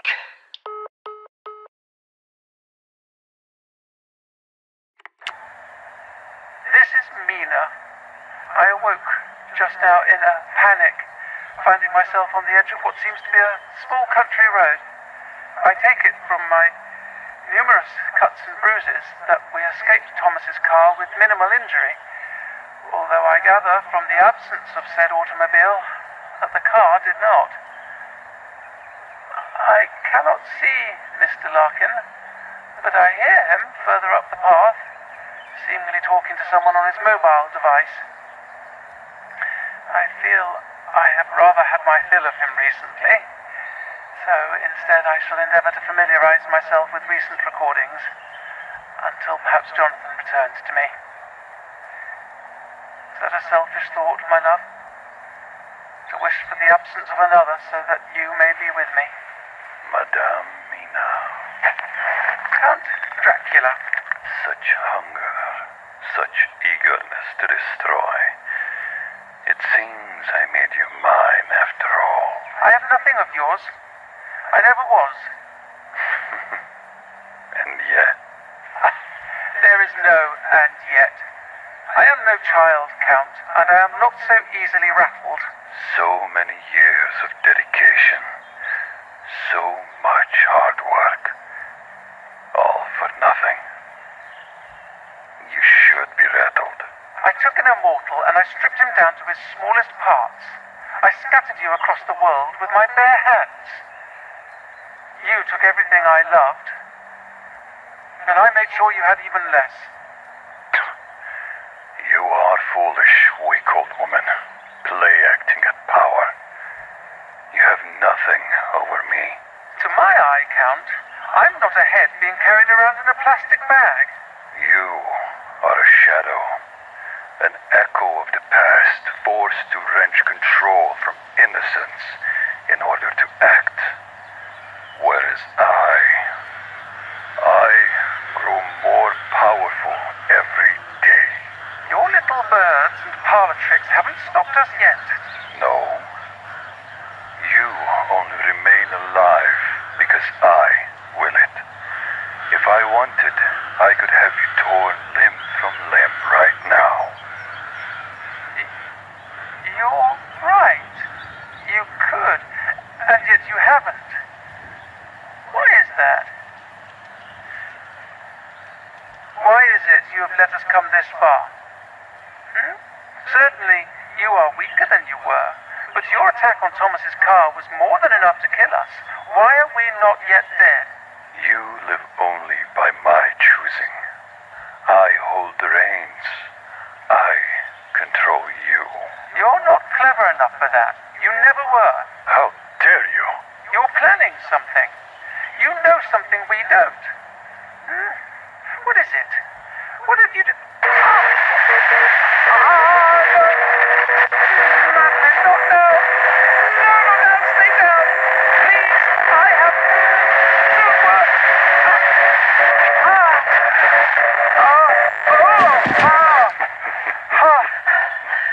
You okay? No, I'm fine. I'm fine. Help me up. I think I switched for a moment. Mina took the head out of the bag, and she had the recorder on. What was she doing? Let's get it back in the bag, shall we? Christ. Hate even looking at that thing. Must have chewed through the gag. Any luck with Tom? He's got his girlfriend trying to hack the Holmwood computer systems. God only knows why. But that's good. We have more people on our side. I told you he wanted to help us. I suppose. Come on. Can't be far now, even at our horrendously slow pace. Are you okay? I'm fine. I just... thank you for earlier. For putting up with all this insanity. You're welcome. Now, come on.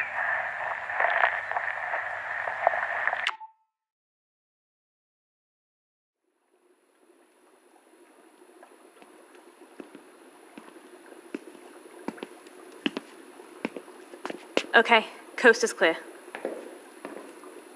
Swanky place you got here. They've definitely upgraded some things since my day. If Tim comes back, let me do the talking, all right? You're just a Van Helsing doing a surprise visit to the lab. First time for everything, I suppose. Jesus, is that the hand? What am I saying? Of course it's the hand. We've got cameras rolling on it 24/7 at the moment, in case it moves again. Creepy. Okay, logged in. I'll start by checking the company drive. What's on there? It's a place for my team to send our lab reports every week for collation back at the London office. We have a monthly meeting about anything new we have to report. Sounds liberating. It's exactly as boring as it sounds. But if there's anything weird going on, with limbs being recalled, there'll be some trace of it on there. You said Mr. Larkin and Madeline were using a recorder to interact. Yeah. They've been using it to communicate between blackouts, describing what happened to them. Caught loads of freaky shit on it too. Not just the ghosts. Really? What is it? Was it a Foundation recorder? Yeah. Maddie's, I think. So, either I've just spotted a huge coincidence, or something really weird's going on here. Weirder than me talking about literal ghosts. 1 second. Hen, you're killing me here. What's going on? Those recorders are given out to every individual archive or research team member. When Mr. Jones started, he updated all the old analog recorders to a hybrid model. Longer lasting battery, better microphones, lighter to carry. Henry, get to the point. They all came with a safe save feature. Every voice clip recorded gets saved as an MP3 file and sent straight to the Foundation's private drive. Wait. So you mean the Foundation had access to those files this entire time? Everything recorded on Miss Townsend's and Mr. Larkin's device, yeah. All I need to do is start digging through the files and find which one is theirs. But that doesn't make any sense. Why drag me in for questioning? Why chase them across the fucking country, accusing them of murder, when they know what happened? Madeline only started the week the Whitby building went down, which means she'd be one of the last to receive her recorder. If I can just... I found it! Oh. What? What is it? I can't access the files. The whole drive's been put behind a passcode. Is that usual? Management can do it sometimes for the important stuff, but we're usually told about it. Maybe this means someone's actually started paying attention? But then why kidnap me? Why lock me up and interrogate me? Let's see if I can get inside. It's not letting me... Shit! What was that? Oh, it's the power in here. It's been broken for ages. Oh, come on, don't do this. Not now. Henry? It's not me. It's typing by itself. I'm not doing anything. Stop him. Stop him. Stop him. It just let me in. The computer let me in. Did you hear that voice? Yeah, I heard it. Oh, I don't believe it. What's wrong? Everything from the last few weeks, the report we sent to Mr. Harker, recordings and videos, even the stuff from the Amsterdam dig, it's gone. What? Here, look. I can see from the log. This is where the files used to be, but they've been removed or hidden or something. I can't find them at all on the system. And it's not just our report, but everyone else's too. The London building, Texas, Exeter. Is there some way of getting them back? Not without executive security privileges. Someone high up in the company did this. This is insane. What are we supposed to do?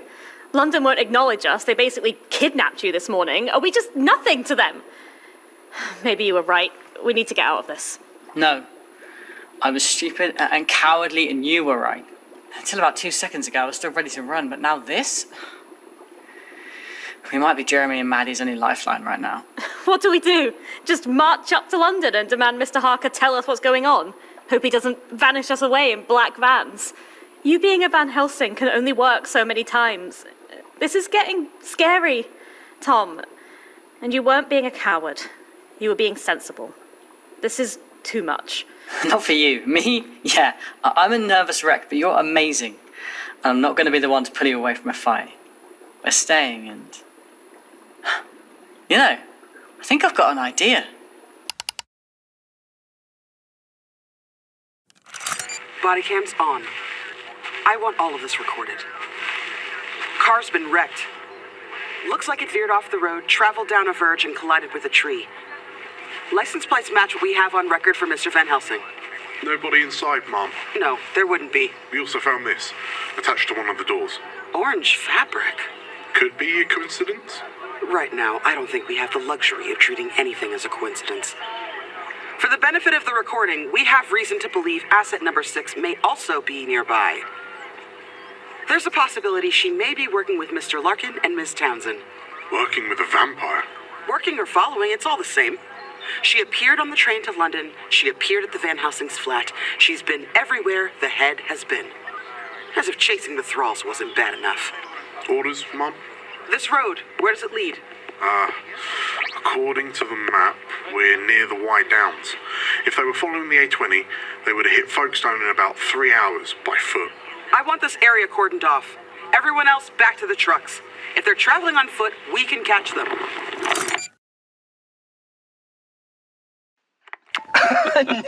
No, absolutely not. Why? It's not like we've got anything else to do. Tell the Harkers. I'm not reciting that to the ghosts in our head.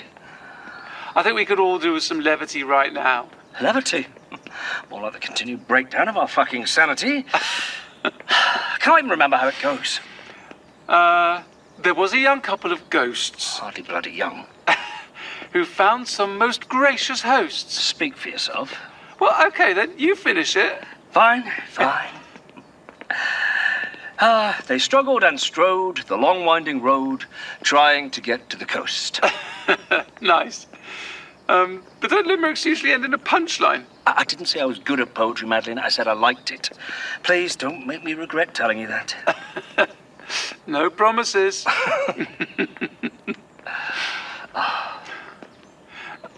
Jeremy. Sorry, can I just have a minute? I need to make a call. Who to? I need a word with Tom. In private. Private? Funnily enough, I believe we are still mildly capable of privacy after all this time. Please? Fine. I'll just go ahead, shall I? Thank you.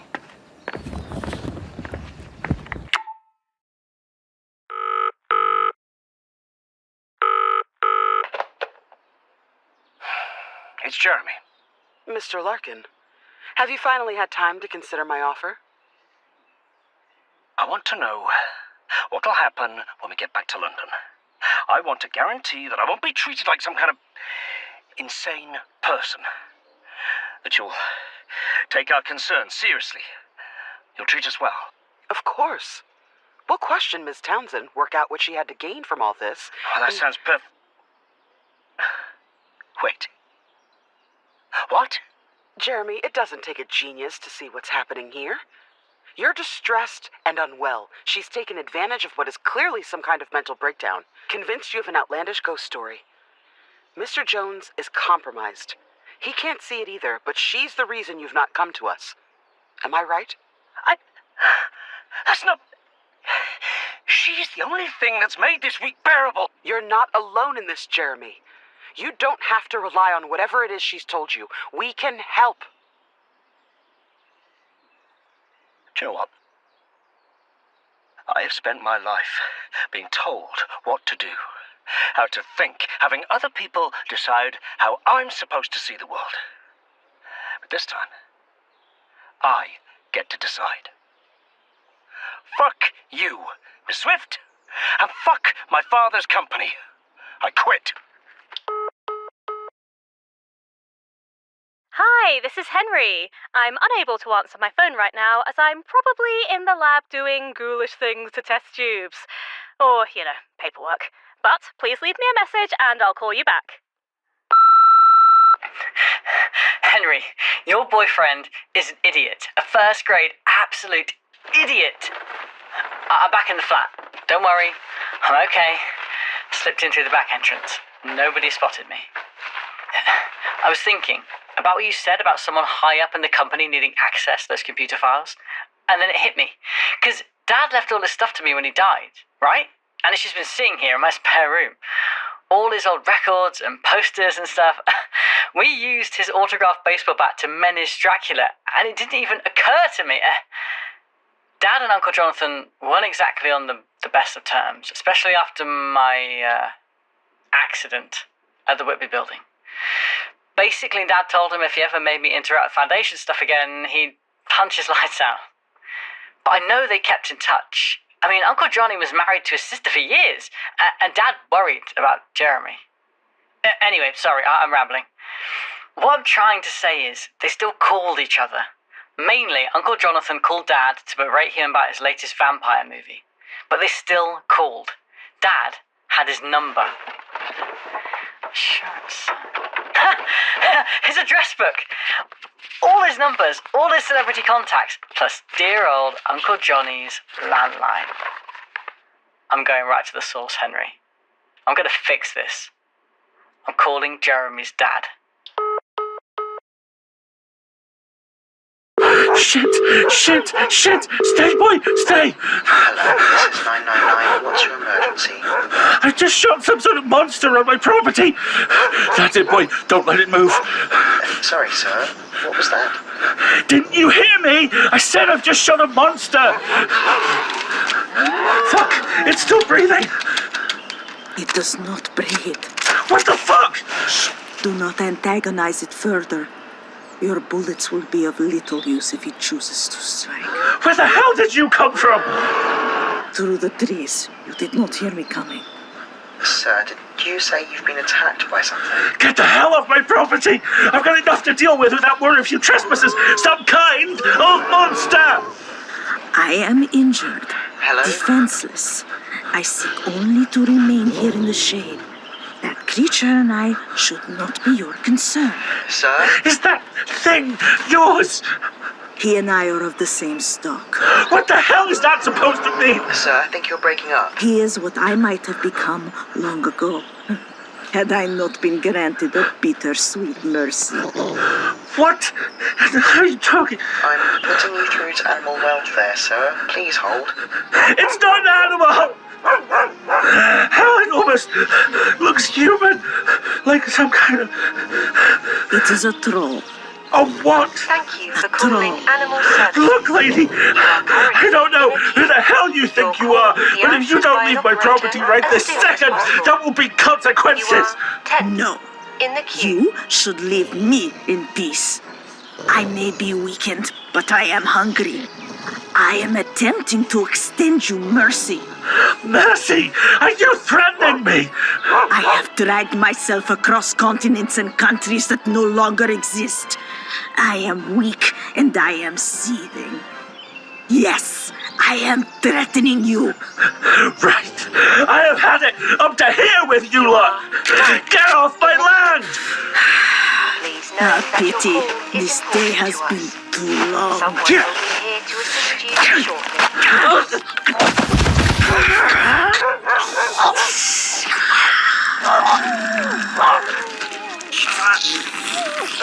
You are in the queue. Please know that your call is important to us. Someone will be here to assist you shortly.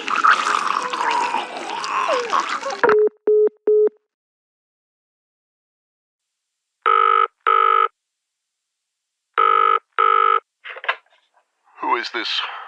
What do you want? Hey, Uncle Johnny. It's Thomas Van Helsing. Remember me? Thomas? What the hell are you... How did you get my home number? Dug it out of storage. Wasn't sure it'd still work, but I guess the Foundation really doesn't replace anything. What do you want? If this is one of your little stunts, please be aware that I have no time for... No stunts, I promise. Only I've had our darling Jeremy staying over the last few days. What? I was kind of thinking to myself, what kind of father ignores his own son's calls for help? My son is dead, Thomas. What? He died when the fucking Westenra building collapsed last week. I'm sorry for you to find out this way. I am aware that the two of you were once close. But now is not the time for your attention-seeking... I saw him just a few hours ago. We spoke on the phone. Well, I wouldn't say he's fine, but he's alive. He's been trying to call you for days. Enough, Thomas. Do you have any idea of the work we've had to do over the last few days just to keep this foundation afloat? The work I've... No, of course you don't. You're a member of the public now, aren't you? Have you seen his body? Have you seen anything? Goodbye, Thomas. Wait, please. You lost one of your assets, the scary one that got me and Jeremy in the collapse, right? And 6 thralls. You've been tracking them across the country, but they've spread further than you thought. All the way to London. How do you know that? Because Jeremy was at my flat. He's being chased by them. He's desperate for your help, but he can't get through to you. I'm not joking. I'm not high. This isn't some sick publicity stunt. I promise. My son died. He was working in the Westenra building, and he died, along with 6 others. We have the documentation to prove it. Documents from where? Oh, shit. I have people in every sector of the Foundation, keeping me informed I was picked up by your people last night, driven to the London building in a black van, and interrogated. Were you informed about that? We don't interrogate people, Thomas. We're a scientific charity. Jeremy thought you weren't getting in touch because you were angry with him, but it wasn't that, was it? You didn't even know he was calling. I'll take a wild stab in the dark and assume Arthur Jones hasn't told you a thing about the location of Dracula's head, either. Has he? How the hell did you know about Mr. Jones? How in God's name do you know about the head? I think we need to have a little chat, Mr. Harker. You have been listening to The Holmwood Foundation, written and produced by Theo Trethui and Georgia Cook. In this episode, Madeline Townsend and Mina Harker were voiced by Rebecca Root. Jeremy Larkin and Jonathan Harker were voiced by Sean Carlson. Thomas Van Helsing was voiced by Basil White. Henry Martin was voiced by Michelle Kelly. Magdalena Swift was voiced by Candice McAfee. Dr. Lake was voiced by David Alt. Dracula was voiced by Attila Puskas. Arthur Jones was voiced by Samuel Clemens. The Farmer was voiced by Alistair Stewart. DJ Dave was voiced by Kareem Kronfli. The Sister was voiced by Jackie Kalista. The Thralls were voiced by Becky Wright. Security Officer was voiced by Dan Tyree. Jonathan Harker III was voiced by Andrew Biss. Computer Voice was voiced by Peter Wicks. Phone Voice was voiced by Georgia Cook. 101 Operator was voiced by Theo Trethui. The episode was directed by Samuel Clemens. Script editing by Catherine Armitage. Sound design and engineering by Benji Clifford. The theme music was composed and produced by Duncan Muggleton, and the episode art was produced by Georgia Cook. The Holmwood Foundation podcast is licensed under Creative Commons Attribution 4.0 International License. To view a copy of this license, visit creativecommons.org/licenses/by/4.0. With thanks to our Kickstarter backers: Dawn Dragon, Kimberly H., Emily Sitz, Claudia Elridge, Motzi DePaul, Six, Ben Padden, Bubbly-ish Yoshi, Megan Wagenke, Zoe Therese, Aaron J., Finn, The_Spine, Emily Laistico Simmons, Ollie Howard, Andy Conduit Turner, Roshana Patel and David Smith, Andy M., Sarah Exton, Alex Potts, Jonah, Rambles, Fox, C. Arcane, Cedar, Bethan Thomas, Reese Dell, Jack Alexander, Emma Butler, Kaija Harrison,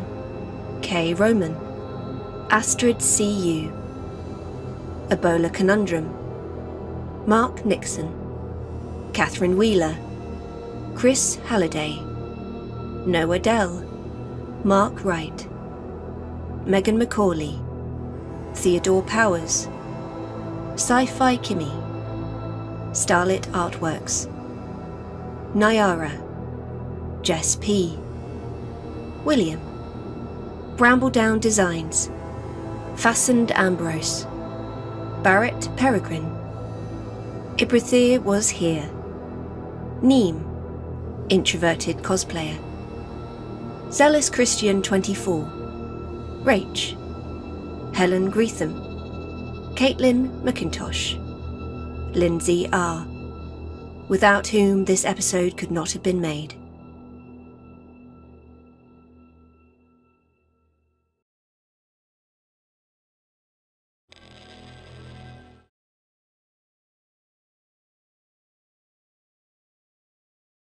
My microphone's now on. Hello. Hello. It's so late. Hello. How is everybody doing?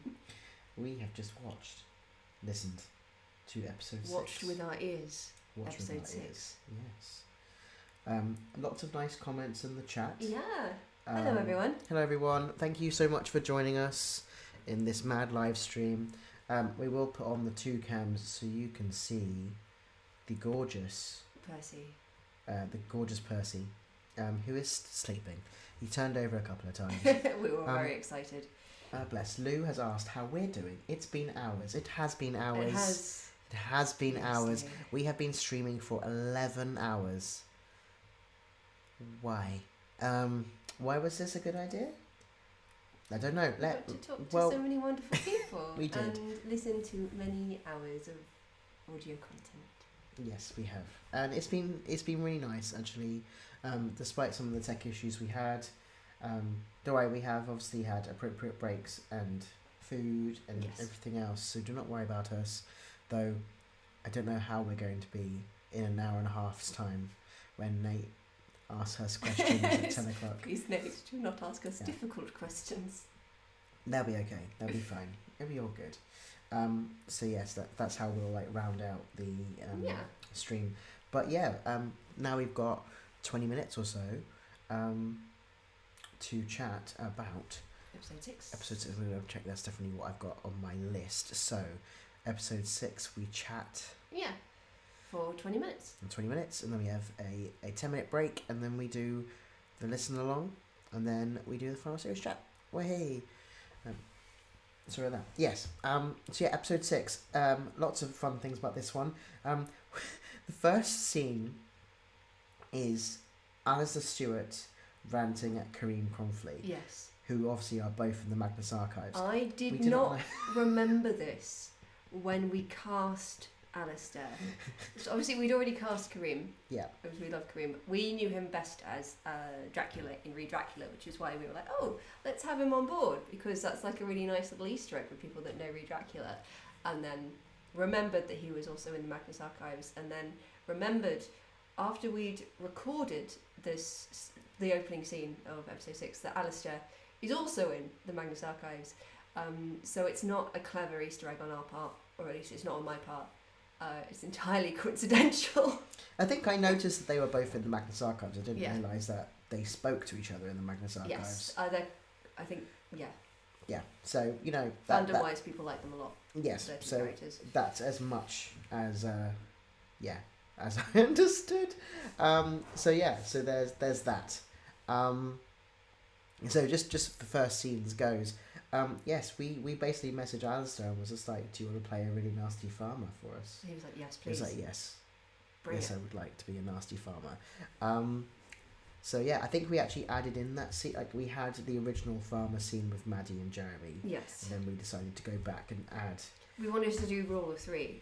So it's like, okay, so we introduce the farmer, we show the farmer being a nasty piece of work, and then we feed him to a vampire. Mm-hmm. So if you want to do rule of 3, you've got to introduce one extra scene. So we thought, well, we'll bring DJ Dave, our darling DJ Dave, back, and he can interview the farmer. Yep. Yes, we did. Also, Lewis pointed out that we apparently put Alistair's farm in Kent, where the Magnus's character's home is, which I thought was some clever reference. We are not that clever. I'm so sorry, Lou. We're not clever. We're not clever. We're just. It made sense for the story for the farm to be where it is because that's where they are. Yeah. I have listened to that episode and I know exactly what you're referencing, but... Better than me then. But yes.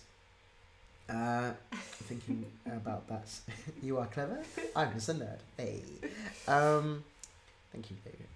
Just trying to think about episode 6 now. Lots happens in episode 6. It is our longest episode. A lot of episode 6 was originally in episode 7.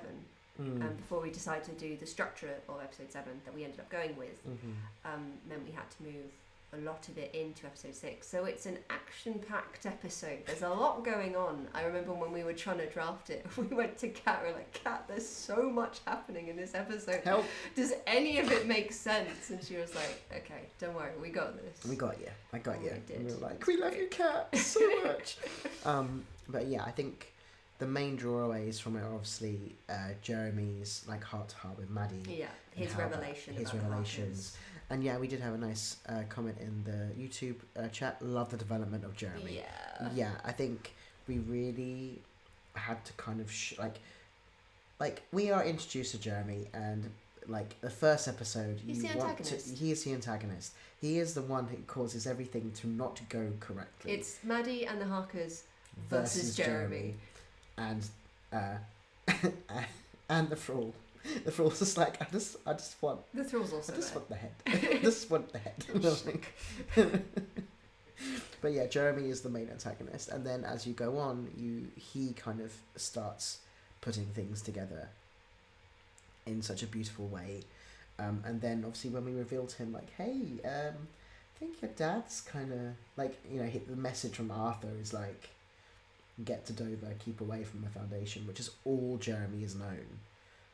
I think it really pushes him in a way that he hasn't been pushed. Yeah. I love that it takes, 5 days for this man to break? Yeah. After everything that he's gone through, this is the breaking point. Like, there's a lot going on, but this is the breaking point for him. Yeah, God. I really enjoyed writing that little scene between him and Maddie, him confessing about the Harkers, which is obviously a big revelation, because up until this point, both the Harkers, especially, well, Mina probably less so, but Johnny at least has assumed that Jeremy is a relation to his. The audience has more or less assumed that Jeremy is a Harker, but no. Nope. No. He's not a Harker. We know who he is. Yeah, we know who he is. But the Harker name is all the PR stunt. And then obviously gets that lovely moment with Maddie, where they discuss poetry, which is my Roman Empire, is the fact that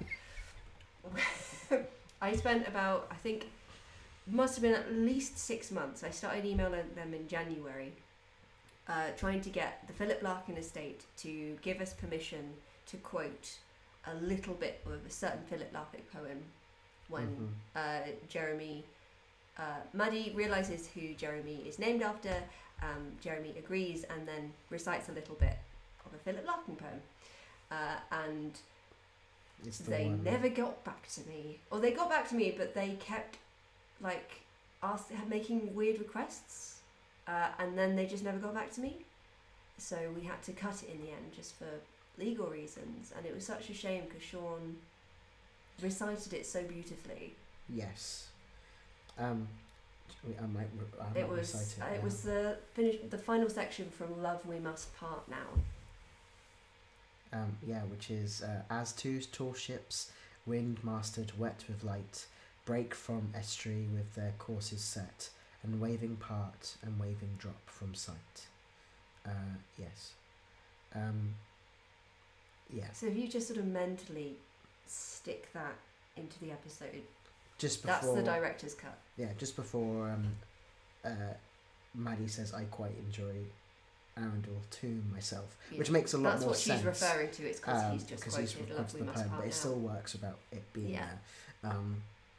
But yeah, Dan has just messaged, Jeremy could have rapped the poem and cited creative expression. Damn it, Philip Larkin estate. Yes. I mean, you never know. Maybe in the future we can try. Now we know it'll take longer than 6 months to sort it out. Maybe.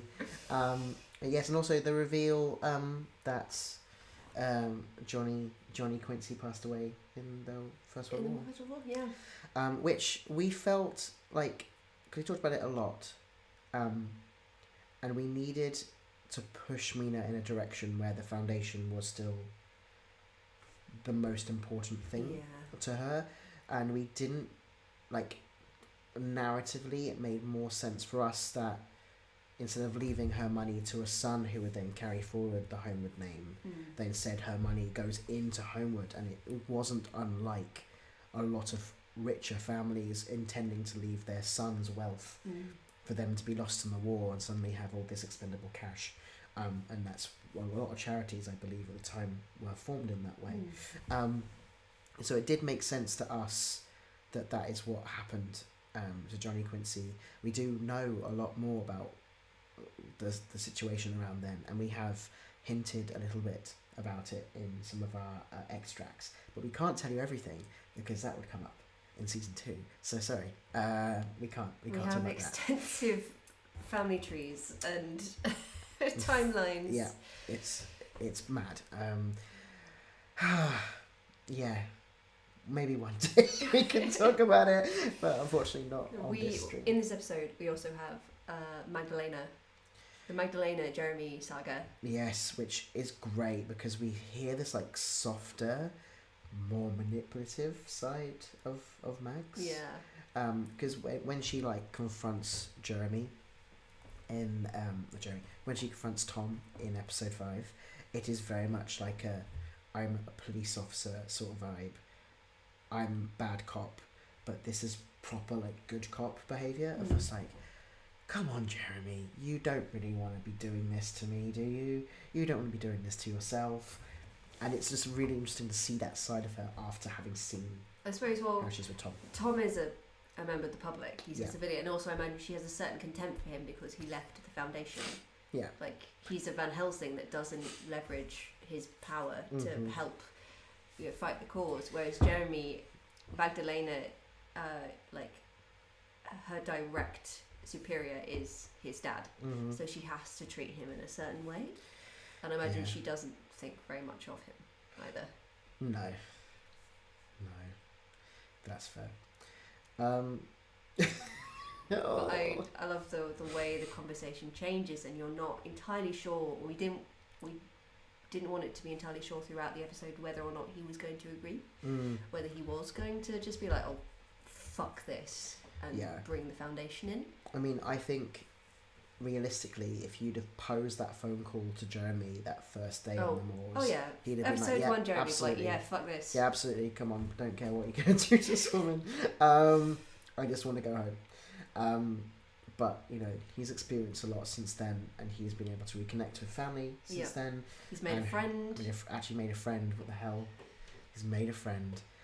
So I think it's such an important part of his development to make the decision to say no. And his little fuck you is great. Yeah, and he quits. He quits his job, which has obviously caused him much misery.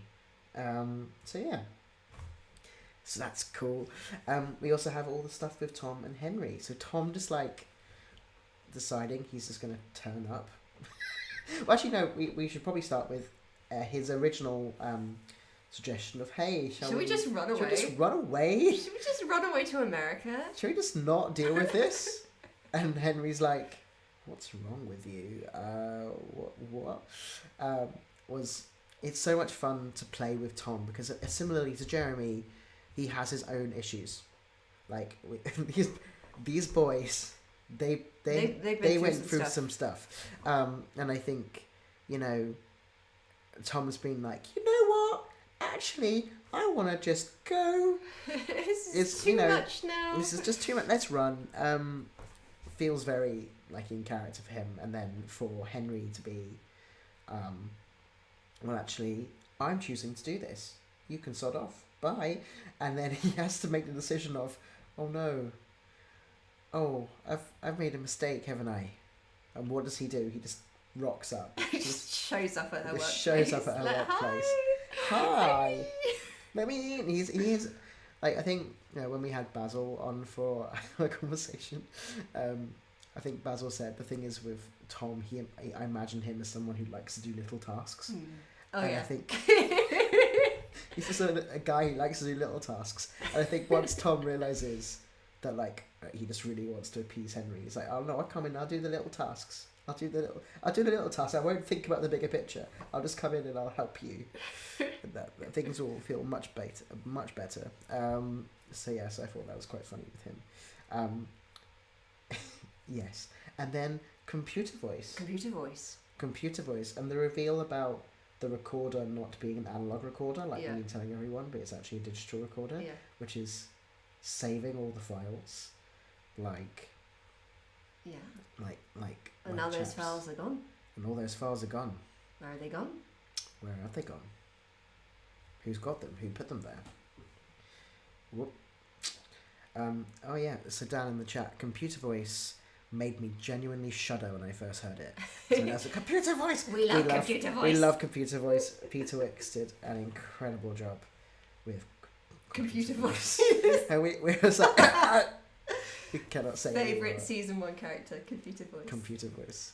You know, along with, you know, call centre voice and fraud voice and call centre voice, security shutters voice. Yeah. But no, computer voice generally, like, yeah. Again, we have lots of plans for computer voice that we can't share because again we know where that comes from. Mm-hmm. We know why that is there. So Dan has mentioned there was never a world where I wasn't bringing computer voice in for Containment Breach, which is the RPG we did. If you're here and you haven't heard of the RPG, we did an RPG 2 weeks ago, maybe 3, where we basically did the prequel of the Whitby building kind of explosion. Dan ran it for us, and a few of the cast and crew played other Holmwood Foundation members. You can find it on our YouTube channel. It's basically everyone who got left behind after Jeremy and Maddie booked it out of the Holmwood Foundation. Yeah. Oh, sorry, not on our YouTube channel, on the Explorers of Elsewhere YouTube channel, which I will find and put in the chat because it is very, very cool. Also, just as a reminder, we are still crowdfunding for Season 2, so if you would like very much to listen to Season 2, we are going to need your support to get it made. Yeah, hang on, sorry, I'm just trying to... It was such a fun RPG. I wasn't part of it, I was watching from afar, but it was great fun to watch. It was so much fun. I was putting it in all the chats. And you might get to see a few little Easter eggs. Meet a couple of characters that have been mentioned in passing, and see what some people's desks might look like. Yep, so it is definitely worth checking out. Yes, back to episode 6. We also get to meet your favourite character. Well, it might not be your favourite, but it's one of your favourite parts of the episode. Favourite characters to write. Jonathan Harker III. Jonathan Harker III, J3. So yeah, we finally meet Jeremy's dad after Tom calls him. Yeah. And when we hired Andrew quite a while ago. Like, he was like quite early on in the casting process, I think so. But he basically said, I'm not free until X month, and we were like, oh, what are we going to do? Because we'd written him into episode 2, and then he was going to be at the conference instead of Arthur, so we were going to be introduced to him much earlier on. But then we were like, oh no, it's okay, and we then just kept pushing it back until it was write episode him 6. Out until we can get Andrew in, and I think it worked really well. It worked so much better. It builds a lot, like a lot more anticipation for Jonathan Harker. And you're like, why isn't he there? What's going on with this guy? Yeah, and then he's just like, my son is dead. We died when the fucking Westerner building collapsed, which is the line that makes you crease up every single time. I wrote that line. I know. I wrote that line very specifically, so immediately the audience knows this is Jeremy's dad. But hearing Andrew say it every single time, it's like I'm hearing it fresh for the first time. It just cracks me up. And Andrew does such a good job with him. He's just like this stoic, no nonsense ghoul of a man, and I love him so much. Also, sorry to jump back, we begin on the car exploding. Oh yeah. Which is one of my favourite scenes because it's the one that I find to be the most visual. Apart from the one I mentioned for Freezer Food, which is them standing around the fridge with their weapons. Like the image of Maddie running towards the car and Jeremy stopping her so she doesn't get exploded, and then he's just like, we've tried everything, you don't think a car would do it? Oh, you hear As Dracula, you hear Dracula laughing start in the to flames. laugh. Was in my head for months before I finished the scene. Like, it was the one scene I was sure of in that episode. Not even the fires of hell. Yeah, it was so good. Yeah, that was so much fun. And we get to hear Mina face off against Dracula 1-on-1, as she deserves. The queen of all queens, Mina Harker, basically telling Dracula he's not clever enough for this.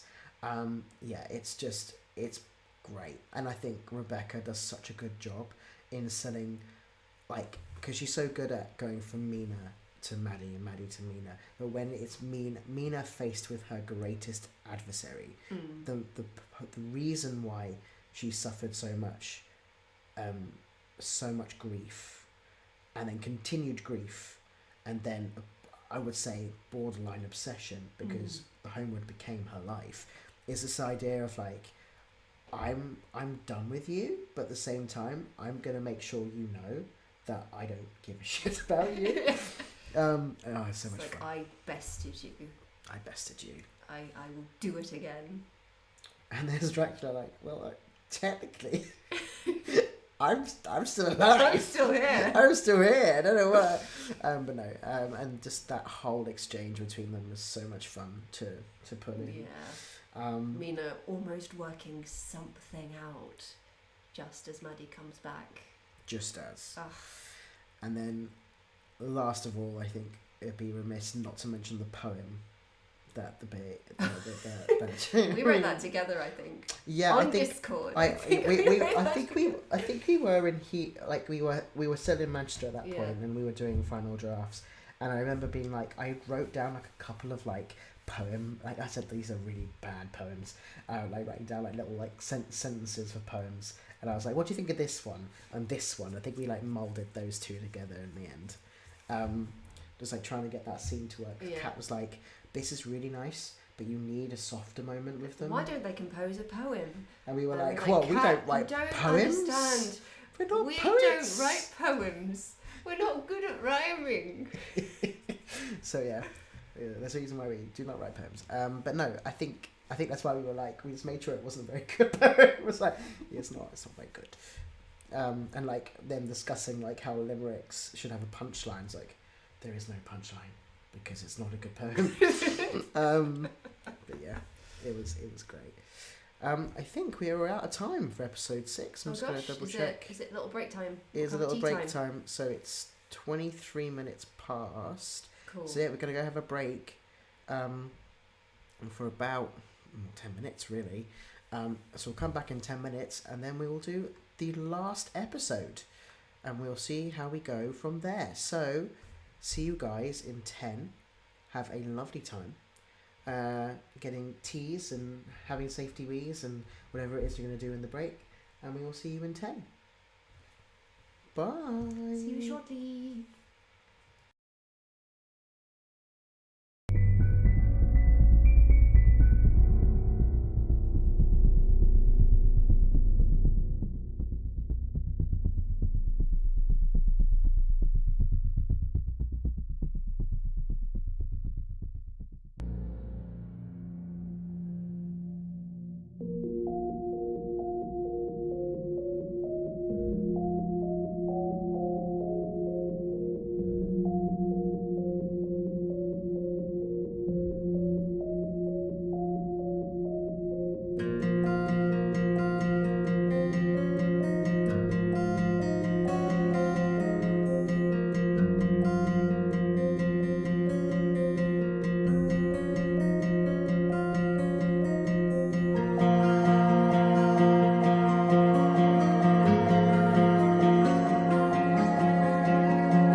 Hello, we are back. Hello.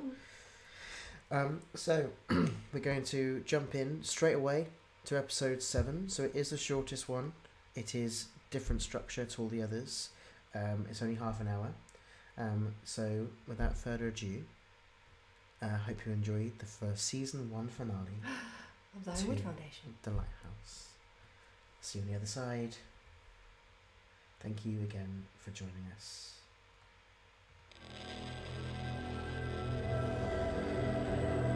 You are listening to The Holmwood Foundation, Episode 7, To the Lighthouse. Content warning. This episode contains static, swearing, themes of possession/removal of bodily autonomy, and depictions of violence. Listener discretion is advised.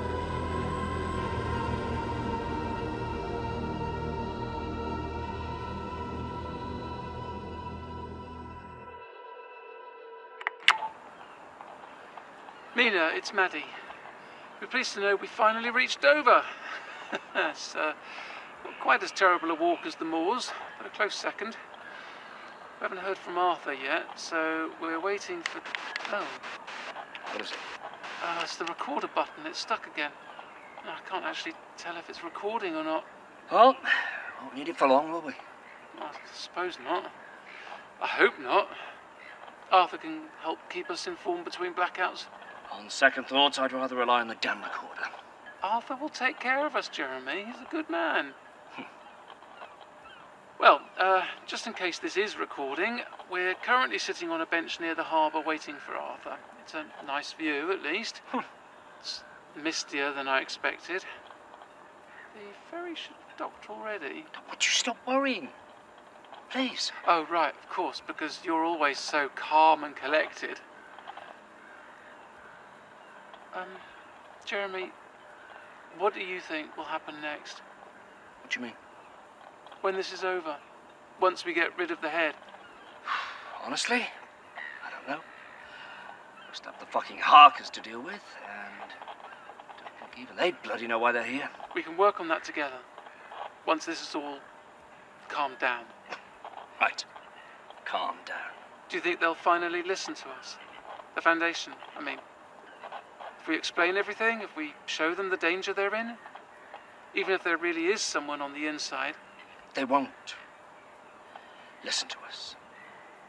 Why not? I might have severed that particular tie. I called them earlier. Well, not quite.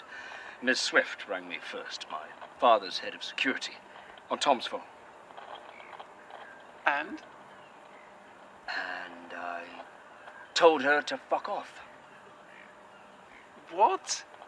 She told me I could leave, go back to work as if nothing had happened, that they could pin all of this on you. Manipulating my poor fucking mental state. Jesus.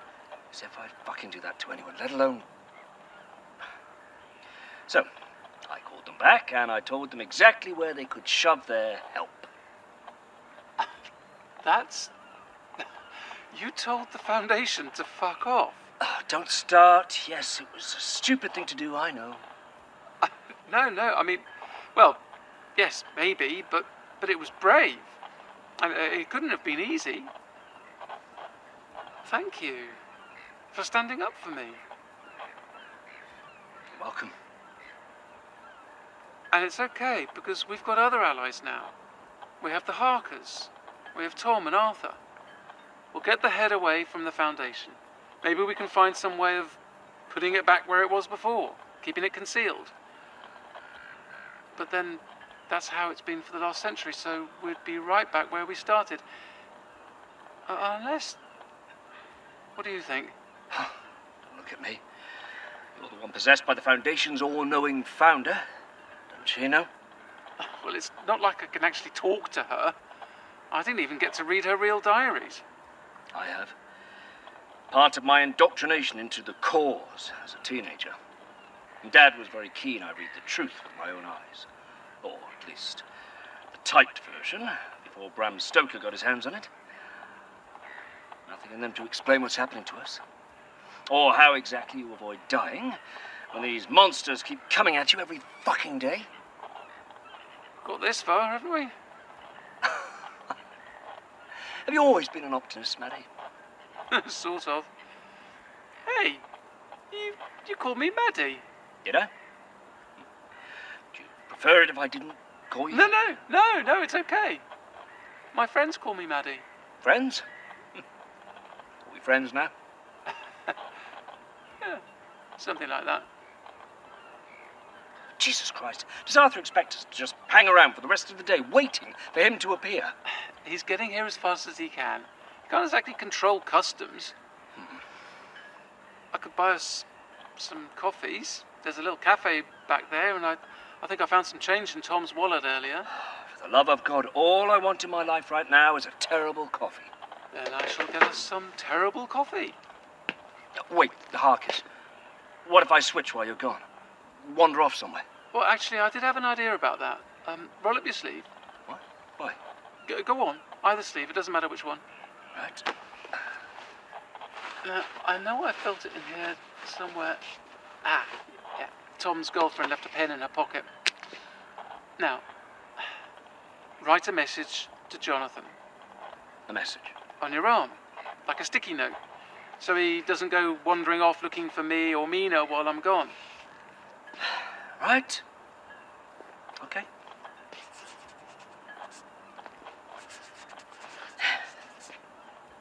Like that. Stay where you are. If you get me hurt, you will be paying for damages. Sorry, but coming from you, that's far too polite. Here. There you go. You know, I also would have accepted a fucking between me and her, too. I'll get those coffees. See you in a sec. All right, then.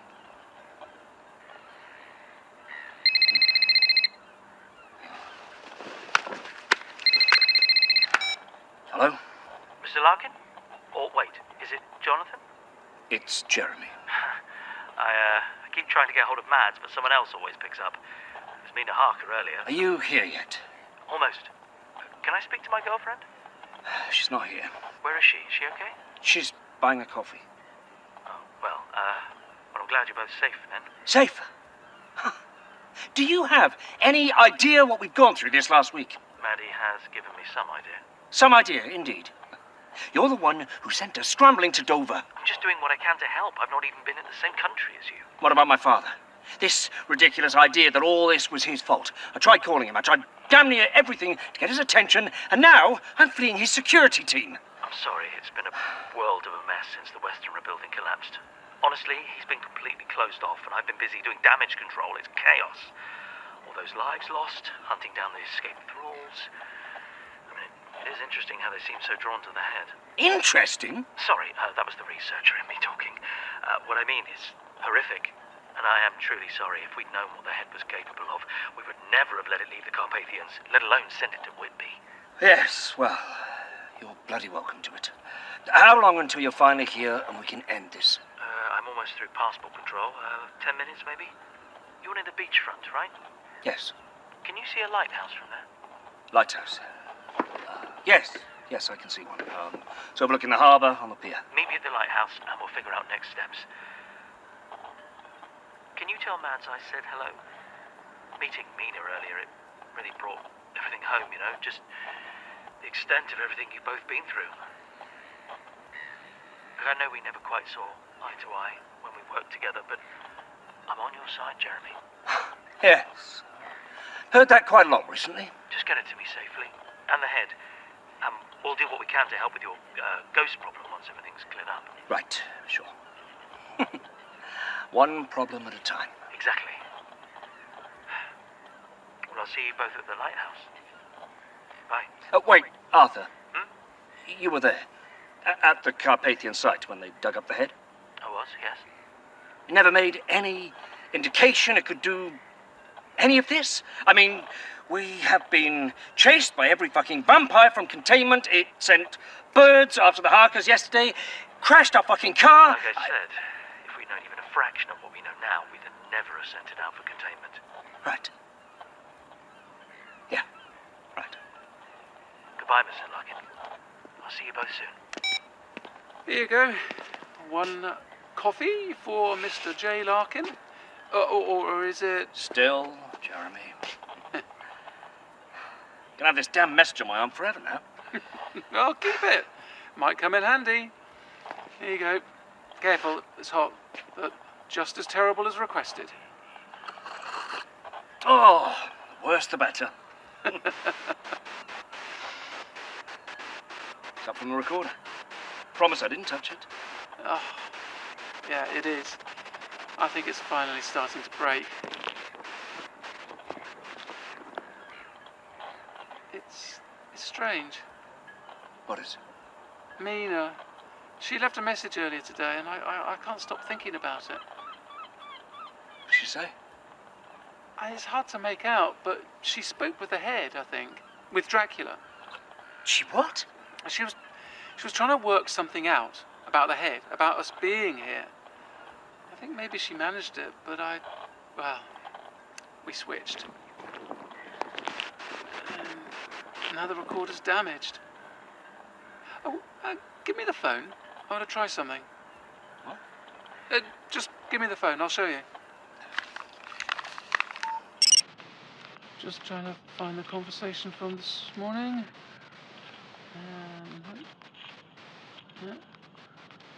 There. We're making a recording of a recording.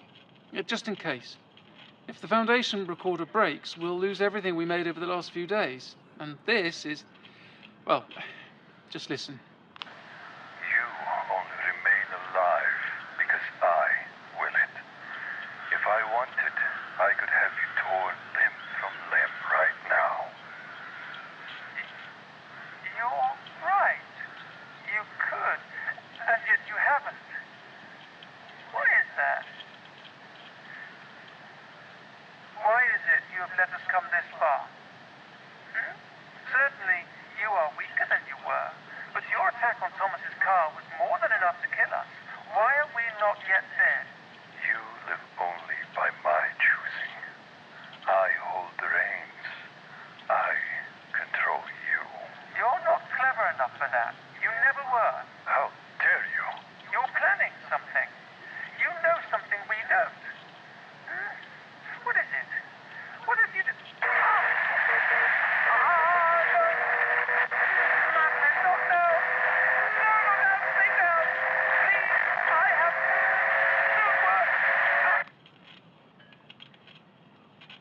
How's that supposed to mean?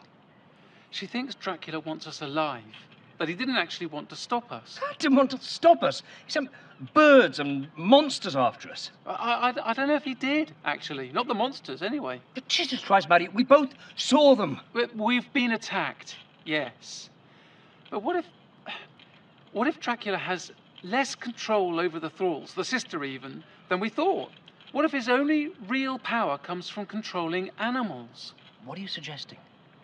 Every time we've been attacked by animals so far, it's because we've stopped moving, because we've stayed too long in one place. What if he never intended to kill us? What if he was herding us? Herding us where? To London? When the birds crashed into us, were we supposed to turn back? Possibly. We need to tell Arthur. He phoned while you were in the cafe. Suggested we meet by the lighthouse on the pier over there. What, the White Building? Might actually be the best suggestion Arthur's made so far. My dad used to bring me here every year. Ah! Where did that come from? No! Fucking hell, they're dive bombing us! We should go now. Now! Hit me! Jeremy, come on! Where are they going? The lighthouse!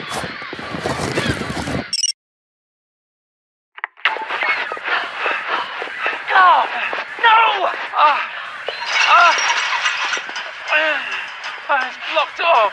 Fuck! I thought you said it's been a long time since I was here last, okay? You must have closed it down. Did you see them? No. No, there's too much fog. I can barely see the water. It's getting thicker. That's just what we need. Oh! Fuck off! Oh. We need to call Arthur. Hold the recorder. Come on, Arthur. Come on. Pick up. Hello? Arthur, are you here? Almost. I just left the customs queue. I don't like the look of this fog. It's the head. It's doing something. We've just been attacked by seagulls. I mean, that's not entirely unusual on the coastline. Yeah, not this many. Did you see that? See what? They're out there in the fog. Oh, God. Look, we've reached the lighthouse on the pier, but it's blocked off from the public. There's a fence. There should be a gap by the edge to the left. You can get through. I'll meet you there.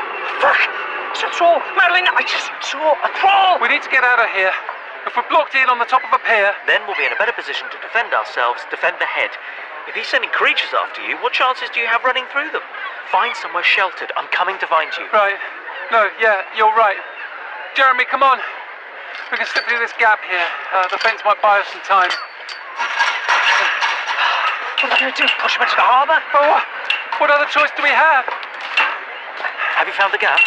No, not yet. God! There they are!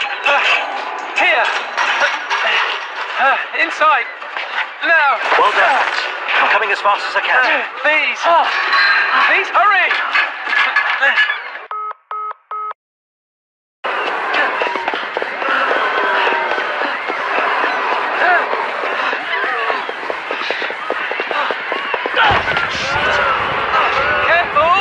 Stop to see where they close this fucking place. Come on.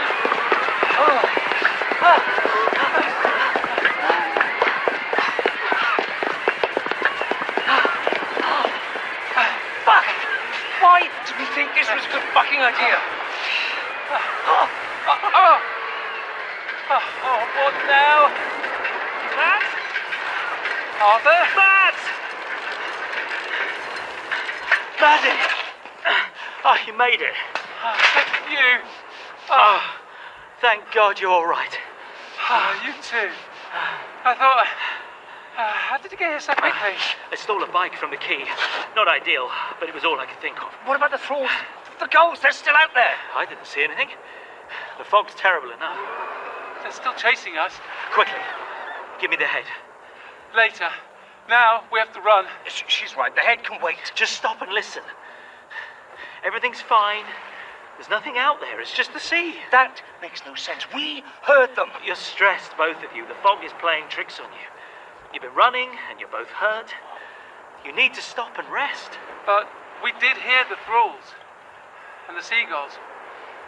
Why would they suddenly stop? Maybe it's the ocean. You know, vampires and running water. I don't think that's quite... Look, whatever the reason, it's all going to be all right. I'm here. Now, about the head. Don't look at me. I hate the damn thing. I've got it. Great. Hand it over. Maddie, don't make me ask again. I need the head. Come on, Mads. This is almost over. Say that again. Maddie. What is it? Say what again? What are you talking about? You said you need the head. You live only by my choosing. I hold the reins. I control you. What if I said no? What? What if I refused to give you the head? Would you try to take it from me? I might if I was worried that you weren't in your right mind, which I kind of am. That's what you want, isn't it? That's the only reason you're here. Jeremy, it's not your father. It's Arthur. You're the one behind all this. Maddie, what the hell? Oh, fuck. That's what Mina worked out. Dracula's been herding us here to you. The foundation, the need to run, that was all a lie to get us here, alone. That's why the creatures have stopped too. Why you chose the closed-off lighthouse. Does Mr. Harker even know we have the head? Why would he ignore his own son? It makes so much more sense. Mads, come on. Don't Mads me! Look, You have no idea what I've been through trying to track down that head. After what happened at the Western Rebuilding... What you've been through? We almost bloody died. I know that. And I was so relieved that you were okay. And when I learned that you had the head, I knew that we could make this right again. Put everything back on track. All he wants is to be whole again, and when he is... Stop! Just stop! I'm doing this for us, Madeline. For you. For me? To keep you safe. Keep me safe? I've been chased around by monsters. I was impaled by a vampire on a train, and I don't even remember it happening. This was you, trying to keep me safe? Yes. Do you have any idea what Enough. Servant, reclaim me. Give him to me. No! Madeline, let's go. Just one. Where? Away from here. You can't run from us. You can't run from this.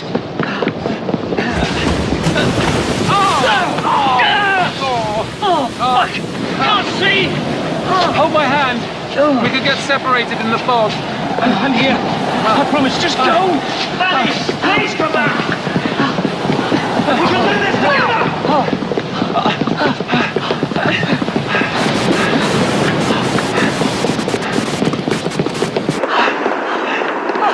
Where are we?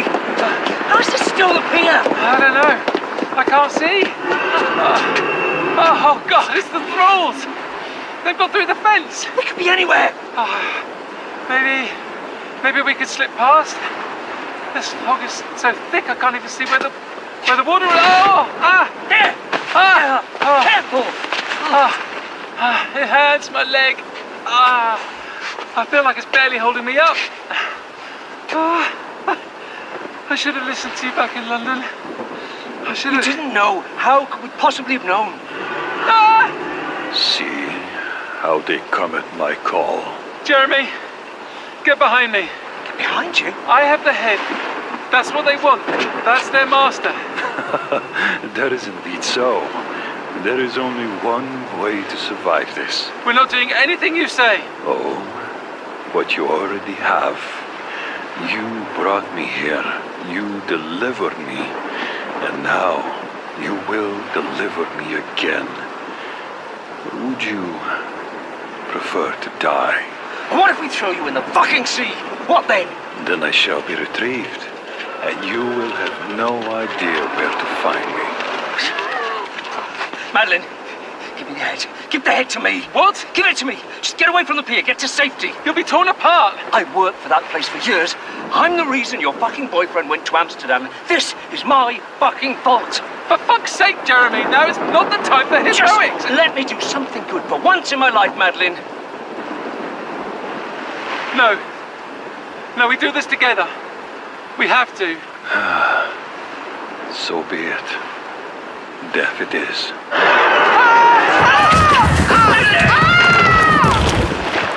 Madeline!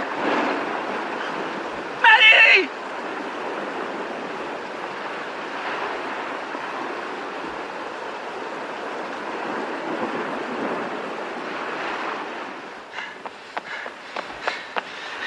Where is she? I don't know. I don't... She was right here. I always knew you were a coward. Believing her to those things? You keep the fuck away from her. Me? Keep away from her? You let her trust you.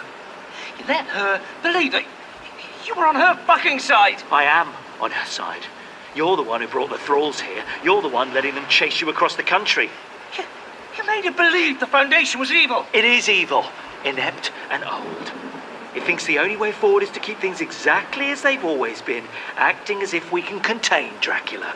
Is that what it's told you? That damned head! The head is mine! No! God, you're always the worst fucking boss! Always getting in my way, blocking my attempts to make progress. Well, now I make the decisions. At last! Master, can you hear me? Oh, you're insane! Says the man with a ghost in his brain. How's that going, by the way? So hard to have anyone trust you when you barely know who you are. Did you do this to me? Did I give you a mental breakdown? Christ, Jeremy, you really are self-absorbed. Now let me pass. No! I won't hesitate to hit you again, you arrogant, miserable piece of shit. Leave him. What? We have what we need. I just need to find Matt. My pets will take care of them both. But you promised we'd both be safe.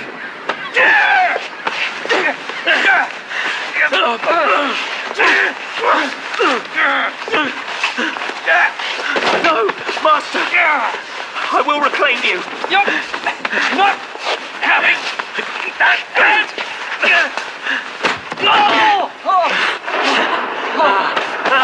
It's fine! Give it back! Never! You don't scare me, Larkin! Maddie? Maddie? Matt? Jeremy. Dad? Sir, we need you back in the van. This isn't safe. Yes, thank you. I'm quite aware, Miss Swift. Please assist my son. Make sure he doesn't hurt himself. Mr. Harker? Mr. Jones. What are you... I mean, how did you... We've secured a handful of assets across the pier. There may be more along the seafront. Inform the port authorities.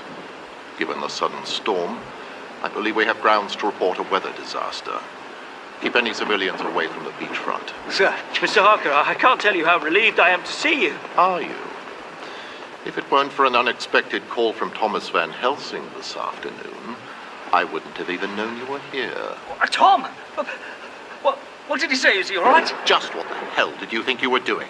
Going behind my back, rerouting my calls. You allowed me to believe that my son was dead. No, I'm sorry. I should have told you what I was doing, but I saw an opportunity to retrieve the skull and I took it. There was so little time, and when it became clear how unwell Mr. Larkin and my girlfriend had become... He's lying! He's fucking lying! He's in league with Dracula! I'm sorry you have to see him like this, Mr. Harker. Where is Miss Townsend? I've got people searching for her now. Well, make sure she's found. Jeremy, get up. You're coming with me. Here's the head. I don't know what he's fucking told you, but he's lying! I do have the head. It's right here. It's safe. I understand things have spiraled somewhat, but... We will discuss this back in London. Miss Swift, please see to it that the skull is properly contained. But I found it! Mr. Harker. Hand over the specimen, please, Mr. Jones. Why didn't you tell me what you were doing? I had it under control. Head. Now. Wait! The head, it's dangerous. It's summoned birds and animals and fuck knows what else. It's the reason for this damn fog, and it can talk. The limbs have been displaying unusual activity, sir. As I am only today learning. Yes, I know. Oh, go on, Count. Say something. I know you fucking can. Say something. It should probably be kept out of his reach, Mr. Harker. I'm quite aware, Mr. Jones. You've caused quite enough damage already. I'd keep quiet if I were you. Of course, I'm sorry. However, I believe in this instance, removing the skull from my son's sight is the best course of action. We shall discuss this further back in London. Specimen contained. The trucks are this way. Watch your step. We don't know what else is here. Wait! We can't just leave! That is precisely what we are doing. No. No, I'm not going. I refuse to leave without her. Miss Swift. Sir. With me, officer. Get off me! It's for your own good, Jeremy. Please do not cause a fuss. This way, Mr. Larkin. And you, Mr. Jones. I will require a full debrief back in London. Sir. Very good.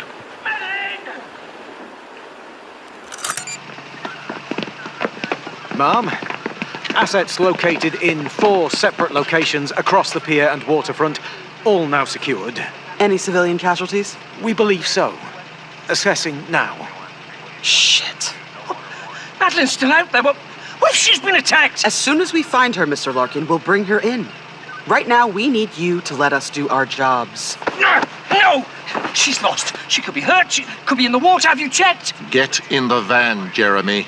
Now. No! If I have to ask you again, you will be forced. We are going back to the office. Mr. Larkin, inside, please. Get off me!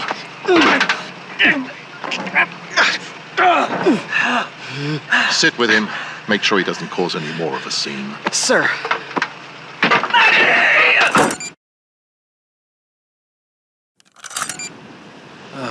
This weather. I see someone. Down on the beach. Approaching now. All right, go. Is it her? It does match the description. Miss Townsend, stop right there.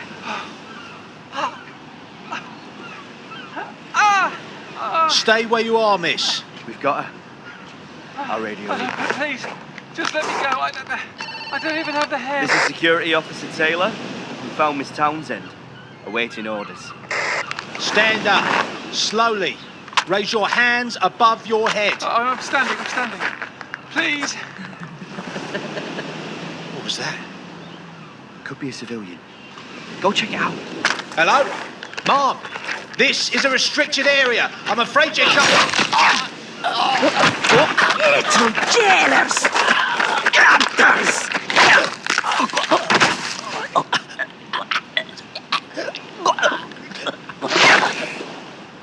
You! And you! Again! Everywhere I follow him, I find you! Keep away from me! Did I not warn you? Did I not explicitly say?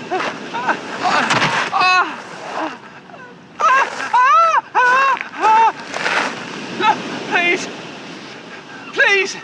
I don't... I warned you. I warned you. If we were to meet again, I would destroy you. Is your devotion truly so great that you risk death? The devotion? Oh, wait, please, you don't understand. Understand? I understand perfectly. You do not have the Count, yes? But I must have him. I must make the other servant fear for the consequences of his actions. Servant? Wait, what? Jeremy, no, you have this... Silence! I must send a message. And that message is you. But we're not working for the Count. We're not his servants. We're trying to...